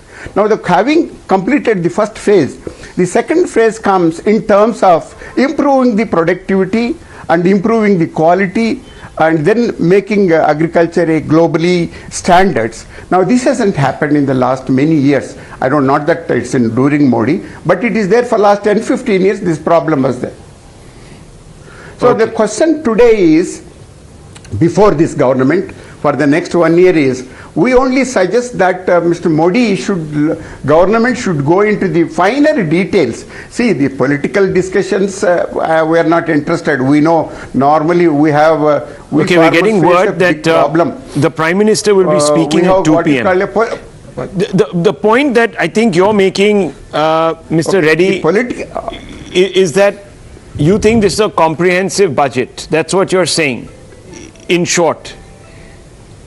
Is that what you're saying? Comprehensive way? No, sorry. I mean, I can't use that word. Okay. But it is limited. It has touched. I mean, just core issues it has touched. But whether they are being made available to the farmers, whether they reach the farmers, and it will really benefit the farmers in terms of, earning more income. You see, these are the challenges. Please remember one thing. Today, so is the budget doing it or not doing it? Produce and give food to the country, but it is not profitable.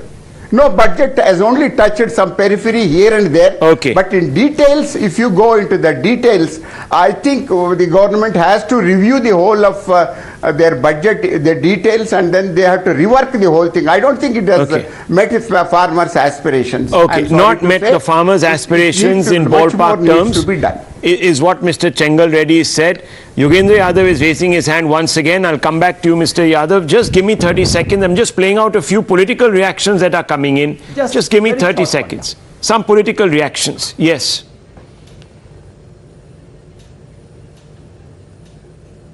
Do we have them? Okay, let's play out some political reactions. The cross section of. First of all, you have to have an examine on about the past promises in the budget. How long it has been fulfilled? For example, farmers ke liye issue. They promised lot many program, but nothing is fulfilled. Therefore, this government's track record on fulfilling area is very low. Therefore, they may announce something in the budget. They may announce something in the president's address only for like a manifesto. That's all. The significant part of the budget was a repetition of the presidential address and the economic survey report. But I am a believer in a low tax regime, so any tax cuts is welcome, because giving more money in the hands of the people, in my opinion, is the best way to boost the economy. But I need to look at the details before I can make an educated comment about it. तो budget Hindi में देखिए, बुनियादी बात ये है कि जो सरकार का वित्तीय घाटा है वो इस वर्ष के लिए और अगले वर्ष के लिए 17 से 18 लाख करोड़ है, जिसका ये मतलब है कि सरकार मार्केट में जाएगी कर्ज देने के लिए, और इससे जो निजी सेक्टर है उसको पैसा नहीं मिलेगा, और जिस तरह से अर्थव्यवस्था स्टार्ट होना चाहिए वो अर्थव्यवस्था स्टार्ट नहीं होगी। Look, some of those things are good. I'm not going to be completely negative, but I have still some questions. There was no mention of Manrega. What are we going to do about the poor rural labor? There was no mention of unemployment. There was no mention of inflation. So there are a number of questions still. There's some good things in the budget, I don't deny that. And I certainly found myself applauding when they created a new digital library for children around the country. All these are good things, but there are still some fundamental questions that remain to be answered. The good part of the budget 2023 is it is not a populist budget as expected. But the finance minister have really missed out on a lot of important issues. How is she going to work for making the microeconomics grow? And the capex of 35,000 crores which is given, largely given for road and railway development. So, as really known that yes, the good part is again the tax slab is increased to 7 lakhs. But the devil and the angels are in details. We need to really see. मैं कहूँगा मुबारक हो इसको। 1.5 घंटा हमने अच्छी तरह से सुना और हमने अब हम इस पे बात करेंगे जब मौका आएगा बोलने का, उस वक्त हमारी बात सुनेंगे आपके, हम बजट के बारे में क्या कह रहे हैं। Mr. Man, 2 questions. Yes. One is that, huge announcements for Karnataka, that Upper Bhadra project, etc. Do you see all of this, purely motivated by elections and politics? In fact, every time there's a state election, the union government goes all out. In fact, you see that the kind of investment incentives they are given for gift. This is only for Gujarat. As if only Gujarat exists in India. They say gift city is nowhere present in anywhere of the country except Gujarat. So what about the other states? Other states are deprived. Why sudden interest for Karnataka now? Why didn't they care about Karnataka last year? Because of the elections. Every time there's elections, they bend head over heels to satisfy and who pick the peaks. केंद्र सरकार कह रही है कि ये budget अमृत काल का अमृत budget है, लेकिन संजय सिंह ट्वीट कर रहे हैं कि ना किसान, ना जवान, ना नौजवान, बजट में किसी के लिए नहीं किया कोई प्रावधान। अमृत काल में अमृत के लिए तरस रहा आम इंसान। क्या हो गया संजय जी? इस बजट में आपको नौजवानों के रोजगार के लिए कुछ दिखा हो तो बताइए। 2 करोड़ नौकरी हर साल देने का वादा मोदी जी ने किया था। इस बजट में आपको भारत के अन्नदाता किसान के लिए कुछ दिखा हो तो आप बताइए मुझे। किसानों की एमएसपी बढ़ाने की, 2 गुना करने की बात कही थी सरकार ने। उनको खाद सब्सिडी, उनको स्टार्टअप से आएगा ना। अरे स्टार्टअप में कितना पैसा दिया हुआ है? जिस देश में 70 करोड़ 80 करोड़ लोग कृषि पर निर्भर हैं, उसमें 2200 करोड़ रुपए का स्टार्टअप का प्रावधान देके आप बहुत क्रांतिकारी बदलाव ला देंगे। ये किसको मूर्ख बना रहे हैं आप? आपको इस देश के जवानों के लिए कुछ दिखा हो तो आप बताइए। रक्षा बजट में कोई बदलाव किया हो तो बताइए। देश के स्वास्थ्य बजट में कोई बदलाव किया हो तो बताइए। देश के शिक्षा बजट में कोई बदलाव किया हो तो दिखाइए। तो इसलिए मैंने लिखा कि ना किसान, ना जवान, ना नौजवान, अमृत काल में अमृत के लिए तरस रहा है आम इंसान। लेकिन युवाओं में इस बात की खुशी भी है कि टैक्स स्लैब में जो परिवर्तन किया गया, उनके लिए कोई प्रावधान नहीं है। आप मुझे बताइए क्या प्रावधान किया इसमें? कैसे रोजगार देगी सरकार? कहीं आपको दिखा हो तो बताइए। और सुरसा जैसी महंगाई बढ़ी हुई है, उसमें आप टैक्स में मामूली सी 50,000 रुपए की छूट दे रहे हैं। पहले 2.5 लाख रुपए पे टैक्स फ्री था, 2.5 लाख रुपए तक की आमदनी को अब आपने उसको बढ़ा के 3 लाख कर दिया। अब 5 से 7 लाख कर दिया। अरे भाई 5 से 7 लाख में आपको तमाम सरकारी स्कीमों में पैसे लगाने पड़ेंगे। आपको तमाम चीजें आपको जमा करनी पड़ेंगी। अगर आपको परिवार चलाने के लिए ही 7 लाख रुपए चाहिए तो उसको क्या छूट आपको मिल रही है? उसमें भी तो tax. Well, it's very clear, and we said this was predictable that there would be political opposition. But the fact of the matter, and let me ask you this question from a common man's perspective. Sanjay Jha, I want to ask you, there has been income tax rates that have been reduced. There is a 20% saving for virtually every class that is paying tax. Is that not a good announcement? The fact that there's a 10% cut in withdrawals from your EPFO, is it not good that women now get some amount of money to put in at a higher interest rate? Senior citizens get a higher interest rate. Some of these announcements that tackle the common man, would you not say that these are some of the good points of the budget? And clearly, as far as the opposition is concerned, it's disadvantage opposition in an election year. Navika, a very pertinent question. In my opinion, in the budget, the one class of people who usually get a raw deal is India's middle class. Now, for the farmers, you have Yogendra taking a position, you have many people from CII and FICCI and ASSOCHAM talking about industry. But think about the reality of the middle class. They have been paying a bomb on terms of fuel taxes. They have actually been the biggest sufferers in terms of job layoffs. You've seen how the big tech has laid off people recently. But if you look at the post-pandemic situation, during the pandemic, 10 million job losses. That's a staggering number. Do you think there have been replacements? No. many of them have not even been covered for inflation. Point number 3, 97% of households actually saw their incomes decline. And you are living in a high inflation period. I mean, you'll have people from the government and Mr. Bhalla saying that inflation has declined, but they're not telling you that inflation remains astronomically high, given the fact that wages have been under sustained pressure for a long time. So if you look at the Indian middle class today, they have actually taken a huge hit. Their job insecurity, job losses, flat wages, high income taxes, so far, high fuel taxes, EMI liabilities, and they have been given a very nominal tax slab relief. I honestly believe this is an anti-middle class budget as well. I mean, I wonder what does the middle class take away from all this? Okay, he wants to come in. Sanju Verma, con job on the middle classes, says Sanjay Jha. Respond. You know, Sanjay Jha is the master of subterfuge and deception. Be that as it may, let me now educate Sanjay Jha also. By Mr. Modi. Let me educate you, Sanjay Jha. Now don't heckle me. Have the audacity to digest the hard truth. Mr. Modi, not you. Yes, and the hard. Now please keep quiet. It's not your turn, and your voice is not very pleasant. I will only keep quiet when the anchors tell me, not you. Yes. Please keep quiet. You're a suspended variety. Please. Listen, Okay. Let's not cross our courtesies limits. Let's just be courteous. Yeah. No, I was very courteous. I listened to a lot of all right. Make your point. Respond. Yes. Now, Sanjay Jha, listen to the hard data, and data does not lie. You know, the Income Tax Act came in 1961. You know, for the longest time, till 2014, it was the Congress government which ruled for almost 5 odd decades. You did not even raise the basic exemption limit. The Modi government initially raised the basic exemption limit from 2 lakh per annum to 2.5 lakh per annum. Today that stands raised by the government to 3 lakh per annum in the new tax regime. Point number 1. Point number 2.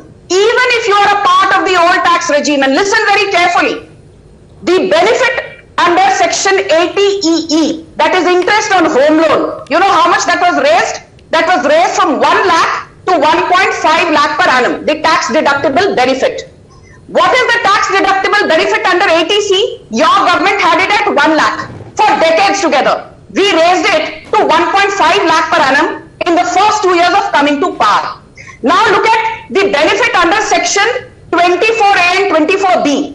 We raised the tax deductible amount on the principal component of home loan from 1.5 lakh to 2 lakh per annum. So basically, if you're a middle class who's borrowed money from a bank, you get exemption to the tune of 1.5 lakh on interest paid. You also get exemption to the tune of 2 lakh on the principal component. 3.5 lakh per annum, which is not less by any standard of imagination. Let me tell you one very other important thing. You know, why is it that India has seen 78,000 plus startups under the Modi regime with more than 105 unicorns? Why was it not possible earlier? This is something which nobody discusses. Because in a startup, the most important thing is how you manage your cash flows. Startups obviously are not cash rich in the initial stages. They attract employees via ESOPs, employee stock options. Now, under the UPA, you know, Rahul and Navika, you were taxed twice if you were allocated ESOPs. Once when you were given the ESOP on your notional income, and once when you actually sold your ESOPs on realized income. The Modi government said double taxation of ESOPs is tax unfriendly. Now ESOPs are taxed only when you sell them on realized income. That is the biggest advantage to mushrooming startups in the current ecosystem. And let me tell you one more thing, Sanjay Jha. You know, you keep harping about investment climate being, compromised under the Modi government. The average foreign direct investment, I'm just talking of FDI, I'm not talking of FPI or FII flows. The average foreign direct investment every single year under UPA 1 and UPA 2 was $11.9 billion. Okay. Do you know how much the average FDI is under Modi government? Despite trashy documentaries like the BBC, it is $63 billion on an average. $63 billion of every FDI year as a percentage by way of of GDP. FDI alone. So please Talk of get your FDI numbers as a right. percentage of GDP. Please Don't get try your to fudge numbers the right, Mr. Jha. Well, ceasefire. Let me get in Mr. Yogendra Yadav, who wants to come into this debate. I think we tend to forget that budgets are about allocations. Budgets are not about my fine speeches, they are not about intent, they are not about what has happened in the last 10 years. Budget is about allocating money. My friend Chengal Reddy said giving importance to animal husbandry is a very good idea. I completely agree. But Chengal Reddy sahab, you should judge it by whether the government has allocated more money for that. It hasn't. And while we are on this debate, and as someone said, data does not lie, can I just throw in 2 or 3 more data for this debate?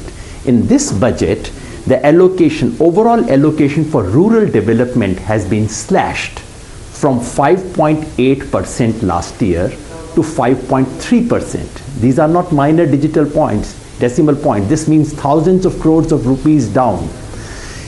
Budget both for education and health has been slashed. Education from 2.64 to 2.51, health from 2.20 to 1.98. I think we should discuss facts.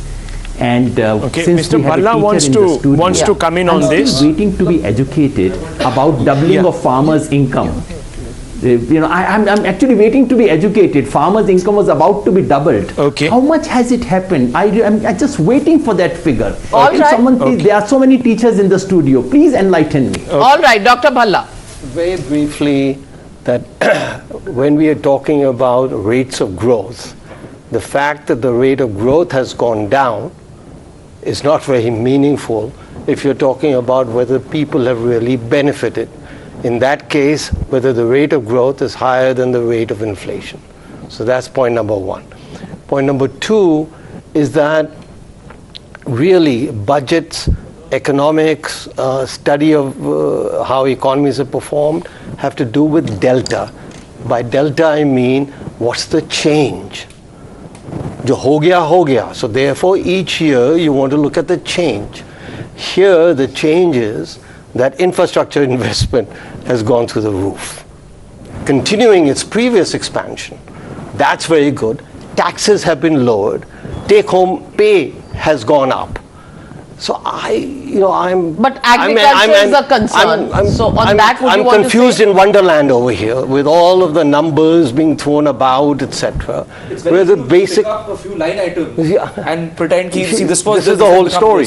We should look at outcomes, right? We should look at what the expenditure will eventually achieve. Has it achieved what was stated earlier? But I think just pulling out a number without any context, is part of a component of a number. Yeah. All right. So Mr. Sarvanan of the DMK also joining us. Mr. Sarvanan, the experts say that you can't just look at one line allocation in the agriculture sector and completely junk the budget. The budget has to be seen as a whole, what it does in terms of the growth, which is the larger challenge at this point in time. And in that, capex has been increased, infrastructure emphasis is there, middle classes, tax breaks, all of that is there, emphasis on skilling, emphasis on education, all that is there. So what is this criticism all about? Of course, there should be more for everybody in everything, but that's not possible. Jitni chadar hai, utne hi pair pasarenge aap. So why is the opposition only looking at the loopholes? Yeah, see, if you look at the way the BJP spokesperson has been speaking, from tomorrow onwards, there will be no poor in the country. And whatever the problem India has been facing for the 70 plus years has been going to be solved because of this budget. But we all know that is not the situation and that cannot happen. But if you look at what these experts were talking, the heart and soul of India is residing with the farmers. What have they done for the farmers? Nothing. And they keep saying, oh, we have done this for this middle class, we have raised. How much can they save because of this reduction of this rebate up to 5 lakhs to 7 lakhs? cutting No, there's a taxes, how question much for can you they save? from Mr. And Mantri. Why don't you pay taxes? Why don't Yes. the wealthy farmers in the country start Yes. paying taxes? Those who are wealthy farmers making 10, 20, 50 lakhs or more. Yeah, they should. They should. Why don't they pay taxes? So when are you See, going to do that that is- in your state? See, allow me to complete. Allow me to complete, sir. Allow me to complete.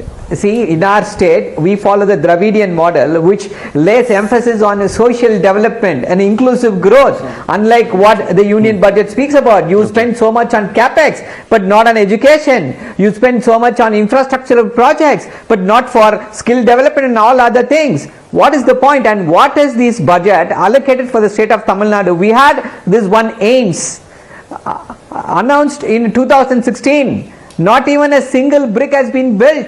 Last 8 years we have been patiently waiting for the Modi government to do something. They have not done anything for this. And the railway budget, a huge jump in spending on the railway budget. Last year for the southern railways it was a measly sum, not even 10% of what has been spent on the other railways.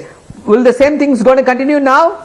We are speaking about disparity. Probably they'll give more for the Karnataka projects. Whatever the railway project that is going to come in Karnataka, they will spend the money there, but not anywhere else. This BJP government has utterly failed unless there is rational GST. Oh my God. Okay, You are talking only about the income tax. So are we, Income just tax, very quickly, only Mr. a Bhalla, small are we sum. just being... 50% is from Okay, GST. are we opposing for the sake of opposition? Very quickly. That is you the have broad some conclusion numbers. I get. Yeah. However, let me just read some from the expenditure items.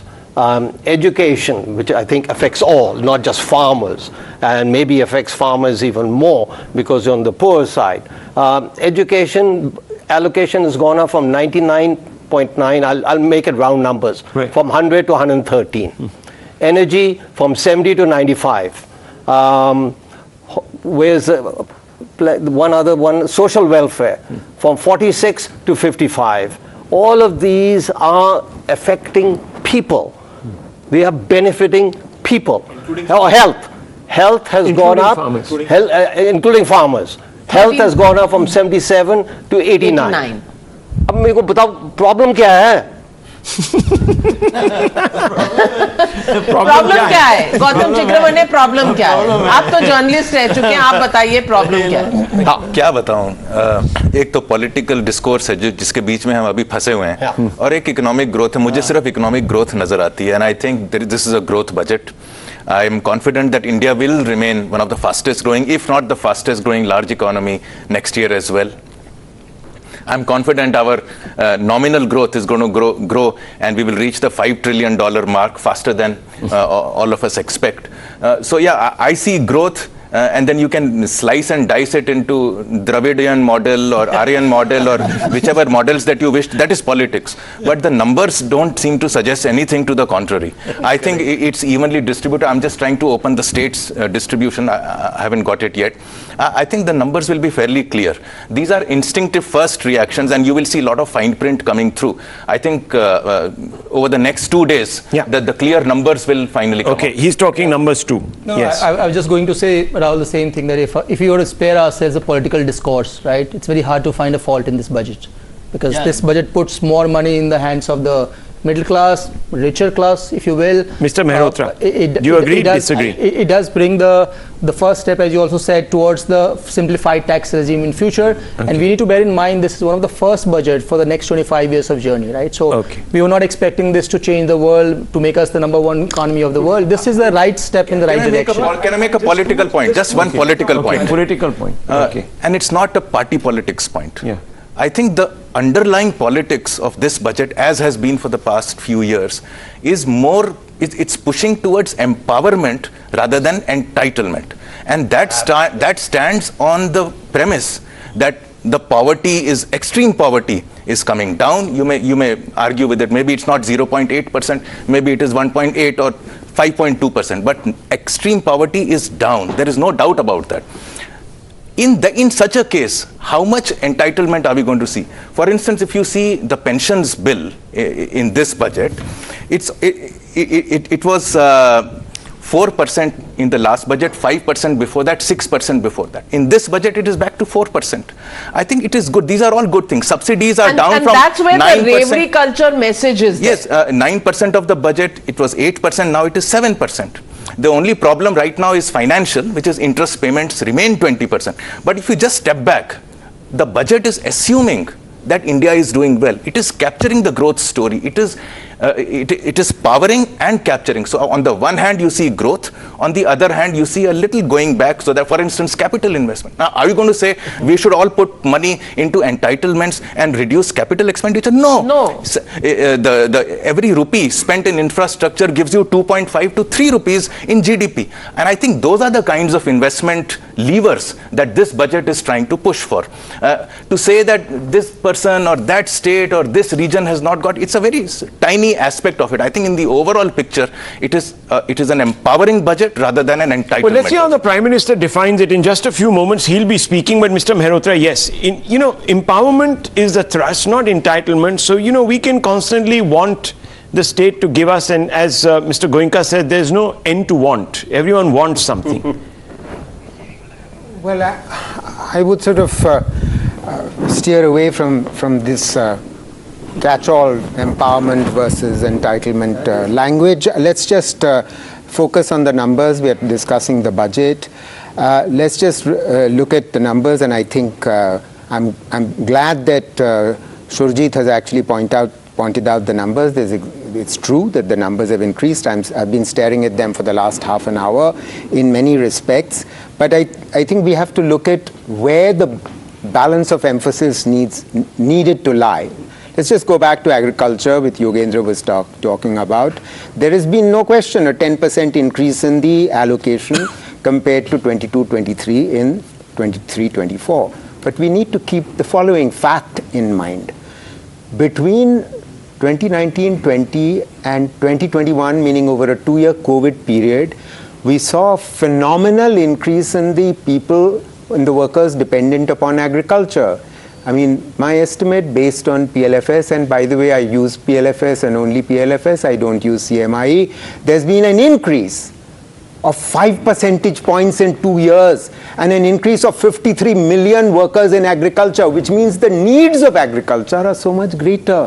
If the needs of agriculture are so much greater and you get a mere 10% increase in nominal terms, that's a problem. Secondly, rural development. I think since millions have gone back to agriculture, I've just said 53 million workers added to agriculture in a matter of 2 years, reversing the migration out of agriculture that was happening between 2004 and 2019. Rural development has seen a decline in allocation between last year and now. And that's why Shashi Tharoor was asking Manrega. Now, if the overall allocation for rural development, and Manrega is part of that, I haven't gotten to that level of detail of how much the allocation, especially when, we are being told by Nikhil Dey that, millions of people have not been paid. West Bengal didn't receive the money. So, we've got to take a sense. Now, final thing I want to say about education and health. Education, we've seen COVID has impacted our education system very severely. Children have lost 2 years of schooling. They need more inputs. We need to fill the posts in respect of, the teachers. Yes, there's been an increase in allocation of 4 lakh crores. Surjit was right. But the allocation is only 2.9% of GDP for a country which is attempting to become the third largest economy in the world. And the final point on health. You see, come on, we've just come through a once in a century pandemic. And yes, there's been an increase. But the point is, you look at the economic survey, it is claiming that health expenditure to GDP in the country, public health expenditure, has gone up suddenly from 1.3% to 2.2% of GDP. How's this magic suddenly arisen? My suspicion is, and I'll have to look at all of us need to look at the fine print here, 2 years ago, in the same studio, I stood here and we were shocked to learn that suddenly the health expenditure has gone up.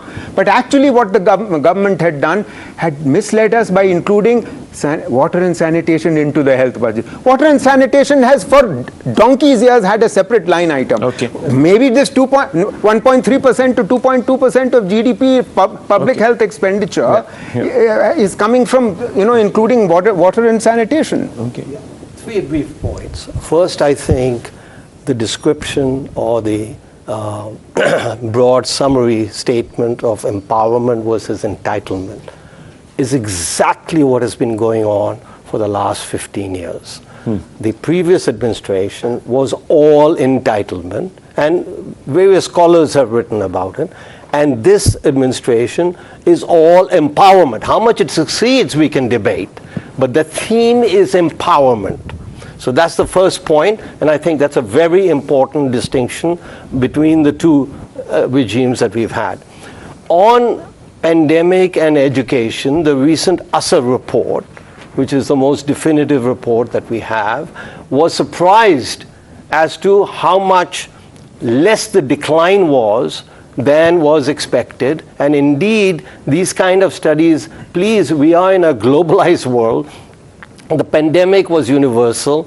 Just look at what has happened in other countries. And what it turns out that according to the ASA report, we've done better in terms of the impact of the pandemic and recovery from there than most other countries. That's the second point.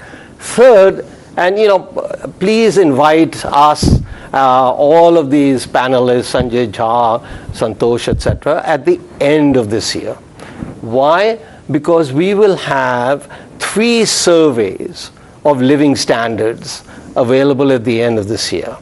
We will have CMIE as usual, we will have the PLFS, we will have the Consumer Expenditure Survey, and we'll have the NCA Household Survey.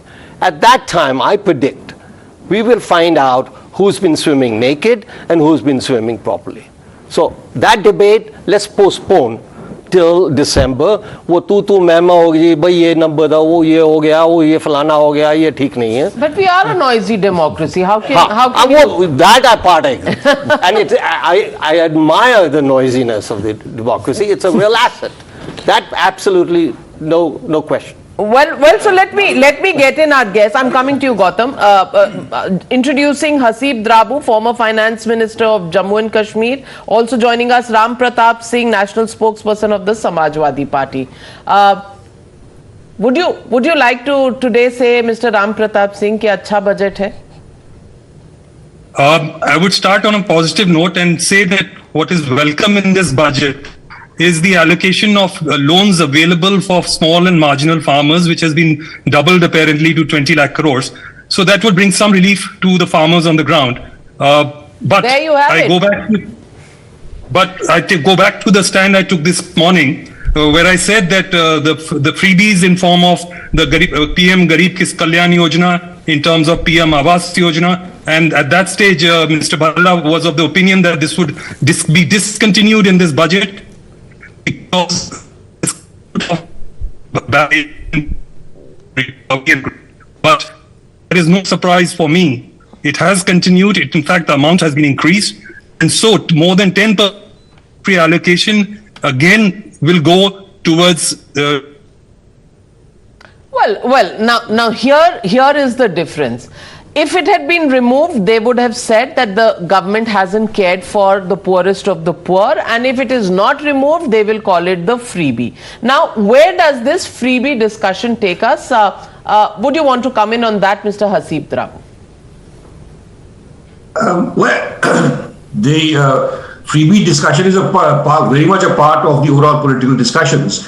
But as I see it, I mean, it's a no complaints budget, honestly, from that perspective, because what you've done is, what the finance minister has done is to underwrite consumption of the poorest. She has undertaken capital expenditure for the rich, and she has unfettered incomes for the middle class. So there is a very prudent and practical blend of populism and some productive measures. And that's where one should look at it from. Though I would like to pick a bone with my old friend Surjit about this empowerment entitlement debate, because one category that has been disempowered, while I broadly agree with this distinction of having moved from entitlement to empowerment, the big category that is disempowered consistently over the last 3-4 years are the state governments. And you see that trend happening here.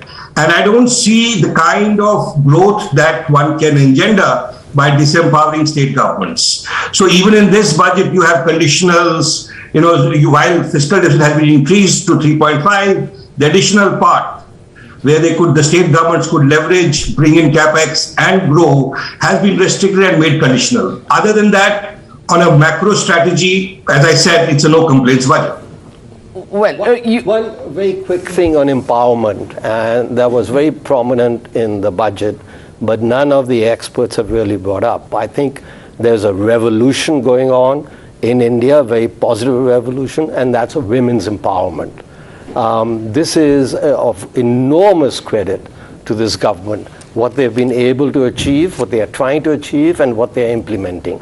I have not seen this in any other country in the world, and I would respectfully ask if some people have examples of how other countries have dealt with this. It's a universal problem, better than us or more than us. I would be very, very grateful. But empowerment, women's empowerment has been the defining feature, I believe, of the Modi government over the last 8 years. Well, Gautam, you wanted to come in on this. I wanted to come in and I'm very uncomfortable in this age of technology and the productivity jumps that are happening due to digitalization, cashless, etc. When people continue to talk about not the Stone Age, but the pre-digital age, where they say that a sector will do well if you throw more money at it. I think that argument is past its due date. I think now digitalization allows us to leverage the same resources in a far, maybe even exponential manner, not just in a multiple or a productivity, in an exponential manner. And the moment, for instance, and I'll give you an example with hard numbers. Last year, MEA, the budget for MEA was 17,200. Before that it was 16. Before that it was 18. Today it's back to 18,000. Just an increase of 4%. But what do you think our mark globally in the external affairs stage has been? Don't you see an exponential jump of an India everywhere? Point well taken, but let's cut across to the Prime Minister. विकसित भारत के विराट संकल्प को पूरा करने के लिए एक मजबूत नींव का निर्माण करेगा। ये बजट वंचितों को वरीयता देता है। ये बजट आज की एस्पिरेशनल सोसाइटी, गांव, गरीब, किसान, मध्यम वर्ग, सभी के सपनों को पूरा करेगा। मैं वित्त मंत्री निर्मला जी और उनकी टीम को इस ऐतिहासिक बजट के लिए बधाई देता हूं। साथियों, परंपरागत रूप से अपने हाथ से औजारों और टूल्स से कड़ी मेहनत कर कुछ न कुछ सृजन करने वाले करोड़ों विश्वकर्मा इस देश के निर्माता है। लोहार, सुनार, कुम्हार, सुथार, मूर्तिकार, कारीगर, मिस्त्री, अनगिनत लोगों की बहुत बड़ी लंबी लिस्ट है। इन सभी विश्वकर्माओं की मेहनत और सृजन को देश इस बजट में पहली बार अनेक प्रोत्साहन योजना लेकर के आया है। ऐसे लोगों के लिए ट्रेनिंग, टेक्नोलॉजी, क्रेडिट और मार्केट सपोर्ट की व्यवस्था की गई है। पीएम विश्वकर्मा कौशल सम्मान यानी पीएम विकास करोड़ों विश्वकर्माओं के जीवन में बहुत बड़ा बदलाव लाएगा। साथियों, शहरी महिलाओं से लेकर गांव में रहने वाली महिलाएं हो, कारोबार रोजगार में व्यस्त महिलाएं हो या घर काम में व्यस्त महिलाएं हो, उनके जीवन को आसान बनाने के लिए बीते वर्षों में सरकार ने अनेक विविध कदम उठाए हैं। जल जीवन मिशन हो, उज्ज्वला योजना हो, पीएम आवास योजना हो, ऐसे अनेक कदम, इन सबको बहुत बड़ी ताकत के साथ आगे बढ़ाया जाएगा। उसके साथ साथ महिला सेल्फ हेल्प ग्रुप एक बहुत बड़ा सामर्थ्यवान क्षेत्र आज भारत में बहुत बड़ी जगह अपने हाथ एक्वायर कर चुका है। उनको अगर थोड़ा सा बल मिल जाए तो मिरेकल कर सकते हैं, और इसलिए विमेन सेल्फ हेल्प ग्रुप उनके सर्वांगीण के विकास के लिए नई पहल इस बजट में एक नया आयाम जोड़ेगी। महिलाओं के लिए एक विशेष बचत योजना भी शुरू की जा रही है, और जनधन अकाउंट के बाद ये विशेष बचत योजना सामान्य परिवार की गृहिणी माताओं बहनों को बहुत बड़ी ताकत देने वाली है। ये बजट सहकारिता को ग्रामीण अर्थव्यवस्था के विकास की दूरी बनाएगा। सरकार ने कोऑपरेटिव सेक्टर में दुनिया की सबसे बड़ी अन्न भंडारण योजना बनाई है, स्टोरेज कैपेसिटी। बजट में नए प्राइमरी कोऑपरेटिव्स बनाने के लिए एक महत्वाकांक्षी योजना का भी ऐलान हुआ है।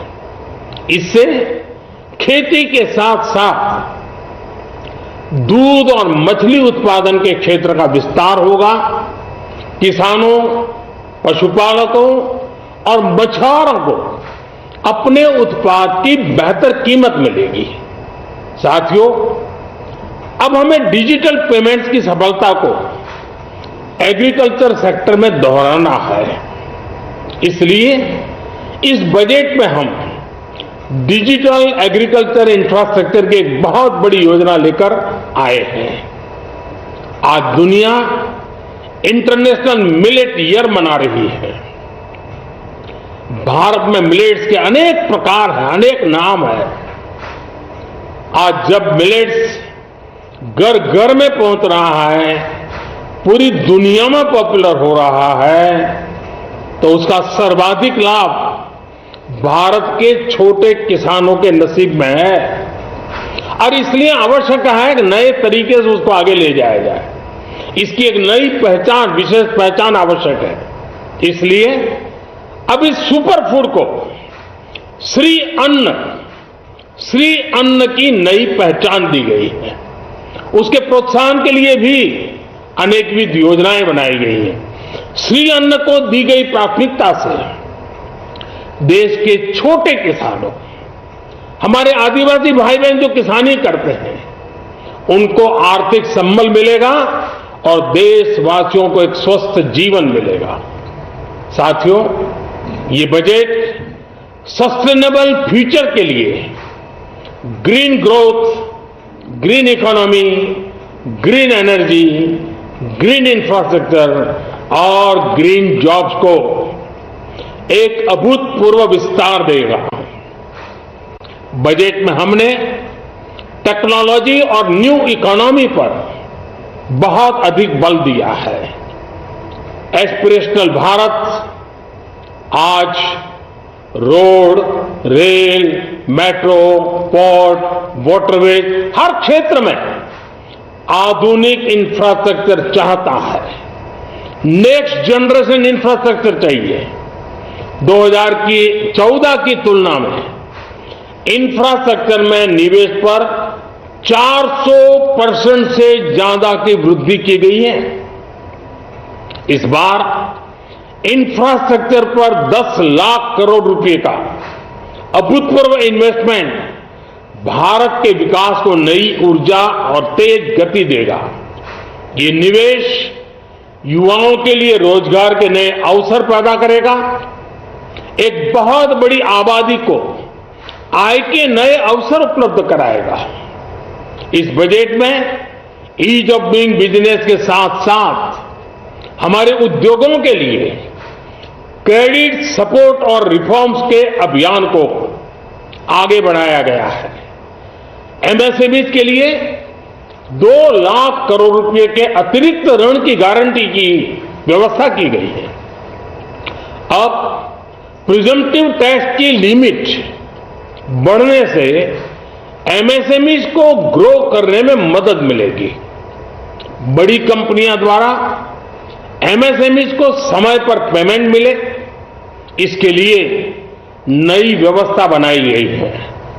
साथियों, बहुत तेजी से बदलते भारत में मध्यम वर्ग, विकास हो या व्यवस्था हो, साहस हो या संकल्प लेने का सामर्थ्य हो, जीवन के हर क्षेत्र में आज भारत का मध्यम वर्ग एक प्रमुख धारा बना हुआ है।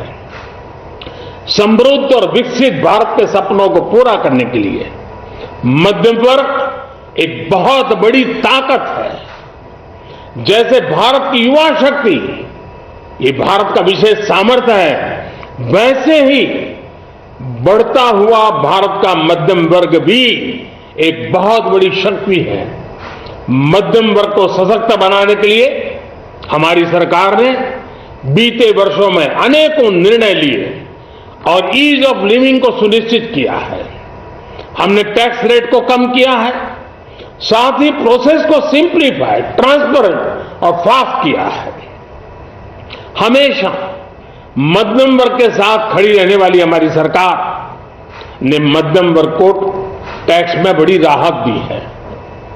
इस सर्वस्पर्शी और विकसित भारत के निर्माण को गति देने वाले बजट के लिए मैं फिर एक बार निर्मला जी और उनकी पूरी टीम को बहुत बहुत बधाई देता हूं और देशवासियों को भी बहुत बधाई के साथ साथ मैं आह्वान करता हूं, आइए अब नया बजट आपके सामने है, नए संकल्पों को लेकर के चल पड़े।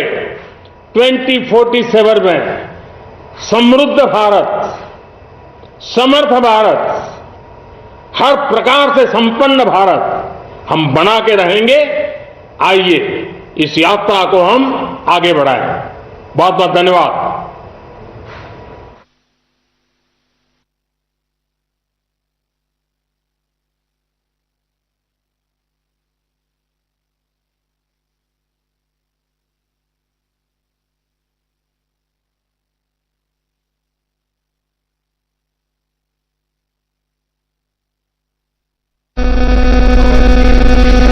Actually putting out all there, addressing number one Vishwakarma. That is the worker class as a whole, as a community, the people who have worked, and aspirational India he spoke about. Women, he talked about millets and clean energy and a green budget. He talked about the middle classes giving something, and he called them today the people who are actually laying the foundation of building a new India. So the connect with the middle classes. So there are many political stories that he addressed, and he's a master communicator. You'll have to hand him that. Dr. Surjit Bhalla, okay, you're impressed? Bijon Mishra, you're a Modi Bhakt. You're a Modi Bhakt, people will say, let people say I am an apolitical person, so I would not get into the politics of who is saying what. I want to say, as a consumer representative who sits on your panel, and after listening to the experts, that it is also to do with enabling factors. It's not only empowerment. You see, you empower people when you make enabling decisions, and enabling decisions have been taken which will encourage people to have more disposable income. And with that saving, like women power, they were not at all looked after in our country. Let me be very candid about that. This is the government which looks after them now. They're telling them that you will generate employment. For us. Sorry? You're important for us. You That's are important what for us. And it is important for the country. If the country has to grow, women empowerment is extremely important in our country, who were always neglected. So you can imagine if that purchasing power within women community comes in our country, where it will grow, the way it will grow, all these investments which we are talking about. See, I am all the time thinking about that, how do we ensure that the states get more accountability? Because you see the allocation which he has done now, our Honorable Finance Minister, she has done an extremely, again a woman. A woman takes that leadership. You see, what a great budget she has done. What is in that budget? It shows that where you have not been able to spend, don't put allocation there. Put it in some new innovative way. Put it in such a place where it can be used. You see, all these farmers, that debate which was going on, with those political leaders, they never mentioned that that allocation got reduced because it never got utilized. I know at least about, Fasal Bima Yojana. Most of the state governments did not utilize, did not empower the farmers to get that product. And that is what triggered the thought process that we need to think of innovative manner how to encourage entrepreneurs to get into farming business. Youngsters, the youths, you see it's completely innovative, let me tell you, highly creative. And what I am really telling you is, Navika, I am not any political this thing, but what the Prime Minister has captured is directly, in a simple language, his vision. He wants to see Amrit Kal coming into India. He wants to show the world that we mean business and we are going to do solid business because we have got the highest consumption in the world.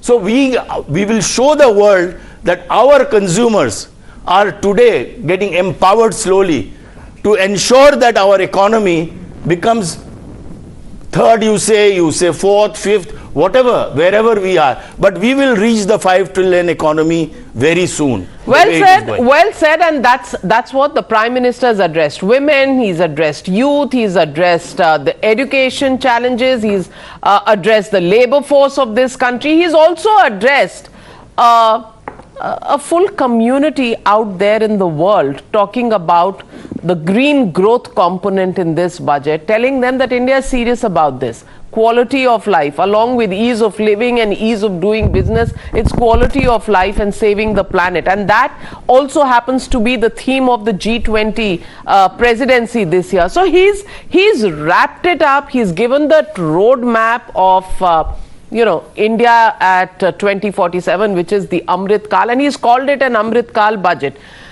Gautam Chikramani, I mean, politics apart, the fact is that even people like Shashi Tharoor came out and could not find too much to criticize. You talk about Hasib Drabu, probably not from the same stable as the BJP and the Prime Minister, but cannot find much to question. Samajwadi Party leader was with us, could not find much to. Now, rhetorically, you can say whatever you want to say, but there has been something for everybody, for every sector, for every segment, with the big picture and the roadmap not being disturbed. Now that, do you think, was the Herculean ask, and it's been delivered? I think every budget does that. There are these fixed paragraphs. The first 5 paragraphs will be on agriculture. Next 5 will be on vision statements. Next will be on industry, and so on. So I think there is a formula to the budget, which this budget has also gone plus minus. No, but every budget doesn't pay so much attention to increasing farm loans and to increase capital in infrastructure for. That's what I'm saying. That's what I'm saying. I'm saying in the delivery of the budget, everybody is always. Delivery and format is fine. But I'm saying the substance, to say this for every segment, there is something specific for every sector. Am I wrong, Dr. Bhalla? No, I think it's the content. It's the content more than the structure of the budget. Yeah. Look, I think the driving content of this budget, to me, for now, in the first reading and listening, is growth. And I think growth will deliver the other components that we have been discussing in the pre-budget here. For instance, jobs. For instance, wealth. Mamata Banerjee has said nothing for jobs in the budget. So that's again you're pulling me back into politics, which I'm there is no life without politics, my friend, in a democracy. I'm just saying that the focus on growth. Don't you vote? But healthy politics. The focus on growth is so much that it will take all the other ships. For instance, let me give you another example. I think you and I, we started our professional lives about the same year. I started in 1992. You must have been 1 or 2 years here, little here and there. Before you, right? yes. I'm your senior. Since you may then, want to call me Navika ji. Since then, haven't you seen every person around you rise over the last 30 years? What happened 30 years ago? Economic reforms happened. Yeah. Haven't you seen all the boats rise? I think we are in part of that same process. Not this particular budget, but this entire approach to budget making from 2014, 15. It's a like I said, it's a budget in motion. It's continuing, and I think after the last 2 years of risk management or wading through economic hardships, we are now back to growth. I see growth happening. I see global capital coming. I see jobs being created, startups. I also see that the urban infrastructure needed to support expats or top quality manpower, thinkers, writers, software developers, entrepreneurs, startup people also will have to rise. Right now, our urban infrastructure, civic amenities is below par. Our universities. But if you read the fine print, town planning has been given, some incentives. I know, but it's going to take some time. It will, but I'm saying the roadmap is there. We need to look at this budget work in progress. As a work in progress towards that direction, but definitely underlined by growth. Well, Rajiv Mantri, I'll come back to you when we come back, because it's great to have Mantri in your name and Mantri's point of view. But we'll take a short break at this point. When we come back, more on the messaging of the budget, especially without going overboard, delivering something to every segment of the society in an election year. Would you call it a smart budget? That debate after the break.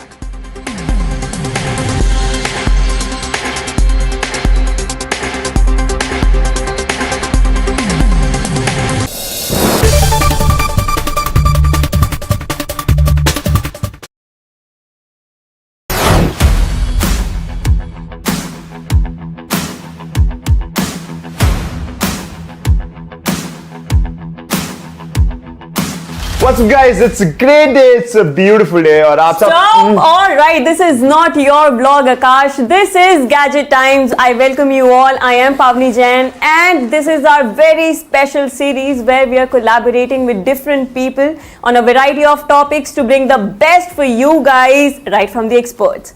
So today we have with us is Akash Malhotra, aka Wander with Sky. And he is somebody who creates insane and crazy travel content, goes to offbeat places and also does a lot of off-roading. Off-roading पे मैंने stress इसलिए दिया था क्योंकि ऐसी जगहों पर travel content capture करना becomes a little bit tricky, but this guy, he does it very right.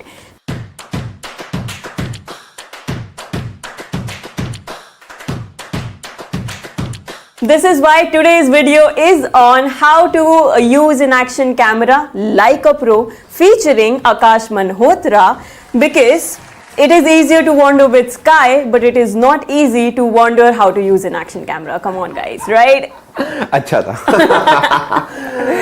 All right, so to begin with, which is your go-to action camera, your most trustworthy device in the most challenging situations? I think बहुत time हो गया use करते हुए, and everyone knows about this about me is that मैं बहुत avid GoPro user हूँ. So GoPro is my game. Oh, all right, as we can see, so we have lot of GoPros here. So इतने सारे GoPros use कर लिए हैं, तो सबसे important सवाल GoPro को इस्तेमाल कैसे करते हैं भाई? ये please हमारी audience को बताइए. I think ये this question which was asked, right? इस्तेमाल कैसे करते हैं? इसके हर परम्यूटेशन कॉम्बिनेशन में जवाब है फॉर एवरी के यूज केस. अगर आप कैमरे के अंदर बात करने वाले हैं, you're a vlogger, there is a use case. अगर आप बाइकर हैं, there is a use case. अगर आप स्कूबा डाइवर हैं, there is a use case. मतलब camera is so versatile in itself कि आप हर पर्सपेक्टिव में डिफरेंट सिचुएशन में कैमरे को डिफरेंट यूज कर सकते हैं. तो आपको अगर मुझसे थोड़ा डिटेल में सवाल पूछेंगे काश अगर ब्लॉग कैसे करते हैं, तो मैं आपको उस यूज केस में एक अलग सिचुएशन बताऊंगा. मगर मेरे हिसाब से the easiest way to somebody for somebody to start a GoPro is just go.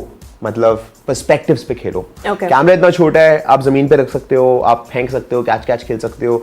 मतलब सोच को ब्रॉडन करना जरूरी है. And I think that's where you start using a GoPro camera. Technicalities are different which I believe हम बात करेंगे, but the place to start is to go crazy.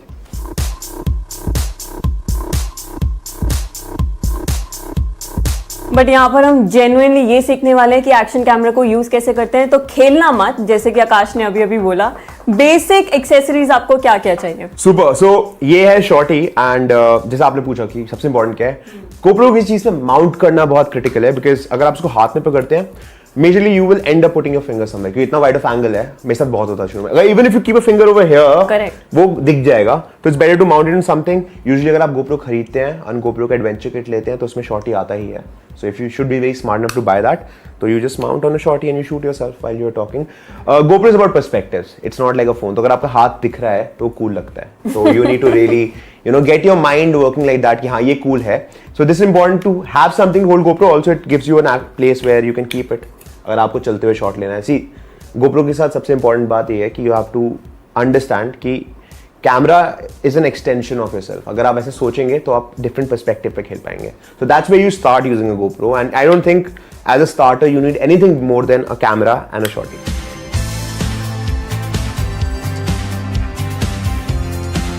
Would you want to tell something to our viewers about the memory? Because इसमें normal, simple micro SD card use नहीं कर सकते हैं. Which one is it? So the GoPro is capable of shooting. The Hero 10 is capable of shooting 120 FPS at 4K. Okay. ठीक है. अब situation क्या है कि अगर आप 120 फ्रेम्स कर रहे हो तो you need a memory card which can write at that speed. बहुत सारा डेटा है. एंड आप 5K भी शूट कर रहे हैं at 60 FPS. That's a lot of data.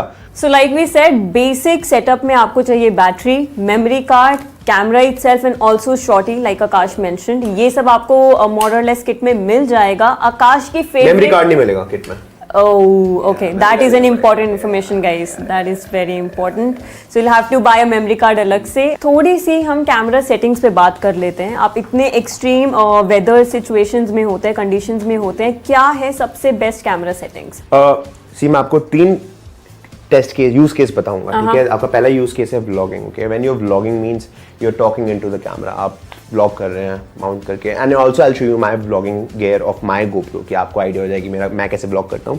तो अगर आप व्लॉग कर रहे हैं तो उसमें यूजुअली आपको स्लो मोशन की जरूरत होती नहीं है. तो मेरा रिकमेंडेशन है shoot in 4K and 30 frames per second. 30 frames per second is the max you need to shoot. और shoot 5K, shoot at 30 frames per second जब आप व्लॉग कर रहे हैं. Second use case is action. Okay. Action क्या आपने bike पे mount किया है. अब आपको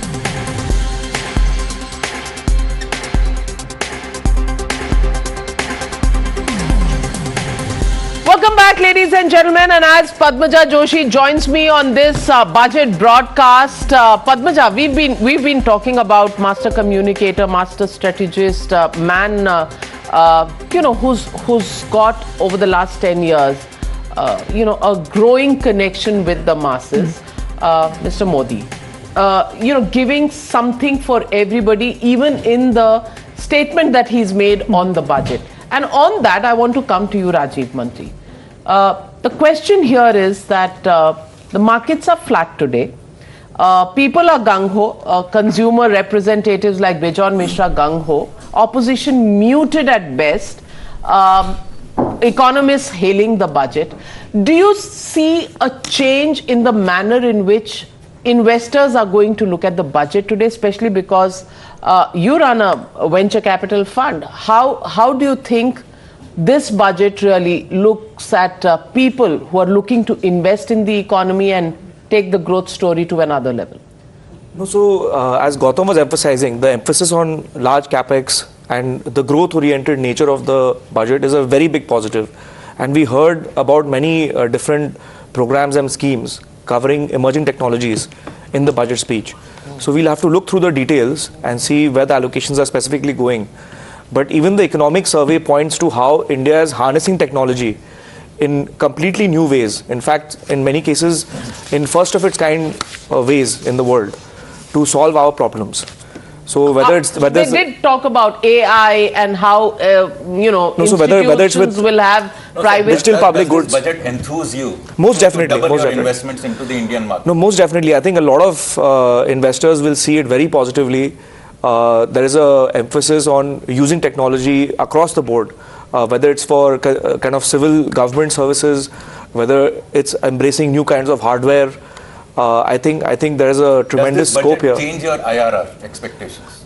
Well, if you have higher growth, you will expect young businesses to take the lead and deliver on that. Well, so even the venture capitalist is gung-ho. Everyone is happy. Well, it's very rarely that you can make the people who are at the bottom of the ladder and the top of the ladder per se happy at the same time. But it's taken a lot of scratching of heads since morning, especially as far as the tax slabs is concerned. So let's now take you through finally what we have made of the budget and how this is geared pretty much for 2024. Something for everyone, but is everyone going to be happy, and is it going to turn into a vote catcher? So let's take you through some of the key findings of the budget and which are the main constituencies that these findings are going to aim at. So first up, this is the Amrit Kal budget. Why are we saying that? First, of course, is the tax rebate for those earning up to 7 lakh rupees. The middle class, which always feels left out, thinks they have been given a stepmotherly treatment, should be happy with that. Freebies have been rationalized, and we'll speak more in detail about that. There is going to be no tax on MSMEs with a turnover of less than 3 crores or less. Lot of initiatives for people in the tribal regions. PM Awas Yojana allocation has been given a massive raise by 66%. 50 more airports have been announced. Ayushman Bharat budget has been slightly increased by about 10%. That is the increase. And Swachh Bharat budget is the one that has seen a massive increase. What is very interesting, and that's what I want to go across to Sanju Verma on, the number of schemes that I was seeing, Sanju Verma, geared towards the tribal population. Many would say that this is just at the right time, given that of the 9 states we have going to elections in this year, you have 2 states where almost entirely all the seats are tribal, and the other states also, at least in the northeast, have a sizable tribal population. I think one very important aspect that needs to be taken cognizance of is that, of course, this budget is right on substance, right on optics, right on perception, right on making the right noises. Am I audible? Go on, please. Yes. As I was saying, right on making the right noises, but speaking specifically of, the underprivileged, the marginalized, the tribal population. If you notice, Nirmala Sitharaman made an interesting remark that the tribal ministry was set up initially under the aegis of Atal Bihari Vajpayee, and to improve, the last mile connectivity, which the UPA government, simply paid lip service to. We had in the last 8.5 odd years a fully dedicated Ayush ministry, a fully dedicated ministry for fisheries and animal husbandry, a fully dedicated ministry for Jal Shakti, and a fully dedicated ministry for the cooperative sector. The reason I'm mentioning this is that the population which is marginalized tends to be absorbed more in industries that are in the hinterland, that are in rural and semi-urban areas, and that is precisely the reason the economic survey yesterday pointed out, and I would like to contradict Mr. Mehrotra on this, that the rural female labor participation rate has risen from 19.4% in FY21 to 27.7% in FY22.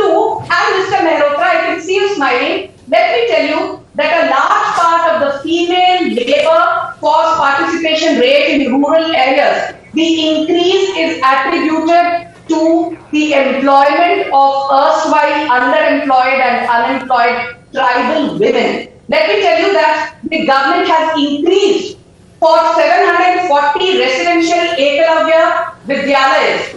You know, the total number of students in this is something like 3.5 to 4 lakh students. Okay. The government says that 38,000 more teachers and support staff will be recruited in the next 1 year on a war footing. So I think if you look at, you know, the entire emphasis of the Modi government, be PM Mudra Yojana, more than 57% of the 20 lakh crore has been given to underprivileged women in the scheduled caste and scheduled tribe category. Look at Jan Dhan Yojana with close to 49 crore bank accounts opened. More than 55% of the beneficiaries are women, primarily marginalized women from the Adivasi community, scheduled caste, scheduled tribe areas.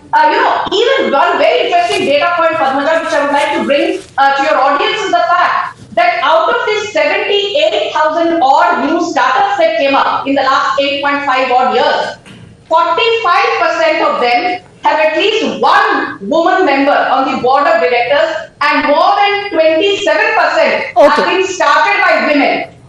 We were going to focus on the tribals. You, of course, have given us a whole lowdown of everything. But Mr. Mehrotra, do you want to respond to the point that Sanju Verma was addressing to you? Yeah, indeed, absolutely. So female labor force participation has risen, and I think there is no denying that according to PLFS data. But, and I think this is where Sanjuji, unfortunately, with all due respect to her, great knowledge, is forgetting that this is all unpaid family labor, a point which I've been making for the last 4 or 5 hours, and hopefully I'm getting through to at least to your audience, perhaps not to Sanjuji. Unpaid family labor is the worst form of employment, and it's not even employment. Technically, it is not even employment according to the ILO. Only India considers it to be employment. It is the result of very severe distress in the country because of their male colleagues actually losing employment. Employment rate is falling, and youth unemployment has doubled within a matter of 6 years. In 17-18, your own PLFS, Sarkari PLFS told us we were at a 45-year high in open unemployment. So let me not even go there. It's a waste of time. We've said this. Now let me just come back to some important points. Tharoor was asking, okay, rural development allocation as a whole has come down compared to 22-23, and I have now since checked what happened to Manrega allocation. Interestingly, in 22-23, the allocation to Manrega is 89,000 crores, and in 23-24 budget, it is going to be only 60,000 crores. In other words, it's a 30% decline in Manrega allocation at a time when there is no let-up in the demand for Manrega work. Why is there no let-up for demand for Manrega work? Because some 53 million people were added to the agricultural labor force in a matter of 2 years. It went from 188 million in the year 2019-20 to 233 million. Can you imagine what has happened? It's a dramatic increase. Okay, with due respect to Professor Mehrotra, since he said I'm very knowledgeable, let me say, sir, I reciprocate, but I have a very different view, and I'll tell you why you're wrong on Manrega numbers. I'll come to the, rural female labor force participation rate in a bit. What was the average allocation to Manrega under UPA 1 and UPA 2? The average allocation, under the UPA dispensation was 40,000 crore. 40,000 crore. I have the numbers with me. The average allocation and money disbursed under Manrega during the last 8 to 9 odd years of the Modi government has been 73,000 crore. 40,000 crore tha pehle, now it is 73,000 crore. Simple arithmetic, that is an 82.5% increase. Assuming what you are saying is right, that the allocation has been reduced to 60,000 crore. Even if it is 60,000 crore, it is still 50% more than the average allocation under the UPA, which was only 40,000 crore. Point number 2, under the UPA, Manrega failed for various reasons. And I'll tell you why. Bear with me for 20 seconds. New workers in agriculture. People were asked to, please, you spoke at length, I did not interrupt. Yes, go on.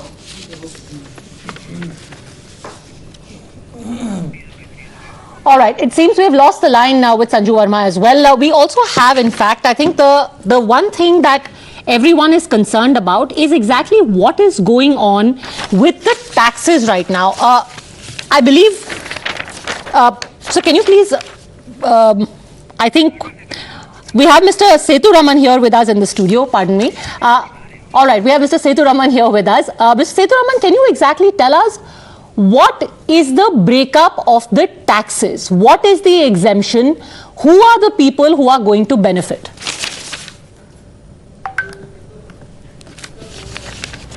Right. I think, see, if you look into this budget presented by the finance minister, primarily what they have done is they have emphasized on the new tax regime, and all along the new tax regime is not providing for any exemption or deduction to the taxpayers. So it is a form of a simplistic tax regime. For example, you don't have to submit your HRA rent receipts to claim a HRA deduction. So there is no question of claiming HRA deduction. But in this budget, what they have done is they have made certain changes. They have not extended all the benefits to the new tax regime, like what is available under the old tax regime, but they have made certain changes to the tax system so that there are more takers for the new tax regime. First and foremost, what they have done is they have extended the slabs. In a way, they have also extended the benefit of rebate. For example, somebody opting for a new tax regime, they don't have to pay taxes if their income is going to be 7 lakhs or less. If it is going to exceed 7 lakhs, only then taxes would kick in. The second point is that the slabs, they have also made some changes to the slab rates, which today, when you put in terms of numbers, is more beneficial than what it used to be under the new tax regime. The third thing is they have extended the benefit of standard deduction. If a salaried employee is going to choose the new tax regime, he or she can claim the benefit of standard deduction. Similarly, pension earners can claim the benefit of standard deduction under the new tax regime. The most important change is that the surcharge rate has been reduced for those opting for new tax regime. If somebody is going to earn more than 5 crores and that person is going to choose the new tax regime, then that surcharge rate will be at 25% and not at 37%. Thereby, the effective tax rate for that category of people has been brought down from 42% to 39%. New tax regime is going to be the default regime, so which means the government directionally is looking at focusing on a more simplistic system for the purposes of personal taxation, and they are extending or mandating the new tax regime to be in vogue. So effectively, there is, when you apart from this theory, what I just said, when you look into the provisions and put some numbers to it, there is a benefit which is coming for people opting for new tax regime. Of course, the details are going to be in the finance bill, which one has to see and look into the fine print.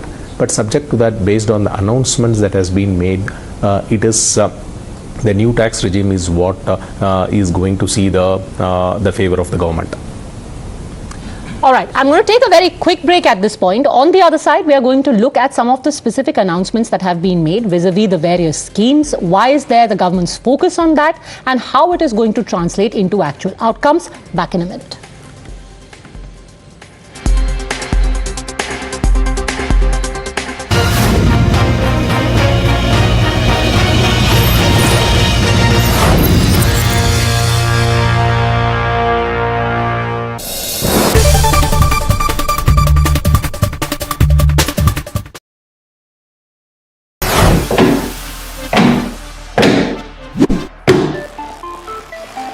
So guys, आज हम हैं यहाँ पे with the Galaxy A14 5G and ये Samsung का नया budget smartphone है. Let's see, इसको अनबॉक्स करते हैं.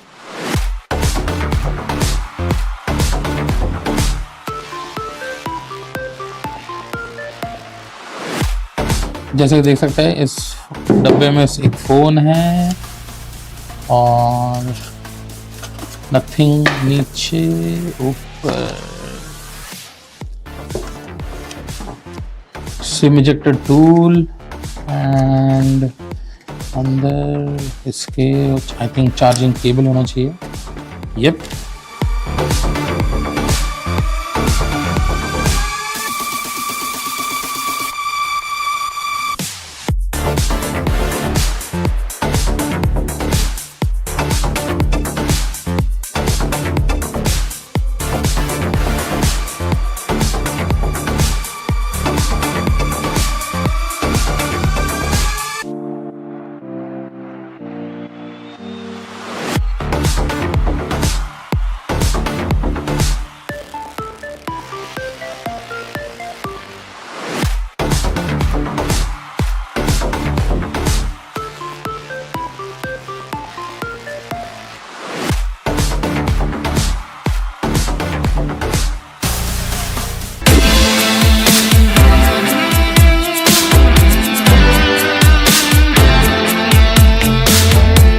हेलो एवरीवन, स्वागत है सभी का टाइम्स ड्राइव में. मैं हूं अंकुर तनेजा. बगल में मेरी खड़ी है लेक्सस की RX, जो यहां ऑटो एक्सपो 2023 में यहां पर अनवील करी गई है. दो वर्जन है, 350H और 500H. 500H यहां पर खड़ा हुआ आप देख सकते हैं हमारे सामने है. And the car looks absolutely stunning, specially in this colour. And यहां पर देखेंगे ये F स्पोर्ट की बैजिंग लगी हुई है. तो 500H में जो है वो F स्पोर्ट वाला वर्जन आता है, 350H में F स्पोर्ट नहीं आता है. डिजाइन की बात करें तो गाड़ी रोटेट हो रही है, थोड़ा जैसे गाड़ी रोटेट हो रही है वैसे मैं डिजाइन की बात कर लेता हूं. सो ओवरऑल देखिए in terms of dimension proper SUV वाला फील इसके साइज से आपको देखने को मिलेगा. एंड यहाँ पे क्लैडिंग थ्रू आउट दी गई है, पियानो ब्लैक में इसकी क्लैडिंग दी गई है. सो प्रीमियमनेस यहाँ पर झलक कर जरूर सामने आ रही है. एंड ओवरऑल टायर्स का जो अलॉय व्हील्स हैं वो भी सिंगल टोन में ब्लैक में यहाँ देखने को इधर मिल रहे हैं. फिर आऊँ पीछे की तरफ तो यहाँ पर थोड़ा वो कूपे वाला फील आता हुआ आपको देखने को मिलेगा. एंड पीछे की तरफ कनेक्टेड टेल लाइट यहाँ दी गई है. लेक्सस की ब्रांडिंग, RX 500H की ब्रांडिंग यहाँ डायरेक्ट फॉर दिया गया है. एंड ये ऑफ रोडिंग कैपेबिलिटी साथ लेक्सस कह रही है ये गाड़ी को प्रोवाइड कर रही है. एंड नीचे भी ओवरऑल जो बॉडी कलर है उसी को मैच करते हुए इसका बम्पर भी यहाँ पर देखने को मिल रहा है. सो डोर जो है उसमें एक छोटा स्विच दिया गया है जिसको हल्का सा आप टच करेंगे तो वो ऑटोमेटिकली डोर्स सेंस कर लेंगे और वो खुल जाएंगे. फुल करने की जरूरत नहीं है. अंदर मैं यहाँ पे बात करूँ तो यहाँ पे जो मामला है शाही साथ ही साथ स्पोर्टी झलक कर पूरा आ रहा है. ये बड़ा सा स्क्रीन यहाँ पे दिया गया है सेंटर में. गाड़ी फिलहाल अभी ऑन नहीं है बट साइज देख के आप समझ जाएंगे मामला काफी शाही और काफी टेक फ्रेंडली यहाँ पर होने वाला है. पावर बटन यहाँ पे दिया गया है. इंस्ट्रूमेंट क्लस्टर है वो भी फुल डिजिटल देखने को मिलता है. लेफ्ट साइड में जो है सिस्टम को कंट्रोल करने के बटन, राइट साइड में क्रूज कंट्रोल, लेन असिस्ट वाला सब फीचर्स यहाँ पर इसमें देखने को मिल रहे हैं. स्पेस की बात करूँ USB-C चार्जिंग पोर्ट, यहाँ पे वायरलेस चार्जिंग पैड दिया गया है. एंड कुछ सामान रखने की और जगह यहाँ पर देखने को मिल रही है. कप होल्डर्स हैं, यहाँ पर 2 कप होल्डर्स दिए गए हैं. एंड ओवरऑल जो इंटीरियर है, सेंटर कंसोल और सीट की बात करूँ तो लेदर स्टिच यहाँ पर देखने को मिल रहा है. यहाँ पे थोड़ा वेलवेट टच भी इसकी सीट में दिया गया है. तो कमी किसी तरह से भी गाड़ी को प्रीमियम बनाने में लेक्सस ने इस RX में नहीं करी है. इसके अलावा स्टीयरिंग फ्लैट बॉटम है, स्पोर्ट की बैजिंग भी यहाँ देखने को मिल रही है. एंड डोर्स में भी सॉफ्ट टच मटेरियल का इस्तेमाल करा गया है, यहाँ पर देखेंगे. एंड लेदर स्टिच यहाँ पे सेम वुड टोन में, रेड टोन में यहाँ पे देखने को मिल रहा है. यहाँ पे भी इसमें HUD डिस्प्ले दिया गया है. एंड डैशबोर्ड का ओवरऑल फील जो है वो भी सॉफ्ट टच वाला ही देखने को मिल रहा है इस लेक्सस की फ्रंट रो में 500H की. इसके अलावा पीछे मामला कितना शाही है, हालांकि स्पोर्टी ओवरऑल सीट्स का डिजाइन देखने को मिल रहा है यहाँ पे. एंड स्पोर्ट की बैजिंग हेडरेस्ट में भी यहाँ पे दी गई है. पीछे चलते हैं, वहां मामला कैसा है एक बार उसको देखते हैं. साउंड सिस्टम की बात करूं तो मार्क्स एंड लेवेंसन का सिस्टम, इस साउंड सिस्टम इसमें दिया गया है. एंड रियर सीट भी आप देखेंगे वही सेम रेड टोन में ब्लैक और रेड का इस्तेमाल थ्रू आउट द कैबिन यहाँ पे देखने को मिलेगा. एंड वो जो स्पोर्टी फील है वो यहाँ पे इन दोनों एलिमेंट्स के मिलने के बाद बनती हुई आपको दिखाई देगी. पीछे भी 100 सीट्स दी गई हैं. एंड यहाँ पर USB-C चार्जिंग पोर्ट हैं, 2 AC वेंट्स दिए गए हैं.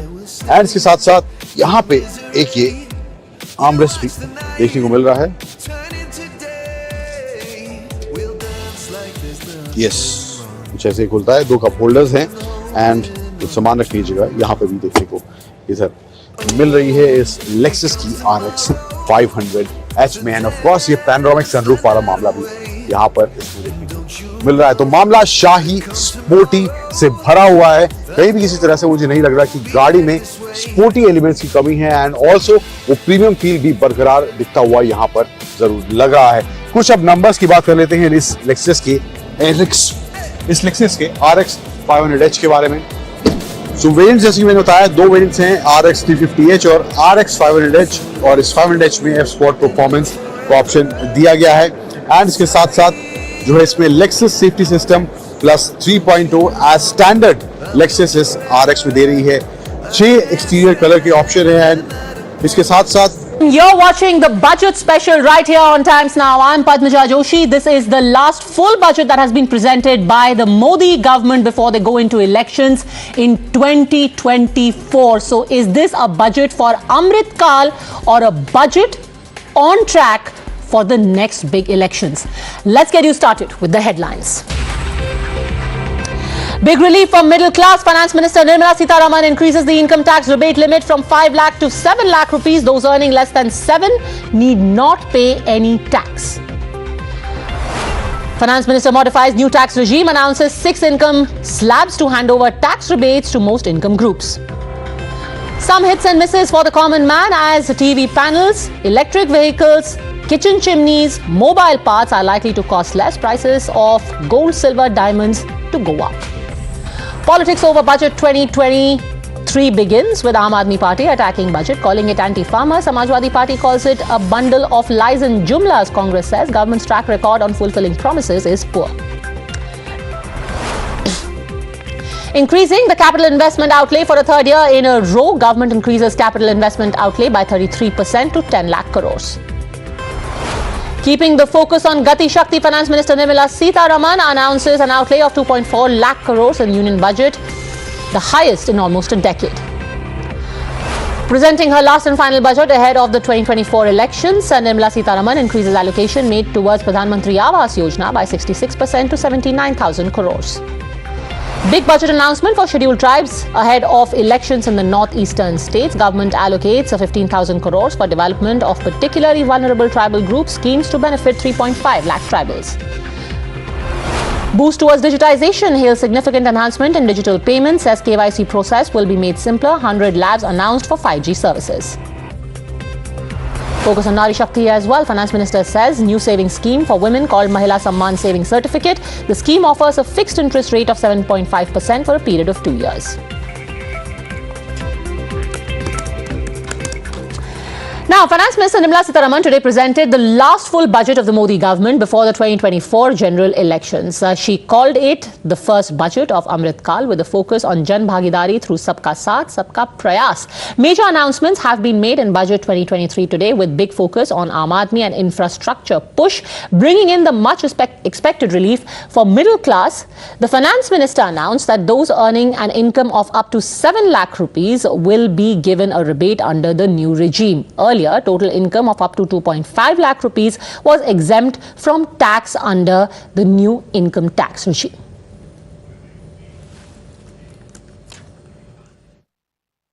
निर्माण को गति देने वाले बजट के लिए मैं फिर एक बार निर्मला जी और उनकी पूरी टीम को बहुत बहुत बधाई देता हूं और देशवासियों को भी बहुत बधाई के साथ साथ मैं आह्वान करता हूं, आइए अब नया बजट आपके सामने है, नए संकल्पों को लेकर के चल पड़े। 2047 में समृद्ध भारत, समर्थ भारत, हर प्रकार से संपन्न भारत हम बना के रहेंगे। आइए इस यात्रा को हम आगे बढ़ाएं। So in the next 30 minutes, we are going to focus on you, our viewer, the earnings and the savings that you're going to have thanks to the income tax benefits or relief that you've been given. But before that, since we are talking about this being an election budget, let me start with the 10 big points which make it quite clear that this is a budget. Let's take a look at those 10 big takeaways of the Amrit Kal budget and how this could well become a vote catcher. Can we please play that graphic of the Amrit Kal budget? So there's going to be no tax, we already told you that. for those earning 7 lakh rupees annually. The second big point is that there is a push towards the railways. Now, in the last few days, you would have seen a number of big railway projects flagged off by the Prime Minister. Primary among them, the bullet train is of course a very ambitious project, the high-speed railways between Gujarat and Maharashtra. Then you have the Vande Bharat trains. There is also a proposed infrastructure upgrade at railway stations. So this is the common man's transport. It will now be made the vehicle of prosperity and connectivity. So to that end, the railways budget has been hiked by 1 lakh crore rupees. In fact, it's almost been double. You can see there how much the focus on railways infrastructure is. Other infrastructure spending has also been upped by 3 lakh crore rupees. Now, what is this infrastructure spending? It will include, things like roads. The Prime Minister has spoken at length about how connectivity needs to be increased. India needs to be put on the fast track because it's not just about your ease of living, but it also provides more job opportunities. You live in Meerut, but now you can commute every day and work in Noida and Delhi because your infrastructure is good. Freebies have been rationalized. So while the Manrega outlay has gone down, in other things, for example, the free food scheme, that has been given more money. So that has been rationalized. No tax on MSME with turnover less than 3 crores. Again, you have the middle class saying, "Hame kya mila?" So when you speak of taxes being reduced, that's not the only thing for the middle class. How is this going to benefit? You have the small trader. If you're an MSME with a turnover of less than 3 crores, you are tax exempt, so more money in your pocket. This is a small trader, the dukandar, people with smaller businesses. For tribals, you've got a whole host of initiatives. And later on in the day, we will dwell at length on these particular initiatives, whether it be skilling, whether it be benefits, whether it be schemes for women in tribal areas, all of that we will tell you about. And it's interesting because remember, you've got a number of states with a large tribal population going to polls this year, and next year, of course, also you have the Lok Sabha election where there is a massive tribal vote that the BJP is angling for. PM Awas Yojana, take a look at the hike here, 66%. So when we are talking about freebies, you may think that, oh, PM Awas Yojana is a freebie, but this is being seen as enabling. So while Manrega has been brought down, PM Awas Yojana allocation has gone up by a whopping 66%. Labharthis form a very large chunk of the voter base of the BJP, and clearly they are capitalizing on it. When we are talking about mobility, it's not just your roads, your highways, your railways. It's also about airports. So you already have the Udan scheme, where earlier if you had an airport only at Patna, now you have an airport at Darbhanga. If earlier you had an airport only in Jaipur, now you also have an airport in Ajmer. The scheme is that now you'll have 50 more airports in the next few months across the country. Ayushman Bharat budget, marginal hike, but still if you see in absolute numbers, it's a hike of 800 crore rupees. Another scheme which is seen as enabling and not as a freebie. So all of this you can see is geared towards the message of the Prime Minister, where he spoke a while ago and he said, Bharat Amrit Kal ki taraf बढ़ रहा है, हमने ये measures आपके लिए लाए हैं. Now it's up to you to ensure that you utilize all of this and you take the country forward. Finally, of course, you have the Swachh Bharat budget, a personal initiative of the Prime Minister. Its outlay has more than doubled. Why is this important? Because Swachh Bharat is where the free toilet scheme, very important, enabling, targeted towards women, especially in rural areas, another big focus area of this government. So this is as far as the election messaging is concerned. Now let's come down. Let's talk about the money. Everyone is always concerned, but naturally, about how much you're getting in your pocket. So after a lot of head scratching, this is what I have figured out. But for good measure, we also have an expert who will tell us whether we are right in this analysis or wrong, and will answer your questions. So here is what the government has done. If you earn less than 3 lakh rupees, then there is no tax that you have to pay. 3 to 6 lakh rupees, 5% tax. 6 to 9 lakh rupees, 10%. 9 to 12, 15%.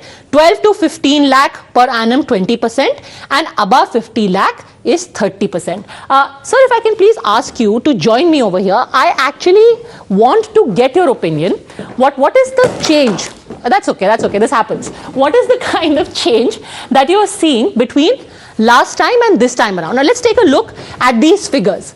So you're saying that current was 0 to 3 lakhs. Oh, sorry. So how has this changed? Can you explain this change right now? And what is the kind of savings that we'll have thanks to this change in the income tax slabs?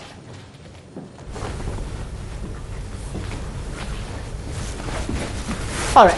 Can you just explain this data to us?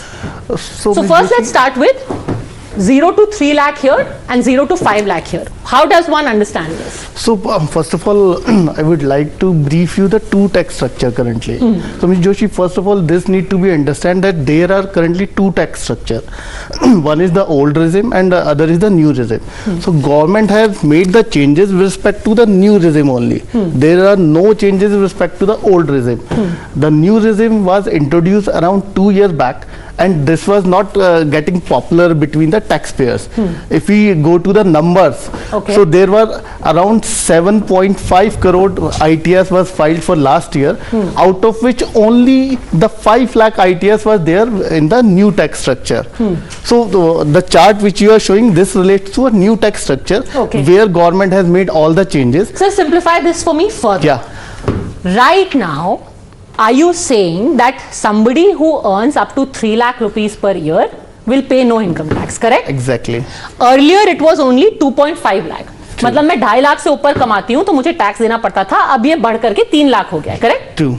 All right. So how much money roughly do you think somebody will save? It was around 5%. So 5% of 50,000 is 2,500 odd amount. All right. So that is how much you're earning. Now let's take a look at the next slab. Earlier, if you earned between 2.5 to 5 lakhs, you paid 5%. Okay, so basically the limit has been increased by roughly 50,000 for each slab. Exactly. Along with that, there are reduction in the tax rate also. If you see the these two charts, so you will be able to correlate that earlier there was limit of 2.5 lakh to 5 lakh. Now this has increased from 3 lakhs to 6 lakhs. Okay. So the tax rate is 5%. Earlier it was 5 lakh. Now this has increased to 6 lakh.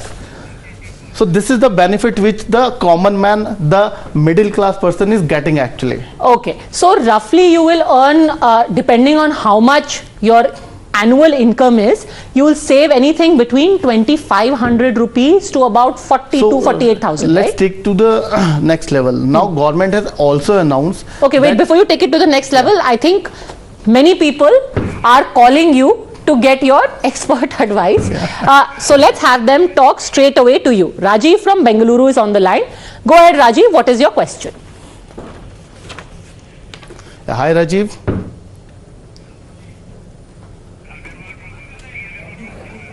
Am I audible? All right. Rajiv, can you go on, ask your question? All right, Mr. Agarwal from Bhopal is on the phone line. Go on, Mr. Agarwal. What's your question? Sir, I have been investing in PPF. Okay. Hello. Now, Yes. what will happen to like this EEE, exempt? Means the interest on PPF will be still exempted in future? Yes. It will be exempt in future Yes, also? yes. Okay, that's your answer. Thank you, ma'am. Yes. Okay. Umesh from Bangalore. Yes, go on, Mr. Umesh. It's a fantastic, budget, keeping in view the unemployment and inflation. And the second thing is, that 7.5% for 2 years for women, it is a fantastic one. I appreciate Mrs. Nirmala Sitharaman. And this infrastructure, the investment is up to 3 lakh crore is also is a welcome move. And apart from that, Nari Shakti, etc., and so on and so on. It's a very good budget. And Modi, I think he will return to the power in 2024. Sir, do you have a tax query? No, a tax query I don't have that. Okay, you just have I don't happiness say to that. share. I'm All right, sitting here- thanks for doing that. Ajit from Kolkata is also on the phone line. Go on, sir. What's your query? I just want to know what advantage has been given to senior citizen as far as income tax is concerned. So if we talk about a specific advantage to a senior citizen, there is no such advantage. But yes, with respect to a pension income, there is an advantage. Earlier there was a limit of 15 lakh or something, where you was not supposed to get benefit of investing more than 15 lakh. Now that limit has been extended from 15 lakh to 30 lakhs. So now you can invest more, and then there is a benefit, because on those investment you will be getting a higher tax interest rate. Along with that, there is one more benefit which government is providing, that is related to leave encashment. Whenever a senior citizen left a company and he gets an leave encashment, that leave encashment earlier was supposed to tax over and above 3 lakh rupees. Now that limit has been drastically increased to 25 lakh rupees. So at those level, whenever a senior citizen is retiring and getting a leave encashment, you will get a huge benefit, tax benefits. Okay, let us now explain about how much money you will be saving in absolute numbers. So like Mr. Kapil Mittal here was telling us, these are the slabs and these are your savings. Would you agree with this, Mr. Mittal? Absolutely, yeah. Okay, so you basically have, if you earn between 2.5 to 5 lakh rupees, your savings are 2,500 rupees. Between 5 to 7.5 lakh, it's 5,000 rupees. Between 7.5 to 10 lakhs, it's 7,500. And above 15 lakhs, you will end up saving about 52,500. Now, since we are asking questions, there is one from my colleagues, which is that what is the difference between 7 lakh rebate and 3 lakh exemption?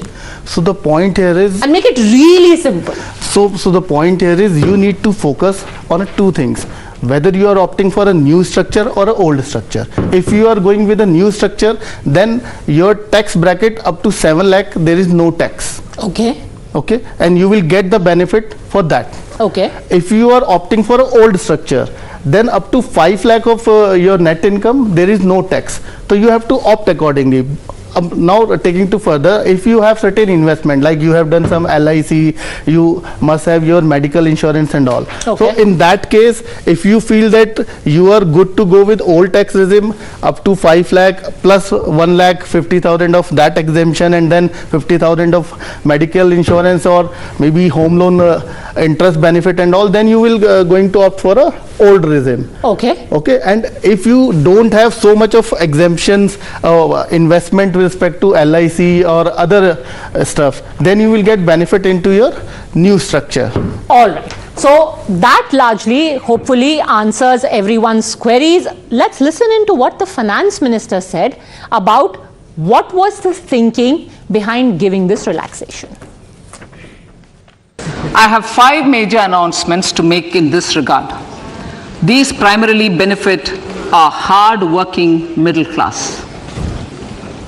The first one concerns rebate.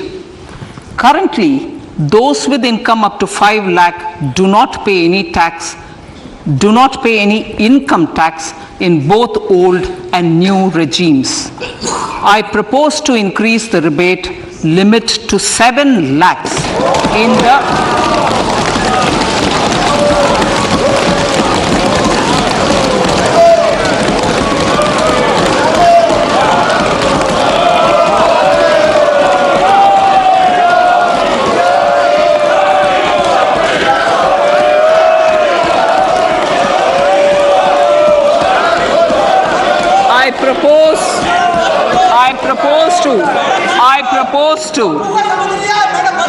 I propose to increase the rebate limit to 7 lakh in the new tax regime. Thus, persons in the new tax regime with income up to 7 lakhs will not have to pay any tax at all. The second proposal relates to middle class individuals. I had introduced in the year 2020 the new personal income tax regime with 6 income slabs starting from 2.5 lakh. I propose to change the tax structure in this regime by reducing the number of slabs to 5 and increasing the tax exemption limit to 3 lakhs. The new tax rates are 0 to 3 lakh, nil. 3 to 6 lakhs, 5%. 6 to 9 lakhs, 10%. 9 to 12 lakh 15%, 12 to 15 lakhs 20%, and above 15 lakhs 30%. This will provide major relief to all taxpayers in the new regime. An individual. So finally, the middle class also gets a little bit of a relief, but is it going to be enough to assuage feelings, and is it going to result in any political benefit? Joining us is Sanju Verma, national spokesperson of the BJP, Shalabh Saxena, MD and CEO at Spandana Spurti Financial Limited, Vivek Srivastav, political analyst, Prasenjit Bose, economist, Mr. Kapil Mittal, tax expert, is with me in the studio. I'm taking a very quick break and coming back in a minute.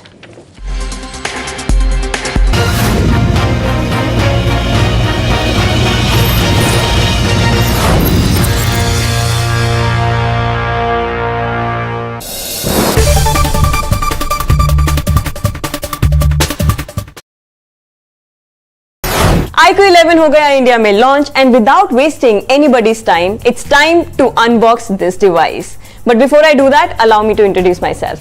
Hi, you watching Gadget times, this is me पावनी जैन और अब करेंगे इस box को unbox. And now it's time to unbox this heavy retail box. इससे आपको पता चलेगा कि iQOO 11 के रिटेल बॉक्स में what all contents do you get inside. Let's begin.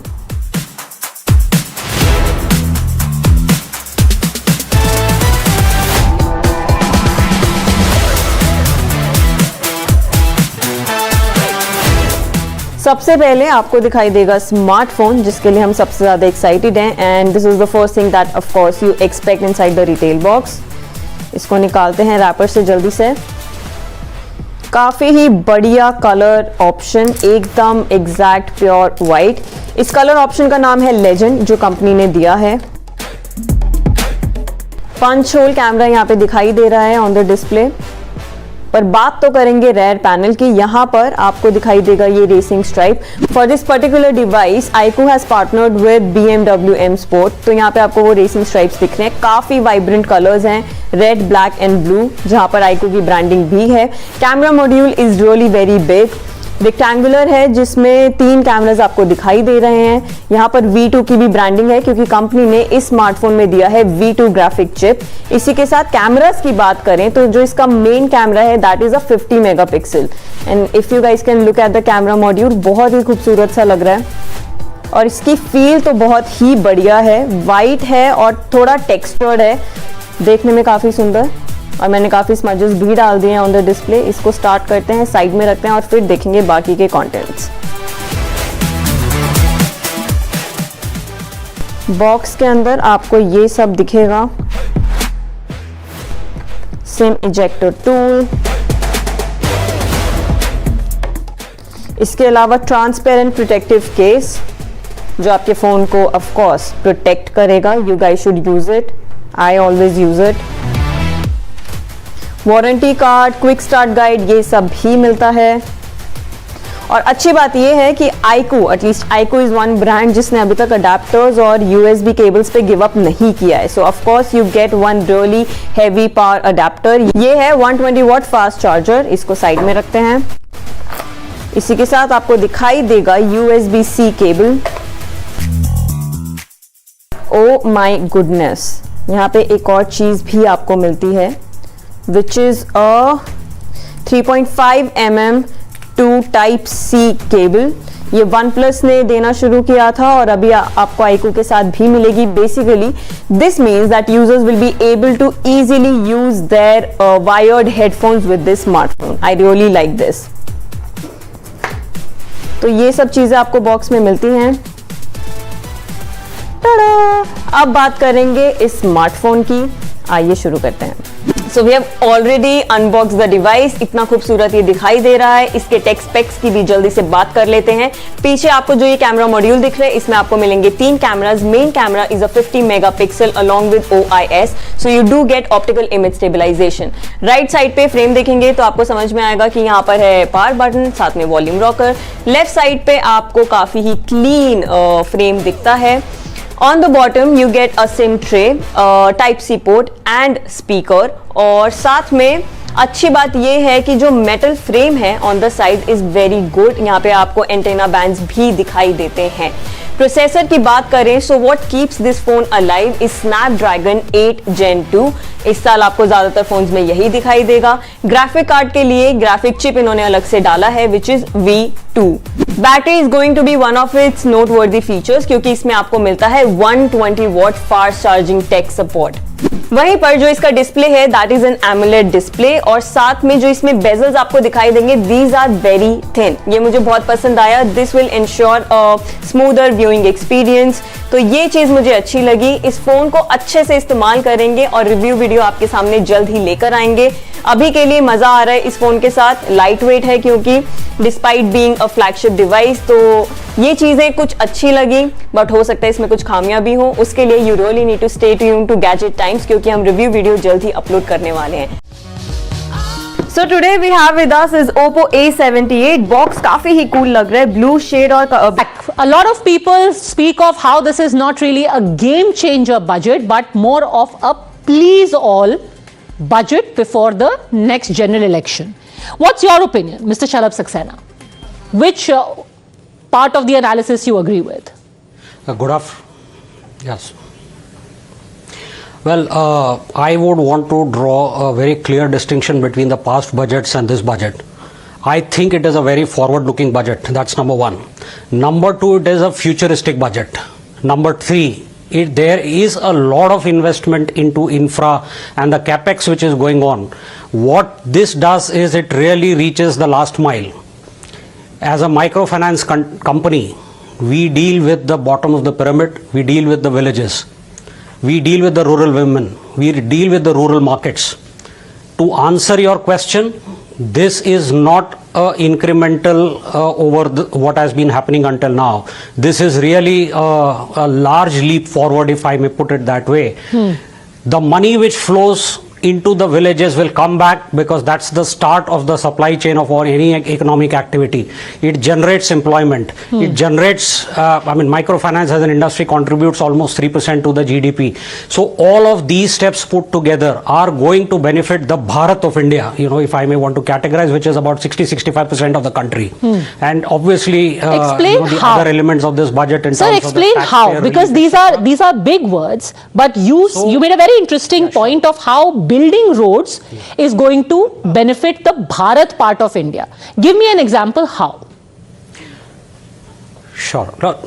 I'll give you an example of our customer. Our customers, most of them are into very basic agricultural activities, cattle farming or cattle animal husbandry, etc. is one example. And I'll give you a live example. The customer there, at a point in time, they used to they buy cows, buffaloes basis from the loans that we give. Earlier, they used to supply their goods, which is essentially milk, to their domestic market, which is the local village. The roads having come up, now they take, and obviously when you supply to your domestic market, you are inhibited or restricted to that extent. With the roads being built, now they travel about 40-50 kilometers away to a larger market where they get good benefits on their produce. This is just one example. So road is one example, and likewise, the industry is coming up. Farm laborers, most of our customers are farm laborers. The more economic activity it happens, and nobody denies the fact that a larger investment into infrastructure is going to benefit them. And road is one good example that you've taken. So a forward-looking budget, when the Prime Minister speaks of lifting people out of poverty, it doesn't necessarily have to mean putting money directly in their pocket. But as Mr. Saxena just said, it is about enabling them to move out of poverty. Would you agree?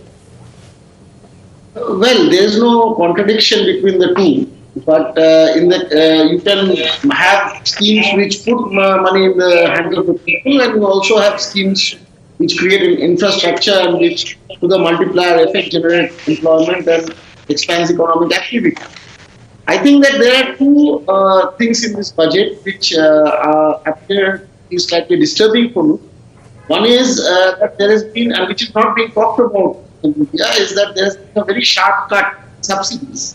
And there has been a cut in food subsidy as well as fertilizer and petroleum subsidy, which would mean more expensive LPG gas cylinders, more expensive fertilizer, and a hike in the cereal prices. So I don't think that those are steps which are going to benefit the poor and which would only contribute to more inflation. The second is that whereas we are talking about this massive increase in capital expenditure, which is certainly a positive thing. Okay. But what we are not perhaps giving sufficient attention to or ignoring is that the fiscal situation... I'm really sorry to interrupt you. I want to go across now to Editor-in-Chief of Times Now Navbharat, Navika Kumar. Well, thank you, Padmaja. And joining me at this point, Union Minister Hardeep Puri, Urban Development, Urban Housing, as well as Union Petroleum Minister. Good afternoon, Hardeep Puri ji. आज का budget सबका budget है, election budget सबके लिए कुछ gift wrap करके दिया है निर्मला सीतारमण जी ने, और मोदी सरकार का ये मैसेज है क्या देश की जनता को कि वोट डालो तो मोदी सरकार को डालो? नविका जी, सबसे पहले तो मैं को ये आज के बजट की प्रेजेंटेशन के बाद ये पहले ही मेरा इंटरैक्शन है, and I am glad it is with you and Navbharat. पहली बात जो है कि आपने जो कैरेक्टराइजेशन की है बजट की, एक पॉपुलर टाइप की कैरेक्टराइजेशन है, पर अगर थोड़ी बारीकी से अगर आप देखें तो what has happened is that a confident finance minister has delivered a feel-good and a strong development and growth-oriented budget in pursuance of the Honorable Prime Minister's overall policies. इसको मैं आधा मिनट लेके आपको समझाता हूँ। पिछले जो 2 वर्ष थे वो बहुत हमें कठिनाइयों का सामना करना पड़ा। कोविड महामारी के अलावा देयर वाज ग्लोबल टर्बुलेंस। अब जब भी किसी इकोनॉमिक विषय पर चर्चा होती है तो लोग बिग आर की बात करते हैं, तो आपको यह देखना है इस दौरान भारत ने क्या कदम उठाए माननीय प्रधानमंत्री जी के नेतृत्व में, आज हम कहां पे हैं।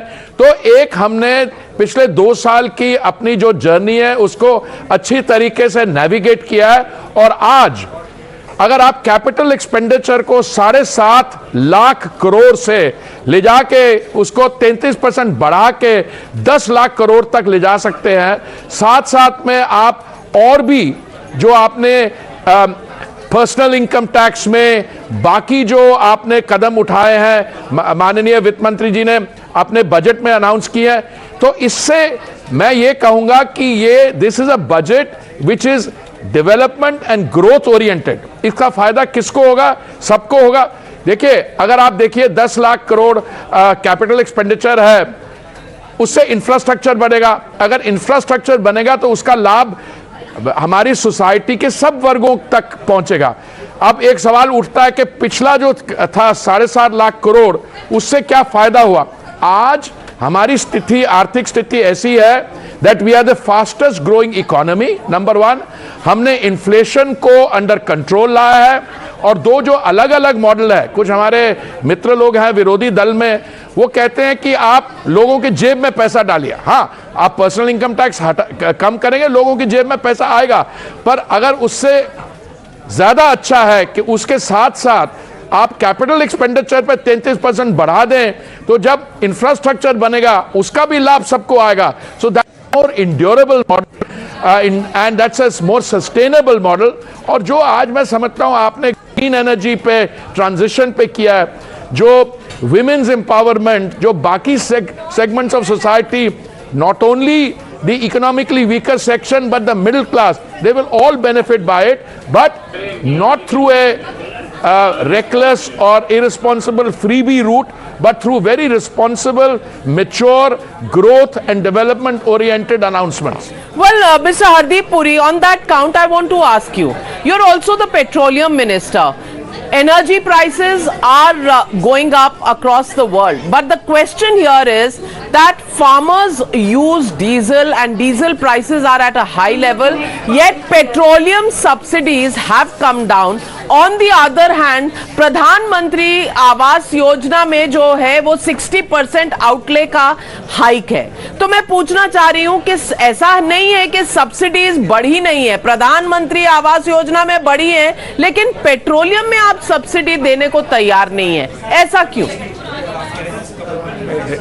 देखिए, ऐसा है, पहले तो दोनों जो आपने विषय मेंशन किया है, मैं उसको थोड़ी सी आपको मैं क्लैरिटी दे दूं।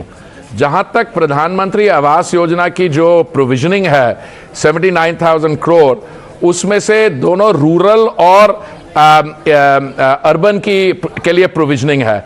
जब रूरल ग्रामीण क्षेत्र में प्रधानमंत्री आवास योजना का कर कोई आवास बनता है, उससे रूरल एम्प्लॉयमेंट बनती है, उससे बहुत एंसिलरी और कॉन्कॉमिटेंट बेनिफिट्स मिलते हैं।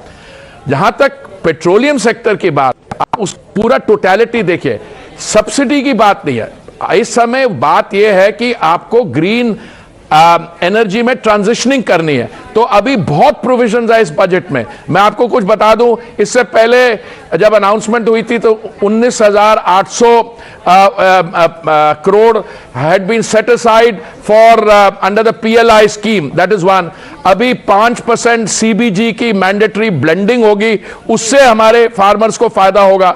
दूसरा 38,000 crore, if I remember the figure, 35,000 crore has been set aside for capital expenditure and green energy transitioning. So this is money being put in for a sensible growth and energy transition route.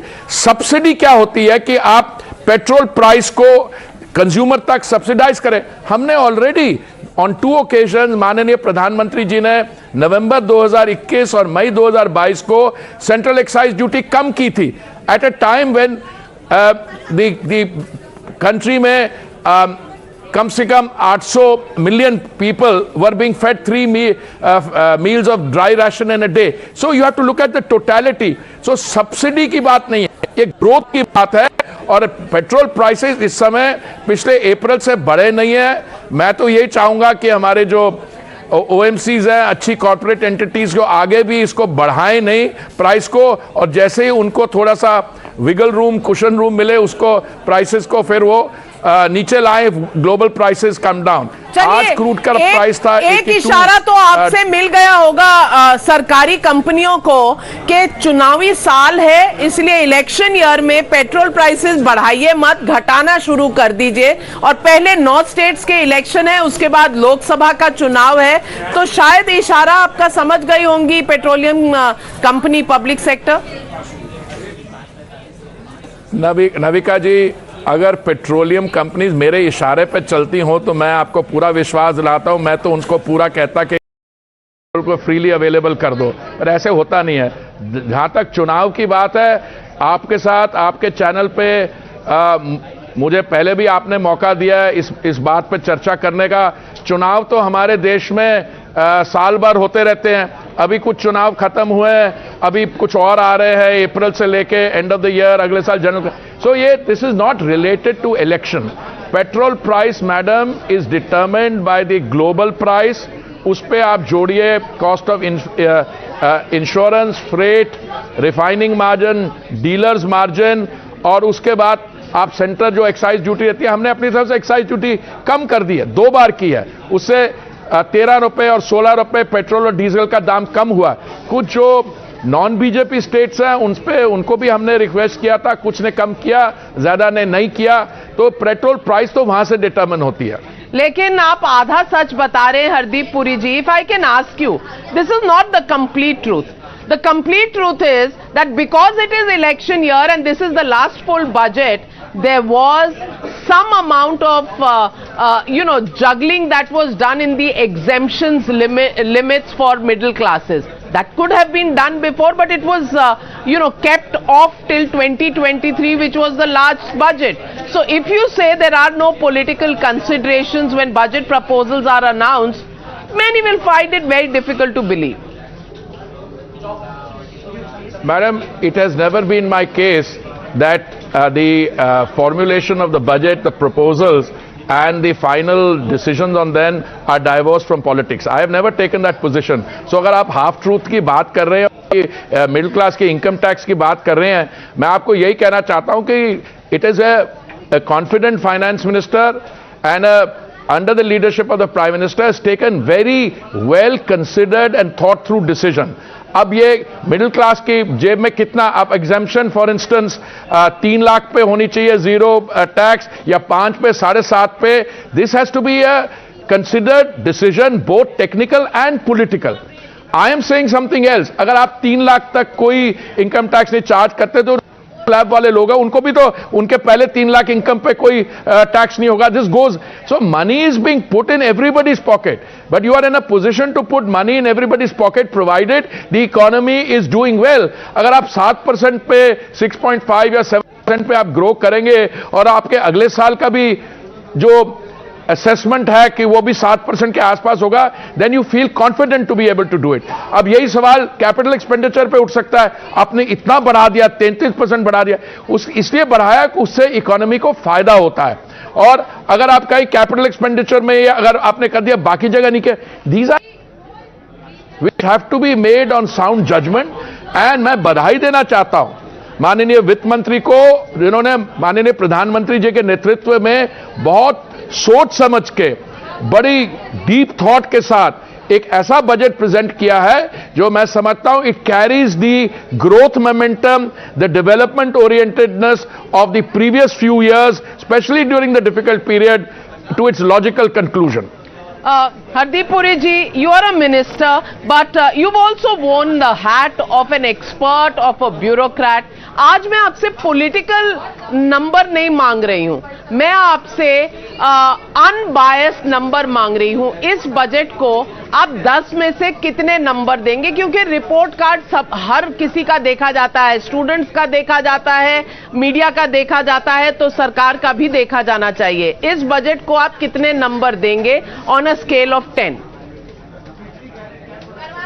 देखिए, मैं आपको एक बात बताता हूं. कल जब मैं महामहिम राष्ट्रपति जी का स्पीच सुनना था तो मेरे साथ में जो मेरे कॉलीग बैठे हुए थे, किरण रिजिजू जी, मैंने उनसे कहा कि मेरी 71 साल उम्र होने वाली है और कई मैंने प्रेसिडेंट्स के एड्रेसेस सुने at the commencement of parliament, but the speech I heard yesterday was the best ever. Number 1. Number 2, the economic survey.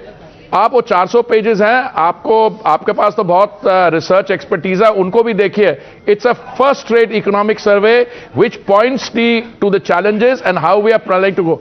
Equally, I think that the budget that has been presented today, in my this thing, given the constraint, देखिए, if I had to take the decisions and we had unlimited resources, I would bring taxation rates very low. I would do, instead of raising the capital expenditure by 33%, I would raise it by 100%. But within what is that? I think this is a tremendous budget, and I'm not the person who can grade, but I would say if I had to do a grading, I would give it 10 out of 10.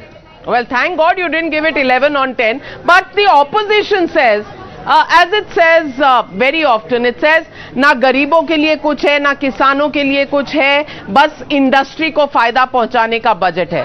आज opposition से आप क्या कहेंगे? देखिए, मैं अब किस opposition को क्या कहूं. आप ऐसे करिए, उनकी सबकी जो स्टेटमेंट्स है कंपाइल कर लीजिए पिछले बजट्स की. मैं कहता हूं हमारे 9 साल की कंपाइल कर लीजिए और उससे पहले की भी कर लीजिए. कितना उनको बजट में वो फोकस कर रहे हैं, कितना ग्रोथ है. ये वही ऑपोजिशन है जो एक समय कह रही थी. और जब मैं कठिनाइयों की बात कर रहा था, मैं आपको ये बताना, I should have mention 220 crore आपने वैक्सीन डोजेस भी ऑलमोस्ट मुफ्त एडमिनिस्टर की हैं. देखिए, अभी तक सुबह से मैं आपका कार्यक्रम देख रहा था, आपने काफी लिखे लोगों को भी अपने जो हमारे से सहमत नहीं है, जिनके व्यूज, उनको भी रखा, पर उनके मैं आंकड़े पढ़ रहा था, वो इकोनॉमिक सर्वे के फिगर्स भी ठीक तरह से नहीं पढ़ रहे हैं. देखिए, जिन लोगों का पॉलिटिकल एजेंडा हो उनको तकलीफ ये होती है कि हमने अपनी वैक्सीन भी बना ली. वो तो कह रहे थे फाइजर की वैक्सीन आप इंपोर्ट करो. मोदी जी के वो कह रहे थे जी आपने वो कोवैक्सीन को बहुत जल्दी दे दिया, क्लिनिकल ट्रायल्स का सर्टिफिकेट. देखिए, इनको आप let the budget be understood. मुझे लगता है कि हमारे जो विरोधी दल है ये भी इस बजट को अच्छे नंबर देंगे, इसलिए क्योंकि उनके पास सब्सटैंटिव कोई points in order to counter it कोई इनको नजर नहीं आएंगे। Well, on that note, thank you very much, Mr. Hardeep Puri, for joining me with your first reaction, the first Union Minister to give us a reaction on the budget. Thank you very much. We'll slip into a short break. Much more news on the other side.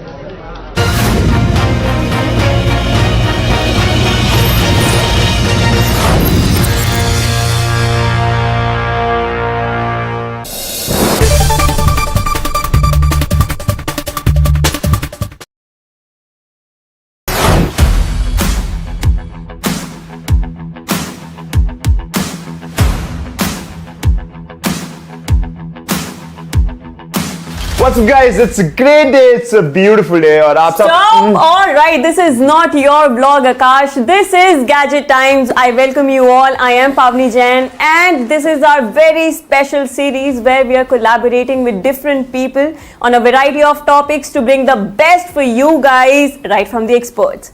So today we have with us is Akash Malhotra aka Wander with Sky.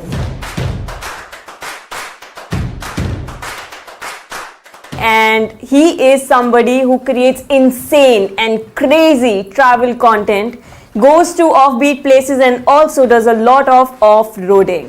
Off-roading पे मैंने stress इसलिए दिया था क्योंकि ऐसी जगहों पर travel content capture करना becomes a little bit tricky, but this guy, he does it very right.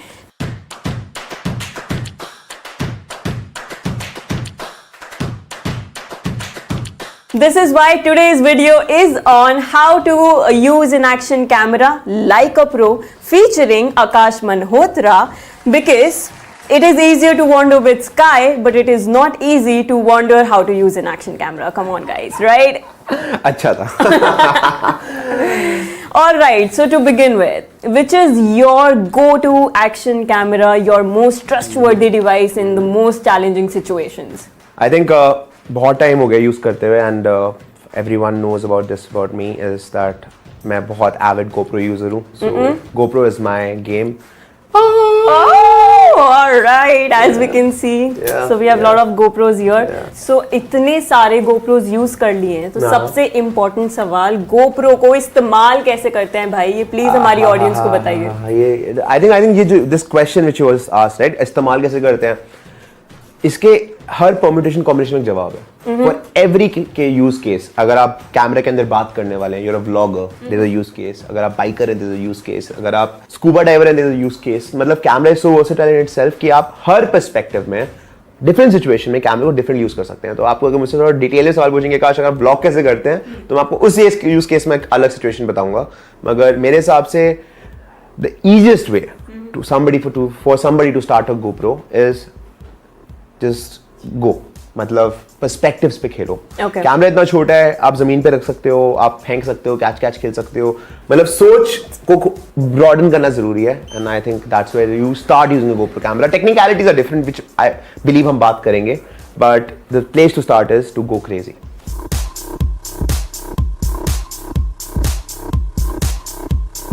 But यहाँ पर हम जेन्युइनली ये सीखने वाले हैं कि एक्शन कैमरा को यूज कैसे करते हैं. तो खेलना मत, जैसे कि आकाश ने अभी बोला.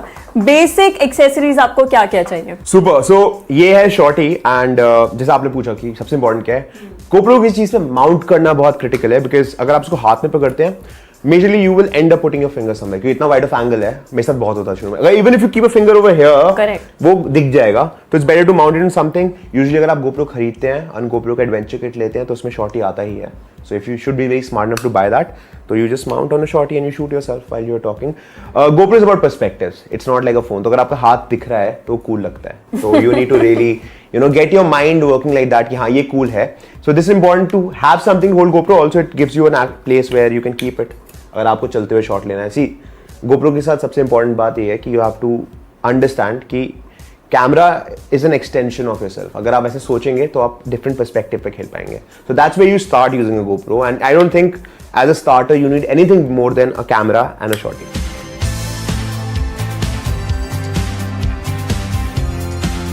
Would you want to tell something to our viewers about the memory? Because इसमें normal, simple micro SD card use नहीं कर सकते हैं, which one is it? So the GoPro is capable of shooting, the Hero 10 is capable of shooting 120 FPS at 4K. Okay. ठीक है, अब situation क्या है कि अगर आप 120 फ्रेम्स कर रहे हो तो you need a memory card which can write at that speed. बहुत सारा डेटा है, एंड आप 5K भी शूट कर रहे हैं at 60 FPS. That's a lot of data. So like we said, basic setup में आपको चाहिए battery, memory card, camera itself and also shorty like Akash mentioned. ये सब आपको more or less किट में मिल जाएगा. आकाश की फेवरेट मेमोरी कार्ड नहीं मिलेगा किट में. Oh, okay. That is an important information, guys. That is very important. So you'll have to buy a memory card अलग से. थोड़ी सी हम कैमरा सेटिंग्स पे बात कर लेते हैं. आप इतने एक्सट्रीम वेदर सिचुएशंस में होते हैं, कंडीशंस में होते हैं, क्या है सबसे best camera? Every year the government is asked one question persistently. Jobs कहाँ हैं? Where are the jobs? It is the number one concern of youth in our country. This time the Pradhan Mantri Kaushal Vikas Yojana 4.0 was announced by the Finance Minister. But why is this important and what is its significance? We'll be speaking to the Minister in charge in just a while from now. But meanwhile, when we are talking about big bang reforms, we have a number of such measures announced. So let me ask the Minister who is joining us now, Mr. Rajiv Chandrasekhar, Union Minister of State for Entrepreneurship, Skill Development, Electronics and Technology.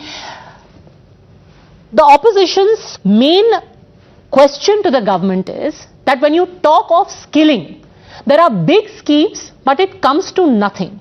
How is this Kaushal Vikas Yojana going to help people in our country, Mr. Chandrasekhar? For the so-called opposition people who are finding, desperately looking around and scrounging around to find fault, and in this case about skilling, I want to just inform you and your viewers that these are the people who left behind in 2014 a workforce that had 34 crore unskilled workers, 34 crore, 340 million of the Indian workforce was unskilled, and every year in that duration 2.2 crores to 2.5 crores new unskilled workforce was joining the workforce. This was the legacy that this government, Prime Minister Narendra Modi ji, inherited.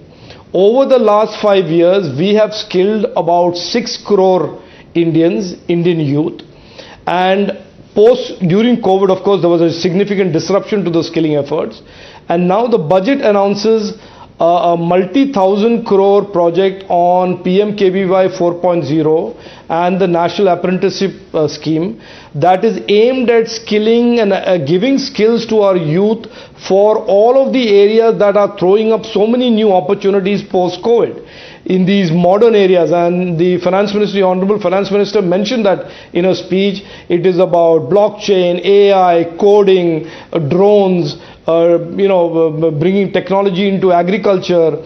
So many of these modern future-ready skills that our youth need and require to align them with these fast emerging opportunities in the post-COVID world is what PMKVY 4.0 and NAPS will deliver.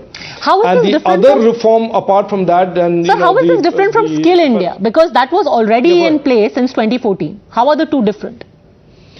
No, the Skill India is the Skill India is a broader mission, Padmaja, and it had multiple years, it had multiple different types of schemes. So we launched Prime Minister Kaushal Vikas Yojana 1.0, and then there was a 2.0, and there was a 3.0 that was during the COVID that focused on the limited capacity that was available for skilling on healthcare and the wellness sector. And this really is the fourth edition of Kaushal Vikas Yojana, which is totally redesigned and is focused on the modern future-ready skills that our youth want, not just for skills in their district, skills in around the country, but also for 30 Skill India international centers that will prepare them with all of the skills required, including soft skills, for the opportunities abroad. So here's the question, sir. So I have a follow-up question. Also announced 160 nursing colleges. Yes. So I have a follow-up question. So now you have skilled youth, but what about the jobs? So as opposed to unskilled unemployed, now we'll have skilled unemployed. No, I don't think so. I think, again, if you read the budget speech very carefully and you go into the design of what we are doing on skilling, it is industry linked. There is a significant amount of partnership and involvement by the industry in what areas we are skilling. We are creating employable skills in the youth of the country. So therefore, this sort of a this narrative that there are many unskilled workers in the workforce is, yes, a legacy issue. But we are using upskilling, we are using skilling to convert as many of them into skilled in the workforce as possible, and skilling them to be industry ready and future ready.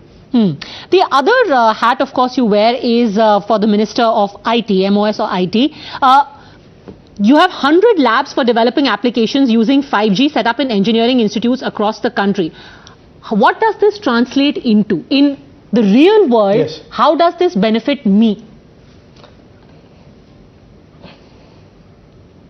No, look, I think, since you asked the question about 5G, it's a small element of the entire digital narrative in the budget. The 5G piece is because 5G is such a new, transformative and disruptive technology in the space of the internet. There are many applications around 5G that are yet to be, in a sense, designed, built or invented. And instead of the world doing it, we want our young startups to create a new opportunity of creating applications around 5G that range from education, health, agriculture. And we believe this partnership between government, academic institutions and the students in those academic institutions will catalyze an ecosystem of startups that will create these new age, next gen 5G apps that will best use the 5G, underlying 5G network that is being rolled out all around the country today. Another interesting mention was that of Centers of Excellence for AI. What is the thinking behind that and the motive? Yes. No, there is a very deep thinking in it, and obviously all of us are very grateful to the Prime Minister and the Finance Minister for getting this done in the budget. AI is a huge area for innovation and ecosystem and startups and research for our country. We are the largest consumers and producers of data. We have the largest data sets program in the world, and we think, and we are coincidentally in 2023, we are the chairman of the Global Partnership of AI, a forum of artificial intelligence nations around the country, around the world.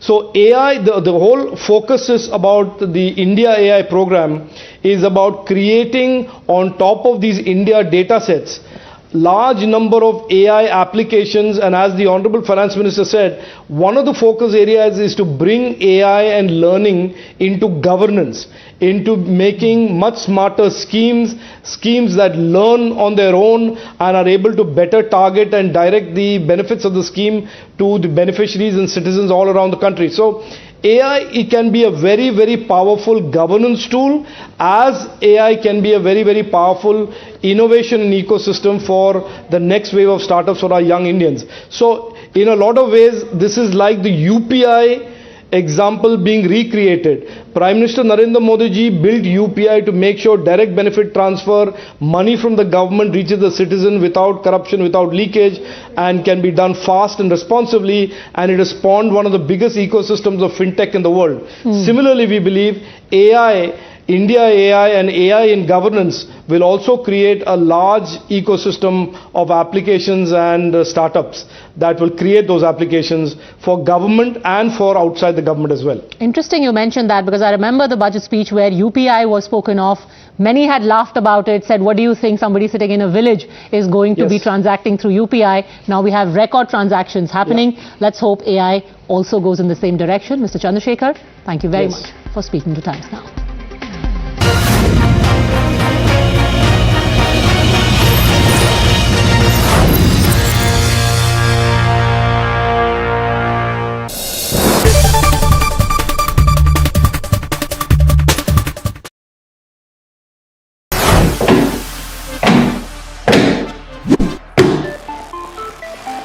So guys आज हम हैं यहाँ पे with the Galaxy A14 5G and ये Samsung का नया budget smartphone है. Let's see इसको अनबॉक्स करते हैं.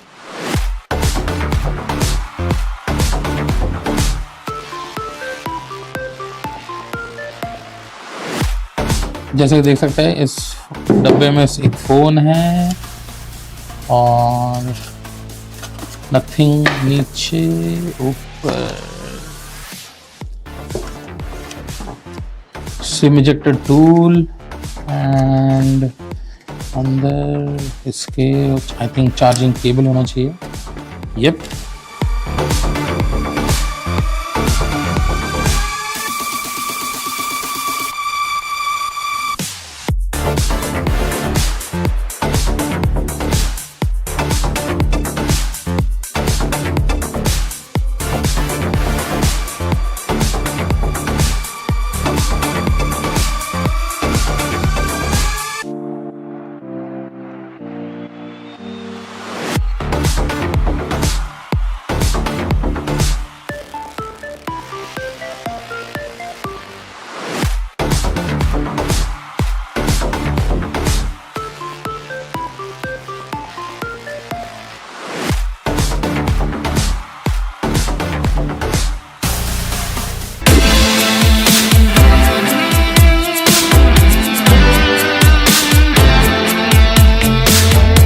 हेलो एवरीवन, स्वागत है सभी का टाइम्स ड्राइव में। मैं हूं अंकुर तनेजा। बगल में मेरी खड़ी है लेक्सस की RX, जो यहाँ ऑटो एक्सपो 2023 में यहाँ पर अनवील करी गई है। दो वर्जन है, 350H और 500H। 500H यहाँ पर खड़ा हुआ आप देख सकते हैं हमारे सामने है, and the car looks absolutely stunning, specially in this colour. And यहाँ पर देखेंगे ये F स्पोर्ट की बैजिंग लगी हुई है। तो 500H में जो है वो F स्पोर्ट वाला वर्जन आता है, 350H में F स्पोर्ट नहीं आता है। डिजाइन की बात करें तो गाड़ी रोटेट हो रही है, थोड़ा जैसे गाड़ी रोटेट हो रही है वैसे मैं डिजाइन की बात कर लेता हूं। सो ओवरऑल देखिए in terms of dimension proper SUV वाला फील इसके साइज से आपको देखने को मिलेगा। एंड यहाँ पे क्लैडिंग थ्रू आउट दी गई है, पियानो ब्लैक में इसकी क्लैडिंग दी गई है। सो प्रीमियमनेस यहाँ पर झलक करते हुए सामने आ रही है। एंड ओवरऑल टायर्स का जो अलॉय व्हील्स हैं वो भी सिंगल टोन में ब्लैक में यहाँ देखने को इधर मिल रहे हैं। फिर आऊँ पीछे की तरफ तो यहाँ पर थोड़ा वो कूपे वाला फील आता हुआ आपको देखने को मिलेगा। एंड पीछे की तरफ कनेक्टेड ए लाइट यहाँ दी गई है, लेक्सस की ब्रांडिंग, RX 500H की ब्रांडिंग यहाँ डायरेक्ट फॉर दिया गया है। एंड ये ऑफ-रोडिंग कैपेबिलिटी साथ लेक्सस कह रही है, ये गाड़ी को प्रोवाइड कर रही है। एंड नीचे भी ओवरऑल जो बॉडी कलर है उसी को मैच करते हुए इसका बम्पर भी यहाँ पर देखने को मिल रहा है। सो डोर जो है उसमें एक छोटा स्विच दिया गया है, जिसको हल्का सा आप टच करेंगे तो ऑटोमेटिकली डोर्स सेंस कर लेंगे और वो खुल जाएंगे। फुल करने की जरूरत नहीं है। अंदर मैं यहाँ पे बात करूँ तो यहाँ पे जो मामला है शाही साथ ही साथ स्पोर्टी झलक कर पूरा आ रहा है। ये बड़ा सा स्क्रीन यहाँ पे दिया गया है सेंटर में। गाड़ी फिलहाल अभी ऑन नहीं है, बट साइज देख के आप समझ जाएंगे मामला काफी शाही और काफी टेक फ्रेंडली यहाँ पर होने वाला है। पावर बटन यहाँ पे दिया गया है, इंस्ट्रूमेंट क्लस्टर है वो फुल डिजिटल देखने को मिलता है। लेफ्ट साइड में जो है सिस्टम को कंट्रोल करने के बटन, राइट साइड में क्रूज कंट्रोल, लेन असिस्ट वाला सब फीचर्स यहाँ पर इसमें देखने को मिल रहे हैं। स्पेस की बात करूँ, USB-C चार्जिंग पोर्ट, यहाँ पे वायरलेस चार्जिंग पैड दिया गया है। एंड कुछ सामान रखने की और जगह यहाँ पर देखने को मिल रही है। कप होल्डर्स हैं, यहाँ पर 2 कप होल्डर्स दिए गए हैं। एंड ओवरऑल जो इंटीरियर है, सेंटर कंसोल और सीट की बात करूँ तो लेदर स्टिच यहाँ पे देखने को मिल रहा है। यहाँ पे थोड़ा वेलवेट टच भी इसकी सीट में दिया गया है। तो कमी किसी तरह से भी गाड़ी को प्रीमियम बनाने में लेक्सस ने इस RX में नहीं करी है। इसके अलावा स्टीयरिंग फ्लैट बॉटम है, S स्पोर्ट की बैजिंग यहाँ देखने को मिल रही है। एंड डोर्स में भी सॉफ्ट टच मटेरियल का इस्तेमाल करा गया है, यहाँ पे देखेंगे।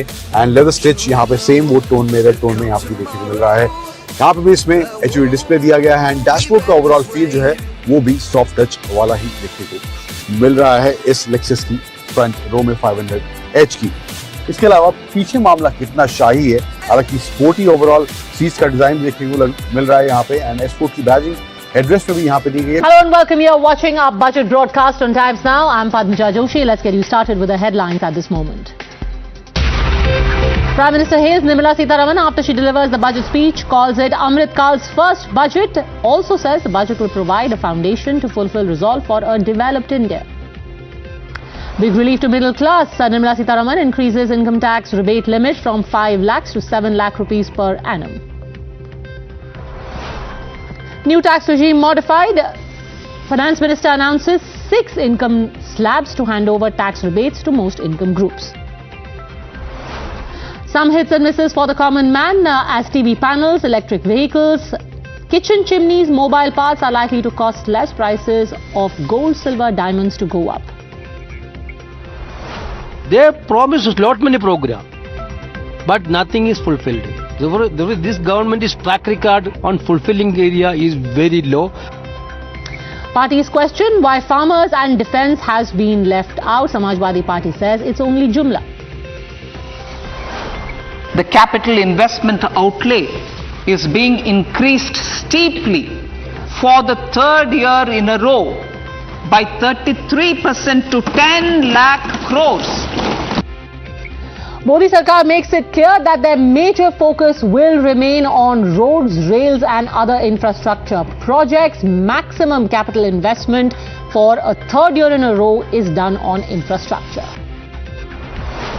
Keeping the focus on Gati Shakti, Finance Minister announces an outlay of 2.5 lakh crores in union budget.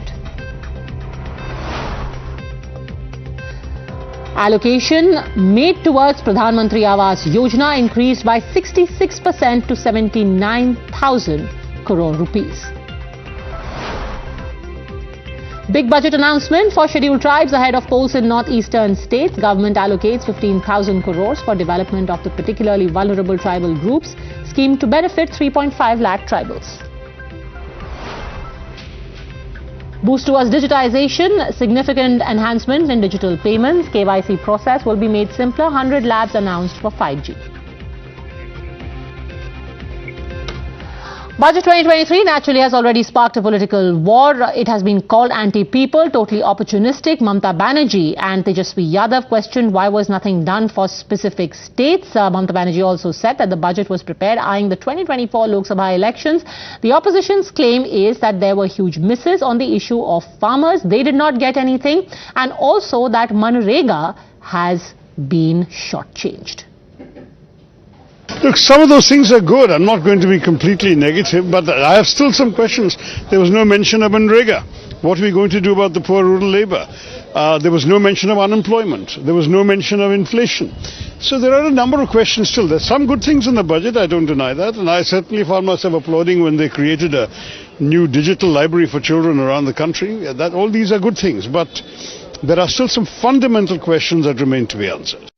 देखिए वही बजट वही है जो पिछले 8-9 साल से आ रहा है। टैक्सेस बढ़ गए हैं, जो वेलफेयर स्कीम्स हैं जिस पे ये पैसा खर्च होना चाहिए था, सब्सिडीज पे जो पैसा खर्च होना था वो उस पे पैसा खर्च नहीं हो रहा है। जो इनके कुछ क्रोनी कैपिटलिस्ट हैं, जो बड़े बड़े बिजनेसमैन हैं, उनको उनके लिए सारा टैक्स जमा किया जा বাড়িয়েছে 70 টাকা আর কমিয়েছে 4 টাকা। এবার বলবে কমালোকে বিজেপি ভোট দাও, বলে দিচ্ছি এসো। এই বাজেট নট ফিউচারিস্টিক, এটা হচ্ছে টোটাল অপরচুনিস্টিক এ বাজেট। क्या लग रहा है? नील बट्टा सन्नाटा है। बिहार को फिर से ठगा गया, कुछ भी नहीं मिला बिहार को। आप देखिएगा बिहार ने इतनी बड़ी संख्या में यहाँ से सांसद भाजपा के लोगों को जितवाया, आज उनको शर्म से डूब जाना चाहिए। आज लगभग 8 साल जो है, 8 साल से ऊपर हो गए सरकार को, क्या मिला बिहार को? एक बड़ी चीज बता दो, या पूर्व में जो पहले सरकार रही, यूपीए की सरकार रही, उसने जितना दिया क्या इसने दिया एनडीए की सरकार ने? But in a sign that there must be something right with the budget, some in the opposition have also come forward and praised the budget, especially for the kind of minor relief that they have given, that the budget has given, at least to the middle class. The significant part of the budget was a repetition of the presidential address and the economic survey report. But I am a believer in a low tax regime, so any tax cuts is welcome, because giving more money in the hands of the people, in my opinion, is the best way to boost the economy. But I need to look at the details before I can make an educated comment about it. मैं कहूँगा मुबारक हो इसको। 1.5 घंटा हमने अच्छी तरह से सुना और अब हम इस पे बात करेंगे जब मौका आएगा बोलने का, उस वक्त हमारी बात सुनेंगे आपके, हम बजट के बारे में क्या कह रहे हैं। All right, let's take a quick look at how the markets have reacted. In fact, quite a jump that we saw in the day today, and it's a 15, that is where the closing is. You see the Sensex, which has gone up and closed at 59,708. So quite some gains that have been made by the Sensex today. Just take a look at the kind of focus areas that the government has made very clear. They are basically saying that the ration scheme to the poorest of poor is going to continue. The PM Awas Yojana is going to see a massive push. You even have the Ayushman Yojana, which is for healthcare, that has been increased marginally. Swachh Bharat has seen a massive jump, but most importantly is going to be the long-term focus, which is on infrastructure. Let's listen in to the Finance Minister.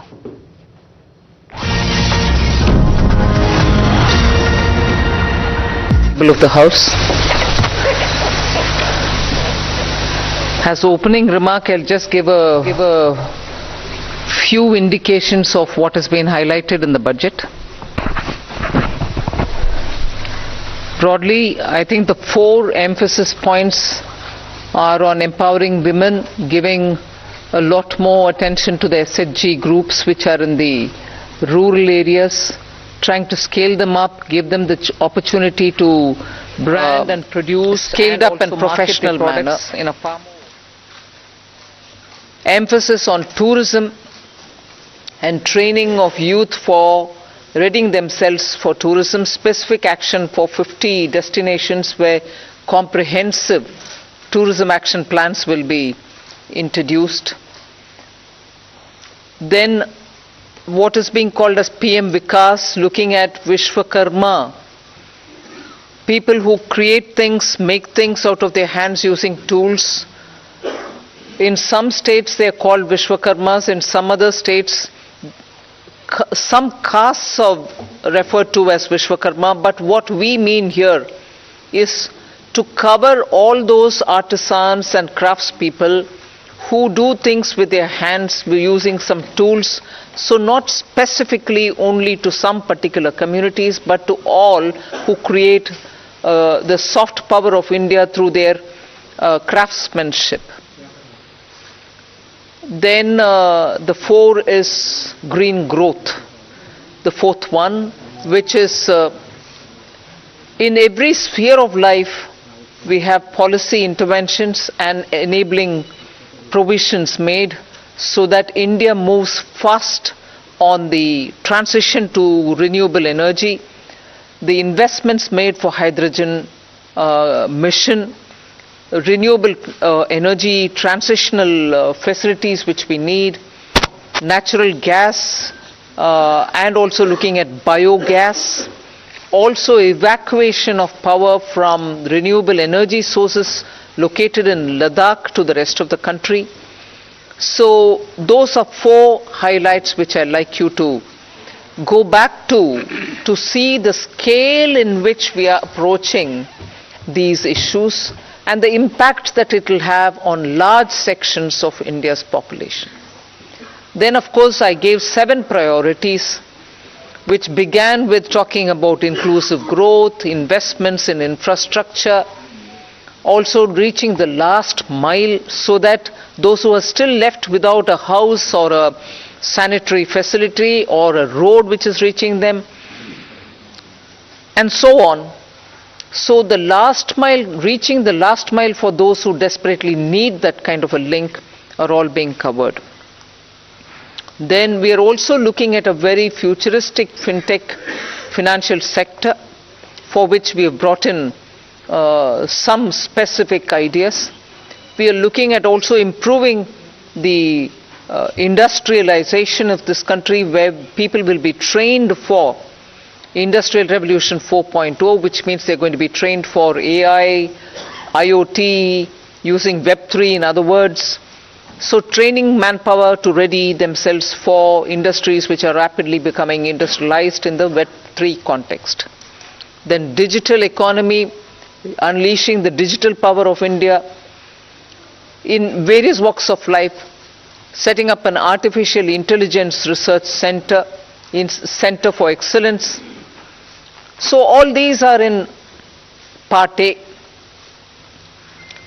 there's a lot of increase in the agriculture credit availability, 20 lakhs being made available for agriculture credit.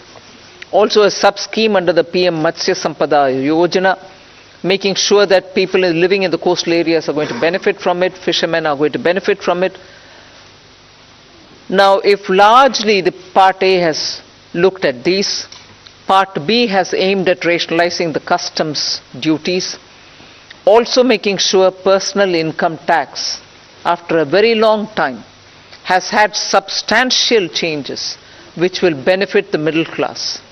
And also because this country has been waiting for direct taxation to be simplified, also waiting for direct taxation to be a lot more easy in compliance, and therefore the new taxation regime that we brought in for direct taxation 2-3 years ago has now got greater incentives, greater attraction, so that people can unhesitatingly move from the old to the new. Of course, we are not compelling anybody. Those who want to remain in old can still remain there for enough justifications that they can have. But the new one obviously is now attractive because it gives greater rebate. It also provides for a simplified and smaller slabs, lower rates of taxation, and also slabs which are nicely broken down. So with all this, I think the budget, I've not gone into specifics, but I thought as an opening remark, this much will be sufficient to say this is a budget which is beautifully balanced. Both growth considerations, because the capital investment has never before seen double-digit investment announcements. 10 lakh crore, which includes 1.3 lakh crores being given to states, is going to give a big leg up for capital investment from government. So balancing that I'm talking about is looking at public sector investments, continuing that good tradition of capital investment in infrastructure, and also attending to MSMEs, because they are the engine of growth. We've given them relief, we have also given them new access, we have extended and widened the emergency credit liquidity guarantee scheme, also given them back their securities, 95% of it, even if they fail to deliver on contractual promises which were during the COVID pandemic. So the balancing is, one, we could sustain the capital infrastructure expenditure from the government, simultaneously in the private sector give a lot of push and impetus for the MSME, and not forgetting the individuals, the middle class individuals who needed that kind of a tax breaks and relief through taxation. So the large macroeconomic considerations have also been kept in mind. The fiscal consolidation has not been kept in the back burner. We have attended to it. We are respecting the glide path we gave ourselves 2 budgets ago. 6.4 this year fiscal deficit, and the forthcoming year for which the budget is presented now, 5.9% fiscal deficit. So broadly I leave it at this. I suppose when you ask questions, we can answer the rest. Thank you. Thank you for coming here today.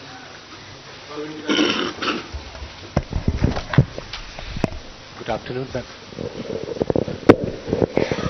Good afternoon, ma'am. Shishir here from Hindu Business Line. Ma'am, my question is that when there is an announcement for 7 lakh rupees under new tax regime, that will no tax to be paid, and then you are talking about rejigging the new tax regime, does this mean that this is the end of exemptions for various incentives, exemptions for investment and savings?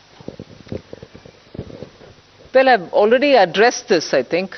We want to make the new tax regime, which is without exemptions, attractive enough for people to think that this will be the best option for them because it gives them better rates. It doesn't also make the compliance a burdensome exercise. If rates are so low, you're going to benefit net by paying lesser tax, even those exemptions that you would have otherwise gained from would have resulted in probably net amount being the same. So we made this a lot more attractive. But if there are people who still think that being in the exemption regime, which is the old regime, benefits them, they're welcome to continue where they want. But yes, the ultimate interest is to make the simpler regime more attractive. And that is why we've come up with this.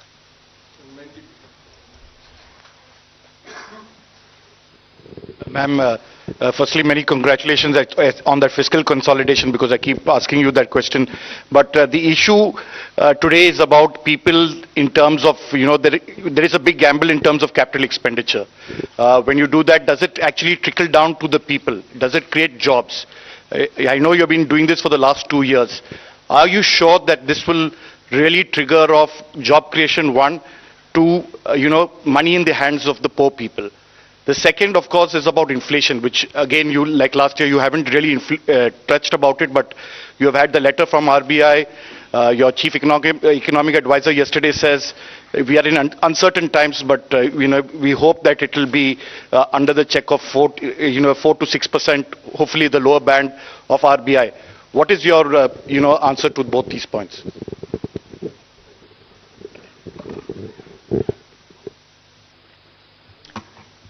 First of all, on the inflation, I think, yeah, you're right in saying RBI wrote a letter and what. But in the meanwhile, you've seen inflation come down, both the CPI and WPI. Action is being taken by the government. We take inflation-related steps as and when things develop in the ground and in response to it. And that has borne result. So inflation is not something which we are looking the other way while it is changing up and down. We have kept attending to it, and as a result, you find the result. On fiscal consolidation, you asked me the question, and I've already explained that we've attended to it with all earnestness, having respected the glide path we gave ourselves earlier. Jobs. Yeah. See, first of all, I find it a bit odd you may want to ask this question like this. Capital expenditure. I would have appreciated if you asked me, you said something in the BE, but you have not really exhausted what you put forth. You have not really used it in the ground. It is unfulfilled in the sense targets have not achieved. I would have been happy to answer if that were to be the case. But you're asking me a question about, in the sense you are implying that we have fully utilized what has been kept for capital investment. Therefore, it makes me feel odd that you're asking a question of actually have jobs been created or not. When projects are undertaken and money is utilized, and that it is utilized is coming through from the budget statement, how would the projects get completed without manpower, without jobs? Not all projects can be completed, even 1%, without human intervention. So obviously jobs are happening in the ground. So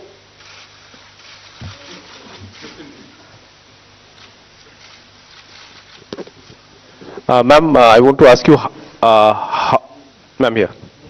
Ma'am, I want to ask you what percentage of taxpayers had moved to the new tax regime in the last assessment year? And is there a number that you expect, 50%, 60%, whatever? And number two, ma'am, there's a specific mention for expenditure towards MSMEs.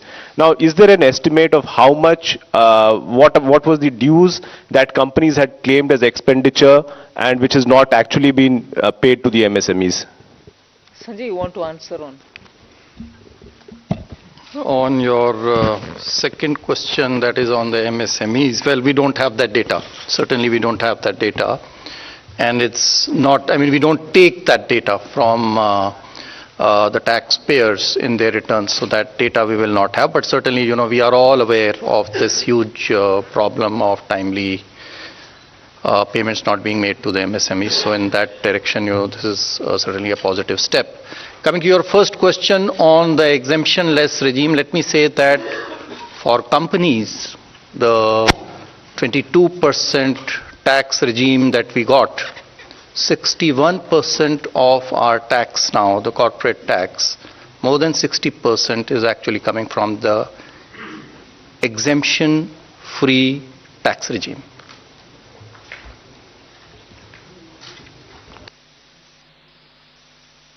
Individuals' data we will not have, but we are very hopeful that this particular scheme for individual taxpayers, the PIT, I think the majority would prefer. I mean, all of you, if you all do your own calculations, I think majority here would be now wanting to shift irrespective of their incomes and the deductions and exemptions that they claim. They would be finding it more attractive to shift to the new tax regime, majority of them.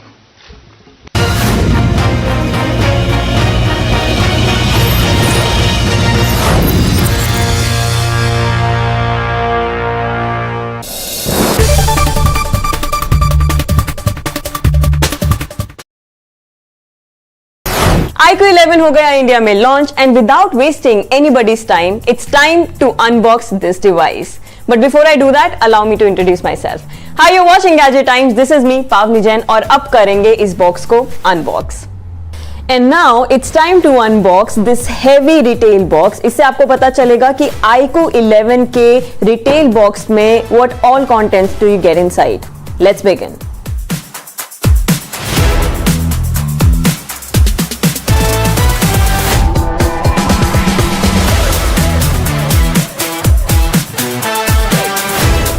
सबसे पहले आपको दिखाई देगा smartphone, जिसके लिए हम सबसे ज़्यादा एक्साइटेड हैं. And this is the first thing that of course you expect inside the retail box. इसको निकालते हैं रैपर से जल्दी से. काफ़ी ही बढ़िया कलर ऑप्शन, एकदम एग्जैक्ट प्योर वाइट. इस कलर ऑप्शन का नाम है लेजेंड, जो कंपनी ने दिया है. पंच होल कैमरा यहाँ पे दिखाई दे रहा है ऑन द डिस्प्ले. पर बात तो करेंगे रेयर पैनल की. यहाँ पर आपको दिखाई देगा ये racing stripe. For this particular device iQOO has partnered with BMW M Sport. तो यहाँ पे आपको वो रेसिंग स्ट्राइप्स दिख रहे हैं. काफी वाइब्रेंट कलर्स हैं, रेड, ब्लैक एंड ब्लू, जहाँ पर iQOO की ब्रांडिंग भी है. Camera module is really very big, rectangular है, जिसमें 3 कैमरास आपको दिखाई दे रहे हैं. यहाँ पर V2 की भी ब्रांडिंग है, क्योंकि कंपनी ने इस स्मार्टफोन में दिया है V2 ग्राफिक चिप. इसी के साथ कैमरास की बात करें तो जो इसका मेन कैमरा है that is a 50 megapixel. And if you guys can look at the camera module, बहुत ही खूबसूरत सा लग रहा है.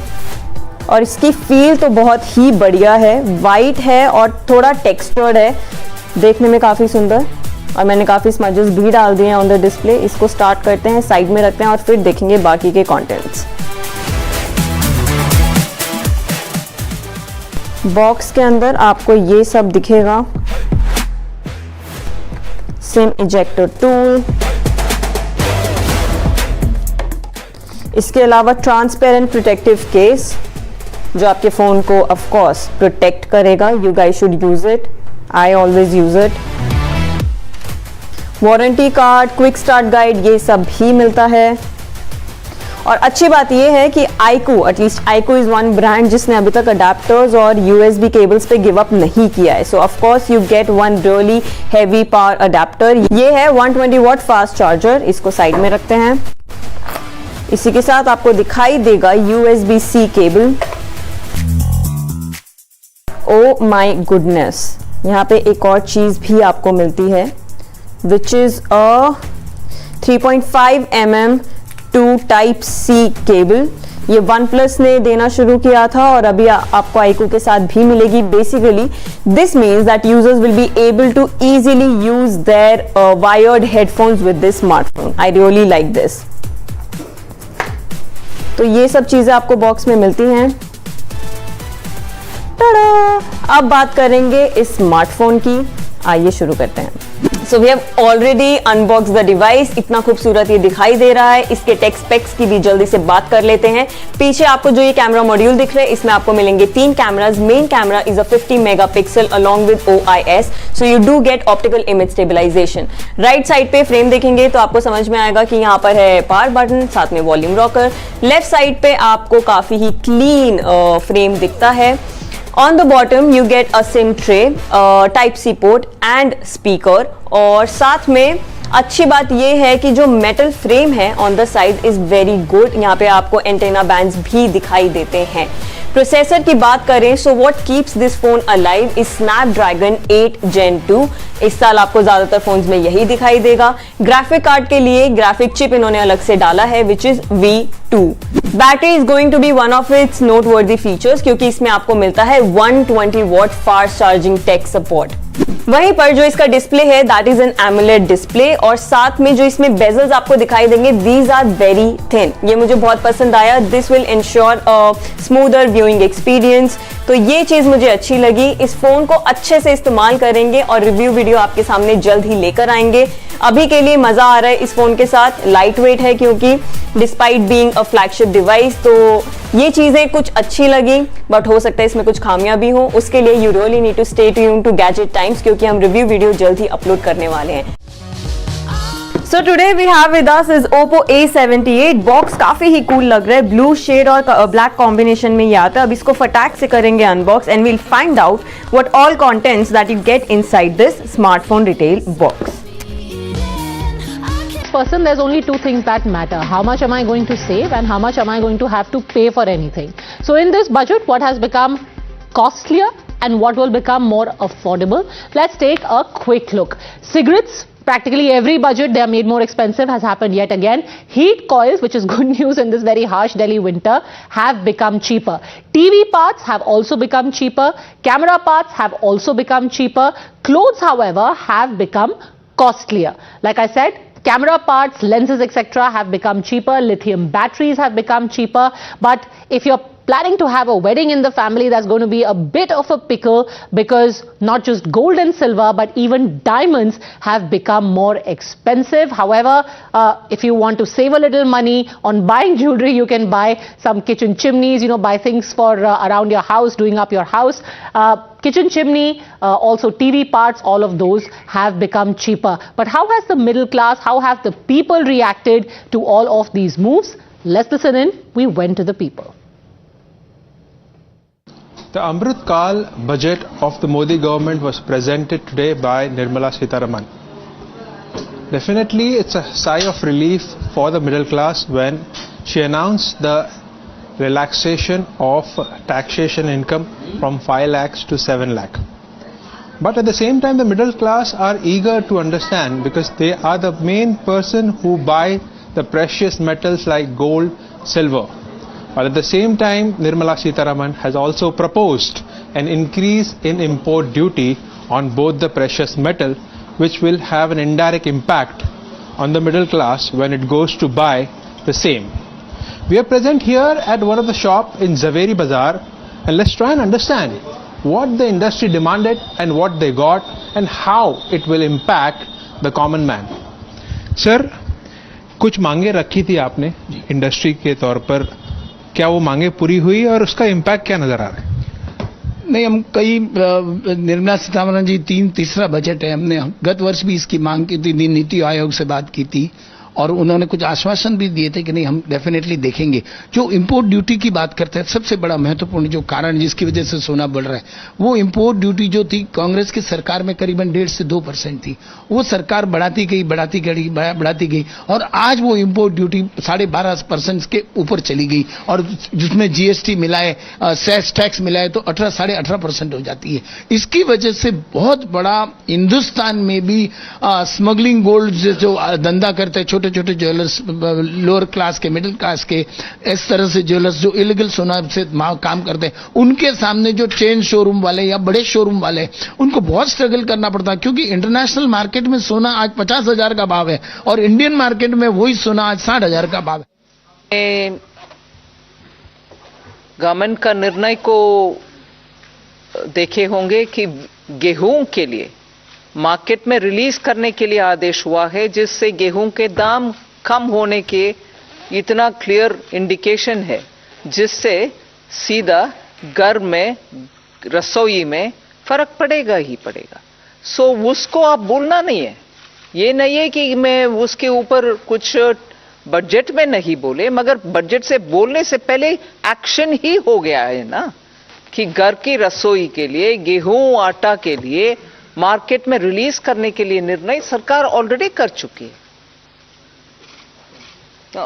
एक मिनट। साथ ही साथ जो है महिला जो है वो भी एक परिवार का सदस्य है, तो जो रिलीफ जो इतना टैक्स पर्सनल इनकम टैक्स में दिया गया है वो भी परिवार के पास में और महिला के पास में आएगा, उसके हाथ में आएगा, जिससे वो अपना घर का खर्चा चला सकती है। सो वो भी एक महिला के लिए हमें नहीं देखना चाहिए कि महिला के लिए नहीं है, वो भी महिला के लिए एक बेनिफिट है। गेहूं पुरुषों के लिए भी है और महिला के लिए टैक्स भी है।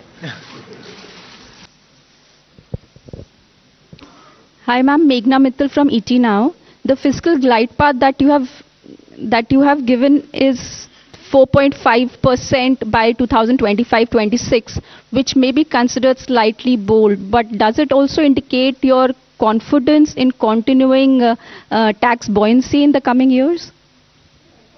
Somanathan has already answered it. Yes, tax buoyancy, as you saw even yesterday, GST collection figures have come. Direct taxation buoyancy is also observed in the current year. That is one thing. I think to the credit of this team, there's been a very robust management of macroeconomics. That certainly bears an impact. So all of us might talk about this particular step or that particular step, but I think together, revenue, expenditure, disinvestment, banking, all of us together have worked in such a way that where you can earn more through tax avoidance related measures, and similarly where you can bring in more people into the tax net, you are taking steps. Similarly, prudent ways of effective expenditure without cutting down expenditure, committed expenditure or other expenditure, are all ways in which you're making money mean more, and for every rupee that you spend, you get a better set of returns. So I think efficient management also has a very big role to play here. I just wanted to add to your question. The estimates in the budget, the revenue estimates in the budget, do not assume a buoyancy greater than 1 for the coming financial year. It assumes a buoyancy of 1. Gross taxes are expected to grow by the same 10.5% by which we have estimated the GDP to grow, which is slightly lower than the figure implied by the economic survey. And therefore, we are assuming only a buoyancy of 1. But if the experience of this year is repeated next year, then it may in fact be more than 1. But we have taken a conservative assumption. And I think the very fact that the commitment to 4.5% was reiterated word by word in this budget gives you an indication that we feel that we have the means and the ability to reach that target by 2025-26.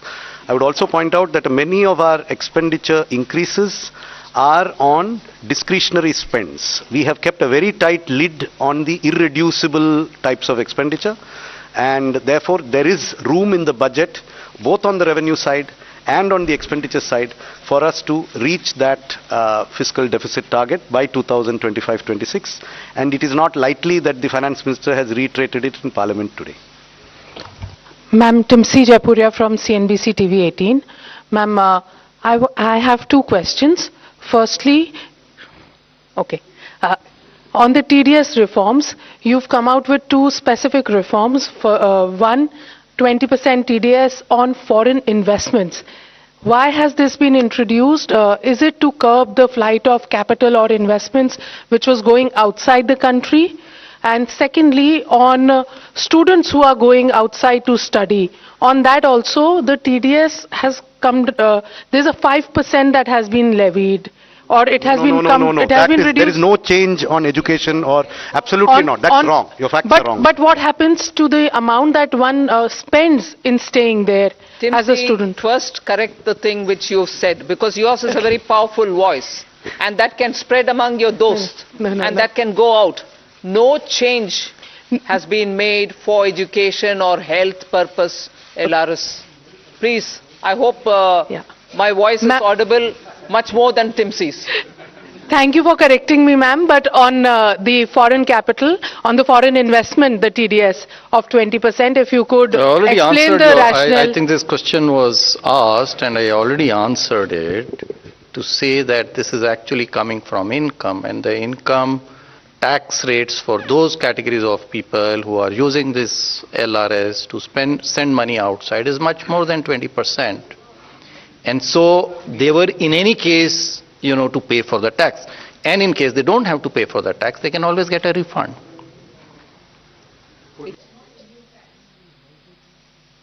It is our impression, and there is enough information to indicate that there are quite a lot of people who are able to make these remittances, but whose tax returns are disproportionately low compared to what they send as remittances. Now that means if you don't collect the tax at source, you have to...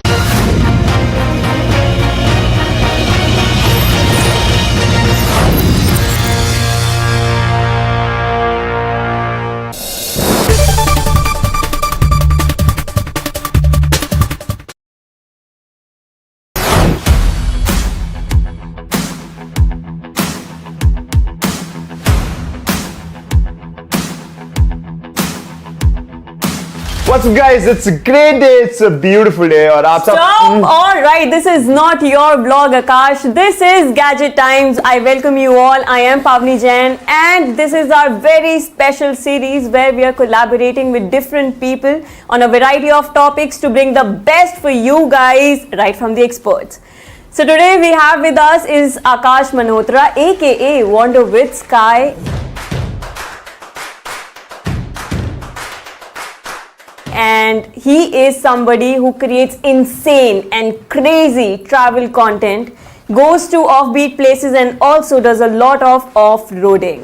Off-roading पे मैंने stress इसलिए दिया था क्योंकि ऐसी जगहों पर travel content capture करना becomes a little bit tricky, but this guy, he does it very right.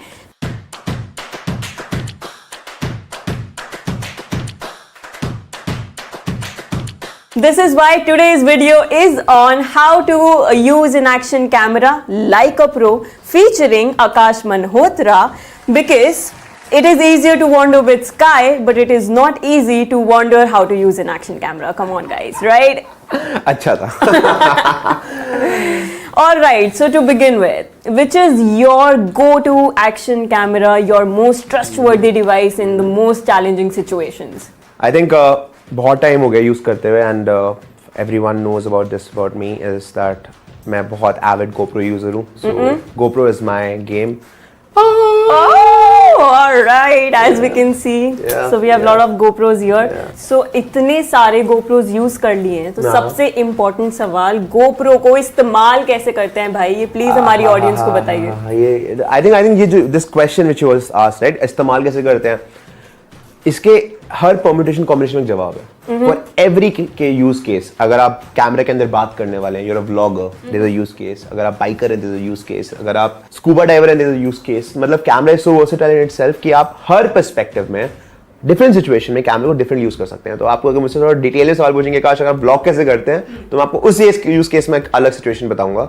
मगर मेरे हिसाब से the easiest way to somebody to start a GoPro is just go. मतलब पर्सपेक्टिव्स पे खेलो. कैमरा इतना छोटा है, आप जमीन पे रख सकते हो, आप फेंक सकते हो, कैच खेल सकते हो. मतलब सोच को ब्रॉडन करना जरूरी है. And I think that's where you start using GoPro camera. Technicalities are different which I believe हम बात करेंगे, but the place to start is to go crazy.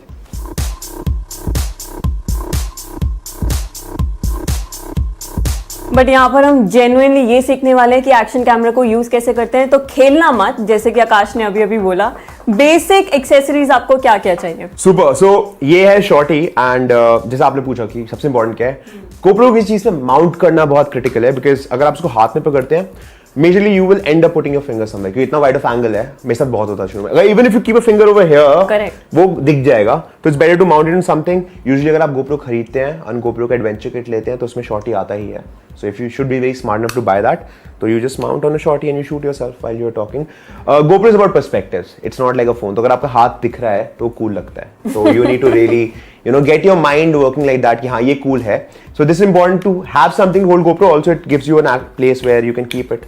अगर आपको चलते हुए शॉट लेना है, सी GoPro के साथ सबसे इंपॉर्टेंट बात ये है कि यू हैव टू अंडरस्टैंड कि camera is an extension of yourself. अगर आप ऐसे सोचेंगे तो आप डिफरेंट पर्सपेक्टिव पे खेल पाएंगे. So that's where you start using a GoPro, and I don't think as a starter you need anything more than a camera and a शॉटी.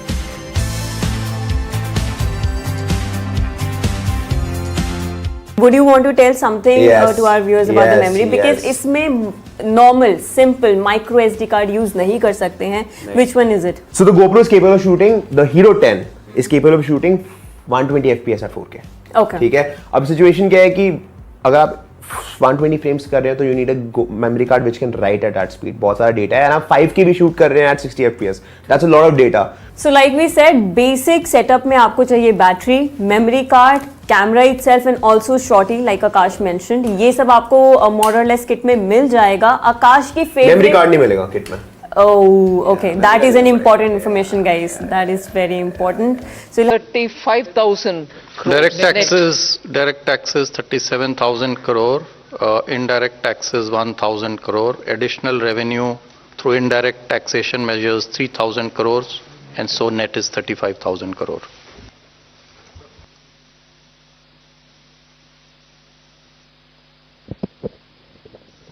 This is Anuradha from Economic Times.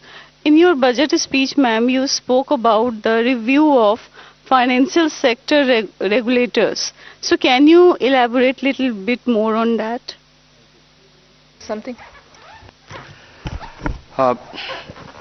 Some of these exercises, when the regulations are brought in, they serve a purpose. Thereafter, the economy changes. So all the regulators have been doing it as part of their exercise. But there's a time now to take up a comprehensive review. And you will recall, RBI had formed a committee. They did it in 2020. They came out with a report in 2021.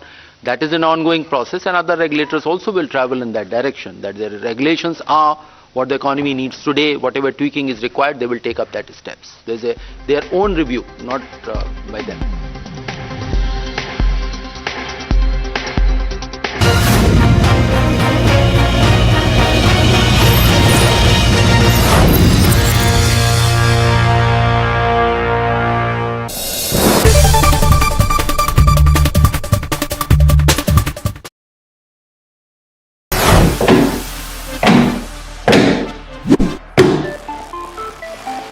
So guys, आज हम हैं यहाँ पे with the Galaxy A14 5G and ये Samsung का नया budget smartphone है. Let's see, इसको अनबॉक्स करते हैं.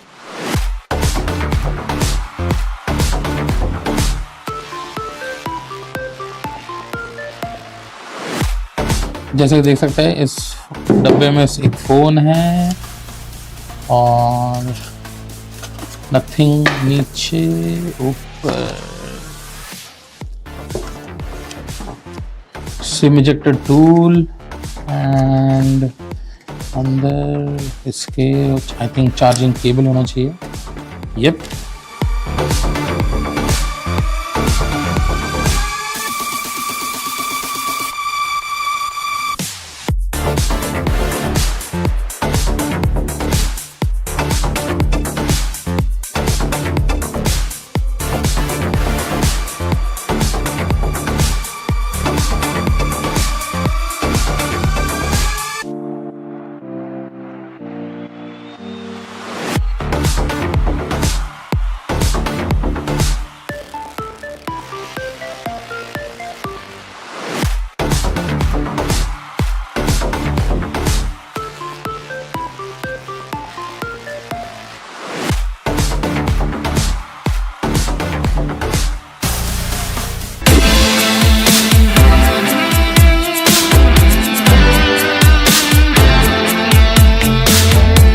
हेलो एवरीवन, स्वागत है सभी का टाइम्स ड्राइव में. मैं हूं अंकुर तनेजा. बगल में मेरी खड़ी है लेक्सस की RX, जो यहाँ ऑटो एक्सपो 2023 में यहाँ पर अनवील करी गई है. दो वर्जन है, 350H और 500H. 500H यहाँ पर खड़ा हुआ आप देख सकते हैं हमारे सामने है. And the car looks absolutely stunning, specially in this colour. And यहाँ पर देखेंगे ये F स्पोर्ट की बैजिंग लगी हुई है. तो 500H में जो है वो F स्पोर्ट वाला वर्जन आता है, 350H में F स्पोर्ट नहीं आता है. डिजाइन की बात करें तो गाड़ी रोटेट हो रही है, थोड़ा जैसे गाड़ी रोटेट हो रही है वैसे मैं डिजाइन की बात कर लेता हूँ।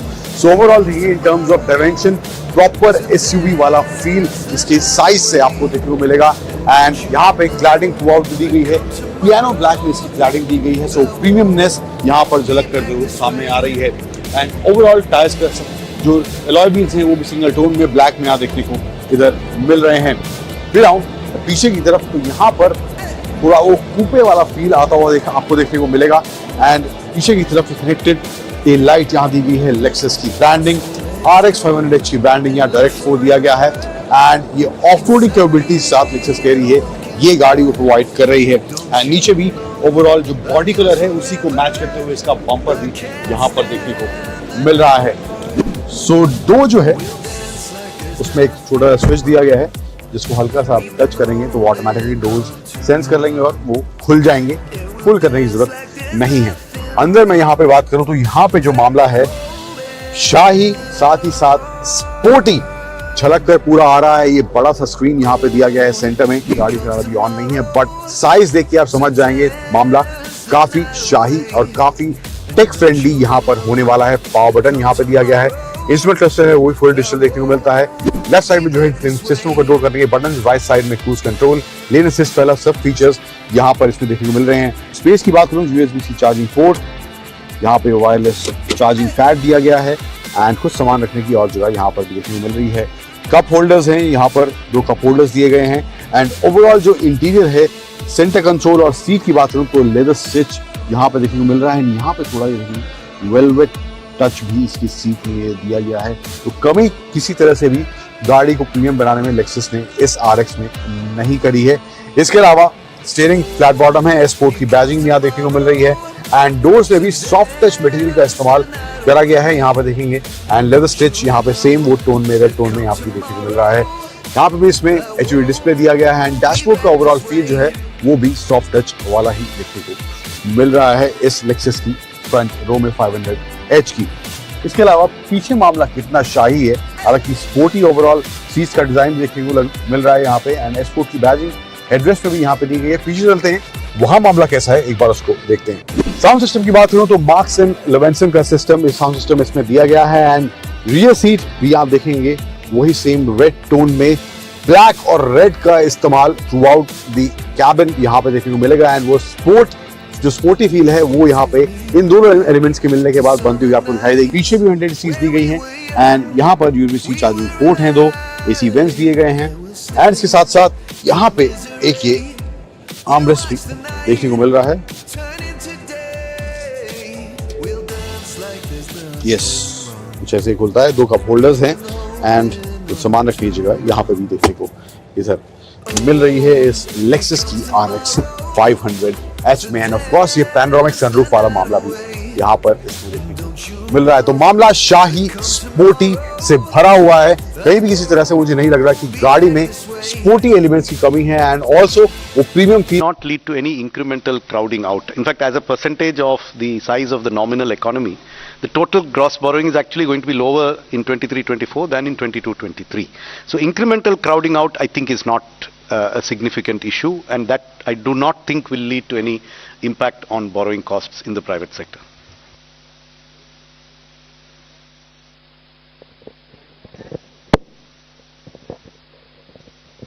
This is reiterating that point, that expect the required borrowings for the next year are of the same order what they are in the current year. Of course, the size of the economy has gone up. So it is not that the more money is being taken out of the savings which are available into the economy. So we don't see that impacting because it is of the same order. And even if you go 2 years back and just increase by nominal rates, the borrowings are, net borrowings are of the same order. In fact, they are less than 2% more than the actuals. The figures stated were, I think, for the BE, but actually it will be only, estimates are that it will be less than 2%. Economy is nominally expected to grow at more than 10.5%. So, I mean, that should answer your question.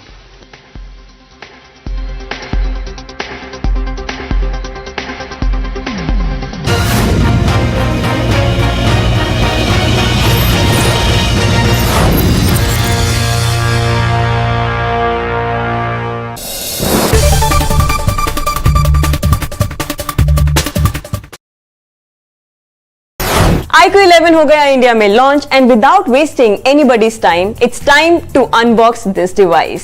But before I do that, allow me to introduce myself. Hi, you're watching Gadget Times. This is me, Pavni Jain, और अब करेंगे इस box को unbox. And now it's time to unbox this heavy retail box. इससे आपको पता चलेगा कि iQOO 11 के retail box में what all contents do you get inside. Let's begin.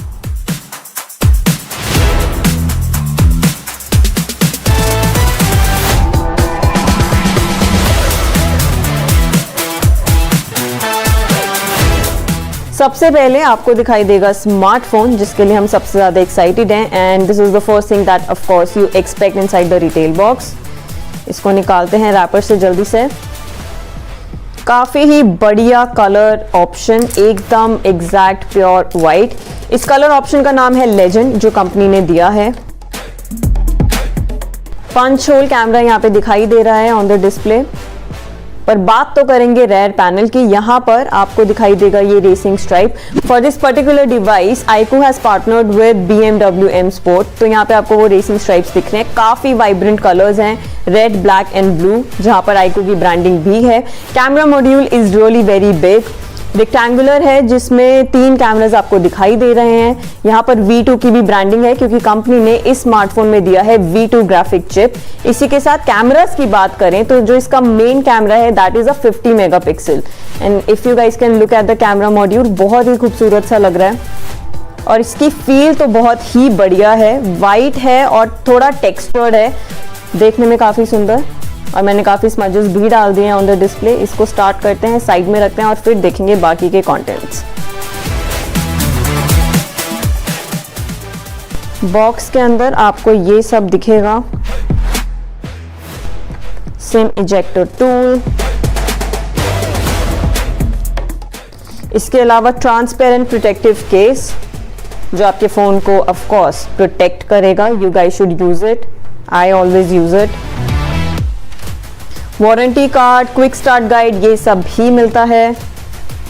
और अच्छी बात ये है कि iQOO, at least iQOO is one brand जिसने अभी तक अडेप्टर्स और USB केबल्स पे गिव अप नहीं किया है. सो of course you get one really heavy power adapter. ये है 120 वॉट फास्ट चार्जर. इसको साइड में रखते हैं. इसी के साथ आपको दिखाई देगा USB-C cable. Oh my goodness, यहाँ पे एक और चीज भी आपको मिलती है which is a 3.5 mm to Type C cable. ये OnePlus ने देना शुरू किया था और अभी आपको iQOO के साथ भी मिलेगी. Basically, this means that users will be able to easily use their wired headphones with this smartphone. I really like this. तो ये सब चीजें आपको बॉक्स में मिलती हैं. टाडा! अब बात करेंगे इस स्मार्टफोन की. आइए शुरू करते हैं. So we have already unboxed the device. इतना खूबसूरत ये दिखाई दे रहा है. इसके टेक स्पेक्स की भी जल्दी से बात कर लेते हैं. पीछे आपको जो ये कैमरा मॉड्यूल दिख रहे हैं, इसमें आपको मिलेंगे 3 cameras. Main camera is a 50 megapixel along with OIS, so you do get optical image stabilization. Right side पे फ्रेम देखेंगे तो आपको समझ में आएगा कि यहाँ पर है पावर बटन, साथ में वॉल्यूम रॉकर. लेफ्ट साइड पे आपको काफी ही क्लीन फ्रेम दिखता है. On the bottom you get a SIM tray, Type C port and speaker. और साथ में अच्छी बात ये है कि जो मेटल फ्रेम है on the side is very good. यहाँ पे आपको एंटेना बैंड्स भी दिखाई देते हैं. प्रोसेसर की बात करें so what keeps this phone alive is Snapdragon 8 Gen 2. इस साल आपको ज्यादातर फोन्स में यही दिखाई देगा. ग्राफिक कार्ड के लिए ग्राफिक चिप इन्होंने अलग से डाला है which is V2. Battery is going to be one of its noteworthy features क्योंकि इसमें आपको मिलता है 120 watt fast charging tech support. वहीं पर जो इसका डिस्प्ले है that is an AMOLED display और साथ में जो इसमें बेजल्स आपको दिखाई देंगे दीज आर वेरी थिन. ये मुझे बहुत पसंद आया. This will ensure smoother viewing experience. तो ये चीज मुझे अच्छी लगी. इस फोन को अच्छे से इस्तेमाल करेंगे और रिव्यू वीडियो आपके सामने जल्द ही लेकर आएंगे. अभी के लिए मजा आ रहा है इस फोन के साथ. लाइट वेट है क्योंकि despite being a flagship device, तो ये चीजें कुछ अच्छी लगी बट हो सकता है इसमें कुछ खामियां भी हो. उसके लिए you really need to stay tuned. Good evening, hello and welcome. You're watching Times Now. This is by far the biggest and the most comprehensive budget coverage all throughout the day. Let's quickly get you started with the top 50 updates we are tracking this hour. Finance Minister Nirmala Sitharaman presents Union Budget 2023, the last full budget of the Modi 2.0 government. Focuses on 7 areas: inclusive development, reaching the last mile, infrastructure investment, unleashing the potential, green growth, youth, power and financial sector. Government says the first budget in the Amrit Kal hopes to build on the foundation laid in the previous budget and the blueprint drawn for India at 100. Mega announcement on increasing the income level up to which no income tax is payable. Now there will be no income tax up to rupees 7 lakh from the 23-24 financial year. Income above 3 lakh and up to 5 lakh will be taxed at 5%. Income above 6 lakh and up to 9 lakh will be taxed at 10% under the new regime. Income more than 12 lakh and up to 15 lakh to be taxed at 20%, while income above 15 lakh to be taxed at 30%. Government announces slew of tax relief to cooperative sector. Budget outlay at 1,150.38 crore for cooperative ministry.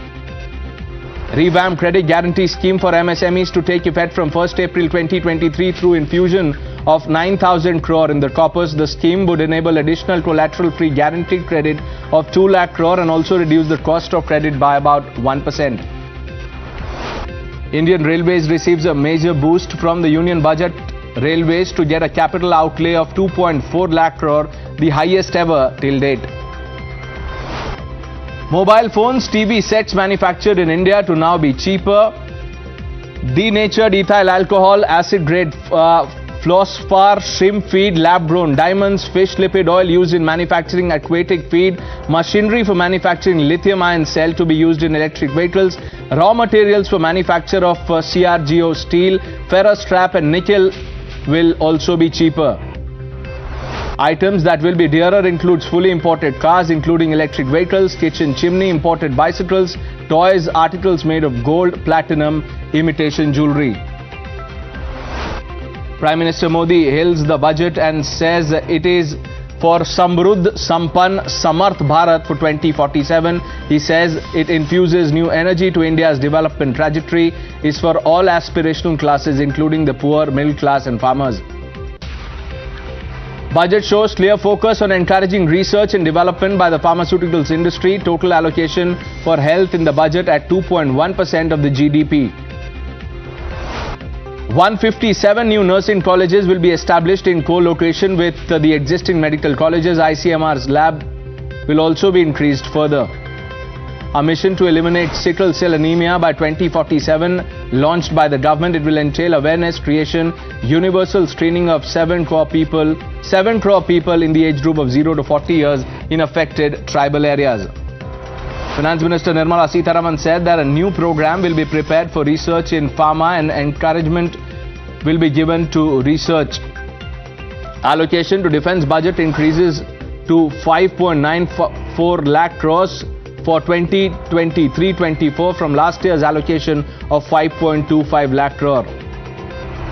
Equity benchmarks, Sensex and the Nifty paired gains today and market volatility. In the afternoon trade, the Sensex rose 1,000 points to touch an intraday high of 60,1618 points. The broader NSE Nifty had climbed 270 points or 0.78% to 17,933 points. As per the Finance Ministry, the KYC process will be simplified by adopting a risk-based approach rather than one-size-fits-all approach. The average processing time for income tax returns will be reduced to 16 days from 93 days. The government also intends to roll out the new generated ITR forms and strengthen the grievance redressal mechanism. Tax deducted on EPF withdrawals has been reduced to 20% from 30% in non-PAN cases in Budget 2023. The reduction will help individuals whose PAN is not updated in records in EPFO.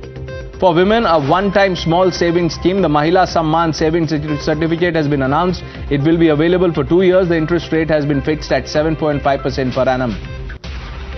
Centre pegs the fiscal deficit for 2022-23 at 5.9% of the GDP for financial year 24. Sitharaman also reiterates Centre's commitment to bring fiscal deficit down to 4.5% of the GDP by financial year 2026.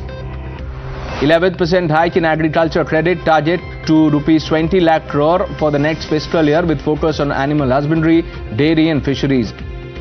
Government plans to set up a digital public infrastructure for agriculture as an open source, open standard and interoperable public good.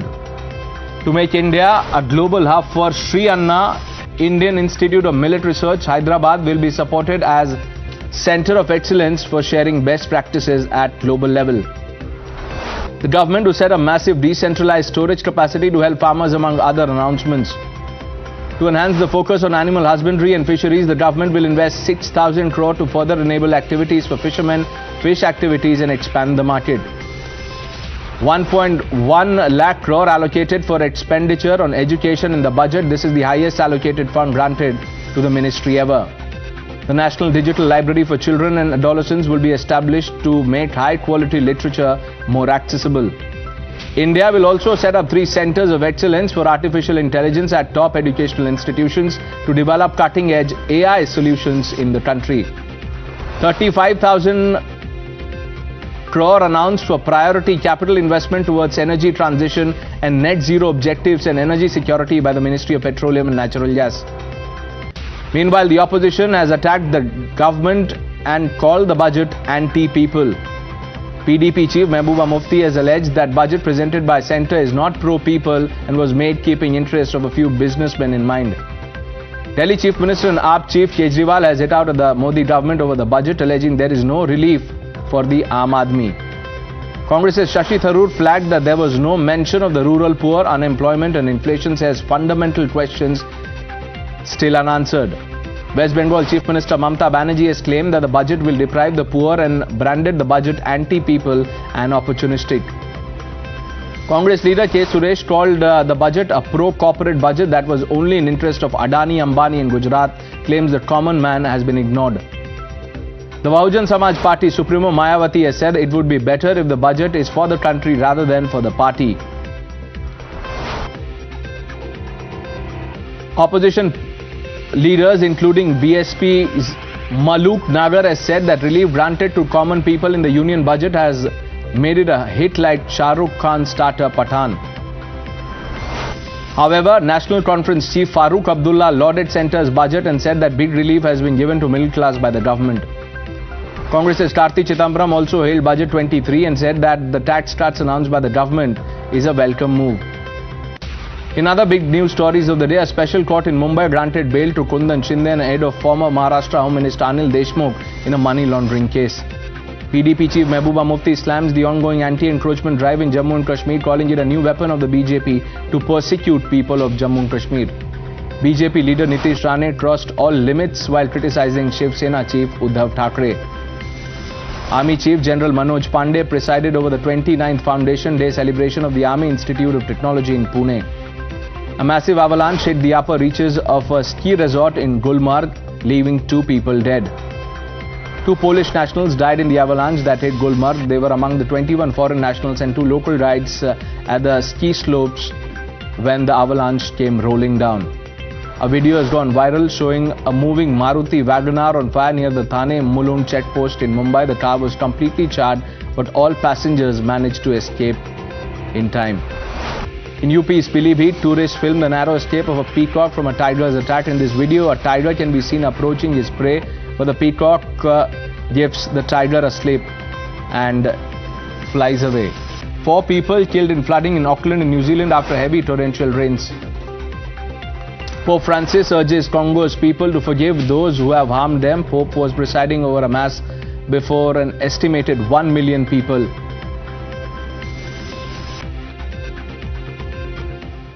One of the most awaited announcements in the budget is about personal income tax, and in the budget for Amrit Kal, the middle class has finally got some succor. Mega incentives have been announced under the new tax regime. The rebate limit for individual taxpayers had been increased from 5 lakh to 7 lakh. The number of tax slabs in the new tax regime has also come down, and the tax exemption limit has been increased to 3 lakh. The country's topmost tax bracket has also been brought down from 42.74% to 39%. Currently, those with income up to 5 lakh do not pay any tax do not pay any income tax in both old and new regimes.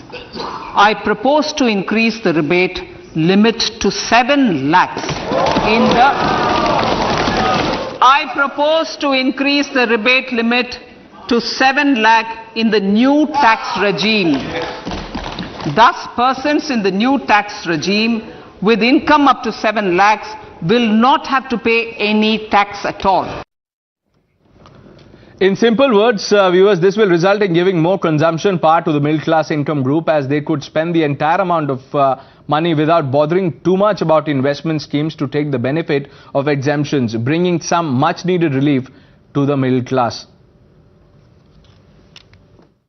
साथियों, बहुत तेजी से बदलते भारत में मध्यम वर्ग, विकास हो या व्यवस्था हो, साहस हो या संकल्प लेने का सामर्थ्य हो, जीवन के हर क्षेत्र में आज भारत का मध्यम वर्ग एक प्रमुख धारा बना हुआ है।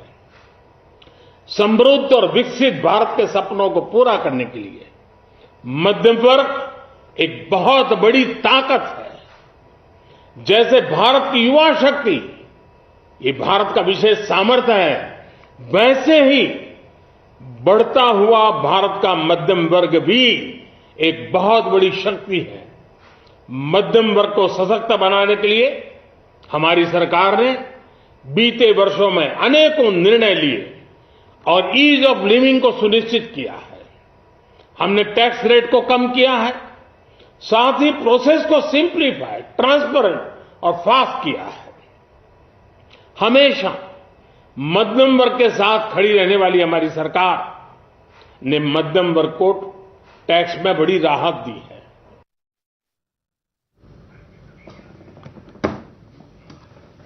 Let's open this up. Harsh Shetty is now joining us. Harsh Satya, I beg your pardon. Harsh, thank you for joining us. Could you just break this down? What does the tax relief actually mean for the common man? Well, yes, let me break this down into 3 parts. First, very correctly already summarized by the finance minister, but let me break it down further. Basically, up till now, incomes up to 5 lakh rupees effectively paid no taxes. Now that has been increased to 7 lakh rupees. So typically, if you are an income earner of around 5 to 7 lakh rupees, you will roughly save around 33,000 rupees of tax in the next financial year, which is FY24. This, of course, brings in more money into the economy, into the system. Second, the tax slabs have been changed even after that. So we are seeing a change in the tax slabs across all income brackets. What does this mean? If you are an earner between 7 to 9 lakh of rupees, then you will save roughly 15 to 16,000 rupees of tax in FY24. Moving on, if you are a 9 to 12 lakh rupee earner, then you will save roughly 25,000 rupees in FY24. And if you earn anything between 12 to 15 lakh rupees, then you will save roughly 39,000 rupees every year or for the year of FY24, which is really handsome. So that's a good positive coming through. But moving on, the other change that's happened is for ultra HNIs, or rather the people earning more than 5 crore every year. For them, the tax bracket, which was effectively 42.5%+, has been brought down to 39% by a reduction in surcharge. Earlier, there was a surcharge of 37% on their income tax. Now that has been brought down to 25%. These are the 3 key changes which are currently impacting not only the middle class but also the topmost end of the income bracket. Okay, Harsh, thanks for breaking it down. Please stay on with us. Anuj Bali, tax expert, is also with us. Good evening, Mr. Bali. Now, straight question, who is the greatest beneficiary of this budget? Oh, very honestly, if though it sounds a little complicated to, look at the tax slabs, trying to derive a meaning out of it, but if you really look at it, I feel the middle class and even, the lower middle class, I think all of them are going to benefit a lot from this, Because if you try to decode the change in the slab rate, what you'll understand is that they're saying that anybody who's earning up to 7 lakhs, we don't want any tax from you. Anybody who's earning, say, about 12 lakhs, 15 lakhs, we want a tax from you, but we're going to give you some relief, right? By changing the tax slab rates, they've, overall effectively changed your overall tax burden if you're earning, say, about 12 to 15 or 20 lakhs, by giving you a change in the tax slab rate, by giving you a tax rebate up to 7 lakhs. What they're saying is that we don't want to tax you till about 7 lakhs of your income. So I feel it's a win-win for both. And also, like if you even see people who are earning more than 5 crores as a total income, they've given a relief on the surcharge also, wherein your effective tax has also been brought down there. So I would say, for all the classes, all the 3 classes, I would look at this budget to be very beneficial. So you are saying that this is a sabka budget, benefits all sections of society, but how would you respond to those who are saying that this is only tokenism for the middle class, there is nothing in it really? Well, if you really look at the government, I don't want to sort of market any government, but I really support them because, if you look at the past 10 years, since the time they came in power, they reduced the overall corporate tax rate from a 30% to a 25% for a company. That's a relief that businesses and companies got initially. And now, over a period of time, the Aam Aadmi has also started getting some relief. Of course, if you get about exemption till about 20 lakhs of your income, everybody is going to be happy. But if you look at policymakers also, they also have to balance it overall to strike a balance between the overall tax collections because there's a lot of spend on capital goods and the roads and infrastructure that is going to go over the next 5 years. Let's hear from our viewers, Mr. Bali, and let's see if you can answer their queries and questions. PK Jain is now joining us from Kota. Sir, good evening. You're on Times Now. Hello. Yes, sir. We can hear you. Go ahead. But is there any relief for senior citizens in this new tax regime? There is, sir. There is, and Anuj Bali will elaborate on that. What's the big relief for the senior citizens, Mr. Bali? Oh yes, if you look at the overall contribution for the senior citizens, which has been increased to 30 lakhs, I think that's one of the greatest reliefs that has been provided by the government. Okay, I hope that answers your query. SP Singh is now joining us. Sir, good evening. You're calling us from Chennai. Go ahead. My question is that earlier in the old and new regime, the limit of 5 lakh rupees was equally applicable. But now I presume that it is applicable only on the 7 lakh limit is applicable only on the new tax regime, not on the old. Old, perhaps it is 5 lakh only. Am I correct? You're spot on, sir. You're spot on. Decode, the 5 and the 7 lakh thing, that if you were in the old regime, you would have, had an income of 7 lakhs and then you would have done an ATC investment and stuff, which would have brought down your income, taxable income to 5 lakhs. So effectively, if you see that if you are at a 7 lakhs of income and if you don't want to do an ATC investment, then you don't have to pay any tax. Okay. Thank you, Mr. Singh, for joining us. Rajam is on the line from Chennai. Sir, good evening. Mr. Rajam, if you can hear me. Okay, Mr. Inderpal now joining us. Sir, good evening. You're on Times Now. Go ahead, ask your question. Good evening.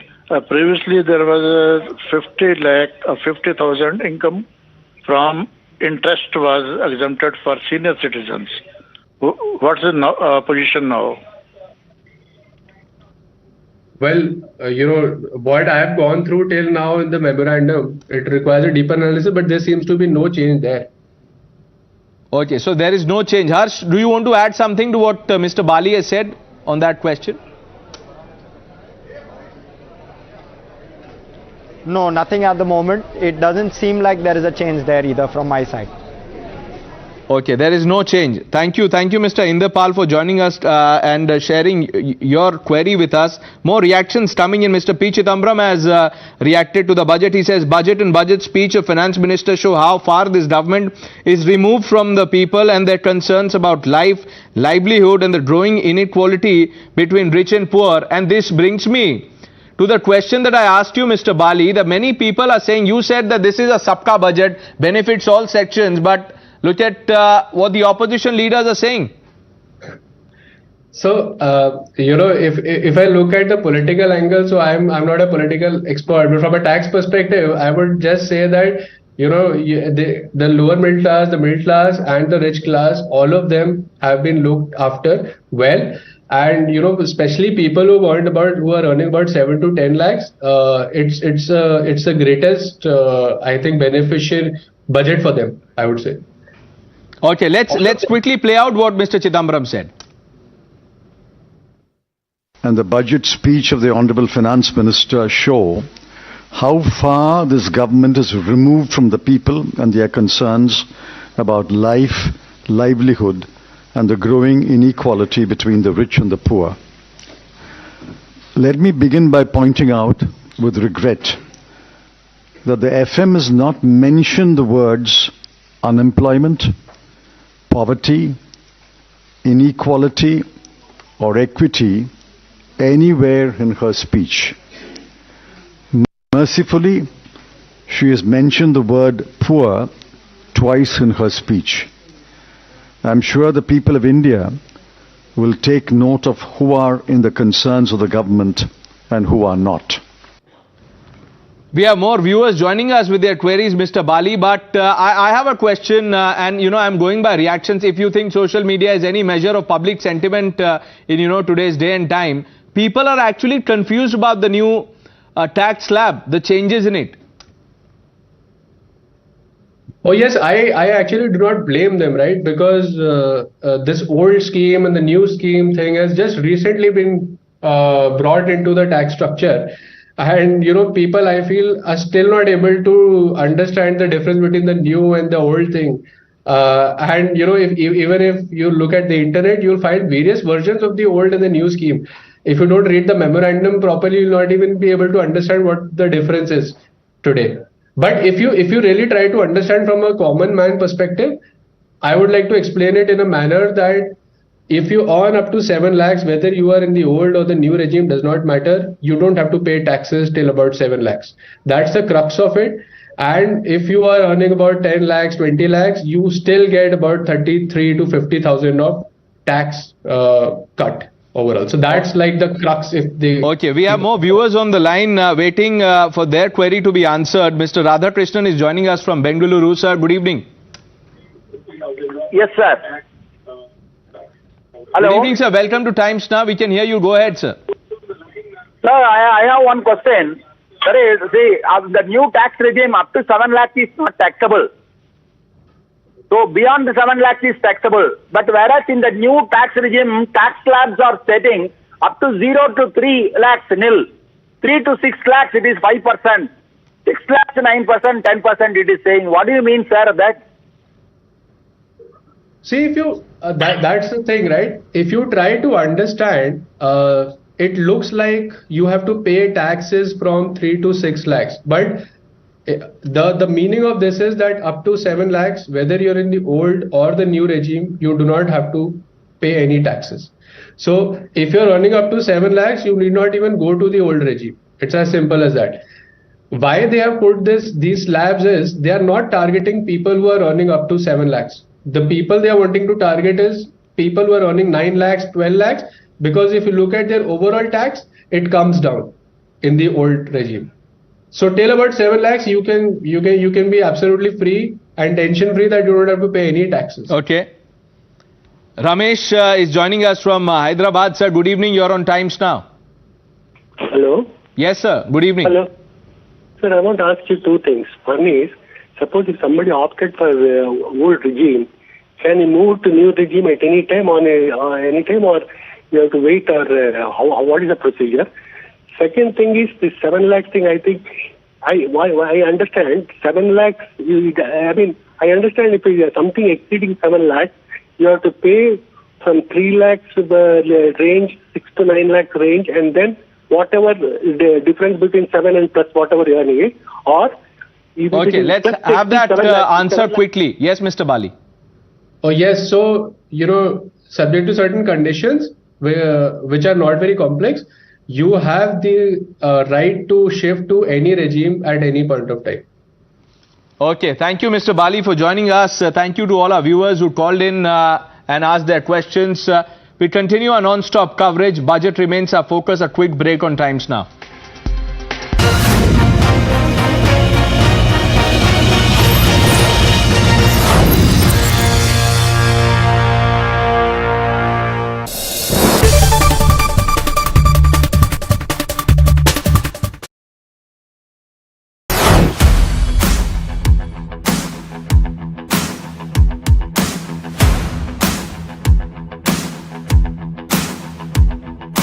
What's up guys, it's a great day, it's a beautiful day और आप सब Alright, this is not your blog Akash, this is Gadget Times. I welcome you all. I am Pavni Jain and this is our very special series where we are collaborating with different people on a variety of topics to bring the best for you guys right from the experts. So today we have with us is Akash Malhotra aka Wander with Sky. And he is somebody who creates insane and crazy travel content, goes to offbeat places and also does a lot of off-roading. Off-roading पे मैंने stress इसलिए दिया था क्योंकि ऐसी जगहों पर travel content capture करना becomes a little bit tricky, but this guy, he does it very right.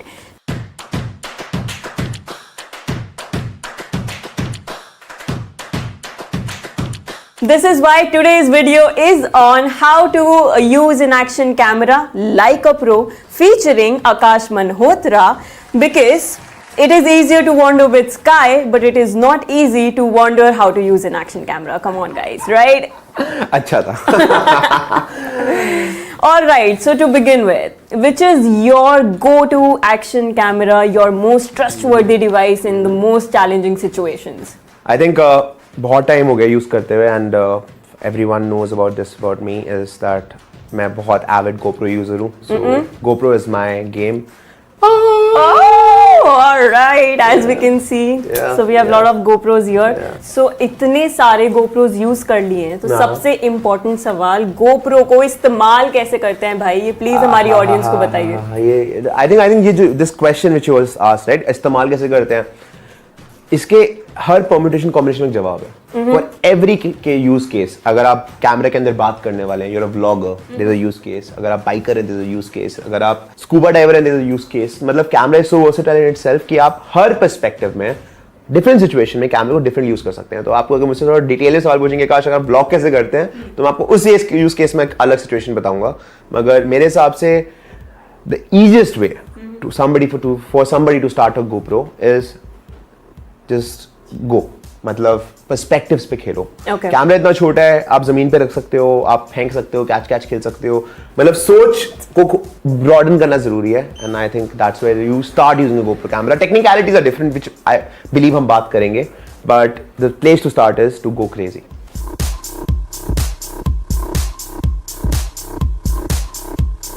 But यहाँ पर हम जेन्युइनली ये सीखने वाले हैं कि एक्शन कैमरा को यूज कैसे करते हैं. तो खेलना मत, जैसे कि आकाश ने अभी बोला.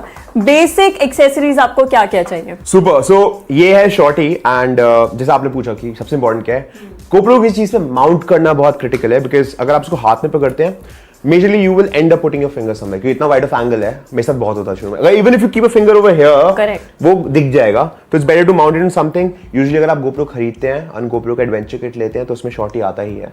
So if you should be very smart enough to buy that, so you just mount on a shorty and you shoot yourself while you're talking. GoPro is about perspectives. It's not like a phone. तो अगर आपका हाथ दिख रहा है तो cool लगता है. So you need to really, get your mind working like that कि हाँ ये cool है. So this is important to have something to hold GoPro. Also it gives you a place where you can keep it. अगर आपको चलते हुए shot लेना है. See, GoPro के साथ सबसे important बात ये है कि you have to understand कि camera is an extension of yourself. अगर आप ऐसे सोचेंगे तो आप डिफरेंट पर्सपेक्टिव पे खेल पाएंगे. So that's where you start using a GoPro, and I don't think as a starter you need anything more than a camera and a शॉटी.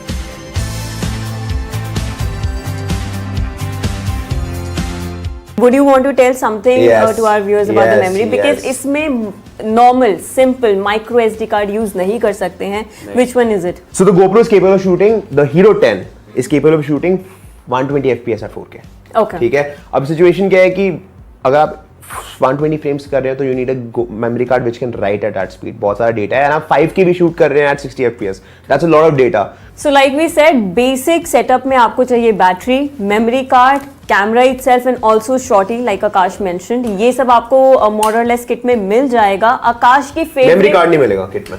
Oh, okay. That is an important information, guys. That is very important. So you'll have to buy a memory card अलग से. थोड़ी सी हम camera settings पे बात कर लेते हैं. आप इतने एक्सट्रीम वेदर सिचुएशंस में होते हैं, कंडीशंस में होते हैं, क्या है सबसे बेस्ट कैमरा सेटिंग्स? मैं आपको 3 टेस्ट केस यूज केस बताऊंगा. ठीक है. आपका पहला यूज केस है vlogging. Okay. When you are vlogging means you are talking into the camera. आप व्लॉग कर रहे हैं माउंट करके. And also I will show you my vlogging gear of my GoPro कि आपको आइडिया हो जाएगी मैं कैसे व्लॉग करता हूँ. तो अगर आप व्लॉग कर रहे हैं तो उसमें यूजुअली आपको स्लो मोशन की जरूरत होती नहीं है. तो मेरा रिकमेंडेशन है shoot in 4K and 30 frames per second. 30. इसलिए जब हम आज के बजट के विषय बात करते हैं, पहला अमृतकाल का बजट है. इसमें दूरदृष्टि से एक आध कदम जो उठाना है उसका भी जिक्र किए हैं. साथ साथ जैसे माननीय प्रधानमंत्री जी वंचितों को वर्चस्व देने के लिए जो बजट की बात होती है, इसमें इतने सारे अंश हैं जिसके द्वारा हर SC, हर ST और इकोनॉमिकली वीकर सेक्शन OBC इन सबको प्रावधान दिया गया है. And congratulations on your 5th consecutive budget, and of course you did mention just now that these have been really bad 5 years, some of the toughest times that our country has faced, but still we are right up there as a bright star. Now coming to this budget, you did put more money in the hands of employees, the middle class, but while they have more money in their hands, will the employers be willing to pay them more? Is a question that, have you incentivized employers also to try and give more money to people? First of all, when you look at the economy, you can see that it is very clearly showing signs of robust revival. When robust revival happens, and especially when you take the example of the services sector, the kind of attrition which that sector is facing, but at the same time, because they are moving towards greater and greater use of technology, sophisticated technology, they are seeking also people with such skills. So to pay better is also to pay better for people with the required skills. And that's why Government of India has in this budget, through various different ways, underline the need for skilling, upskilling and also skilling for Industrial Revolution 4.0. In that we placed specific emphasis because skilling is one thing, upskilling is there, but today the world is moving towards greater use of Web3. And for that, if Industry 4.0 is coming up, employees also will pay more when you have people with adequate right kind of appropriate skills. We are spending that kind of money and bringing in that kind of training for people to be better paid. So government is pushing it from a different supply side readiness. Obviously that will have to be absorbed by the industry. आपने कौशल विकास योजना के 4.4 चरण की बात की जिसके लिए 3 साल का समय दिया गया, उस पर हम बात करेंगे. लेकिन आम जनता जो सबसे स्ट्राइकिंग पॉइंट बजट में है वो आपका नया टैक्स रिजीम जिसका आपने ऐलान किया. उसके पीछे का रैशनल थोड़ा सा हमें समझाइए कि जब 2 रिजीम आपने पहले लॉन्च की जिसमें एक में एग्जम्पशन बिल्कुल नहीं है, दूसरे में एग्जम्पशंस के साथ है, तो आप क्यों ये नई रिजीम को लेकर के मिडिल क्लास के लिए आए? कभी भी भारत के डायरेक्ट टैक्सेशन के ऊपर चर्चा जब होती है जी, उसमें चर्चा 2 विषयों पर होती है कि टैक्स रेट को कम करो, दूसरा टैक्स को इतना कॉम्प्लिकेटेड ना बनाओ. इधर एक रेट कम हो रही है मगर दूसरे जगह पर सरचार्ज को इंक्रीज कर रही हो. तीसरे बोलते हो कि आप इंश्योरेंस लो फिर आपको एग्जेम्पशन देंगे. सो कॉम्प्लिकेशंस के कारण ओल्ड रेजिम अगर आपको बेनिफिशियल लगता है, आपको ही वो कॉम्प्लिकेटेड भी लगता है. इसीलिए ओल्ड रेजिम के बारे में बहुत सालों से बहुत सारे कमिटियों भी रिपोर्ट दिया कि उसको सिंप्लीफाई करो. और टैक्स इवेशन का और टैक्स अवॉइडेंस का एक मुख्य कारण ये होता है कि जब रेट ज्यादा रहते हैं लोग अन्य रास्ते ढूंढते हैं जिससे उससे बच पाएंगे। अगर रेट कम हो जाता है लोगों के मन में अच्छा ठीक है इतना ज्यादा नहीं पे करो। सो इन सब को मन में रखते हुए ही 2 साल पहले हमने सेकंड रेजीम टैक्स रेजीम ले आए जिसमें रेट कम था, मगर इस बार हम उसमें रेट भी कम किया, स्लैब्स पे बढ़ाया और हर एक का हर स्लैब का टैक्स रेट भी कम करवाया और उसमें आखिरकार सरचार्ज जिसके वजह से भारत में सबसे हाईएस्ट रेट ऑफ टैक्स रहते हैं उसको भी एकदम बड़ा सा हिस्से में 37 से 25 है, वो बहुत काफी रिडक्शन है जी। जहां 43 तक चले जाता है रेट, अभी 39 के सीमा पर ही रहेगा। सो जितने भी सजेशंस था सिंप्लीफाई करो, रेट कम करो, कंप्लायंस को ज्यादा बढ़ावा दो, वो सब अभी इस न्यू सिस्टम में कर दिया और उसको डिफॉल्ट सिस्टम बना रहे हैं। मतलब आप जब फाइलिंग करने के लिए कंप्यूटर को ओपन करेंगे यही फॉर्म आपको पहले आएगा। इसका मतलब ये नहीं है कि आप कंपलसरी इसमें रहना है। अगर आपको ओल्ड सिस्टम में रहना चाहिए तो रहिए, मगर ध्यान से आप निर्णय करिए कि इसमें न्यूअर सिस्टम में इतना बेनिफिट के बावजूद भी आप कुछ कारणवश ओल्ड सिस्टम में रहना चाहते हैं तो रहिए। मतलब धीरे धीरे एग्जेम्पशन रेजीम से छोड़ करके हम नया रेजीम को लोगों को अट्रैक्ट करने के लिए ये आज घोषणा है। और अगर मैम मुझे फॉलो अप करने के लिए आप अलाउ करें तो मैम बहुत सारे लोग ये कह रहे हैं कि पिछले रेजीम में या ओल्ड रेजीम में जिसका आप कह रहे हैं कि अभी ऑप्शन है लॉन्ग टर्म की सेविंग के लिए लोगों के पास ऑप्शन होता था कि वो रिटायरमेंट के लिए वो पीपीएफ में, एनपीएस में या दूसरे एटीसी के एग्जेम्पशंस में जाएं जिससे कि उनके पास कुछ पैसा बचा रहे। लेकिन नई रेजीम में ये सारे एग्जेम्पशंस नहीं होंगे, तो आप क्यों मानते हैं कि ये ज्यादा ल्यूक्रेटिव है? कुछ लोग कह रहे हैं कि ये लंबी अवधि के निवेश को उतना ज्यादा प्रोत्साहन नहीं देगा। आप इस सोच को ही बदलना है। जब रेट कम है और आपके हाथ में पैसा बचता है, आपके मर्जी जहां लगाना है। ओल्ड रेजिम में रेट भी ज्यादा, आपको प्रोत्साहन भी दें, आखिर नेट आपको वही बचता है।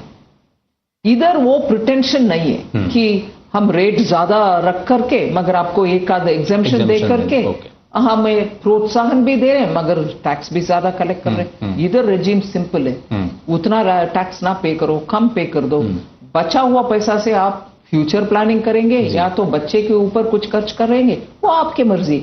मैं ये मानती हूं कि टैक्स पेयर को हम इतना कम आंकड़ा ना करें, उनको मालूम है उनके पैसा को कैसे उपयोग करना है।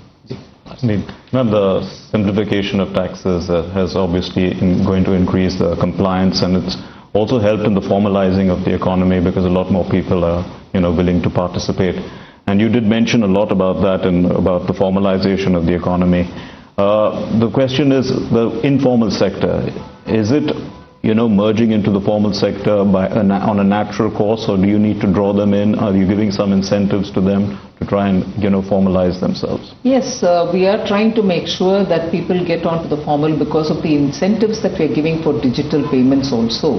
And when people put their account more on the formalized routine, we are also, like for instance, one of the announcements that we made today for MSMEs and professionals is that if your 95% operations are all formal, inclusive of check, not really necessarily digital, but even if it is check-based, into a banking system kind of thing and not cash, we are still giving you a higher level of, showing your claims. So then there are ways in which, this is one example, but there are very many other examples through which we are promoting the informal sector to gain from formalizing. So if they are small MSMEs, they take this ECGLS loan, they want it gives a better unsecured credit, they can come in, once they come in, they're formalized. Right. The 59-minute loan giving which happened through the digital format where people could convey to the bank that they wanted, and formally in principle 59 minutes you get the loan, and after that without visit into the bank you still get the bank assistance. These are ways in which we are formalizing. Ma'am, आज एक देश ने बहुत ही ज़बरदस्त तस्वीर देखी जब आप माननीय राष्ट्रपति जी के साथ मिलने गई और दो महिला सशक्तिकरण का एक बहुत ही सर्वोत्कृष्ट उदाहरण जो कहेंगे आज के दिन में देश ने देखा है। बजट भी महिला सशक्तिकरण पे फोकस करता है, जिसकी प्रधानमंत्री ने बहुत तारीफ की। जब एसएचजीज के जरिए आप एक नया पैराडाइम शिफ्ट लाना चाहते हैं, एक नया कल्चर लाना चाहते हैं, और आपने कहा कि अमृत काल में ये एक बहुत बड़ा हथियार होगा आपके पास ग्रोथ को ड्राइव करने का, आपके मन में क्या है और कैसे एम्पावरमेंट आप करने जा रही हैं? वुमेन एम्पावरमेंट के जरिए ग्रोथ को कैसे आप टैकल कर रहे हैं? सिर्फ उदाहरण मैं रख रही हूँ, उदाहरण नहीं है, कंपैरिजन के लिए। स्टार्टअप के लिए माननीय प्रधानमंत्री जी 2016 में पॉलिसी ले आए, उसके बाद लगातार हर बजट में स्टार्टअप्स के लिए कुछ ना कुछ उनको फैसिलिटेशन करने के लिए किए।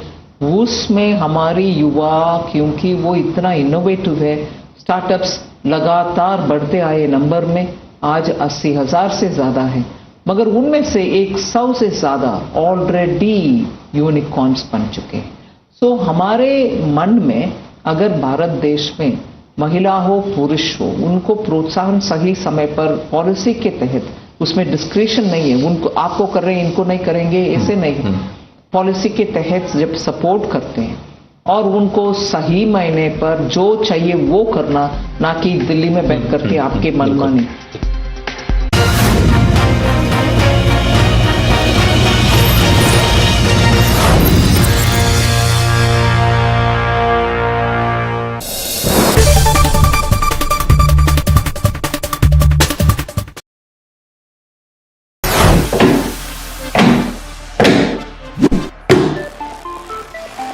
सो गाइस, आज हम हैं यहाँ पे with the Galaxy A14 5G and ये सैमसंग का नया बजट स्मार्टफोन है। लेट्स सी, इसको अनबॉक्स करते हैं।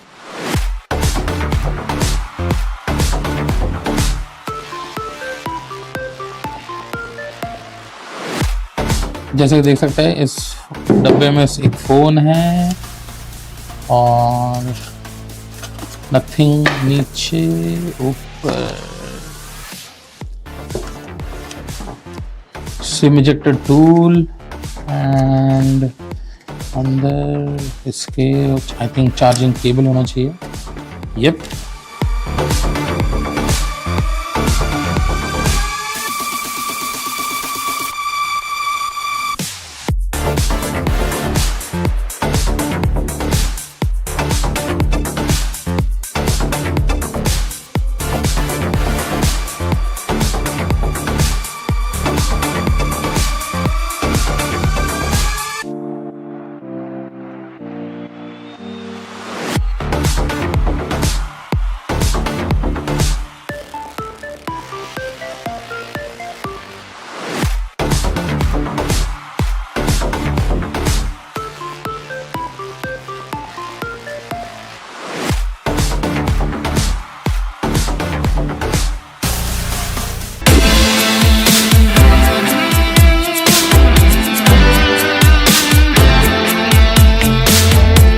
हेलो एवरीवन, स्वागत है सभी का टाइम्स ड्राइव में। मैं हूं अंकुर तनेजा। बगल में मेरी खड़ी है लेक्सस की RX, जो यहां ऑटो एक्सपो 2023 में यहां पर अनवील करी गई है।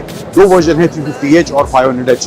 500H यहां पर खड़ा हुआ आप देख सकते हैं हमारे सामने है, and the car looks absolutely stunning, specially in this colour. And यहां पर देखेंगे ये F स्पोर्ट की बैजिंग लगी हुई है, तो 500H में जो है वो F स्पोर्ट वाला वर्जन आता है, 350H में F स्पोर्ट नहीं आता है। डिजाइन की बात करें तो गाड़ी रोटेट हो रही है, थोड़ा जैसे गाड़ी रोटेट हो रही है वैसे मैं डिजाइन की बात कर लेता हूं। सो ओवरऑल देखिए, in terms of dimension proper SUV वाला फील इसके साइज से आपको देखने को मिलेगा।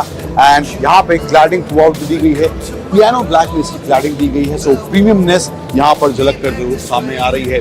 एंड ओवरऑल टायर्स का जो अलॉय व्हील्स हैं वो भी सिंगल टोन में ब्लैक में यहाँ देखने को इधर मिल रहे हैं।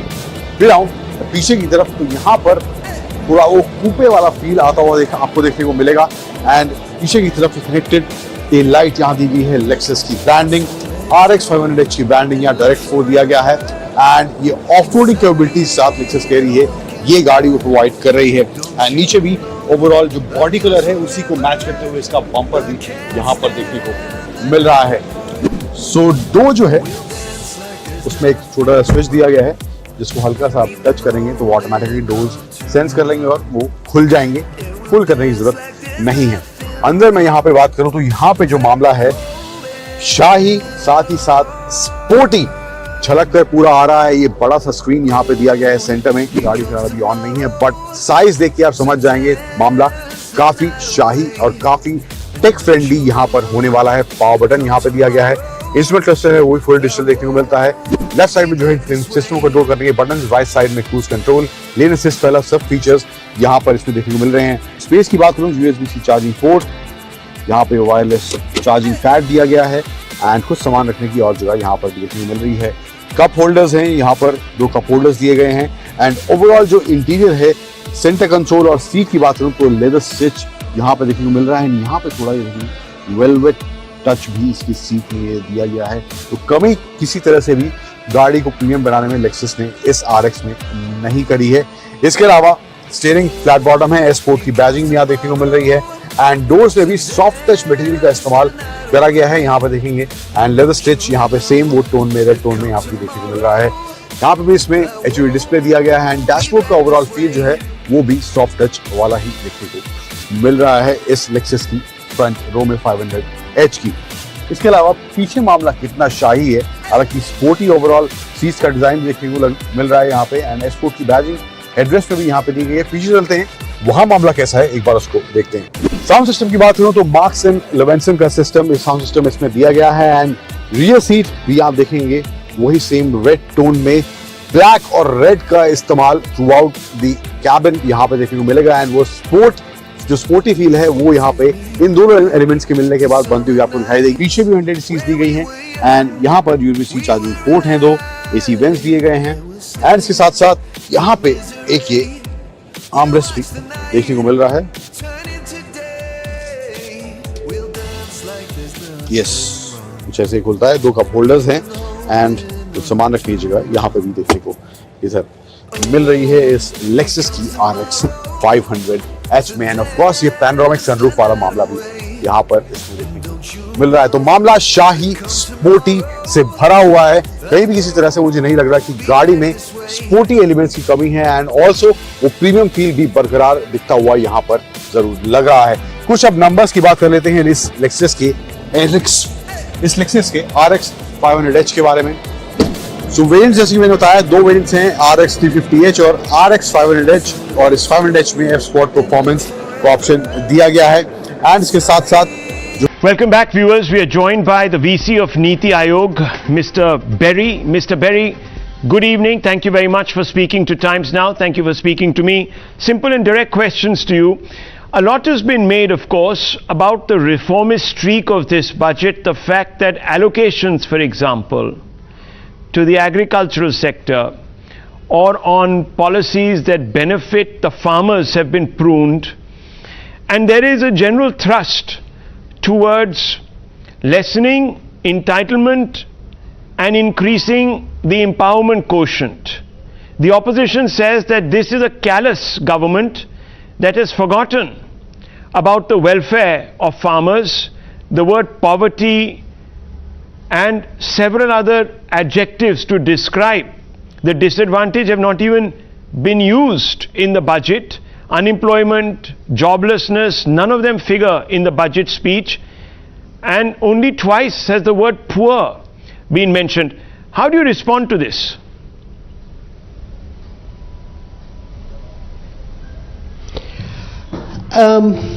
Rahul, I would say that, in all societies, there is a central left point of view and a center right point of view.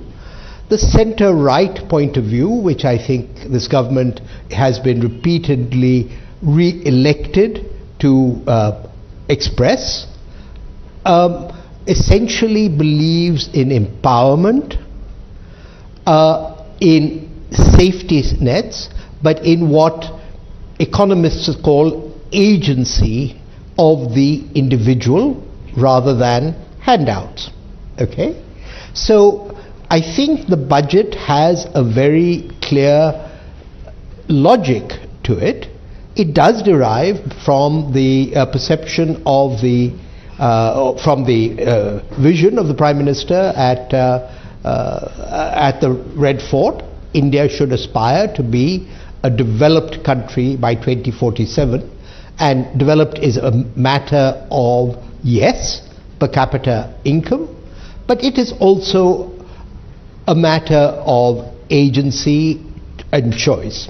Now, what this, as I see it, what this budget is doing is acknowledging the fact, and this was acknowledged yesterday in the economic survey as well, that there are continuing global headwinds, and then is looking for ways to empower, your word, many pockets in India which are capable of compensating from the demand drag that is coming from the external sector, both in terms of trade and also finance. So that to me is the logic, and if you like, I can talk about, as it were, all of those latent pockets of activity that this government or this budget is trying to activate. But if you believe that you've had enough recitation of that, we can talk about other things. But I would say that, for example, the focus on self-help groups, empowering them, makes me it strikes me as very reminiscent, actually, of the journey that Italy went in the 20 or 30 years after the war. You know, Italy has now emerged as a fashion capital of the world. It wasn't always so. We today are at the per capita income of Italy in 1953. Okay? And so I think one thrust of this budget is to say we have our Vishwakarmas, we have our self-help groups, we have our one district, one product. India is an entrepreneurial and creative society which has, in many ways, been ignored by the growth thrust of the past, and this is an opportunity, as people are trying to recover from COVID, of unlocking the energy and the talent in some of the more forgotten parts of the society. Okay, well, one way of doing that, of course, is to also ensure that... I don't regard this as callous. As callous. You don't regard this as callous. So let me ask you, because... Yeah, please go ahead. The finance minister made a large sort of, what should one say, symbolic move to suggest that she had sort of wanted to benefit the middle class, and that she was handing out some tax rebates to the middle class. Now, it turns out that these rebates will only apply to those who are moving to the new tax regime. First things first, Mr. Berry, how many people actually do fall in the new regime net? Could you first tell us that? Because the opposition says that this is a eyewash, because the number of people in the new tax regime are less. And why would they want to move to the new tax regime? Because if they were to do so, to use your word, safety net, that safety net that the old tax regime provides would go.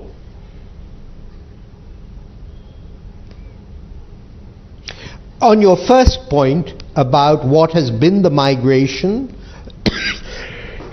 pardon me, from the old to the new, that is something that belongs in the Department of Revenue. I can't answer that. Why hasn't the government released that number? There is always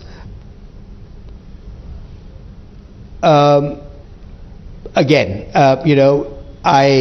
I'm a part of government, Niti Aayog, which deals with the longer term, but I don't.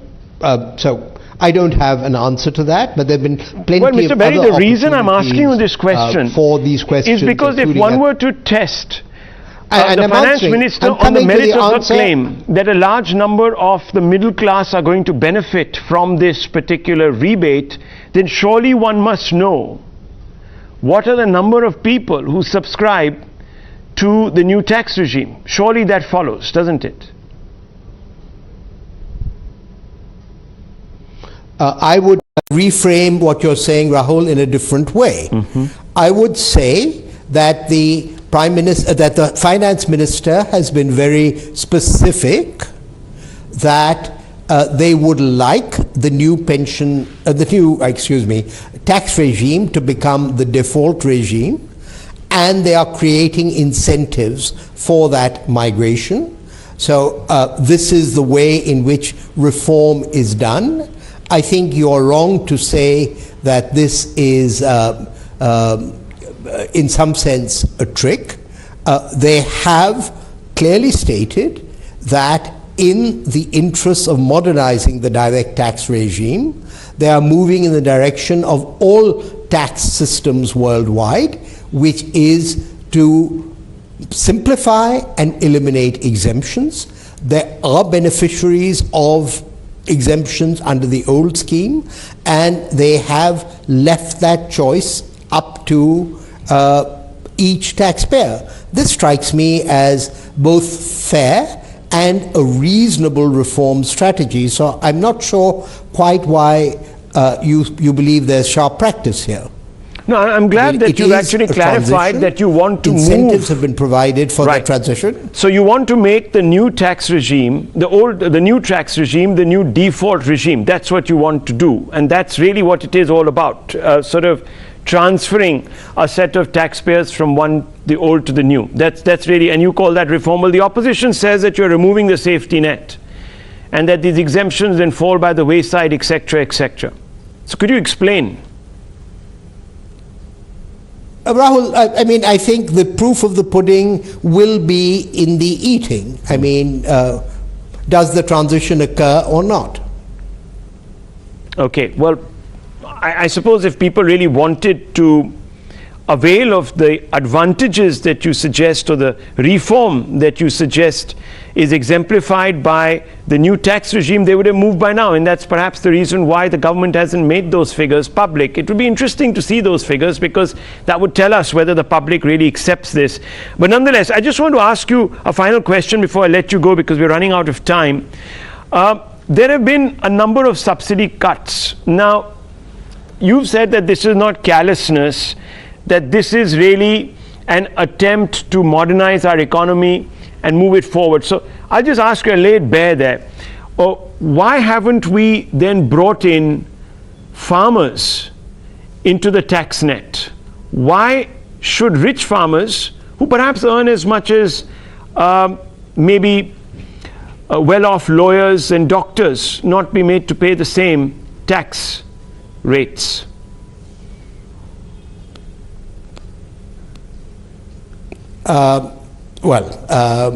You are, aware of the sensitivity of this issue, and I think you have to accept that a budget has to be alert to the political context in which it is being framed. If you're asking me whether that is a direction in which India in time should move, I would agree that efficiency would suggest that that's a direction in which to move. If you're asking me why did this budget not do it, I would say that may have been an unrealistic expectation. Given the fact that we have an election in about 15 months. Fair enough. I think you're being very honest here, Mr. Suman Berry. My final question, divestment targets have been lowered. Why is that, sir?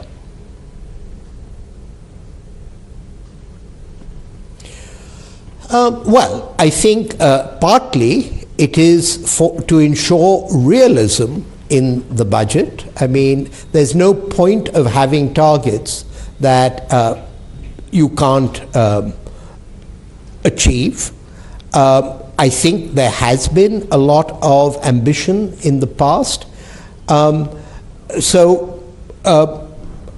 Again, I think there's been a strong thrust towards realism in the budget, and again, to some extent, NITI has been involved with these discussions in the past, and the question of whether implementation could take place in this year or not must have been one issue. There is an overhang from divestment targets in the past.